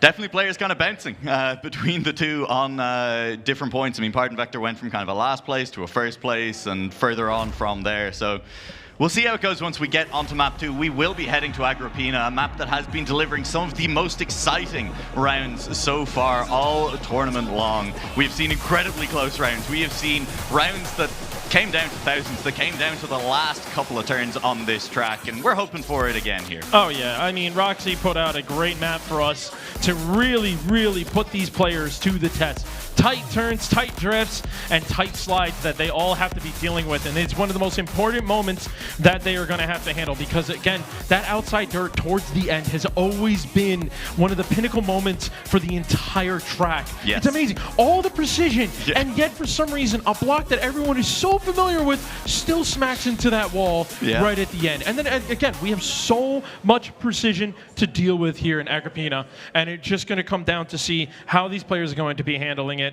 I know Otak had some really good rounds last time, and then he had some shaky rounds coming into it. Again, it's just one of those moments where you got to keep your nerves controlled, because one extra little tap on the keyboard, one little shake of the thumb on the sticks, and you're into a corner. Yeah, absolutely the way it goes on this track. And I mean, hey, you don't want to make comparisons that people are going to get upset by, but, you know, a track that you have to survive and then one defining corner at the end. World Tour, anyone? I mean, no. That's unfair comparison. The track is a joy to watch the entire way through, and it is 3 cars side by side through the first few corners. Alex W, the only player to have dropped a little ways down, but we've still got a few more rounds to go on the track. He'll get a bounce back attempt. Josh survived. The slightest of touches on the outside, it looked like there, but of course with so much reactor on this track as well, small speed gains or small speed losses get wiped away pretty quickly. Yeah, no attack. Doing a really good job, almost hitting that corner again. Here is the dreaded outside dirt that I was talking about. Look at Pardon Vector, really like pixels away from that wall and trying to push himself up into P2. Josh falling a little bit farther behind. It's scary drift, as you need all that exit speed you can get, because at this point you get a no engine, then this reactor. People going a little bit wider to get a straighter line, but Otak almost gets sniped. Pardon Vector barely gets through that finish line.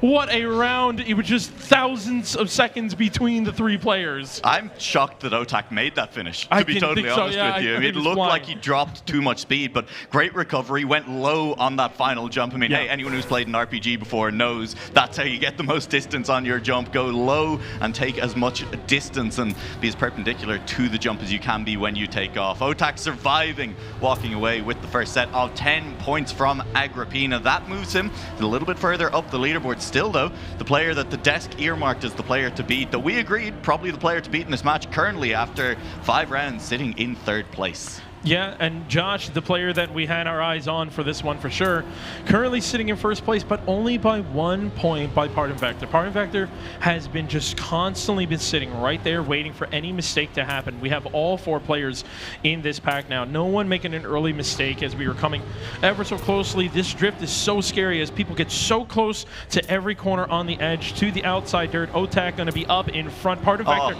had an amazing line. Alex unfortunately makes a mistake, and Pardon Vector again has a really good line on that outside dirt, and that's going to put him up into P1. Josh following behind Otak, trying his best to get as much exit speed out of that one. All 3 players again side by side. Otak goes for the wider line. It's going a little low. I cannot believe it. Otak still able to hold the lead on that one. So interestingly, you know, I said it was a recovery line from Otak on the last round, that he went very low and then kind of took the more perpendicular jump. Even without the loss of speed that time around, he's still taking that same line on the way way down at the end of Agrippina. And you saw it. I mean, he managed to get the extra half a car length he needed as a result from it. So that's definitely something to keep an eye on, that OTAC taking a slightly different line in the first 2 rounds. Is that going to continue?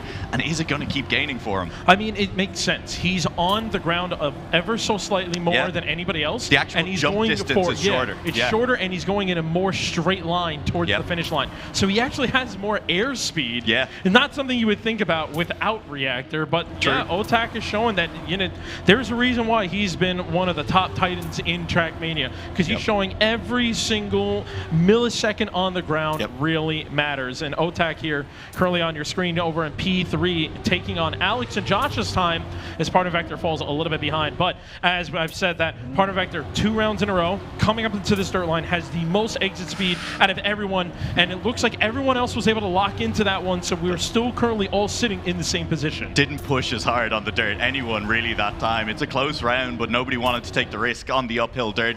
It's given Josh that little bit of a lead. Eyes on OTAC, who's done so well in this end. He goes low again, and it'll be OTAC who comes away with a round win again. 3 in a row off that jump. 0.045 made a difference of 3 players. Unfortunately, Josh made a little bit of a mistake at the end there, but 3 players, 0.045, folks. That is ridiculous. I mean, you said it. This map has shown some great rounds. It is really pushed these players to show what they can do. Yeah, and again, folks, remember, this is only day 2. This is only day 2. We've got a whole day left to go as we head around the downhill outside dirt. What a change of pace. We so rarely see that. It's always uphill outside dirt, but a downhill outside dirt early on in Agrippina doesn't do much to separate out the top 3 of the field. Josh has dropped behind by a few tenths at the moment. Pardon Vector leads from OTEC. Alex just behind as we head back onto plastic, back onto Reactor. OTAC very low through that section, gets a nice inside line exiting there and very straight through that section, but it's just good speed from Pardon Vector. All the extra steering was a result of him being a little bit faster on entry, but now OTAC into the dirt is looking for this uphill. Pardon Vector is wider though. You see how close he gets to the wall as he pulls back in front by a nose away from OTAC entering the last couple of corners. It's set up for OTAC to do it again. He's done it 3 rounds in a row and sniped on this finish line. He's looking for 4. He's not going to get it, as this time around Pardon Vector manages to hold him off. Oh my goodness, Pardon Vector was able to just keep enough speed up in front to make sure that no matter how much speed OTAC was able to add up, it still wasn't enough, and it was another close round. I mean, it was math 0.019 second difference. These times are insane, and we are going into a map that really shows emotions, tears or laughter, and this map definitely pulls out more emotions of the players. It definitely has upset some people. It's brought out some good laughs from the audience, though. We've seen some interesting mistakes on this track as well. You know, get the yakety sax music out for some of what's happened on this one. But it's going to be good. I mean, every track has been producing excellent competition. Maybe Agrippina has produced closer rounds, but tense rounds, exciting rounds. Is someone going to slip up? Tears or Laughter has absolutely been up there and producing those. And this ending, I think definitely the ending that has brought out the laughter side of the name. It definitely brings out the laughter side of the names, unless you were Epulse in that last match where we saw him almost jump out of his chair when he clipped the ramp by ever closer so to tears, absolutely. Yeah, that was the tears side. I mean, there's only one map, I think, that has a better map name, and that's Funny Purple Map, but we'll get to that one later on. You don't want to get into Agrippina? I gotta find Roxy. I still haven't. That's on me at this point, frankly. Roxy, where are you? But anyway, we're looking at the 4 players right now as we're going to be moving on into our next map. Again, these players have fought through slippy, slidey moments, tight little nooks, and now they're doing both. Just while we're starting off on this map, we do need to highlight that OTAC on the last map picked up 37 out of 40 points. I mean, it kind of flew under the radar with how excited we were about everything that was going on, but he won 3 rounds in a row and came second in the last one. He picked up 37 points, and 36? he was 36. Yeah, it's 6. Yeah, whatever. Close enough. Points are points, right? Points are points. Josh going to make a mistake there. The point is that OTAC moved a long way up the leaderboard on that last track, and he's now sitting in first place, but only just in front of Pardon Vector, who is sitting just in front of Otak for the moment, but Otak, just as he's looking to do on the leaderboard, is trying to overtake Pardon Vector. I swear, the no-break section is always the moment where you really see the true how much can you push a part of the map. Otak was a little bit behind. Hello, Hi, Alex. Otak was a little bit behind, and then he was able to push that one, but then Pardon Vector had a better ice line. Alex had some sort of ice line, and then Otak, unfortunately, what could have closed up the gap starts to lose a little bit more in that gap. Alex looking to actually fight this one in and try to go for maybe P2, but no, it's looking clean for everyone as we are going to finish the first round. That's it. It's an ending that arguably you shouldn't fail, but you know, I mean, when you're in a tight round, when things are tense, it is just that little bit more complex than it feels at times, and we've seen players trip up over and over again on their way into that finish line. Nobody doing it in the last round, so frankly, no point for me to talk about it. Meanwhile, on the scoreboard, Pardon Vector has re-overtaken Otak as they sit, both of them, just over the halfway point through this match, 64-62 in favor of Pardon Vector. And Alex and Josh are starting to slip a little bit away from those top two. Yeah, this is the scary part. We're getting close to the end of day 2. It is the lower brackets. We are looking to eliminate 2 players out of this one, and Pardon Vector eliminates himself from this round. Maybe he'll be able to come back if mistakes come out of nowhere. There's another mistake right there for you. I send one back for you, no problem. Baby.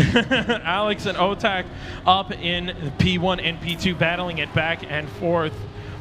They're looking for any sort of good exit out of them. Alex will pull ahead, but Otak will probably push this one. Alex had the better exit there, and he's way up there. Josh comes flying in. Otak just takes a very inside ice line, so that's why we always get these little pop-ups. Yeah, it looks strange, right? You see cars flying past Otak, and it doesn't stick. Otak will make this one stick, though, past Alex on the exit, and is now holding on to first place. Very little of the track left. Alex trying to go inside. It should be a little bit more speed on Otak. He should be safe and into first place. He will pick up the round win on that one. Alex coming in second, and I believe it should have been Josh in third. Yes, I believe so. And it looks like Alex. No, it was saying. Oh, well, no. We'll I don't have the right. Hey, it doesn't matter. Yeah.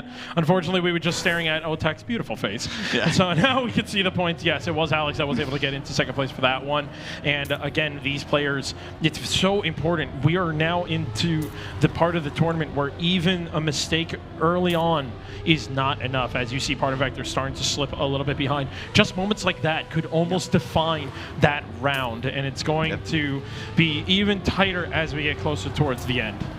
Yeah, I mean, this is still relatively far from the finish line in terms of lower bracket runs. There's a long way to go for any of these players, and already it is small mistakes that are match defining, that are potentially tournament defining on the way through in these matches. Pardon Vector has kind of not been doing that, though. Pardon Vector, it feels like in this match has been very up and down. He's obviously sitting near the top of the leaderboard in terms of points, but it's a very all or nothing play style for him at the moment. He's either winning rounds or he is crashing out and coming fourth. Yeah, we need to see some consistency out of Pardon Vector, especially if he wants to hold that P2 position or points-wise. Otak starting to try to extend his lead with that 72 against the 67, and Otak was in P1, but Josh came flying up in front, coming down to the end, and it looks like the 2 players in the lead points-wise are going to be the 2 in the back of the round, so that's going to be some good points for everyone else. Yeah, that was very, very close. We'll see who finished where in a second when the scoreboard updates and see exactly who got what points. It is going to be Otak sitting clear at 76. Pardon Vector still hanging on at 70. Josh, though, on not Agrippina, on the map we're on, which is Tears or Laughter, has closed the gap, is the point. He's now only sitting 10 points behind second place, and that was looking an awful lot worse a couple of rounds ago. Yeah, and 6-point difference between first and second. Otak actually in the back right now of this group, but I was saying it earlier, usually it defines if you fall a little bit behind, but these players have instantly shut me up and started to really make good pushes even when they fall pretty far behind onto the outside dirt here. Josh still in the lead. Alex doing a good job. Josh actually had to slam on the brake, and unfortunately Alex W just touches the wall, goes flying into the back now. So that allows Pardon Vector up in front, and Otak ever so closely trying to push into that P2 position. Speeds-wise, they're so close. Pardon Vector, again, doing a really good job getting up ahead. Otak going in for that inside line, which is going to be a little bit riskier for the slide, and there it is. Josh is going to be the one who's going to be sliding out there. So Otak and Pardon Vector, our match leaders, are the ones that are going to be battling to try to either lessen the load from one player or continuously make it tighter and harder for OTAC to get away, but no, OTAC will stay up in front. Pardon Vector starts to fall a little bit behind.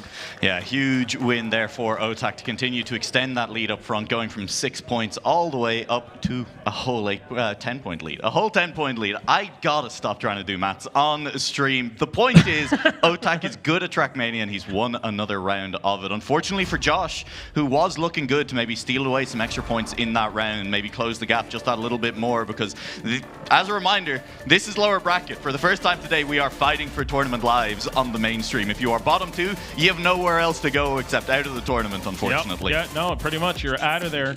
You're not going to be sticking around. It's unfortunate because these maps are just like, there's so much going on into it as we even go into Bubblegum. There's just so many slight little moments. Your nerves are going to be kicking in even harder, and these maps are testing these players to the brim. I can't get over the fact how, like, I honestly think this has been the hardest map pack so far at XPEvo, and these players still, again, as much as sometimes these players say, like, oh, there's this and that, you know, I'm a mapper. That is what the players I'm allowed like, to make those noises, you know, because that's what I hear when they complain about my maps.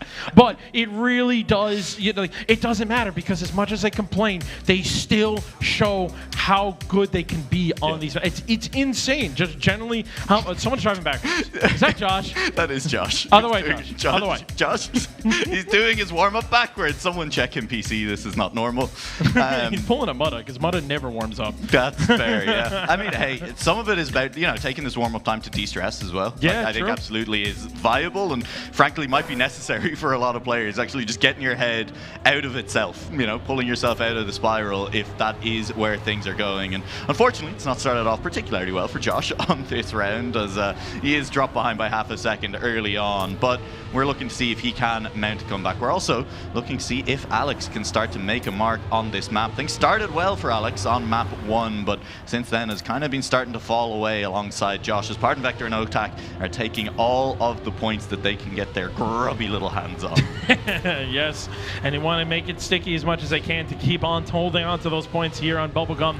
Pardon Vector doing a really good job being up in front. OTAC currently fighting it out. Oh, there goes Pardon Vector, and we come into an outside dirt again. And this was the moment I was waiting for Pardon Vector, because he's just showing how good he is at the little pixels every time of those outside dirts. But we'll have to wait for the next round as OTAC still chasing down Alex. Alex doing a really good job staying up in front, but it's coming down to the last drift. Alex actually not having the best exit speed. It's coming down to the last. Never mind. Wait, OTAC ends up crashing. I think part Wait, of Josh is still double respawning out on track there as well. I was just about to say, he's still making a mistake. Josh hasn't even gotten to the finish line. He just did. That was insane of a moment. We were just...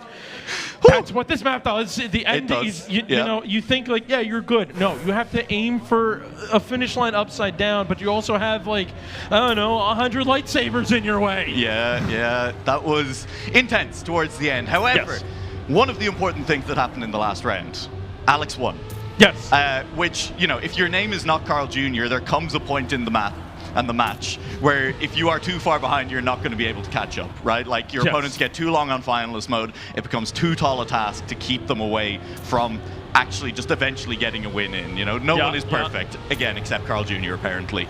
And Alex is kind of starting to approach that point, 20 points now after that win behind second place, where if he wants to lock in that second place, he needs to continue to perform. And he's looking really, really strong on Bubblegum so far. It's looking like this is a map he's doing very well on, and it seems to have come at the perfect time in the rotation for him. Yeah, I mean, here he is again over in P2, battling it up with Josh up in the front. The Josh and Alex battle Let's go, Alex. The casters are here. Josh, come on, hold up front as we come into the last moments. Alex with a little bit more speed. Josh is going to go for the line on the inside to the line, and Alex, 17 thousandths of a second, just misses mark for the first place. I can't even be mad about it. That's so big for Josh. I mean, he's been like, you know, struggling a little bit in the last few rounds. It felt like getting a win locked in, and a good win, a close win against someone who is charging at the end. Unfortunate for Alex to not be able to pull off the snipe with more speed through that last section, but a big big win for Josh nonetheless, who again is not that far behind second place still. No, he's not far behind, but we are starting to run out of time. As you can see, Otak with 93 points. He's getting ever so close to getting into that finals position. Otak looking to be the first person to break the 100-point threshold. Even second place, though, will not allow him to do that. He will walk away with 99 points. So it's very important for Otak to take advantage, being up in front right now with Alex. Again, the person to challenge the player in P1. Alex has been showing how much Bubblegum works well for him. And right like that, Otak falls a little bit farther behind. Also has Partner Vector. Even Josh is in the fight. All four players are in the fight. Partner Vector, again, just really showing how good his dirt slides are as he's able to stay on the outside, stay on the inside there as well. But his line on the exit was a little bit wonky. He was only able to overtake one player, but Josh is still up in front as we come in to the final drift. Partner Vector ends up going to inside. He ends up crashing that one. That's going to allow Josh. I'm in front of Alex. Also makes a mistake. Otak going from P3 to P1 just like that. Josh is going to run away with it with the 10-pointer, and that's going to be very important for him. Oh, Alex nearly got away with a lot in that round. Caught so much penalty grass on that uphill after the kind of pseudo quarter pipe jumped down into the pink plastic and dropped from what was looking like a pretty solid first place down into third on that one, and still nearly managed to walk away with 2 points. And unfortunately for him, just couldn't quite keep Otak out at the end. So Otak, as you called, is on 99 points. The second place wasn't good enough to break that 100-point barrier. If he gets back-to-back wins now, that'll matter. He'll be sitting on the 119-point mark, but he needs to get the back-to-back wins first. And frankly, I was saying Alex has stepped up on this map. Everyone has stepped up on this map. Yeah, but just as you said that, Alex unfortunately takes a step back on this map as he clips the wall a little bit. Josh, way up in the lead, almost 0.3 ahead of everyone else. Partner Vector is going to try to close that gap. Otak will go and follow. Very tight spaces as they go through every one of these turns to the outside dirt. Josh with a little bit of wibble wobble on that dirt line, a little scary, but still has plenty of room to work with. Still about 0.3 ahead as we were coming into the little bit of the final moments of this map. One big drift to determine it all, and then pure precision. Partner Vector last time bumped the checkpoint, but he does a good job in staying away from it. But Josh is just, again, too far up ahead, and Partner Vector misses the finish line and loses points for that one. Oh, that's rough for Pardon Vector. That hurts. Josh is starting to close in. I mean, giving up more points than necessary. And I will say, I think, that was an unnecessary, a little bit of an unforced error having made it through there, right? Most players have their lineup on that final jump at this point. They're able, once you get to that jump, to guarantee getting into the finish. A little bit unfortunate for Pardon Vector then to miss that one in a crucial situation, letting Otak through. And Otak picks up another 6 points. He's on 105. Yeah, he's on 105. I mean, that's unfortunately for him, that is the one map that requires you to go into the finish line sideways, kind of backwards. Now, we're going to make Partner Vector and the rest of the crew go in every other direction. We're going to be doing some backflips in this one as we are moving on to my favorite map, Funny Purple Map by Intax. Of course, I got to interview him earlier, talk about this map. I was like, did you get mapper advantage? He goes, no. And I feel that one. I feel that one so deeply, and now the players are going to show exactly how we actually drive on the Funny Purple Map. It really is funny how quickly mapper advantage disappears at this level of pre-trained competition. These players are so good that you just have to be one of the players who would be able to hang on this map anyway, even if you mapped it in order to do so. And Intax is a great player, but we've seen XPEvo. They're so good out here. They're all so good out here. Oh. Quick break, quick breather again. I hope Josh is getting his backwards prac in. Very important at this point of the match. I mean, look, partly joking, but yeah, you need to get out of your own head because things are about to get very, very intense in the battle for first, maybe second place, maybe first place. We'll see. Otaka's not guaranteed anything just yet, and he is not far enough in front for anyone to be, I think, confident that he has a guaranteed first place just now. He's only 9 points in front of Josh, who has actually overtaken Pardon Vector at this point as well. 3 points in front after a great performance on Bubblegum. Well, that's also because Josh was able to take first place 3 rounds in a row back in Bubblegum. So this is going to be very important. Can Pardon Vector actually perform pretty well in Funny Purple Map? It's going to be important, but right now Josh is the one leading the troops through the purple map. Otak will be the one to follow. And it's looking like this is going to be the part where things get a little scary because the grip really becomes an important moment to make sure that you have speed. The more airtime you have, the farther you're going to fall back. But Otak is still doing a really good job closing in on Josh. As soon as I say that, he unfortunately touches the pillar. And anyone going to go for the little cut, the cheeky cut? No. Josh will be, again, 4 rounds in a row, first place. And I believe, if I saw that correctly, that is a public world record. Well, it was a world record for all of them in order going down. So, I mean, maybe. We'll wait and see at the time on that one. But I'm not convinced that the player who came 4th in the round also achieved a world record with his time. Yeah, no. I think that was unfortunately a little bit of a glitch in the front. But don't worry about it, folks. We'll get some world records. We're here. It's XPEvo, especially day 3. We'll see some world records. But we're going into the second round of the funny purple map as Josh, again, like I said, 4 rounds in a row taking first place, and now he's falling a little bit farther behind. Is starting to fall just that little bit further away on the pace. On this round in particular, Alex looking to push Otak. Otak on 108 points, a win here. Wouldn't guarantee anything for him. He pushed the wrong button is what he pushed. He's put the car a long way down the field, a long way behind Pardon Vector, but still in front of Josh for the time being. It's looking like an easy 10 points for Otak. He'll take them. You gotta take them when they're gifted like this in a match that has been very, very back and forth between everyone. No clip from Otak on the pole this time around. Only a little bit of track left to go. A finish line to make, and Otak will be in with Pardon Vector in second. Yeah, so there we go. Otak getting into that first place. He's now at 115 points, if I remember correctly, and 5 points away. So first or second place puts him in finalist mode, and it can be done here on Funny Purple Map in 2 rounds. Yeah, and a little bit of extra breathing room bought for himself there. Josh only able to get to 109 off the back of that round, so even a win for Josh here wouldn't put him onto finalist mode. It's looking a little bit unlikely anyway, so I mean, nothing to worry about there. An academic point as Josh falls a couple of tenths behind. Will overtake Pardon Vector as he makes a bigger clip, a bigger mistake, falling 4 tenths down, half a second away from the lead, who is Alex at the moment, holding off Otak. And Alex really has come alive in the back half of this match. Unfortunately for him, not reflected on the scoreboard because Josh came alive at the same time and Pardon Vector and Otak had already made themselves a little bit of a lead. Yeah, this is getting really scary, not only just for Alex and Josh, like we were saying earlier, that we're running out of time, but Pardon Vector, again, he was holding P2 for most of the time, and he starts to fall farther and farther behind, currently 2 seconds back in this round, so we're probably not going to see him for the rest of this map, and it's even scarier if I were Alex and Pardon Vector, because even if Otak is able to finish this one up, we're going to be going back to the top of the list! No way. That's crazy. Oh, what a snipe from Josh just there. I didn't even get to finish talking, man. Come on. No. I was going to say the next map is going to be perfect for Josh, too. Yeah, I mean, Josh just got traction. Just got traction quicker than Otak did and managed to cross the line in front of him. Doesn't really matter for Otak. He does still get finalists. The only issue there is that Josh can now get into finalist mode as well with a second place as a result of the points gained from his last second place. But Alex W picking up 10 points on the last round.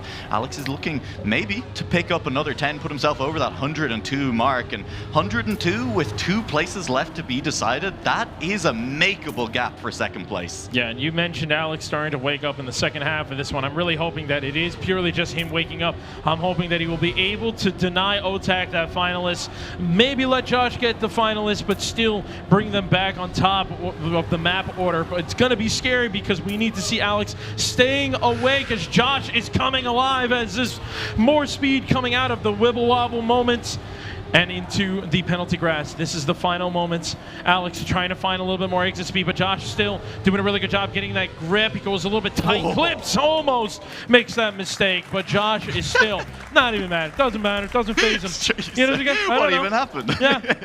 I was still first. Who cares? You know? He's mugging for the camera, and I absolutely love it. That's, Josh doesn't have the most LAN experience of any player on the stage out there, and so to see him so comfortable in front of the camera, absolutely wonderful. You love to see it. And hey, ultimately, that little clip didn't even matter. He still made it across the finish line. He still puts himself on finalist mode up against Otak. 2 finalists. Alex, of course, importantly, being denied the 10 points there. Josh would have, even if he'd been sniped, made it to finalist mode. All he did by overtaking Alex and then clipping to make it interesting was just deny him an extra 4 points. Kind of rude, frankly. Kind of rude, but what's even scary about this is that, again, at the beginning of the map pack, Trace was a great map for Josh. Trace was a great map for Josh and Pardon Vector. Yes, they both that's true. swapped That's first true. place back and forth. Otak and Alex struggled on this map. I mean, Otak got like, he had P2, P3. Alex was P3, P4. Yeah. So like, it's one of those moments where it's like, oh, okay, Otak, you need to close it out. But this was the map you didn't do amazing on. And Josh now, who's ready to close it out, this is like the perfect rotation for him. Yep. This is the map that Otak, in fact, would not have been able to close it out on. If we just rerun the results as we had them last time around, he didn't get a first place the last time around. It was Pardon Vector and it was Josh, splitting those between them the entire way through. So they'll be looking to do the same. And frankly, if they do the same again, this is over and Otak is knocked out of the tournament. Yeah, I mean, it's a little scary, but Otak still has a little bit of wiggle room as Pardon Vector at 111, Alex at 98. But again, it's Josh who is the other finalist, and Josh is looking to close this out on probably what was one of his best maps going into that one. Otak starting to feel a little bit of that pressure, ends up crashing, so only 3 players left, and Josh now has to just take on Pardon Vector. Pardon Vector with a win here makes it a triple finalist, and Alex is sitting in second place. He's still not that far away, a few more points. I mean, quadruple finalist would be crazy. We're not going to talk about it too much because it is a pipe dream even at this point of the match. But Pardon Vector is looking to join 2 other players on finalist at the moment, holding off Alex through the section, but great speed across the plastic, great traction from Alex, who gets those wheels down a little bit quicker, overtaking Pardon Vector with the speed he had, gets out of the nose slide quickly, and Pardon Vector clips on the inside. This is looking to be Pardon Vector's finalist slipping away in the form of Alex heading to the line in first. He'll move to 108 points, and he's not all that far away from finalist himself. No, he is not. 2 more rounds could do the magic for him and move him along in this tournament. We are starting to get some updates. I believe Binks is one of the first players to be moving on to the next part of the bracket. So we still have plenty more players and matches going on that we're on the B stream and not on stream that we'll hopefully still get to get some good updates from them. But Alex now at that 108, he broke the 100-point threshold and looking to not touch the, unfortunately, the lightsaber, but that's going to put Josh up in front. Again, Otak not able to get a first place. Josh ends up going out of here. It's Pardon Vector up in front. He was the other player that was always able to get a first place when we first saw these maps. Otak now looking to try to deny him. Pardon Vector still, he just needs to finish this map and he's going to get finals. So it doesn't matter what position he's in, but I'm pretty sure he'd be happy if Otak was still in the match as they were coming in closer to the end of this map. Pardon Vector still doing a good job holding the lead, 0.1 of a difference. It's starting to close out as Otak will more than likely start to push here. It is the final slide. Pardon Vector doing a good job staying. Don't clip! Why did you say it? No, on the clip happened. Unfortunately, he clips and clips again. Alex is going to jump up to P2, and Otak will be moving on in the lower finals. Oh, I was worried about the inside clip because that was where he clipped last time around. And he clipped on the outside instead. Otak survives a track that he couldn't make work for him on first rotation. This time around, he leaves himself in a position to capitalize on a mistake, and that mistake, unfortunately, for Pardon Vector did come through. The good news for Pardon Vector is his pace looks incredible on Trace, and he is now finalist as well. It's double finalist still. Josh and Pardon Vector with Alex, if he wins, also on finalist, has the chance to turn it into a triple finalist with winner takes all. Winner stays alive in XPEvo 2025. Josh leading the way from Pardon Vector at the moment. Alex losing a 10th on them at the moment. Josh pulling out a little bit of a car length of a lead just there. Really nice line to move him in front of the other 2, but they are still nipping at his heels, looking to give himself. Remember, Josh takes a different line up this dirt. Doesn't work out for him on this occasion. It looks like it might extend his lead just a little bit by less than half a tenth. He pulls further away from Alex on that one. We're coming up to the section of track where we have seen Pardon Vector's hopes crushed on the last 2 rounds. Does Josh survive? He makes it cleanly through. There's so little track left to go. Josh just needs to get this finish done, and Josh moves on in the lower bracket. There we go. We have our 2 players that we both predicted. Everyone, I think, predicted that one, and that is Otak and Josh moving on in the lower bracket. But what a fight coming out of Alex and Pardon Vector. I mean, at that point, we would have had the triple finalists at the end. It was just insane to me to see how close every time we thought all hope was lost, another player just decided to step up and start to do some work. Alex especially, he was the one that was trailing from the farthest behind, and he closed the gap. Yeah. He closed it astronomically so fast within like 2 maps. He went from like 20, 30 points behind all the way to just barely getting finalists at the end. He gave himself a shot. You know, Yeah. I'd like to apologize to him. I said he was no Carl Jr., that if he slipped 30 points behind, he very nearly got it done towards the end there. He really, really pushed to make it happen. But it is Otak moving forward. It is Josh moving forward. Both of them with fantastic matches of their own. Both of them, you'd have to say, with some ups and downs in the match as well. Both of them had their struggles at different times. But ultimately, both of them able to get it done. And I mean, it doesn't get easier from here, but at least, you know, they get to move on for now. Yeah. So Binks and Jadon actually make it through. Masa is one of the players we thought we were going to see it pretty far, and he's eliminated. Really? Yeah, he's out of here. Oh, wow. How crazy is that? Again, we like last year, we saw Masa make it all the way to, I believe it was the lower finals. Yeah. He didn't make it this time. He's been looking good this year as well. He was looking great this year. Huh. And just like that, I mean, maybe it's XPEvo's because crazy. Grenade wasn't playing. He didn't have, He didn't have the moral support. Yeah, we're blaming Grenade on this. Grenade one, was you know. downstairs, too busy talking about Spammy. Yeah, and, exactly. Yeah, we've all seen the clip at this point. Right, exactly. But speaking of clips, I think it's time we check out this match. Check out the highlights because there were some amazing moments happening throughout the match.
What a crazy match indeed that was. I have Josh with me here, second place finisher of that match, coming in after Otak. We have a little bit of a BITM crowd over here. Also, they were cheering for your other fellow BITM player, Pac. He just made it into his match, and there was a triple finalist situation afterwards with Ratchet and I believe another player. I already forgot, but it's okay. I'm focusing on you right now. How do you feel, man? Pretty good. Feel like I played all around solid. Too many crashes, but I mean, pretty good.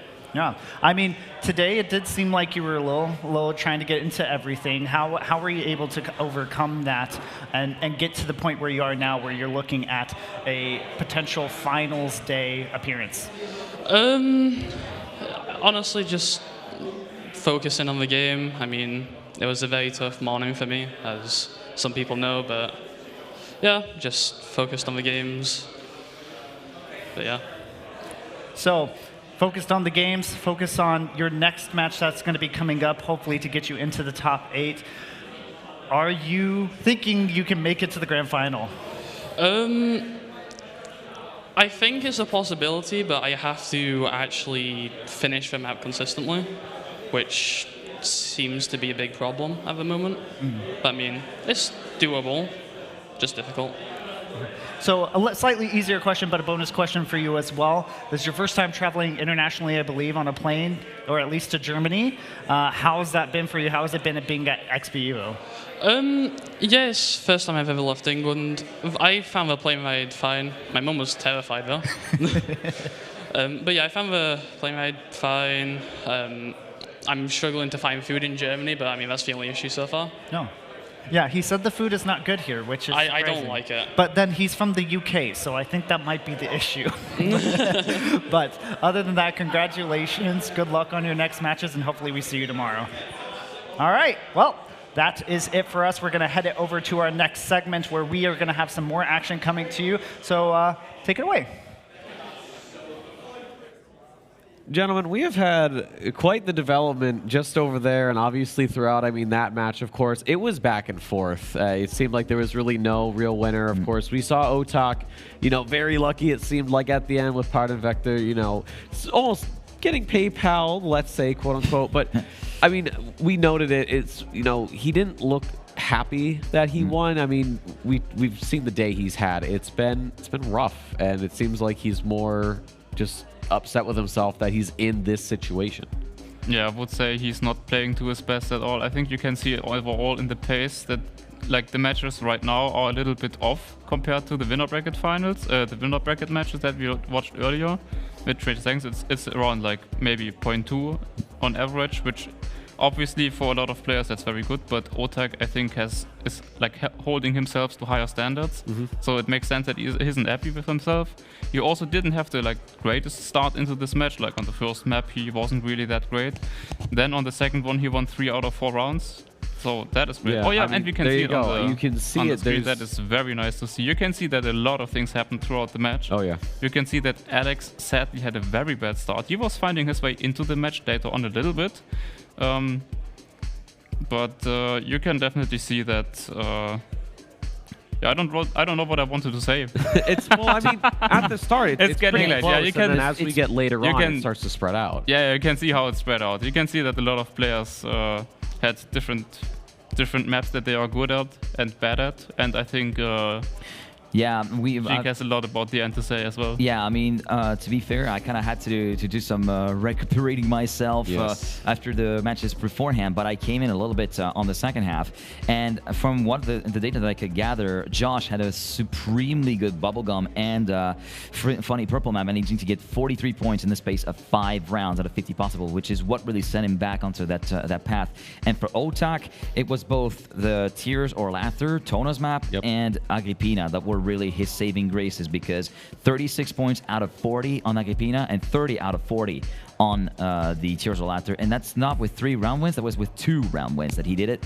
So all in all, he can thank himself that he got those 2 maps. But yeah, I think you said it all. Like we all saw the face that Otak had. It's a mixture of relief, anger, and just straight up disillusion, saying, man, I'm way off. Like, compared to what he was yesterday in the qualifying waves and even the top 128, he's a damn near unrecognizable man, Otak, which does hurt. Yeah, I mean, you could see him leading the whole match throughout the whole match, but never really convincing. Like, he was at the top, but even watching, it wasn't like he was dominating. He was just at the top and just keeping the lead, but he wasn't extending it. And at the end, it worked out, but I hope he's going to step up his game, because Oda could make the next couple of matches very interesting if he does manage to show his A game, which I hope he wants to do. Yeah. And I think everyone is also want to watch that. Yeah, I think so. I mean, we got to look at the bracket here. I mean, you can see the absolute slaughter that has just happened. Tween, Ike Wolf, Megorian, Coco, Alex, Pardon Vector, Masa, Pussy to Paco, all bowing out here. I mean, Pussy to Paco, 18 points adrift from finalists. Even. I know. Ike Wolf won 12 points, while the rest were on finalists to begin with. I know, for half of those matches, everybody reaching finalists. You know, Otak, you see, is going to be against Richie, J, Don, and Ratchet. You know, I don't want to call anything yet. I think compared to the match above of Pac, Binks, Complex, and Josh, I think Otak might have actually gotten a pretty decent deal. I mean, that's how I look at it. You know, it's. But honestly, you better hope that if you're OTAC or if you're an OTAC fan and supporter, that match that he just did was a great shot in the arm that he needs to really be wide awake and continue and try to save his day into day 2 as we get into the broader bracket of the top 16 now, if I am not mistaken. And you can see that upper final right there. That's going to be for tomorrow, though. So that's going to be bloody. That's going to be for tomorrow. But you can see on the bottom there with Josh Complex, Banks, and Pack, the winners of these two are going to be facing Wizzy and New Prime, which is a very stout match. And the winner of the match below that get to face Mime and Letster. Letster, with the great amount of momentum that he had yesterday, he's going to be one tough man to beat right there. Yeah, so I mean, for them, it's great. They might have a little bit more time before we actually have to see it. Of course, we still have, I believe, a couple matches to go here today before we finally shut things down. Matches that we've just seen, and then the matches afterwards we had a glimpse of in the bracket. Yep. So we've got a little bit of time left before we close up shop for the day and say, okay, guys, we'll see you tomorrow. But I mean, it's been a great day of competition. We've all been very busy. You know, everybody's doing their part, getting all the work done. The admins, TOs, us, production. Production, yeah. Shout out to production. You guys, right there, you guys rock because you've been dealing with us and all of our garbage that we do. So thank you guys. They're like the real big men of the of this whole thing because we can run it, but I'm not going to broadcast it. I'm not going to do that. Hey, it's like in a race team. We may be the front men, but there's a whole team behind us that make this whole thing happen. So to everybody that makes this event go together, from production to volunteers to the players that participate to the tournament admins to the tech team, everyone involved. To the XPERION staff as well, the venue, every single partner as well. Thank you so much. Yeah, it wouldn't be XPEvo without that. You know, I don't think any of us here in this room have that ability. It's a real team effort from everybody. It absolutely is. That's what it's been. It's always grown every year. More players, bigger prize pool, more turnout. It's great. So, I mean, I'm down for a bit more Trackmania if you guys are. Always. I mean, we have a couple of tech issues here and there every single year. But what would be a LAN party and what would be a Trackmania tournament without that? I mean, like, would it even be a Trackmania tournament? It's one of the main principles of Trackmania. Just like a unbreakable law of physics. Every single event abides by that law for some reason. That's one of those natural laws of life. Yeah. You know, there's 3 certainties in life: death, taxes, and land issues. So yeah, we've had all of those here. But folks, we are going to take a short break. When we come back, there's going to be plenty more action to come. So get up, get a drink, get some food, whatever it is. But most importantly, keep your browser locked because XPEvo is going to come back in just a few.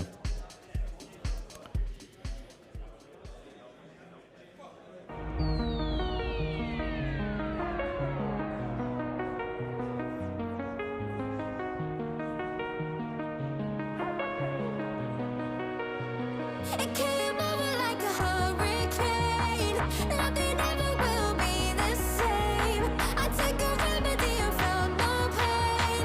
It came crashing like a tidal wave. I'm starting a hurricane. I'm starting a hurricane.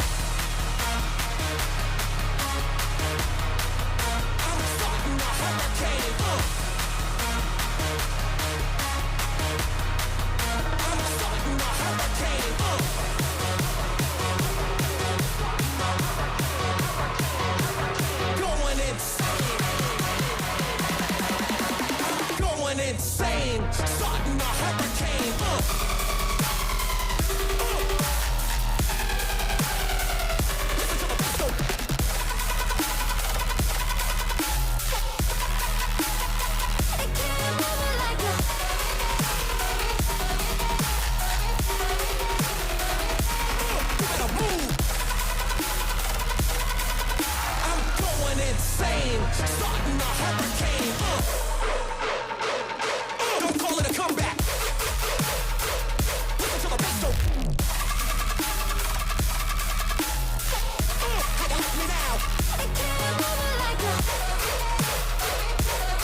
take on the world. It came over like a hurricane. Nothing ever will be the same. I take a remedy and felt no pain. It came crashing like a tidal wave. I'm starting a hurricane. Hurricane. Nothing ever will be the same. I take a remedy and felt no pain. It came crashing like a tidal wave. I'm starting a hurricane.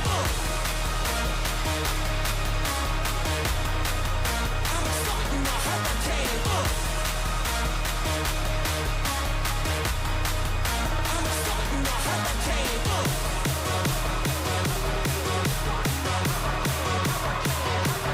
Going insane. I'm going insane. Starting a hurricane. I'm gonna knock you out. Listen to the bass go.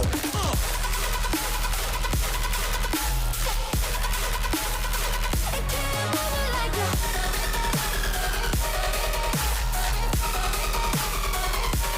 You better move. I'm going insane. Starting a hurricane. Listen to the bass go. Don't call it a comeback. You better move. How you like me now? It came over like a. I took a remedy and felt no pain. It came crashing like a tidal wave. I'm starting a hurricane.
of having Shorty, I have taken the initiative and I have thrown my man 50 on that couch right over there. But I was supposed to be on stream. getting ready for this. I just heard import make a little realization, so maybe he'll show up. But boys, we have the next on-stage match. As far as I'm concerned, it is set in stone. Players. I was asking for an extra minute. Gosh darn it! Ratchet, Jadon, Richie, and Otak. I'm going to completely skip over Otak. I think that's fair. Actually, it isn't, because I was on the B stream and I didn't manage to see Otak's match. Can you give me a quick rundown on how Otak is in the trenches. Okay. He's making it through. He scraped by on the last match. Let's be fair. He had 2 maps that were just enough to carry him through. He managed to get seed 1, but the look on his face at the end of the match, as we said here on the stream, was a mix of relief, anger, and just straight up disillusion at the fact that he was way off compared to where he was yesterday. Okay. So I mean that's how Otak was handling it, and you know he made it through, and you can say, oh well, that's great. You know, he was against Alex and Josh and Part of Vector, so pretty good competition. It was a little back and forth. It started to spread out more towards the middle, and then there were some big moves there towards the end. But looking forward to this match, again, it's Ratchet, Jadon, and Richie on top of that. Fairly certain this is the first time we've seen Ratchet and Jadon on stage today. On stage, potentially, but I have just seen Jadon beat out Massa in order to make it through in a double finalist situation after coming back from, I believe, 105 points. Somewhere in was there. Finalist. And entering the booth, ladies and gentlemen, you like one American, right? Right, of course you do. You Why guys not are have not seeing it right now. He might just come with a shot. Yeah, that face has not changed in the last 5 seconds. That is the exact face he had when he entered the booth right there.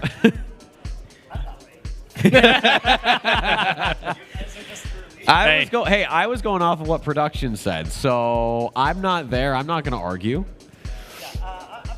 You guys are just early, okay? Yeah. How about that match? That was ridiculous. Yeah, you were definitely here for that conversation. I was here for that conversation. Yeah, you guys all saw import there. I mean, come on, how could you not? Look at him.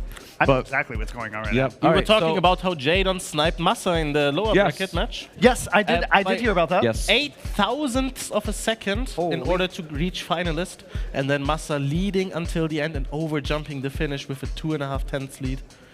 On Bubblegum, just Sandy over jumping it, and Jadon swooping in and overtaking it. He looked good throughout the match. Maybe was lacking a 10th or 2. Had a slow start to the match as well, but came back in the end and went through. Oh, that's Trackmania for you. It's the game of millimeters and milliseconds, so that's just how it is. But we've got to get you up to speed on this match. It's Ratchet, Jadon, Richie, and Otak. Now I would like to hear your reaction to the fact that there are 2 shift players in that match. They will win. That is all you Both need to of know. them. Wow, how confident are you? I'm so confident that I will do something crazy if you guys donate to the prize pool. Guys, reach that donation goal. I get to throw a pie at If we reach some donation goals, there will be some fun things that we do. And those donations go to the prize pool and to supporting our volunteer staff. So please donate. Outside of that, yes. Shift Boys going through. That's my prediction. I will stick by it. How has Ratchet done so far? I haven't seen him on stage yet, and I haven't seen him... Kind of here and there. Yeah, he's surviving at the very least. I mean, obviously. A lot of people haven't. Yeah. A lot of people haven't. Thanks. You're welcome. I mean, I'm going to disagree. I don't think the Shift Boys are going through. That's rude. You know what? I don't care. I'm going to say Otak. Who was the 4th player? Richie? Yes. You know Ratchet, Jadon, Richie, and Otak. Could you tell me something about Please, resident Frenchman, please explain to us why the French one win. Well, the Richie has had a pretty good day overall. I haven't really been able to follow the rest of his bracket run, but yeah, I'd say he still has a realistic shot, especially considering that his fellow countryman has been downright near unrecognizable ever since the day began. And we talked about that at the very end of the match that we saw previously with Otak and Josh going through. Otak very much down in the doldrums. We said, like, open up the matchbox. There's the last match. He has to light the fire that is somewhat dried, but is it dry enough for him to be able to continue carrying forward and get the fire lit before getting knocked out at the end of day 2 to try and keep the dream alive. So Otak very much on the fence, and Richie in with the realistic shot potentially of giving the 2 Shift players some trouble. I'm not doubting the competence of the Shift boys. I would say Jadon could be coming through. Ratchet, you're saying a little bit here and there. Might be a good battle with Richie if Richie's on his A game. I don't feel like, respectfully, I do not feel like Richie has been necessarily on his A game. He has seemed to have been lagging behind in his matches, especially on the beginning, and then barely just crossing over the finish line towards the end in a lot of the matches that I have seen, at least stats-wise. So it just seems to be that he's not on his A game. That is totally fair, but you know, sometimes it very much. Trackmania is also something like what we call a momentum-based game, and that momentum can swing not only from round to round, but also from match to match. All it takes is for that one opening map to go well for Richie, and I think he could be set up on some really, really surprising winning ways. So honestly, I would still watch that match in its entirety and give Richie a shot. If he manages to make it, then I'll be happy to be proven right, and I would also be happy to be proven wrong that he's not really been performing to his best in this tournament. And sometimes it's just the way it is. I mean, at this stage of the tournament, every single player has the potential for an upset. Like, they are good enough. They just need one round where everything goes well, where they get into the rhythm, and then they can lead out in front quite quickly afterwards. Yeah, you just got to make sure you're not getting ahead of yourself. It's very easy at that point when you have such a large gap to get a little overconfident and go, well, I've got 30 to 40 points. Let's have a little fun. And then before you know it, cool, now you have like 3 points between you and second place. And production being production. So yeah, completely threw me off.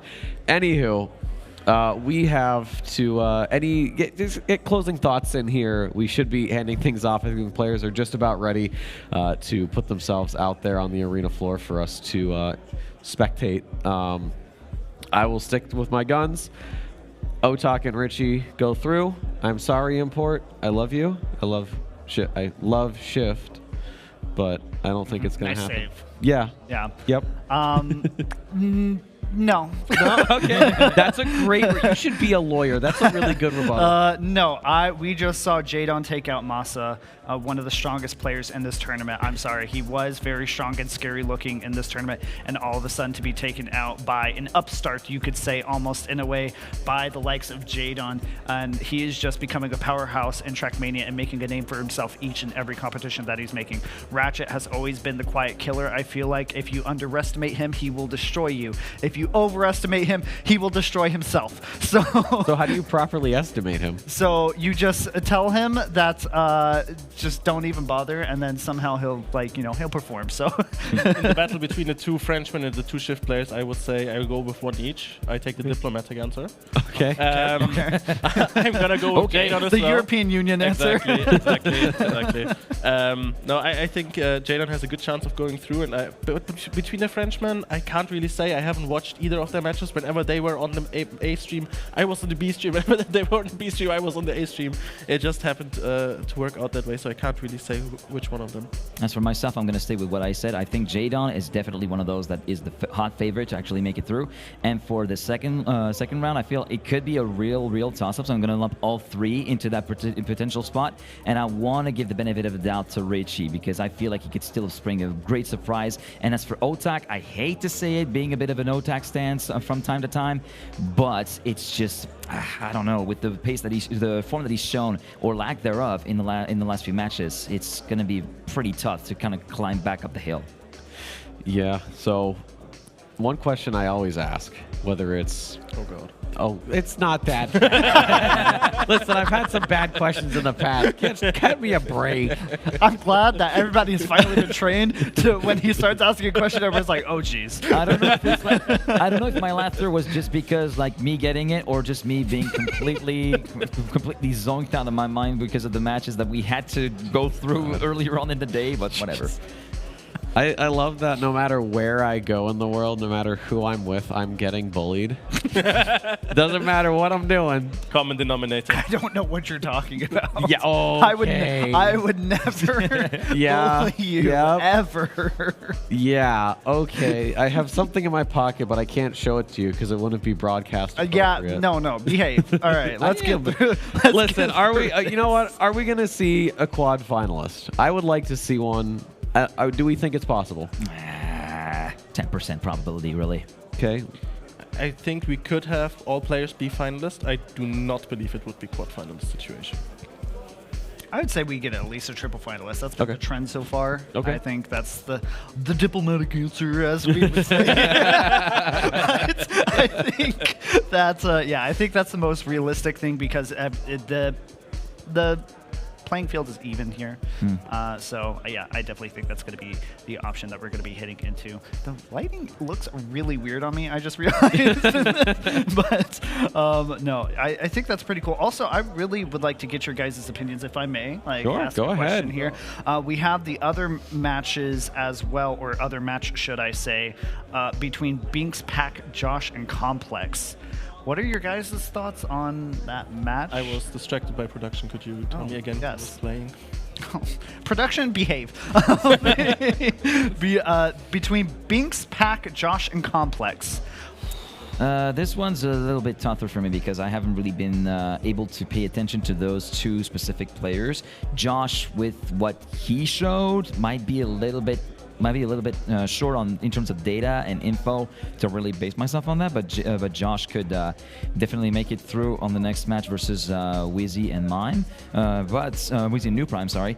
But as for Pack and Binks, I mean, Pack, he's not really been that trained when he came into the match. When he came into the tournament, had 9 hours all week, but he came into the bracket pretty early. I feel like he's definitely pulling the same thing like last year, like doing discovery runs in a sense in the in the lower bracket and then piling up from there. It looked a little bit shaky maybe on some of the early rounds, but honestly, I think Pack and Josh would definitely be good, solid contenders. Binks, he's been somewhat mid at best on day one. It seems as though that sort of mid form is kind of carried on through day two from what I can gather. So it's going to take one mighty effort from the Frenchman to get back. I mean, when it comes to Binks, you talked about yesterday. Yesterday he was struggling to finish out the match, right? Today I had him on a B stream in one of the matches. I'm not sure who he was with or who was playing against, rather. And there he got finalist first and had a 10-15 point lead and also was able to finish out the finalist in the first round immediately. So maybe overcame these early struggles and is now a little bit more into the rhythm. I agree, Pack. I mean, you can never count out Pack, right? I said it last year. It's the same as Carl Jr. Like you and I, Legion, are very much testament to that, and the same can apply for Pack. Both are very basically players that you should not count out. Be they not really that trained on the map Pack, or be they approaching with a 20-point deficit coming into the last few rounds. When they're switched on, it's just a beautiful sight to behold, and they can always pull victories from the jaws of defeat. I have to agree with that. I mean, it's if I had to choose just based off of that quick fire on that, Pack and Josh. They've been kind of my, I guess, pocket picks for this tournament. They're safe picks. Yeah, absolutely, and it's really carried me pretty well in that. So before we go too much farther, we need a couple more voices in here to really level things out. So I'd like to throw it over to the commentary booth just off to the side to see if we can get anything from the super duo of Randomize and Nua. Lads, how's it going over there? Well, we were very inspired by Ratchet's player picture, and we figured we needed to go to it ourselves. It's gone pretty well. So were you guys on time to your caster desks? We've been here this whole time. We've been standing here this whole time. It was only you, Import. Oh. You were the only one who, once again, showed up late. You were the one who's only broken protocol of going to interview a player before everyone else walked off. And you I didn't want to say it. I'm calling him out. Yeah. That's my job. Tell him. Good job, Import. You'd get to step off as a host and break all the rules, and we still have to follow everything. Production. That's fair. You know what? Let's just go. Take it over. I'm done. I'm out. Woo! But yes, we are going into our next match. That was so effective. Oh yeah, it was perfect. How to we get got rid of them so quickly. How to get them to be quiet. Okay, sorry, we should lock in because my God, we are in the lower 16. Yes. Well, lower 16. The overall 16. We're in the top 16, I suppose, is what you could call it. Exactly. And in fact, what it is called on the schedule. We have incredible matches coming up. Pack has, unfortunately, in the other matches, managed to dodge mainstream all day. He's on a very similar run. 2 years. 2 years in a row. He's run through the lower bracket and never been featured on mainstream until he made like top 12. I mean, hopefully he can replicate the success from last year. But we're focused in with Richie, with Otak, with Ratchet, and with Jadon. And I mean, I think Jadon is playing with house money right now. That's my take going into this match. After we've heard what happened in that last match, how he beat Massa, you know, sneaking his way into finalist with like the smallest of margins in a round, and then Massa missing the finish with 2.5 tenths of a victory. Anything Jadon gets from here on out is a bonus for as far as his tournament should have gone, I think, in some ways. I would agree 100%. I mean, he wasn't... This was supposed to be Massa's game, but, you know, unfortunately... Things happen, tears and laughter is perfect for it. But yes, we're going into this one. And of course, I'm going to have a little bit of a bias casting going into this one because Richie is an honorary event CSA since he's been teaming with Neil for World Tour. So, you know, got to cheer on for Richie for this one because I did hear the casters kind of pick on who they were wanting to go in and blah, blah, blah, blah, blah. Come on, Richie. Show me what you got. Yeah, honestly, I'd be happy with any of these players advancing at this point. Same. I mean, it's top 16. Everyone has put a massive effort in to get to this point, and it's still got to end in tears for 2 of them. 2 of them will not be making it to tomorrow, only a couple of games away from that. We still have 1 more round left to play tonight. Top 12 getting played this evening as well.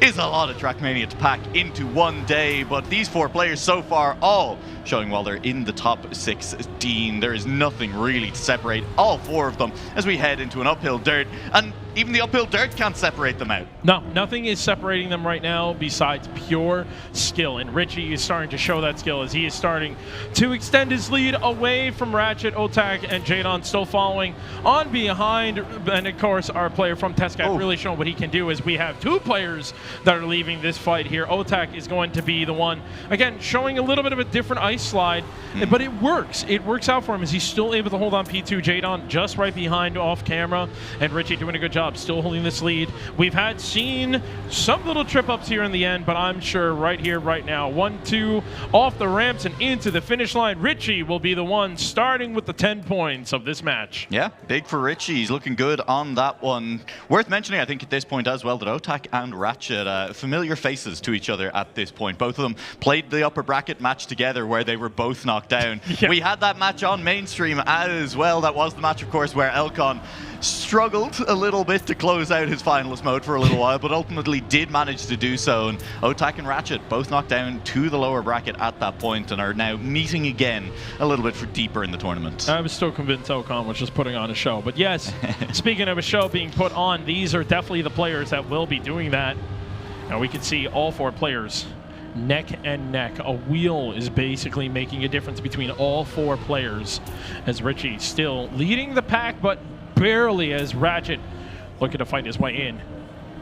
No break section has to be one of the hardest parts and one of the most defining moments, as any player could take it a little bit too safe and cause them to fall behind. Into the drift we go and into the ice slide. We've lost players here in the last round, but all 4 of them are here to close it out. Yeah, that line from Otak, we've seen him taking it. He's a couple of different places on a couple of different tracks where he drives differently, and the most impressive thing is that they do generally seem to be working out for him. He does lose the speed here by taking that earlier ice slide a little bit closer. You can see as he falls behind the other players, but it's going to be so close at the finish line as Ratchet just pips out Otak, who didn't have a bad round, just couldn't beat the pace. 73 thousandths of a second was the difference of all 4 players. That's crazy. Yeah. That was round 2. Yeah. That was round 2 here in the lower round 5. That is incredible. This is what the top 16 can show off. I can't wait. I can't wait for the next one. This is every single match has been a heart-throbbing moment. Whether it's a tears or laughter, doesn't matter. These players are just going insane as we see Ratchet now will be the one fighting up in front. Yeah, trading off just a little bit. He's got a little bit of space in front of the other players who are, I mean, you can barely make out who's where at this point. Great uphill dirt for Jadon, though. You could definitely see him pulling ahead on that one. Otak fell a little ways behind. That is going to be Richie making the big mistake, dropping behind by a second, as that just means Ratchet lead is all the more secure, as that was the 2nd place player sliding out. Otak to go for this inside line. Ratchet in 1st place at the moment. Jadon having the smallest little lead speed. That's not a crash you see very often. Ratchet is going to open the door for Jadon, but Otak has speed, Otak has pace, and Otak might just look to take the 10 points on this round. Jadon has one drift to try and correct that, but Otak is just pulling further away. He's got the pace, he's got the 10 points, and Jadon, he'll settle for second. Oh my. Hi, that is stone cold. Stone cold, and then that face comes out.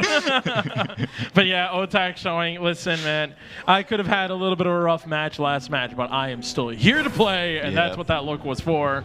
Nicely done by Otak, putting that 10 points on to his name with 19 points in total, putting him in second place overall as we're still here on the first map, the final round of Tears and Laughter. Or Laughter. Tears or Laughter. And or. Frankly, I mean, you know, Otak has actually had a much better start this time. Well, holding until the end of this round, but at the moment, Otak is having a better start than he did to the last match. A match that he still ended up winning. He's feeling warmed up. He's on his second stage game in a row, and he's looking good. As again, uphill dirt. Again, nobody going to touch on that one, and it does mean that all four cars still within a tenth as we head around a couple more corners. It's looking at that upcoming ice turn, looking at the exit, seeing who can get the snap, who can get the grip earliest as we exit this left-hander. Everybody manages to keep it out of the wall on entry. Richie going very inside as well this time around. Otak not having the most inside line, rare to see, but he's still got speed on exit. Richie leads the way. Otak overtaking Ratchet. It's all about speed to the finish line from here, as Jadon might have a little bit of pace. Jadon might be able to catch two.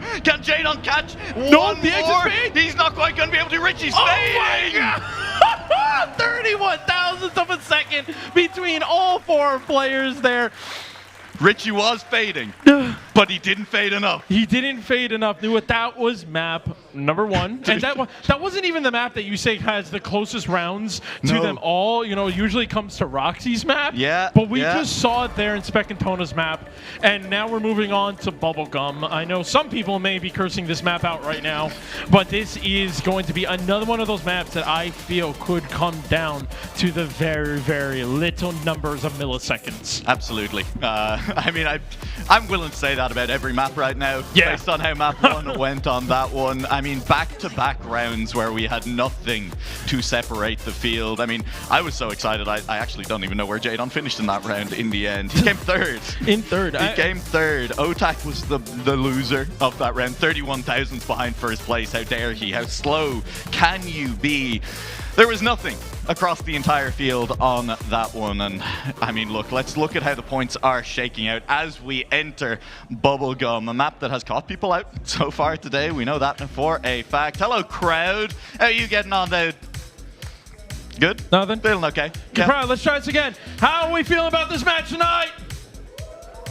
Okay, it was a little bit. All right. They're feeling pretty good about it. They're ready for the after party. We'll get deeper into it as we go onto this one. And I mean, the points as they stand for the players in this match are 30 points for Richie, 22 points for Otak, Ratchet and Jadon tied for 20. It feels fitting that in a match that has had such close rounds as we go, that the points are pretty close as well. You know what the craziest part is? How the points were so close, yet Jadon never got first place. Yes. They traded first places between the three players, but it was because of Richie getting first place 2 times in a row. Yeah. But Jadon is still, he's right there. He's tied with Ratchet, who did have a first place. It comes to show that that consistency gameplay is going to be very important. It's so easy to look at the 10 points you gain for a first, which is 4 points more than second place in this cup mode, and be like, damn, those 10 points are so important. And they are. The first places matter. You do need to be denying someone from getting them consistently, but if the match is as close as this, other players are trading them off, consistency is king. Not finishing in 4th place is what actually ends up mattering. Yeah, exactly. This is just going to be one of those moments where I don't think anyone's going to be running away, even though the 10-point factor is such a massive difference between the 6, 4, and 3. Oh, dear. And there we go. We have a few players already making a mistake. Richie is going to be up into P1. Jadon looking to follow this one as we go into the last drift. Jadon with a great drift there.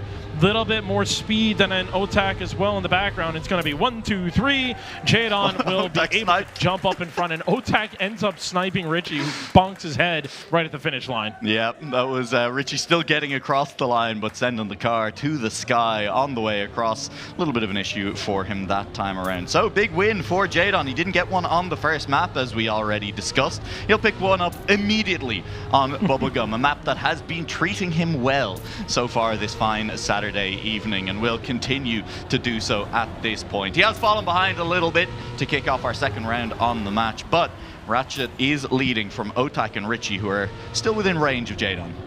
Yeah, Jadon only 2 points ahead of Otak, but Otak right now in that P2 position. Ratchet really far away. 0.2, probably going to be breaking into that 0.3 a little bit for the rest of the pack. At least Otak will be the only one that's going to be trying to close in on him. Ratchet ends up slowing down massively there, but Otak doing a good job keeping the pressure onto Ratchet. The other two players pretty much falling behind, so it's going to be a Ratchet-Otak match here towards the end.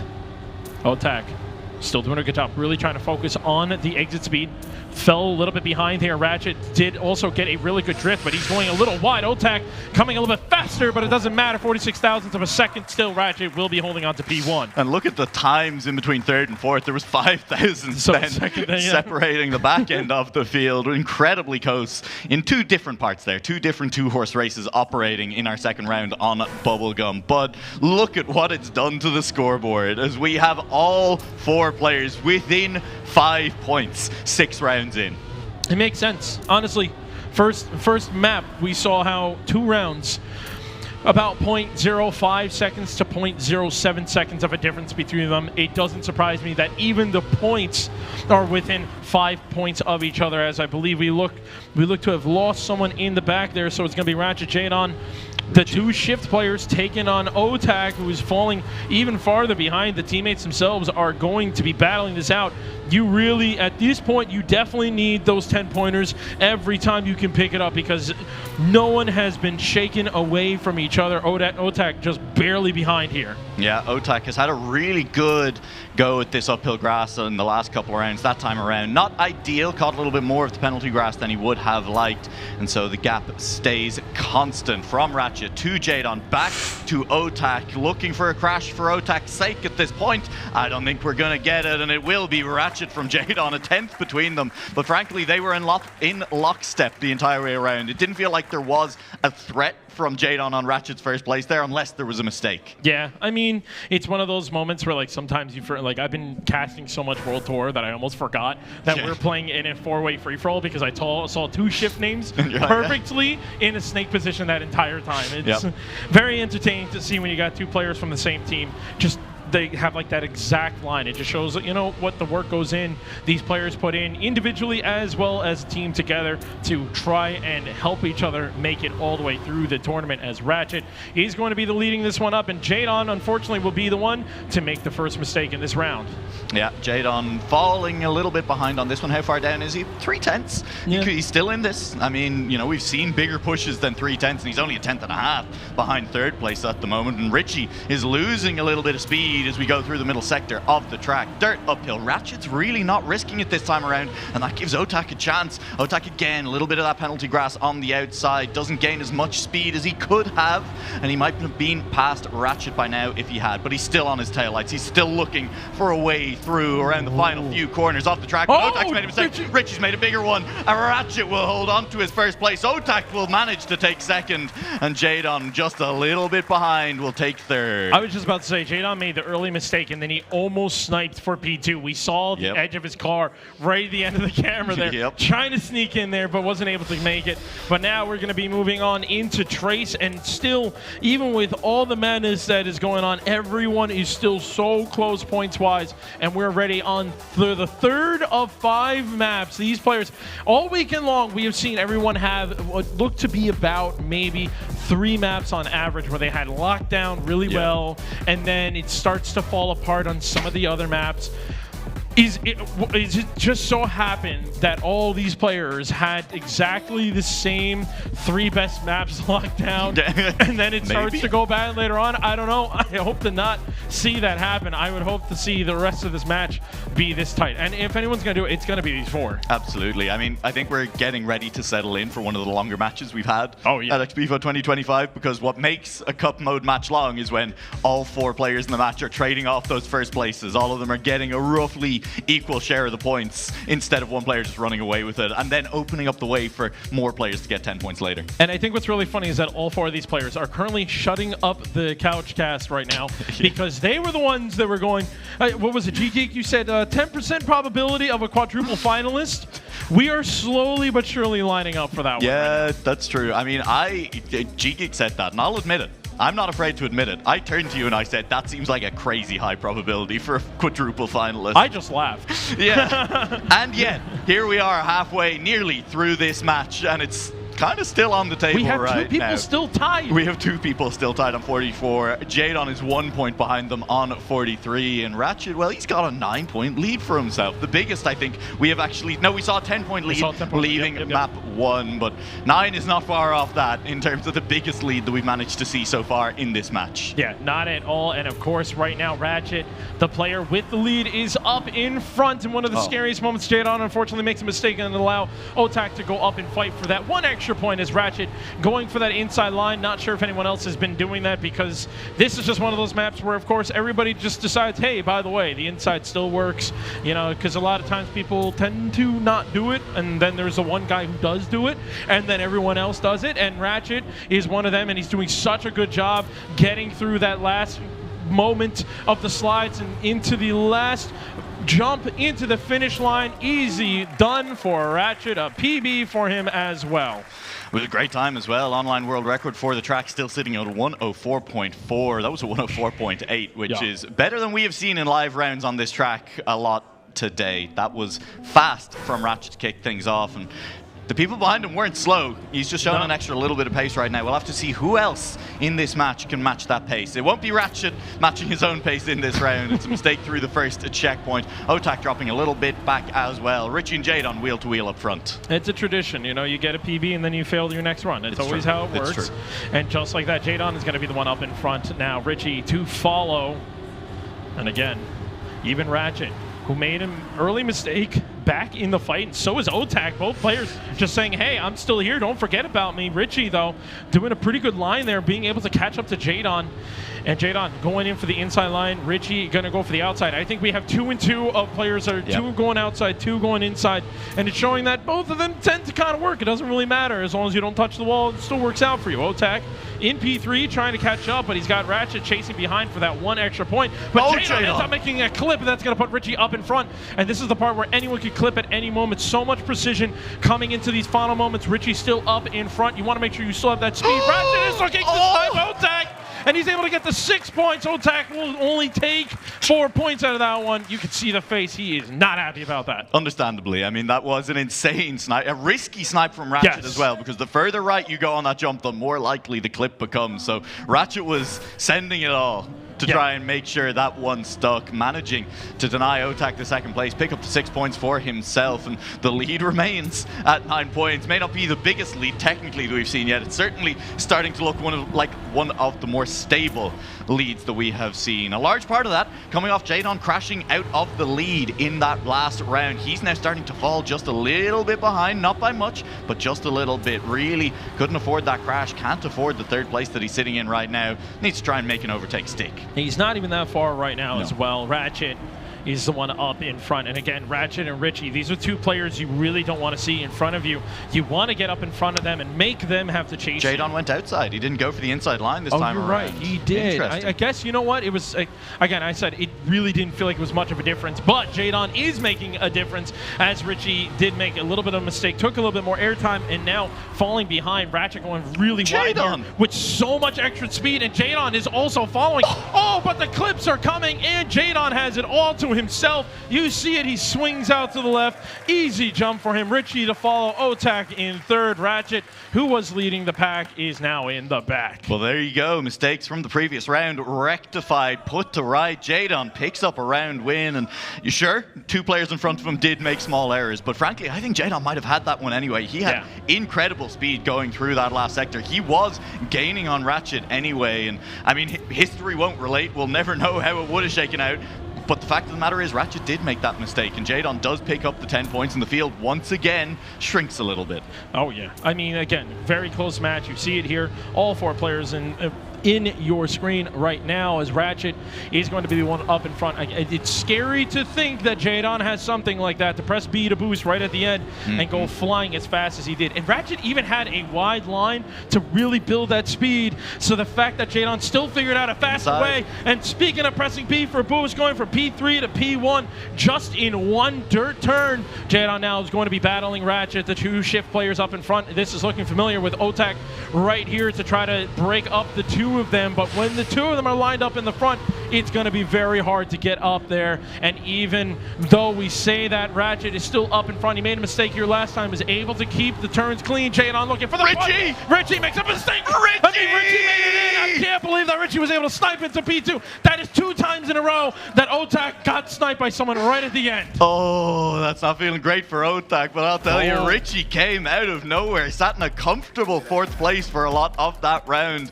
and right at the finish line finds his pace, gets one crash, gets one snipe, takes 6 points instead. Absolutely massive for him on that one. And I mean, hey, the points keep shrinking. We keep getting back closer and closer together. Anytime it looks like someone is starting to break away, anytime it looks like someone is picking up a lead, it disappears straight away. Yeah, I mean, it's literally starting to turn into a world of a TV show that I love in America, and I know it's here in the EU as well. Right. Whose line is it anyway? Because the points don't matter at this point. We are probably going to see something close to a The direction final. I thought you were going with was, you know, they're all getting closer together. It's like a TV show that we love in America and you have in Europe as well. Love Island.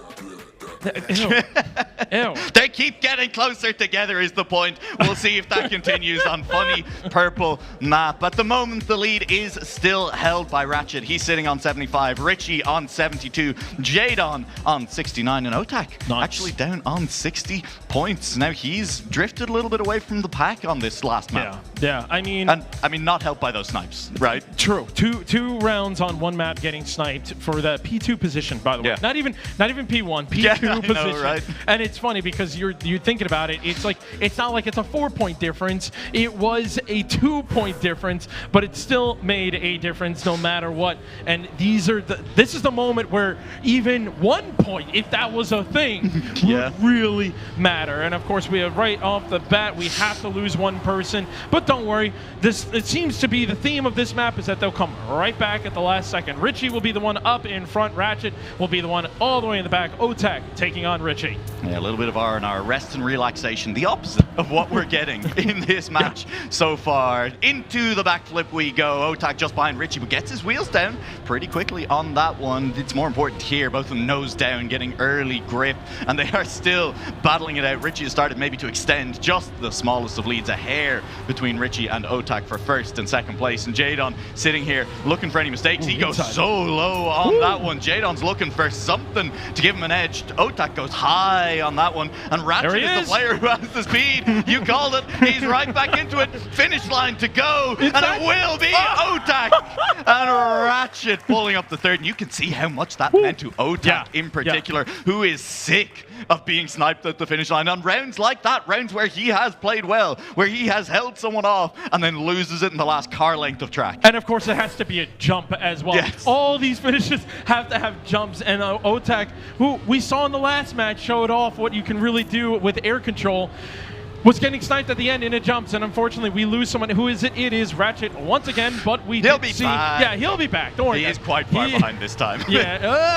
We'll see. We'll see. Maybe some magic, voodoo, intact mapping will come into play. We saw Richie unfortunately have a little bit of a bounce, so that's more airtime for him and less speed. But speaking of airtime, here we go. Whee!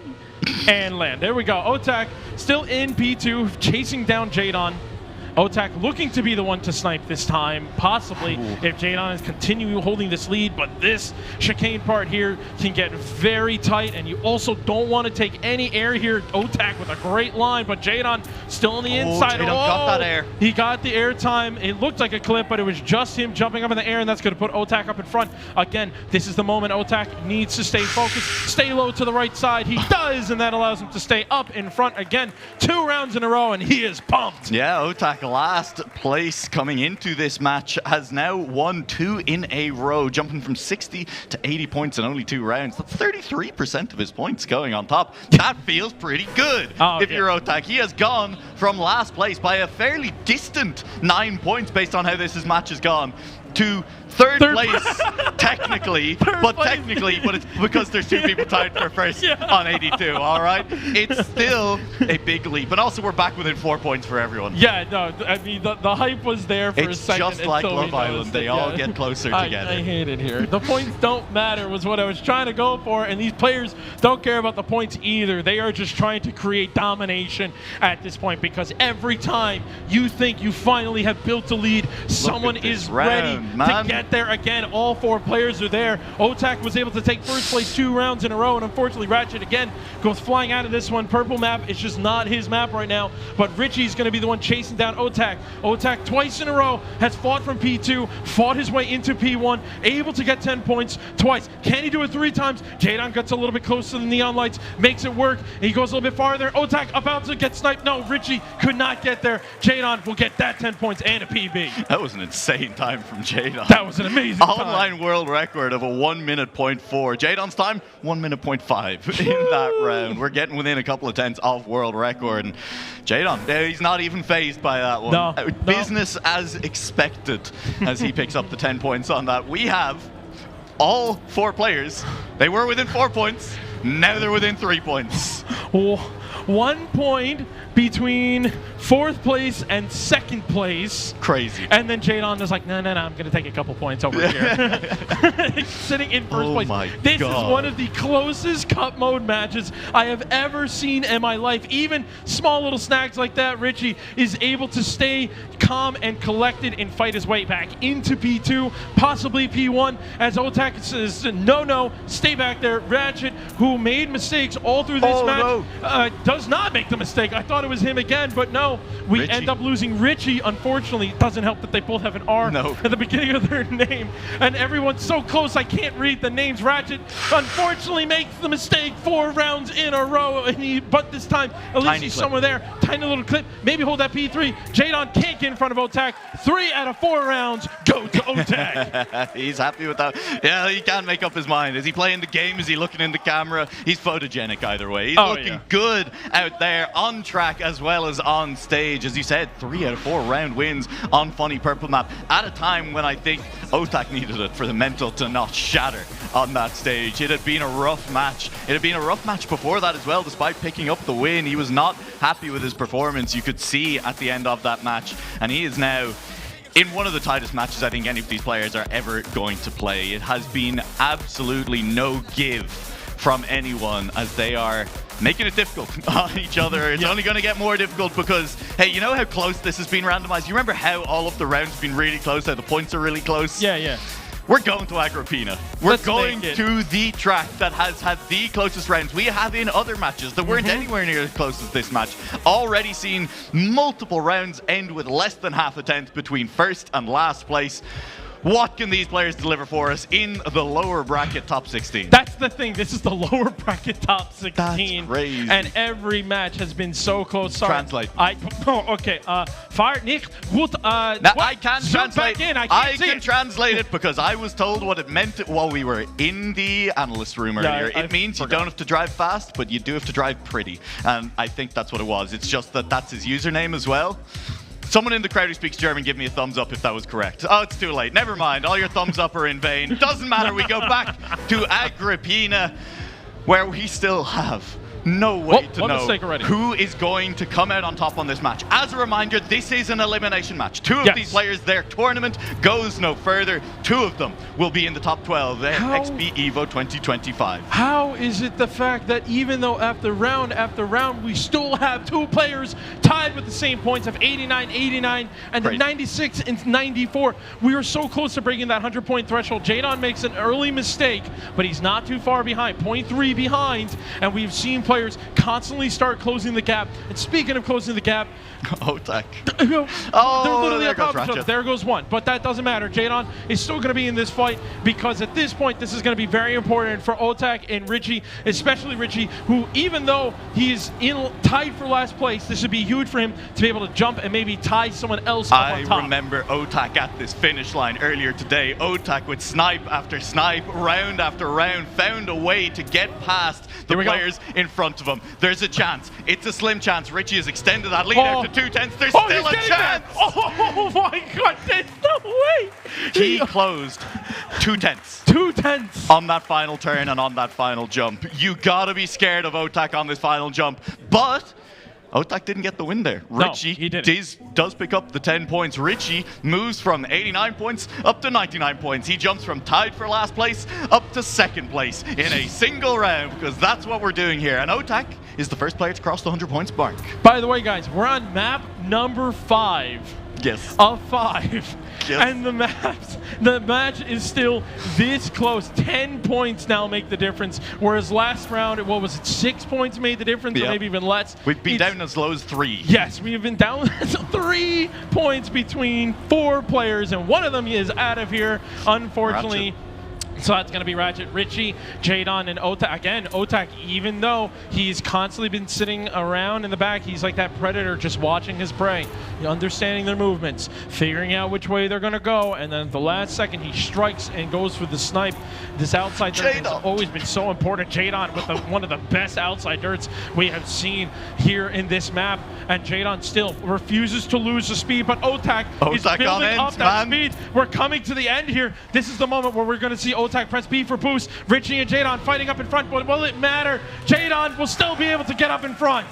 Jadon picks up the 10. I think Jadon's going to jump up to first place off the back of those points, sitting now on 108 after that one comes through. Otak is going to be up in the high 100s anyway, but he's not the only one because Richie's on 105. 108 to 106 to 105, and Ratchet, unfortunately, having a little bit of a tough time of it. It's not him having a tough time. Otak is out. Otak who has crashed. It's Otak who leaves the door open for someone to put themselves far too close to finalists for anyone in this match's comfort. It's always very important in the military strategy to make sure that you take the sniper out. The sniper is now out of the equation.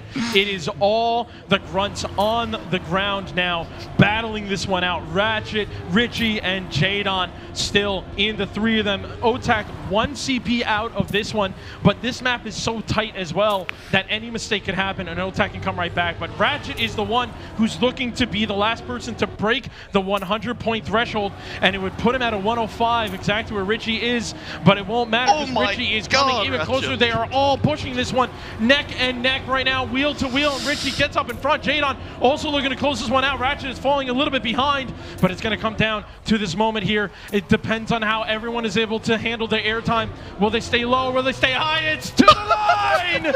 And just like that, Ratchet, is still going to be first place. We have everyone over 100 points, and we're still within what?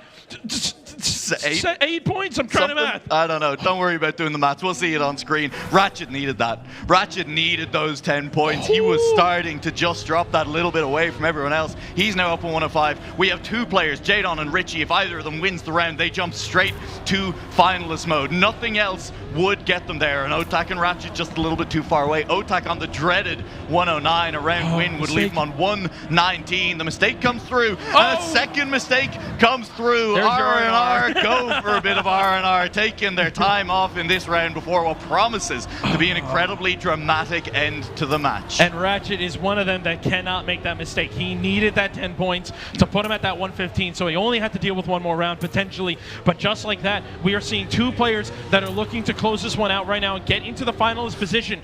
But Otak, even if he does get first place, unfortunately, he's going to have a 119. So at this point, you might as well deny Jadon from also becoming a finalist, even though Jadon is trying to close this one out. Otak starting to fall behind, but it doesn't matter. Again, we've seen Otak time and time again be able to snipe, and Jadon is too close to Otak. Otak is exactly where he wants to be. Otak is going to go for it over to the line, but doesn't matter. Jadon still holds on.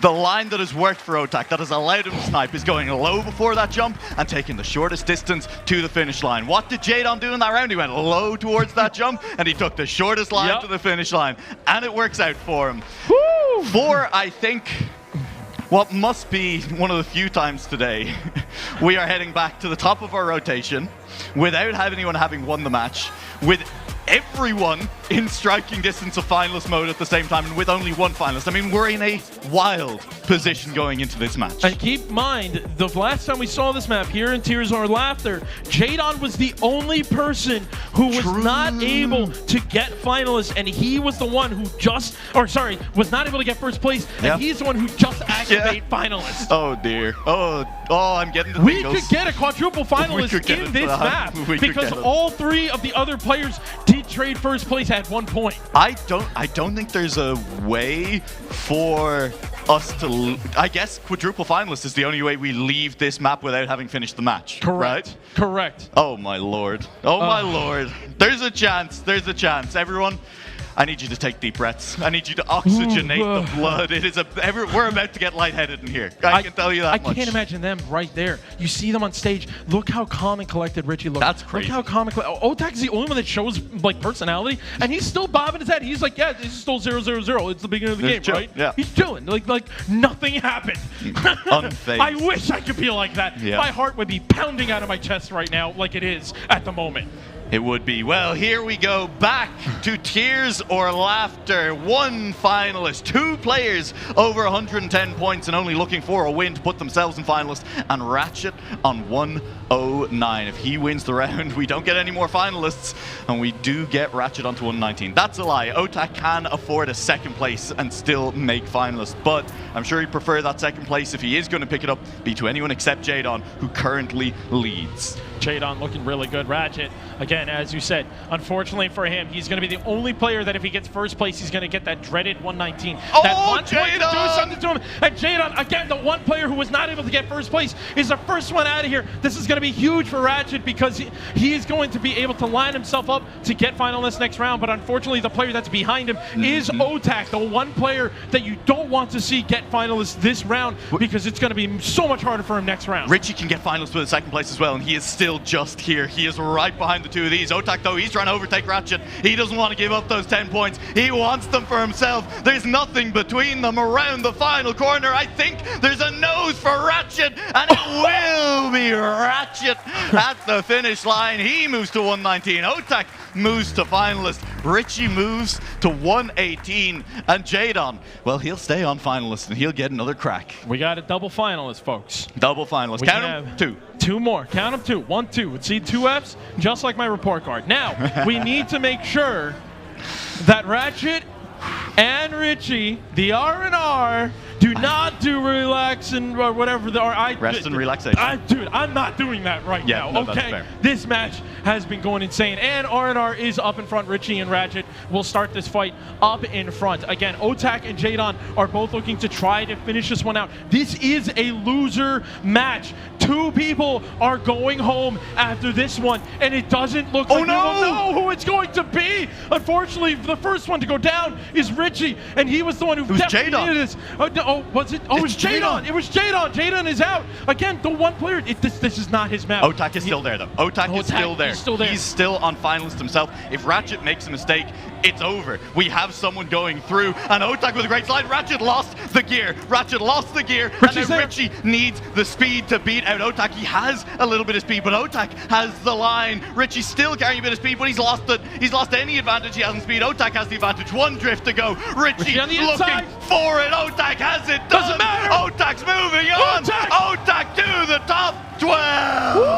shush. We just watched a sniper in action. Yeah, we did. He came out here, he found his targets, eliminated them. Ice cold, baby. Woo!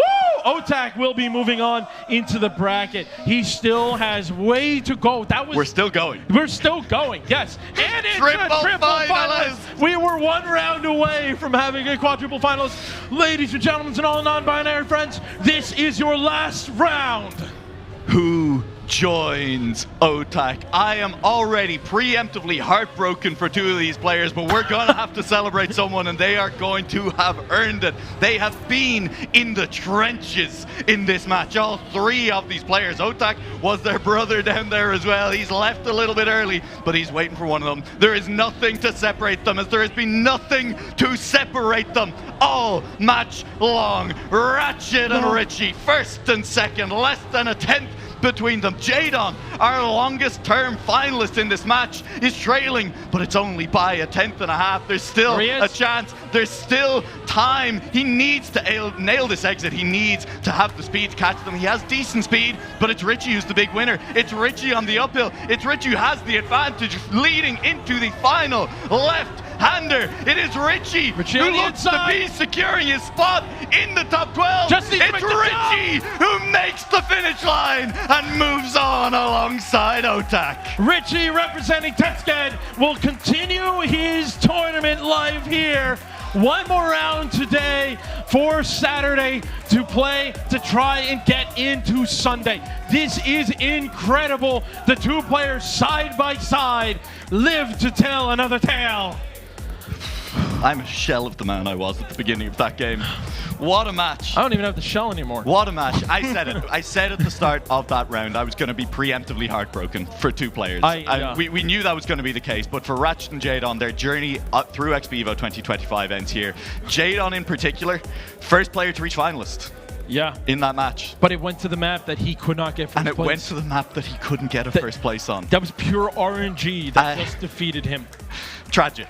Tragic. Genuinely tragic. I mean, hey, if you watched the hype video, you know I said that Jadon has been having a great year. He was a player I was keeping my eyes on throughout this tournament, and I think he proved it. I mean, one of the matches of the tournament. It's going to be hard to top, although we've already had a lot of very good matches in the tournament. So, hey, maybe I'll take that one back. But I think for both Jadon and Ratchet, you got to be proud of, I mean, first of all, reaching top 16, and then secondly, making it so hard to get past them to reach top 12. Yeah, and honestly, I have been keeping my eye on for Richie. Again, Richie, kind of that NCSA representative that, you know, because he was playing in our region for quite some time, and he's coming out here. So I'm going to claim Richie for this one. That's fair. For sure. That's an NCSA victory right there. We still have hope. We still have two people. They both may speak French, but that's fine. I will claim it. Yeah, look, we're going to have to see what production have done. They managed to find highlights from that game. I don't know how it's not just 40 minutes long. Let's see what they find for us.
Welcome back, everybody. As you can see, I finally found a way out of the hosting cube just to get another mic directly when I went out.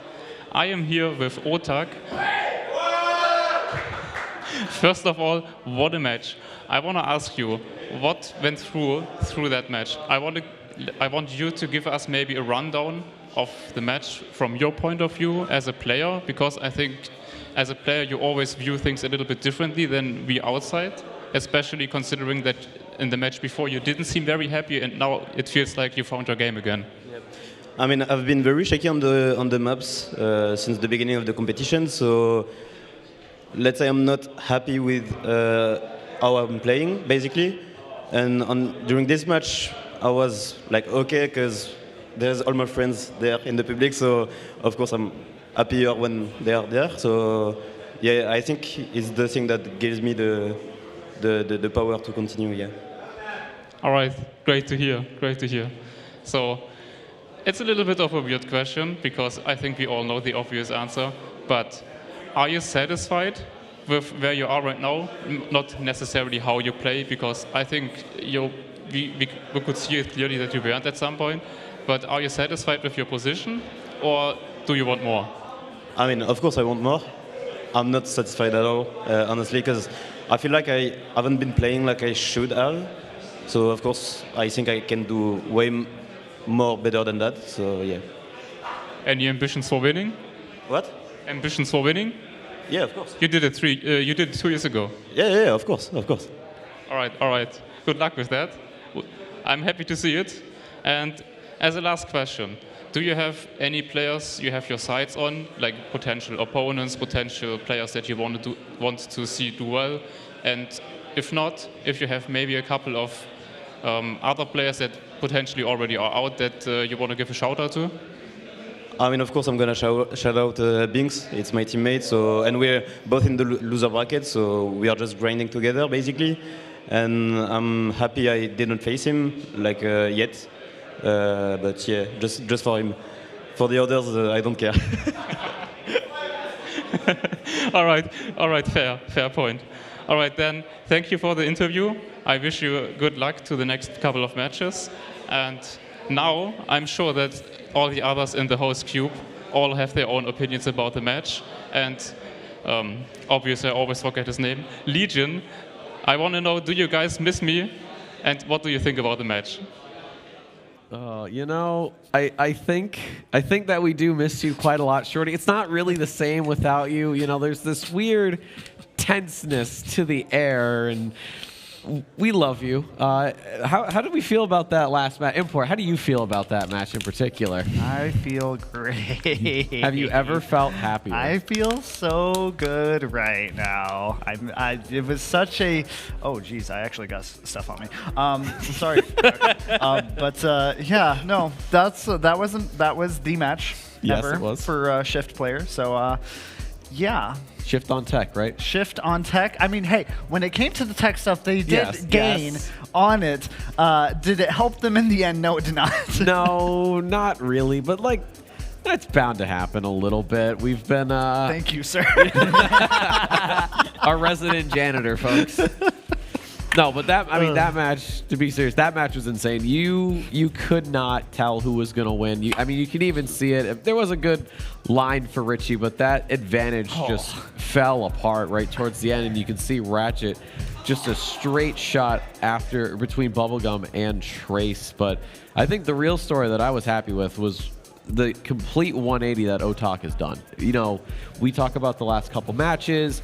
It looked like he was ready to call it a night, but at one point, he was looking at the camera, smiling, doing little jigs. He was having fun. The funny thing is, right after he was looking at the camera and smiling and doing the first, looking at the camera and playing with it, at 2 rounds later, I think he crashed quite early on, and I was sitting on the stage at the time, looking at the players as well a little bit, and you could see that he was still pissed about it. You could see how angry he was in that moment. But then, a few rounds later, yeah, he won one. He maybe got second in another, and all of a sudden, again, the smile was back, the confidence was back, and you could really see how much it helped him in his driving.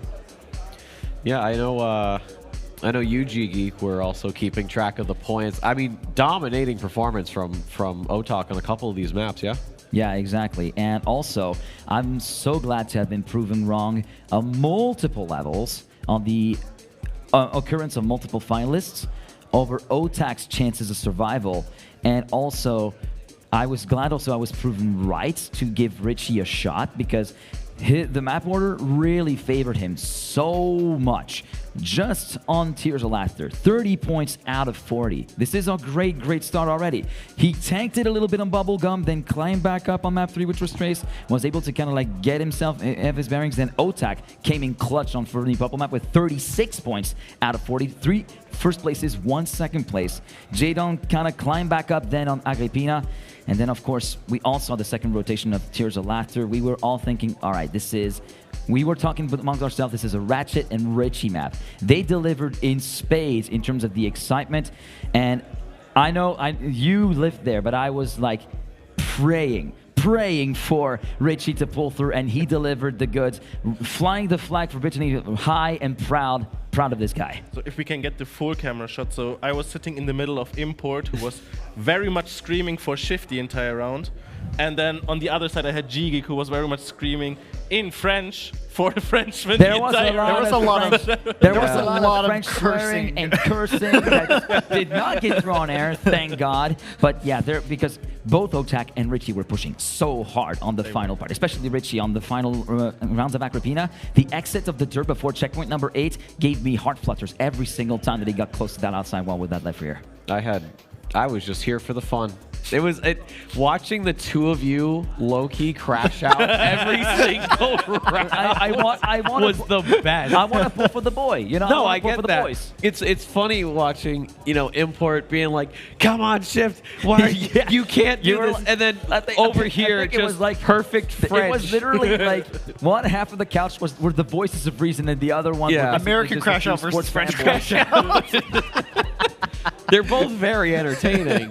Obviously, I'm used to the American Crash Out, but hearing a Frenchie crash out is something else. It is a different experience. I mean, hey, when the emotions run high, you switch back to native language instantly. So True. you can't. Yep, me too.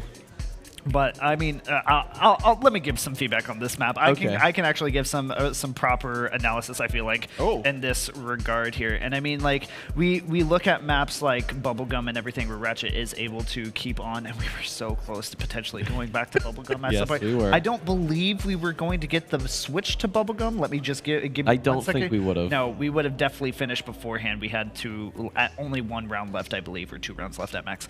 But man, it's okay. The only way I can best describe it is that, Ratchet definitely was pushing there at the end, and I think he gave his best in that round. I don't think there was necessarily anything he could have done. Richie clearly had the best PB out of everybody on Tears of Laughter with that 112.045 compared to Ratchet's 112.12. And then Richie just overall higher median across against everybody else on that regard for that map. So, I mean, it was a tough battle and a tough sell, and especially for Jadon. I mean, you see something I noticed at the very last round for Jadon in that last round. Obviously, yes, there's pressure, but there was an option he took on that uphill dirt before the no-break section. He did a very safe uphill dirt that loses you so much time on this map. It is such a critical point of the map into that no-break section, and he went for the safe option that brought him back immediately by 0.2, 0.3, almost by the end of everything. So, I mean, there was just no point where he was going to be in the picture. However, I think we have some results that we can get into here. And I mean, to wrap it up, congrats to the Frenchmen of the match. Good job, France. It was fun, fair and square. We applaud you all. To see both through, I didn't really expect it. And just to finish the attention on Jadon, I think like it was more out of pure choice and fear that he would do a 3-for-3 crash out that would basically void him of any other chance. I agree. So, sir, we have some results. We do. We were keeping an eye on the other match, which once it concluded, we were finally allowed to go. The Binks, Pack, Josh, and Complex match. That was Pack getting first there. Binks was on finalist for a good while, and he was. I know he was struggling with that. But him, Binks, and Pack have gone through. Josh and Complex, unfortunately, not so lucky. So they leave Shift guys out and one. Gosh darn it, guys! What the heck is going on? This is Crash Out Part 2. I can calm you down. We only eliminated 4 players. Okay. That's like I don't know how this makes me feel better. Oh, sorry. I forgot that was the time. Their suffering is over. They're in a better place now. Are they though? It depends on how you look at it. It's all a question of You guys mindset. don't have to hear about it after the event. Guess who has to hear about it after the event? It's people who are probably a part of Shift. Yes, exactly. Whoa. I'm not a part. Are you part of Shift? No, I mean, I'm not- Are you part of Shift? I'm pretty much like neutral ground. Okay, I can't think of anyone who's part of Shift. In I this room. couldn't think of anyone that is sitting right here in this room. In a nice suit jacket and Yeah. very Very cream-colored nice watch. pants or like eggshell. Yes. Well, I'm not gonna lie. They were supposed to both be white, Yeah. and it didn't turn out that way, so it ended up like this. That's all right. It still looks good. But I want to actually pay attention to our next upcoming matches if we can, really Yes. quickly here.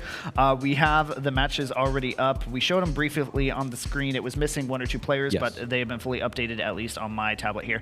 Wizzy, New Prime, Otak, Binks is going to be the first lower quarterfinal, yes. And then the second match is going to be Mime, Letster, Richie, Pack, as you can now see on your screen as well. Of course, I mean, I think we're not going to say it anymore. It is very clear these are going to be very tough matches. I would like to ask maybe if we could here really quickly, what do you guys think as far as the first match here on the top, New Prime, Wizzy, Binks, Otak? I think I have to give it to Otak. He's got his momentum back. He's starting to feel good. He is somebody who really thrives in that sort of situation. So I don't think it's going to be easy, but I don't think it's going to be crash out city, let's say. I have faith in him. And then the other 3, I don't know. That's I kind of want to say New Prime. He's shown that he is definitely somebody that you don't really take lightly. I could see him maybe getting usurped by Binks, but I feel like if it comes down to it, and it's, say, Otak's already through, and it's between New Prime and Binks, I think I'd have to go Binks. Just that little extra bit. Yeah, I mean, of course, I want to say New Prime, but Right. genuinely, I'm so scared for anybody at this point. I can't Both really. matches. Yeah, both matches are matches. scary. It's pure danger for every single player, but I do think Otak for sure definitely has the momentum behind him going into this match. But the funny thing is about players in Trackmania is that every match is kind of a different vibe, especially when it comes to different opponents. So the Otak we saw in this previous match, we may not see the Otak in this next match. That's what we've So been that's- talking about yeah. before the game that we just saw, is that it's a momentum-based game, Trackmania, and the momentum can not only change from round to round, map to map, but also from match to match. And depending on the opponents that you get, it's going to be a totally different ball game to try and get your bearings first, and very much try to set you on the merry way and get your off the right foot.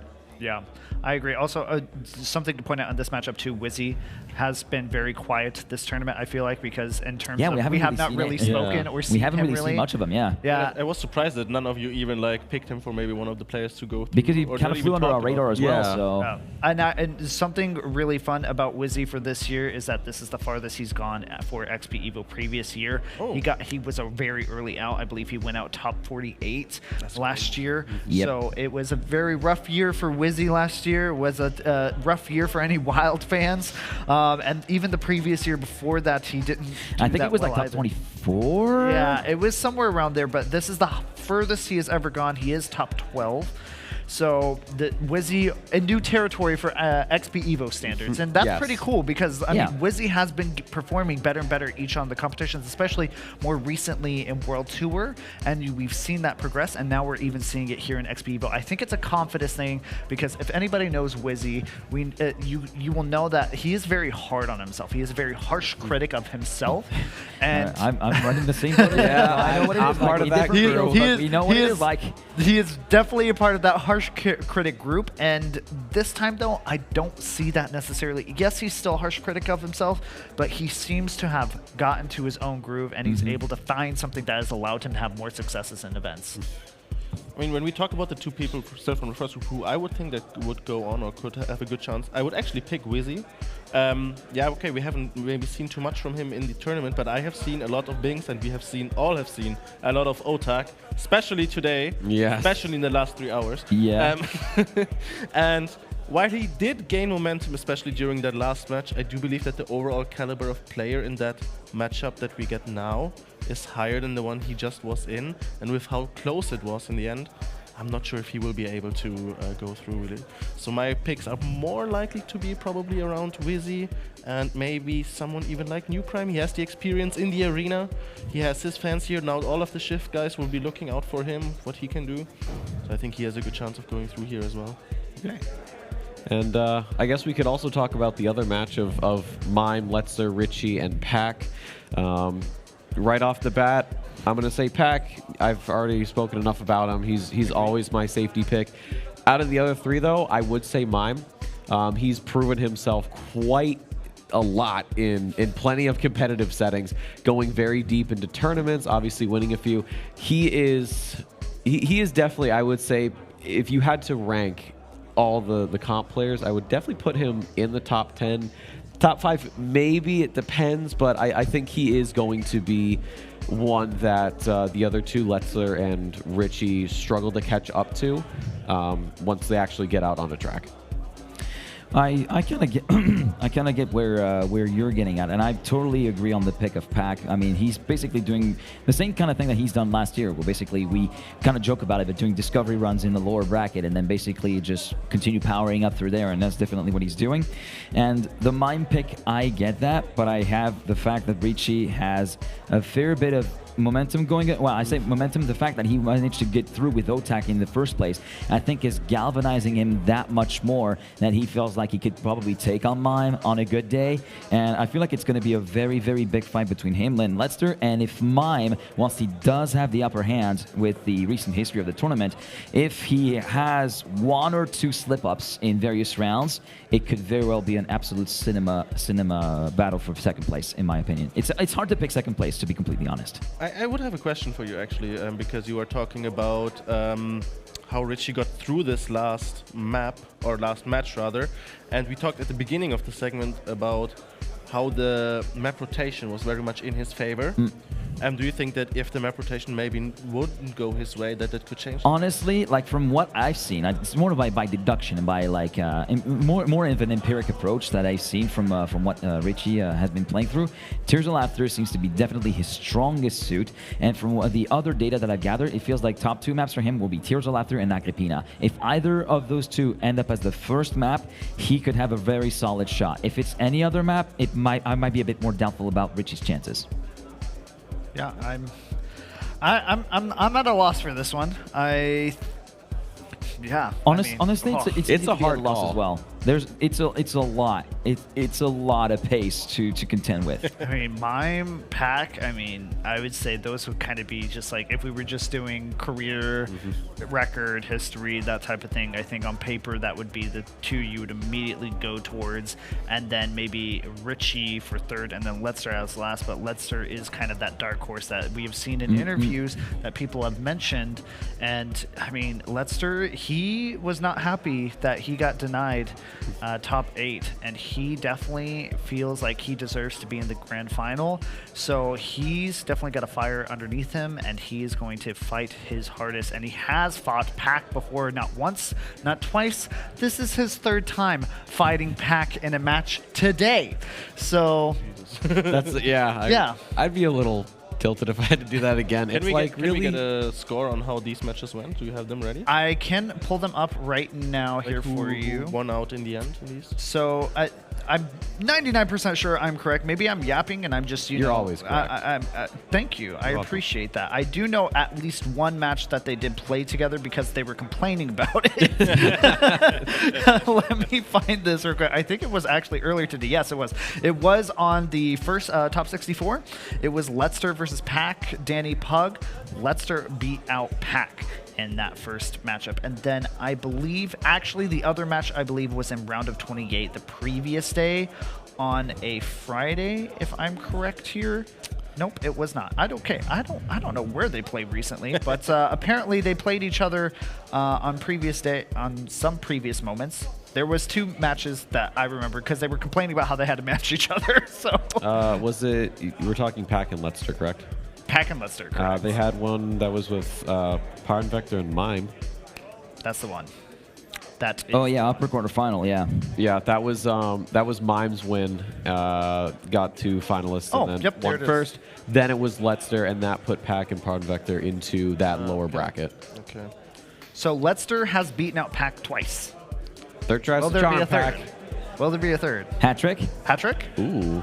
That'd be exciting, actually. Yeah. It's fun. We started out all pretty much saying like Pack has a good chance.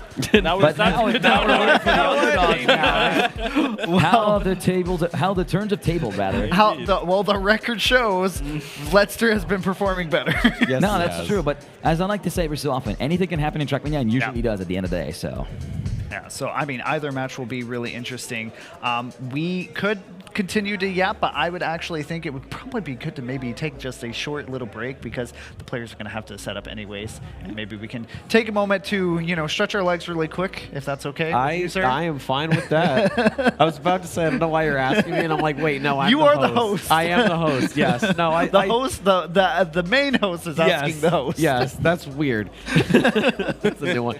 No, I think we are good. We could talk about the upper bracket match of Mutta, Alcon, Epos, and Carl, but it's tomorrow. Right, that's tomorrow. We got to stand up. We've been sitting for a while. Yes, we can stretch the legs. So everybody else, I think you should do the same. Get some snacks, get some water, go to the bathroom, whatever it is. But obviously, keep your browsers locked right here. XPEvo is going to return in just a few.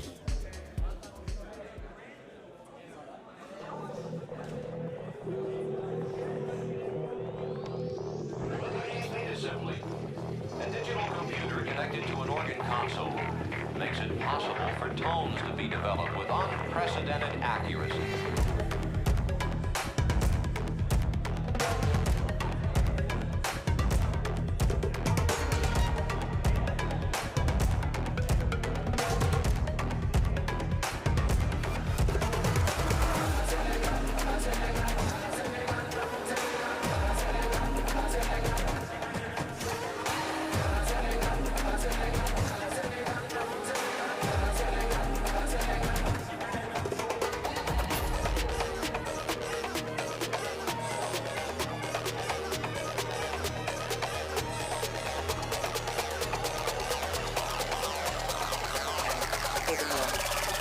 You can all go fuck yourself.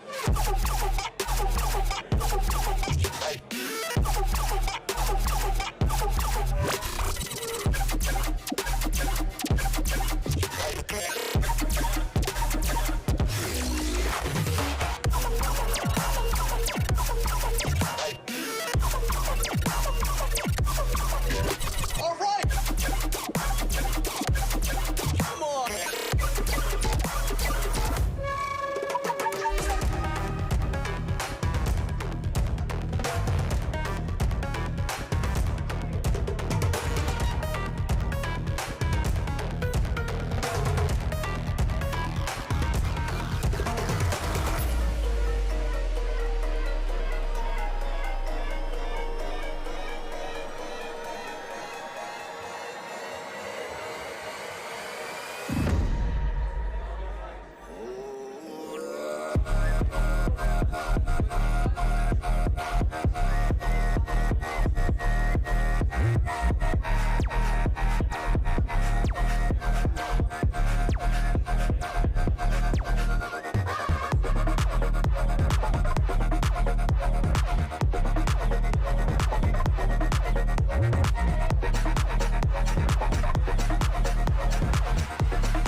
I have gotten rid of the other American, and I am back here on the host section of the couch in the analyst desk, and I am joined by 50 yet again and Shorty here to bring you the last match of the day. Welcome back. Thank you. That was an interesting interview.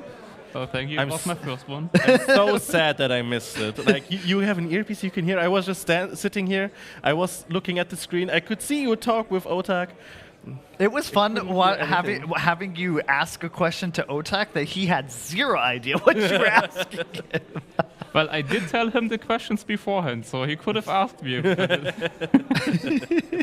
Well, all right, gentlemen, we are going to be getting into the next match. I wasn't made aware necessarily of what the match was. If production could let me know ahead of time what that is. Oh, here we go. They already got it ready for us. We are going to be covering the match of Richie, Pac, Mime, and Letster for our final match of the day. So I assume the other match is going to be covered on B-Stream. So if you don't want to miss that action, check out B-Stream. But stay with us here for the better content. So yeah, it is going to be a good match going into this. We have one Frenchman playing controller, one UK man playing a controller, and two keyboard players, Polish and German. And yeah, we were talking about this a little bit before, previously, a couple minutes before we took our small little break to get adjusted and reorganize ourselves. But we were not decided on who was going to make it through, and we were talking about how Letster has beaten Pac the last two times they have come together and faced each other,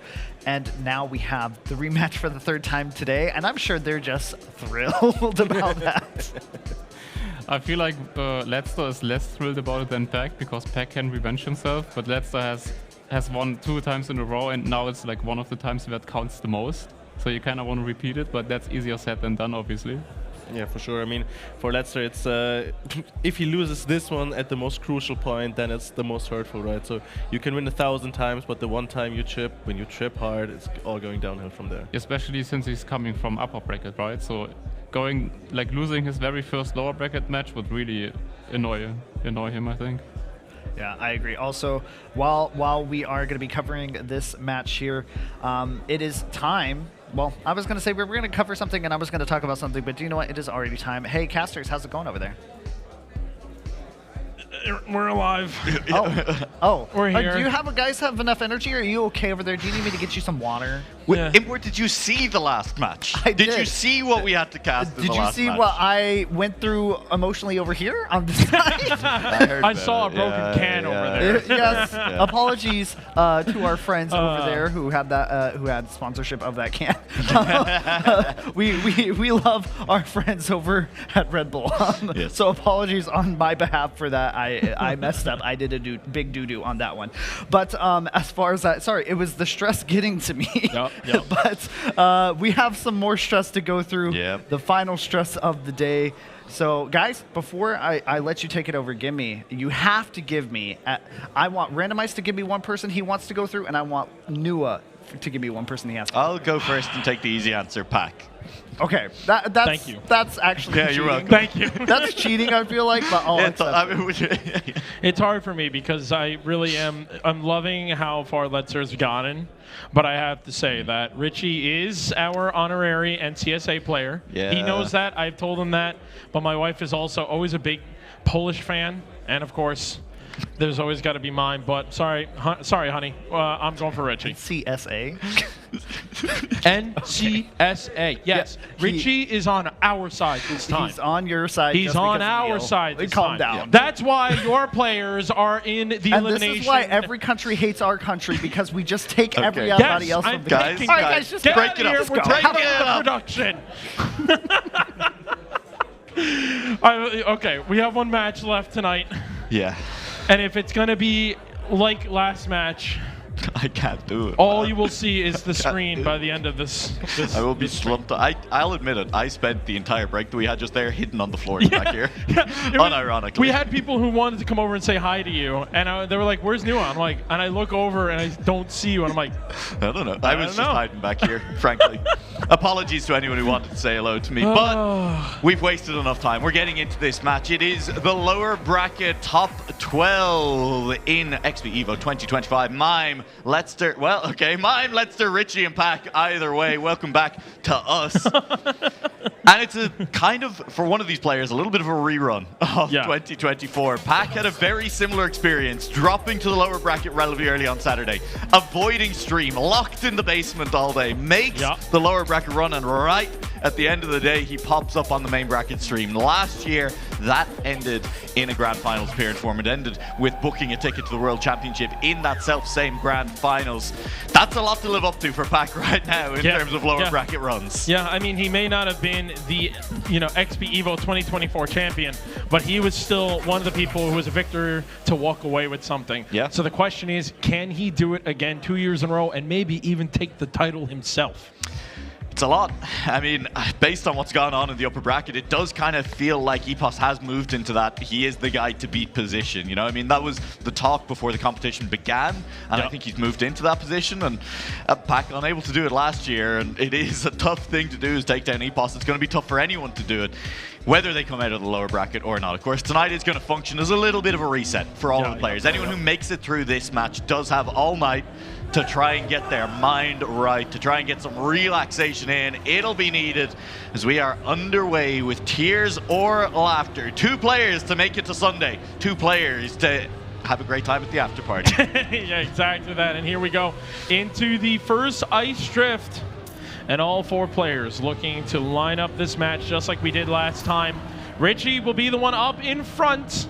But you could see Mime with the most exit speed out of that one as he was able to creep from P3 to P1 easily. Mime is definitely another player we cannot sleep on. Mime has proven time and time again how scary of a player he can be. He has constantly been able to take on some of the big titans, even back in the day when he went from TMCL to TMGL in 2021, where he almost won over Carl Jr.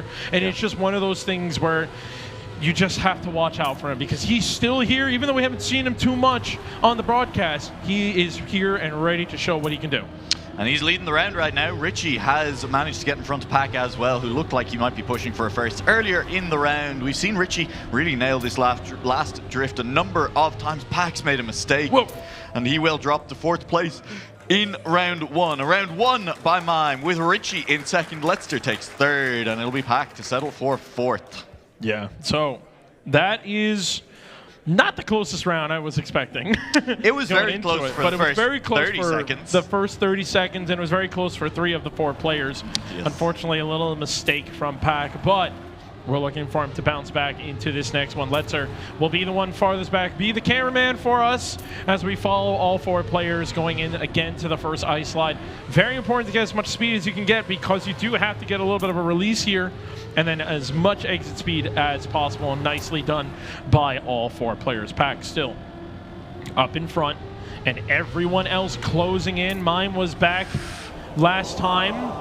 Oh, not able to get up in front, and Letzer and Pack pixels away from the wall. And then now they are side by side. This is one of the reasons why I love that outside dirt turn. It is so satisfying when it gets absolutely right. We go into an ice slide though, as far from dirt as you can be. Pack and Leicester. Leicester, it almost looked like lost a gear there on the exit, and he's losing speed, he's losing places. Pack in an uncontested 1st place. Leicester has somehow held on to 2nd place despite the charging Mime, and Richie is sitting there again. Richie on last drift has been good. Pack keeps it out of the wall this time, looking for 1st place. Mime looking for 2nd, but he can't get past Leicester, who holds on to that 2nd place, and it was cameraman Richie at the back.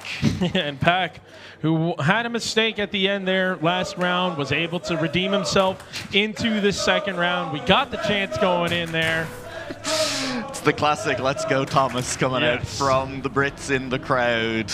I can call him Thomas. I know him like that. You know. What is this? The Twitch? You know, like, the copy pasta. The copy pasta. Yeah. That's we'll get we them. Go to start, way back. They're gonna have to find a way to put that copy pasta to music and start singing that in the crowd instead. It is once again going to be a close round to start things off, heading into our 3rd round of Tears or Laughter. Pack bouncing back well from what was, I think, a disappointing 4th place in that 1st round. Was looking good all round long. Outside dirt again, leading to players keeping their cars only just out of the wall. Pack losing speed. Wow, he's at a small clip. Mime with a great line there.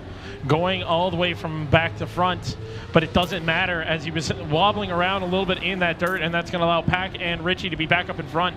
Letzer not even worried about it as he's still trying to fight it. Mime, who again had a good attack, falls way behind it. Pack makes a mistake again, but he's still able to recover from that one and get right back into the pack, shall I say. But Richie is the one leading it. Letzer right behind.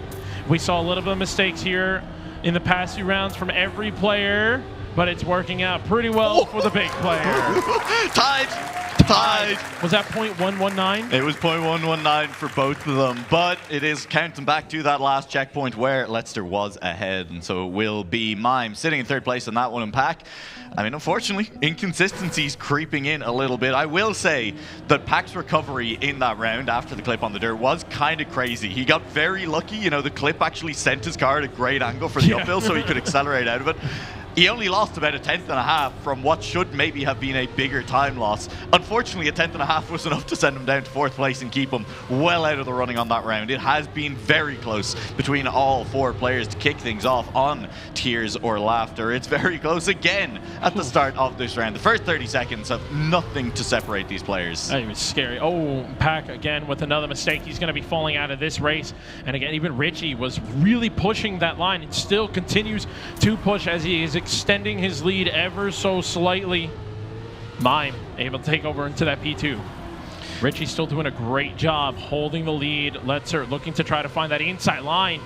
And it's working out pretty well for him as he's going to get more exit speed from Mime and get back into that P2 position. But Richie still extending the lead ever so slightly. Pack is pretty much out of this question unless anyone makes a mistake into the last turn. The drift as you get close to the wall.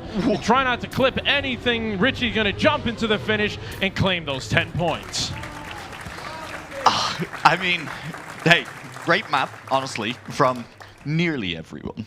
I feel for Pack, whose mistakes were small, frankly. I mean, and he adjusted well. He corrected after mistakes well on the track. Lost in situations where I think a lot of players lose more than kind of half a second or 3/10. He was losing very little time. Unfortunately, all 3 of the other drivers were near flawless over the course of that track. I mean, that's really what I want to highlight is Pack's mistakes were well adjusted for, were well corrected, and it was only because everyone else drove so goddamn well. But the thing is, even though that happened, every single player has taken first place in that round. It was a mix around for every single player. So even though Pack had made his mistakes, unfortunately, he got 4th place. 3 4 places, and the other players, got 1 first, and all the other players were flip-flopping that first place. So it's, even though he made that mistake, it's still going to work out pretty well for him as we're going to be moving on into our next map, which I believe is Bubblegum.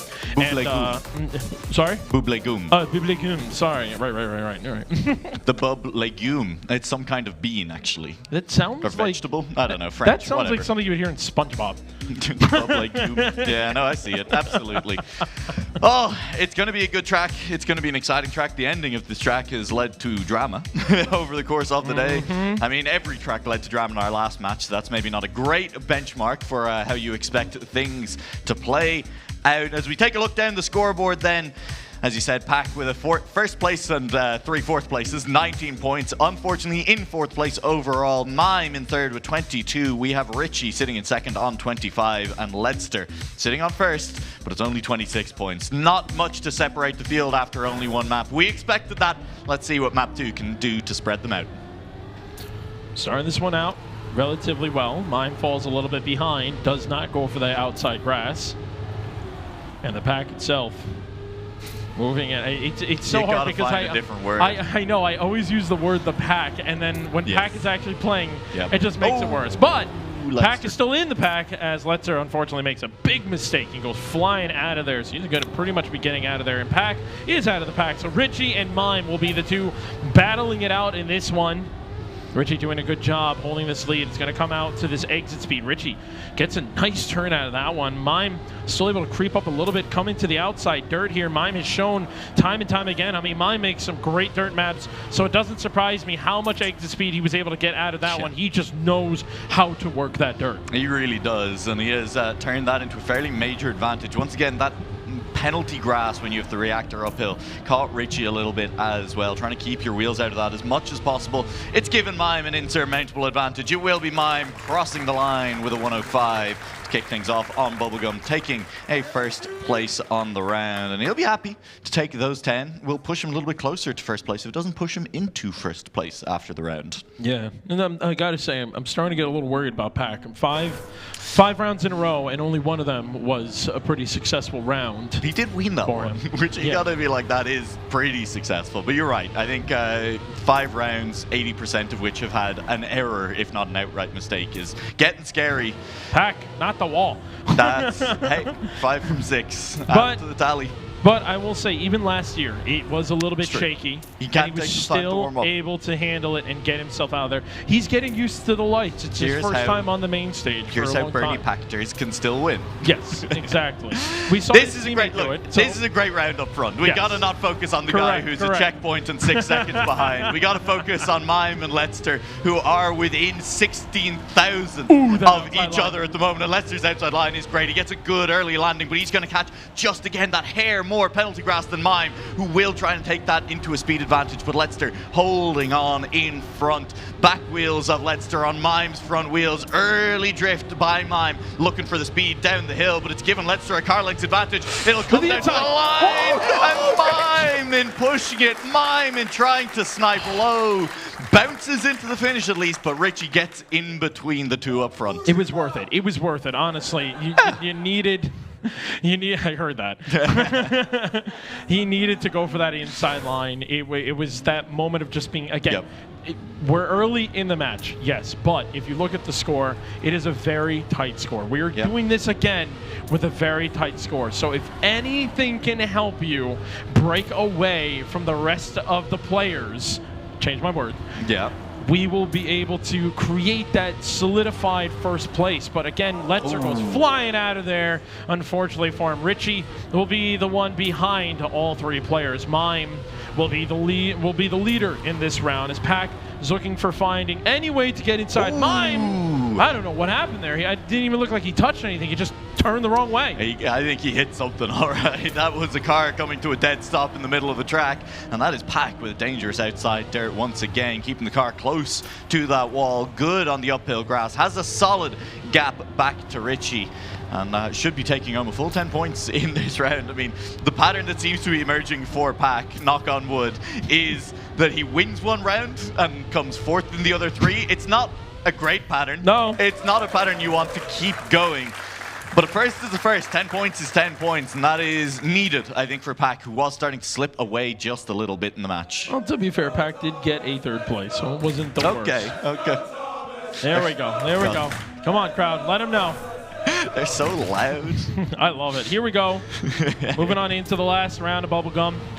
And we are on board with Pack, hoping to see a second clean round. We definitely need to see Pack do that. Pack is currently the farthest player back in points with 36 points, but he's still not too far. He's still within 10 points of everyone else. It's amazing how many mistakes he's made, but all the other players have rotated so much that no one's ever extended far away. Yeah, he's been the beneficiary of points trading places up the front as well, people changing positions over and over, round on round. He's really not dropped away all that much, despite having made what feels like an inordinate amount of mistakes. He's sitting in 3rd place then in this round. Mime nearly puts a wheel into that wall. He survives it. Pack, awkward landing early on that. It gives him good speed on the uphill though. Past Leicester, past Mime, sitting in front as we re-enter the grass. Mime looking to take that first place back. It's going to be just a dead race to the finish line. Who can get the angle? Who's going to crash on out? It's Mime looking to take the win. He'll do so. Leicester held on to 2nd, and Pack relegated to 3rd in an incredibly tight race. A 26 thousandths of a second difference between the 1st and 3rd. And it was finally the time where we see Pack have a really good round back to back. And the other guys are like, okay, whatever, stay back there. When you compare his 2 3rd places on that map, one a crash that left him several seconds down, one within 30 thousandths of 1st place. Absolutely wild that both of those gave him the same amount of points. That's the format. Sometimes you're just going to get done at the line. Yeah, and speaking of same points, Mime and Letzer both leading the match with 49 points, Richie with 46. And again, Pack is still within striking distance of 40 points, a 9-point difference between the entire match as we move on to our 3rd map. Heading to map 3, it will be Agrippina. It has been a map that has delivered incredibly close rounds all day long. Can it do so one more time for us? Our final match of Saturday in XPEvo 2025. What do the Empresses have in store for us? I can't, it still boggles me that this is still day 2. I know. We're not even on Championship Sunday. Yep. And these are the matches we are getting. I have been losing my mind. I'm losing my voice. And I'm losing something else at this point. I don't know. But yeah, no, we need to see if any of these players are going to be able to kind of reset themselves. Because again, the matches are so close. You don't have room for error. That really was what was so impressive in our last match. I was talking to Jadon after the match and, saying one of the things that really impressed me with all 4 players in that match was there was times for all 4 of them where it looked like one of them might have been on the way out. There was an off-road for all 4 of them, and every single one of them saw the off-road, a potential drop into a distant 4th place, and shook their head, picked themselves back up, and fought it out to the very end. Pac has been the player to have the early struggles in this match. He looks to maybe be on the road to picking himself back up. We've not really seen anyone else falter just yet, but it is all about picking yourself up when you do. But Pac is definitely someone who has proven time and time again that he can pick himself up, that he can fight from the back, as he currently is right now, as Letzer and Mime both in front of them. Richie, unfortunately, falling 0.3 seconds behind. It's amazing how, any other game of Trackmania, 0.3 is not too much, but in this one, if you're even 0.1 or above, you're pretty much out of the race unless some big mistake happens. Pac trying to defy the odds. We don't have Otak here to show us how to snipe, but let's see if anyone else can do it. Pac makes a mistake. And to the line between Mime and Letzer, and 0.003 of a second makes the difference between the 2 players who were tied 49-49, breaking it apart. Pac would have been right there with them. He had that touch on the final corner. Mime, though, incredibly impressive to hold his nerve to that finish line, to pick up the full 10 points, seize further control of first place in this match. He's now on 59. He's starting to maybe have something going on if he can keep these rounds going on Agrippina. Please, Mime, get first place one more time. Go on. Just this one time. I just need it for this one time. You know why. And looks like Mime is on the way for doing it, but we have all 4 players here. Finally, everyone has been making small mistakes here and there.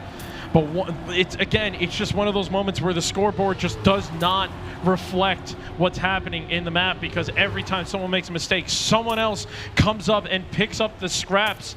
Pac fighting again in P3, and once again it is Mime and Letzer battling them up in front. Richie, even though he was back farther last time, he is in the fight here. Mime makes a mistake on the dirt turn out of all things, and that puts him way back into P4. Richie is finding his opening as he is crawling up right behind Pac. It is neck and neck at this point. Letzer losing all of that lead. Pac is able to fight his way up. Richie goes a little bit wide. Pac is going to jump a little bit higher and still able to make it. 71 thousandths of a second between first and second.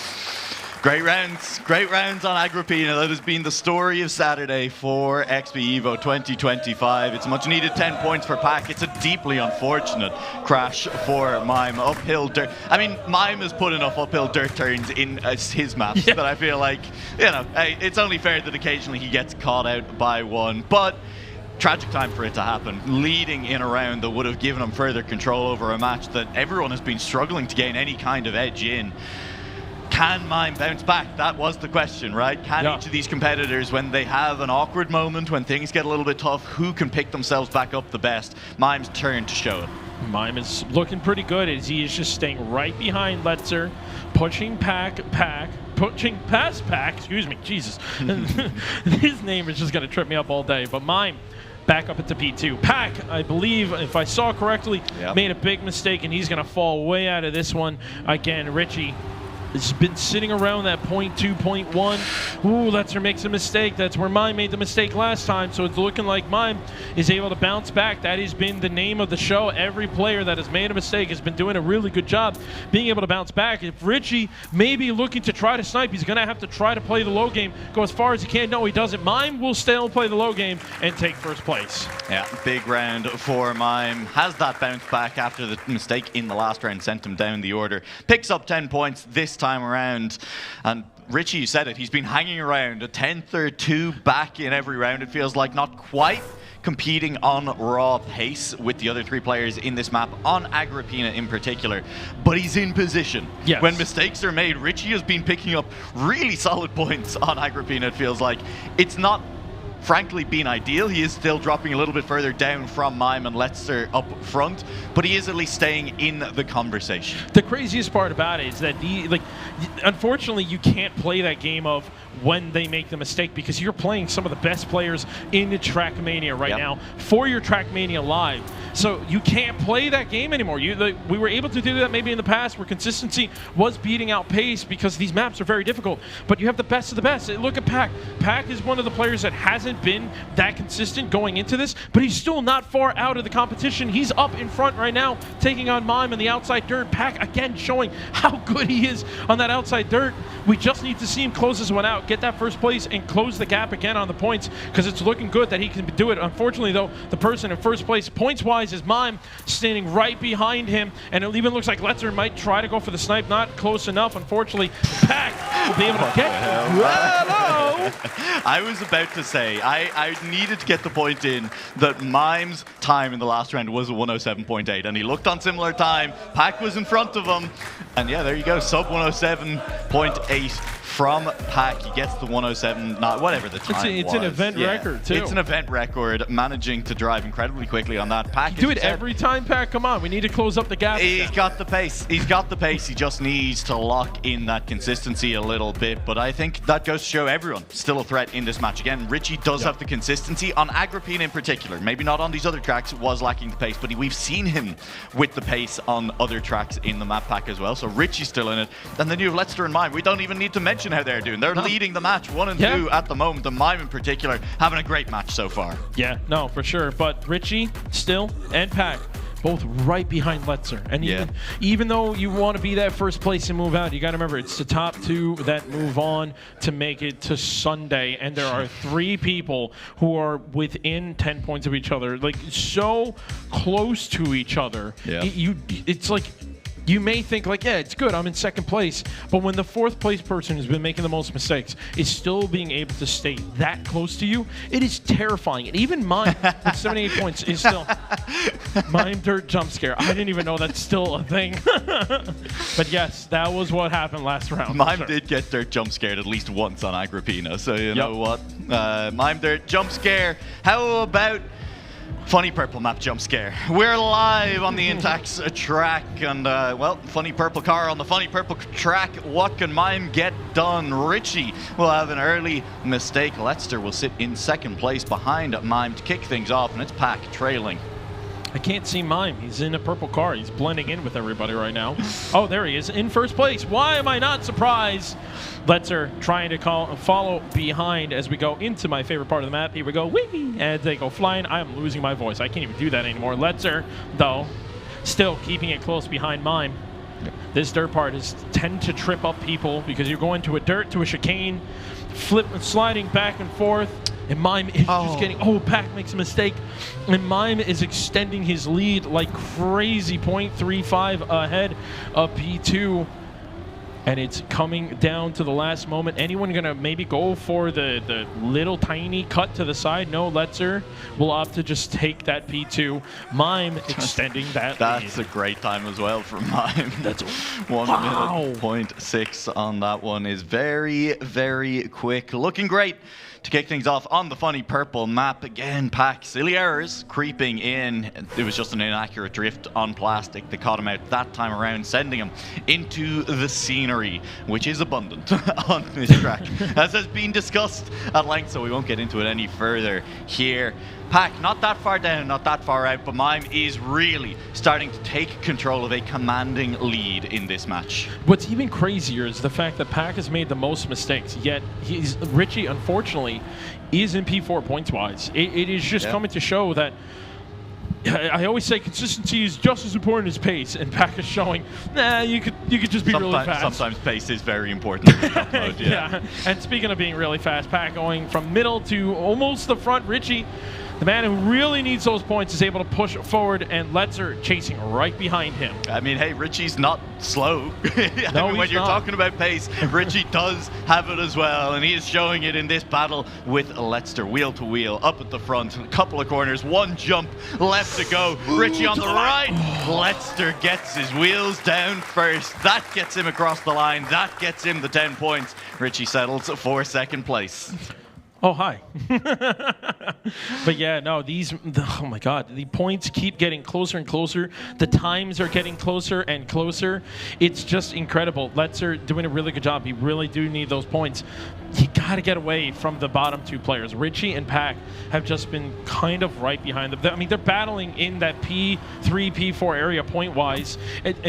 But you don't want to be fighting another underdog point-wise. You need to be taking on the big dogs, which is Mime and Letzer right now. It is, and Mime, I mean, he's only 28 points off of finalist mode right now. He's only a few good rounds away from getting that for himself. He'll look to lock in the first of those good rounds and pick up a first in this round. Pac in his way at the moment. Two other players just behind too. Pac, very wide entry into the dirt. He's lost it. He's sliding out of that one. He will drop behind by a couple of tenths as 3 cars pull away from him. Mime losing a little bit of speed onto this grass is going to drop into second and nearly behind Richie, but just about managing to hold him off for the time being. Letzer still in first place then. One jump left to go. Who gets their wheels down first? Richie looking good to do so. Woo! And just that jump a little bit further right. It's risky. There's always the chance of a clip of tripping over the edge of that final platform, but Richie risks it all and he takes second place. And it's worth it. He will need it. He definitely needs it because Funny Purple Map has been kind of claiming a couple of the players here and there. Unfortunately, Pac, it just seems that one dirt part where you slide out into the dirt and into the chicane of the plastic just doesn't seem to work out for him.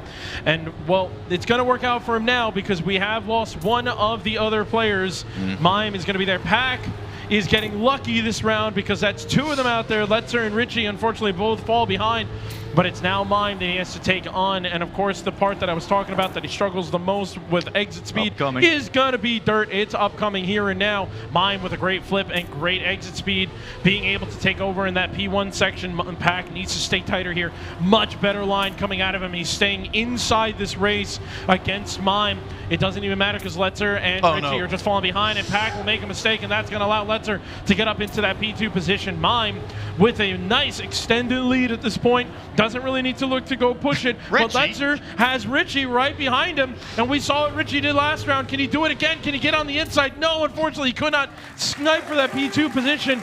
But out of everybody, Pac falls back into P4. He does. It ended up being a very close match for P2, a very close round for P2. As actually they all finished within about a tenth and a half of each other on that final jump. All of them making slightly different errors along the way. As you said, Pac losing those points, but Mime, the big winner, picks up another 10, moves to a clean 106 at this point, and he is looking solid. Letzer's not far behind on 109, but there is a cliff behind the two of them, and they are trying to pull the ladder up after them as Richie sits on 82. Pac sits on 79. And as we head to Trace, it is do or die time, I am willing to say, for both Richie and Pac. Yeah, no, I would agree. I mean, this is very important for them to be able to bounce back into this one. Maybe this is the map they've been waiting for to make some damage, to make some moves. But Mime, again, he's just pretty much 2 rounds away from hitting that finalist position and maybe even close it around in 3 rounds. Letzer right behind him looking to do the same thing. It could be done here in 5 maps total. Yeah. But, I mean, we'll more than likely still see a 6 map. How do you guys, where are you guys printing these? This is crazy. More! Outside dirt. Feedback from Nadeo, 5 stars for Outside Dirt. Guys, I need energy in the crowd. Not only are we getting towards the end of our round of 12, we've got an after party to get through after this as well. Carl, look excited for it. Don't just stare into the camera. We already know there's ice in those veins after what you did earlier. We are live onto Trace, where it is, as we said, do or die time for Richie and for Pac. Letzer and Mime, they still have a lot to do, but they've done the hard lifting. They've built that lead. They just need to get a couple more good rounds under their belt, and they will be moving on to Sunday. And there goes Mime, unfortunately making the mistake. I was just about to say how many times we've seen people on this main stage be able to create a lead, be able to be the first one to be finalists, and still not be able to close it out. Unfortunately, just as I was going to say that Mime is the first one to make the big mistake, Pack still sitting back in P3, 0.4 behind. Letzer goes on the inside, Richie goes on the outside, and it works out for Richie as Letzer unfortunately tried to push a little bit too much, lifted the wheel, and lost all that speed, and has Pack come flying right in behind him, going in for that P2 position as we were closing in very close to the last slip inside here. Richie doing a good job not clipping anything. Pack as well with a little bit more exit speed past Letzer, fighting for that P2 position. At this point, any points is going to matter for them, and Richie and Pack are going to be able to take P1 and P2. The players that are fighting in the back are fighting back. Yeah, huge for the both of them, locking up the top 2 positions, denying as many points as possible from both Letzer and Mime at this point. Pack will pick up those 6 points. He finally breaks the 80 mark. Richie on 92 himself, but Mime and Letzer creeping closer to that 120. Mime is, again, a number we've seen so often, the tragic 109. Pick up a win and you get stranded 1 point away from finalists. Yeah, and Mime, doesn't matter for him. Mime has always been able to stay calm and cool and collected. It doesn't matter if he has to play for finals for 1 round, 2 rounds, 10 rounds or more. Mime has always been very good at handling that pressure. But speaking of pressure, we do have Pack and Richie on top of Mime at this moment as he is trying to get away as fast as he can. Speaking of pressure, it's quadruple finalists going on the other server right now, to be clear. Which is insane behavior. Just to let everyone know that that's going on the B stream right now.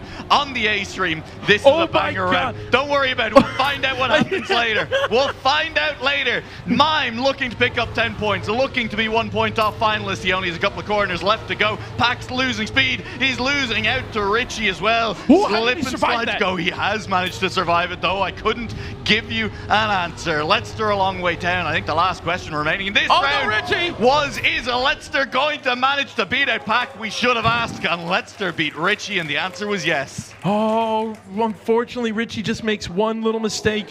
That's the hardest part about that end, is that you're constantly swinging back and forth and you want to stay tight on the right side, but you still have a wall in your way. And Richie found it and unfortunately fell into the safe finish and fell pretty close to Pack down in P3. Still, Pack is only 4 points away. We do have Mime making a mistake. He only needs to finish this round. It's not going to matter, but of course, I'm pretty sure we want to make sure that you can deny anyone else. But Letzer, of course, is also about to get the dreaded 119 as Richie falls behind, Pack falls behind, Mime falls behind. It doesn't matter. And just to give an update, Wizzy will be the first player from the other stream, or the other match, to move on to tomorrow. Wizzy and quadruple finalists. It clutches up. Who's clutching up in this pack of 3? I mean, Letzer way out in front, looking to go to 119. Mime guaranteed to get to finalists as long as he finishes. Pack sitting in 4th place, leaving points on the table in a round where Mime didn't need to do all that much. He's being denied at the moment, looking for speed leads to that extra touch as Richie is now trying to find a way past Mime, will not do so. Nearly tripped on his way into the finish. It's going to be one finalist in our match, one player on 119 points. And at least a smile out of Pack right there, who's got a bit of work left to do if he wants to get to Sunday. This is going to be a rough comeback, but we did see Pack's teammate, Carl Jr., do it. Can Pack now do it? They don't have each other to lean on besides Morales, maybe. There's still a few rounds to go here, frankly. We still have a little bit to go. Binks has made it through in the other final, so we do know 2 players waiting in the lower final for whoever can make it through. Binks and Wizzy awaiting 1st and 2nd place from this match. That also means OTAG, the defending champion of 2023, is officially out, as well as New Prime, unfortunately. 2 players we did see in the grand finals last one, but we need to see who's going to be joining Wizzy and Binks here. Mime is looking to potentially be the first of the 2 players. Letzer and Mime both going on the inside. Richie joining right behind them. Pack not too far as well. Unfortunately, actually, excuse me, he did end up making a mistake. So Pack is pretty much out of this race. It's coming down to Letzer. Can he deny Mime, get into that finals position, and be the first one to secure himself into day 3? Mime with a better exit. Richie not too far behind. You got to try to not turn your car as much as you can. It's not going to happen. Oh, no, Richie goes safe, and Mime will be moving on to day 3. I mean, incredible for Mime. Delighted Yes. for him. He is going to day 3. He will be playing against Binks and Wizzy in that lower bracket final first thing in the morning tomorrow. A match that you and I will be casting, so we'll see Mime again for that one. But Richie also lost out to Letzer on the way to the finish line there. I mean, Letzer again was going to be hitting finalists no matter what happened in that round. But it's Richie leaving points on the table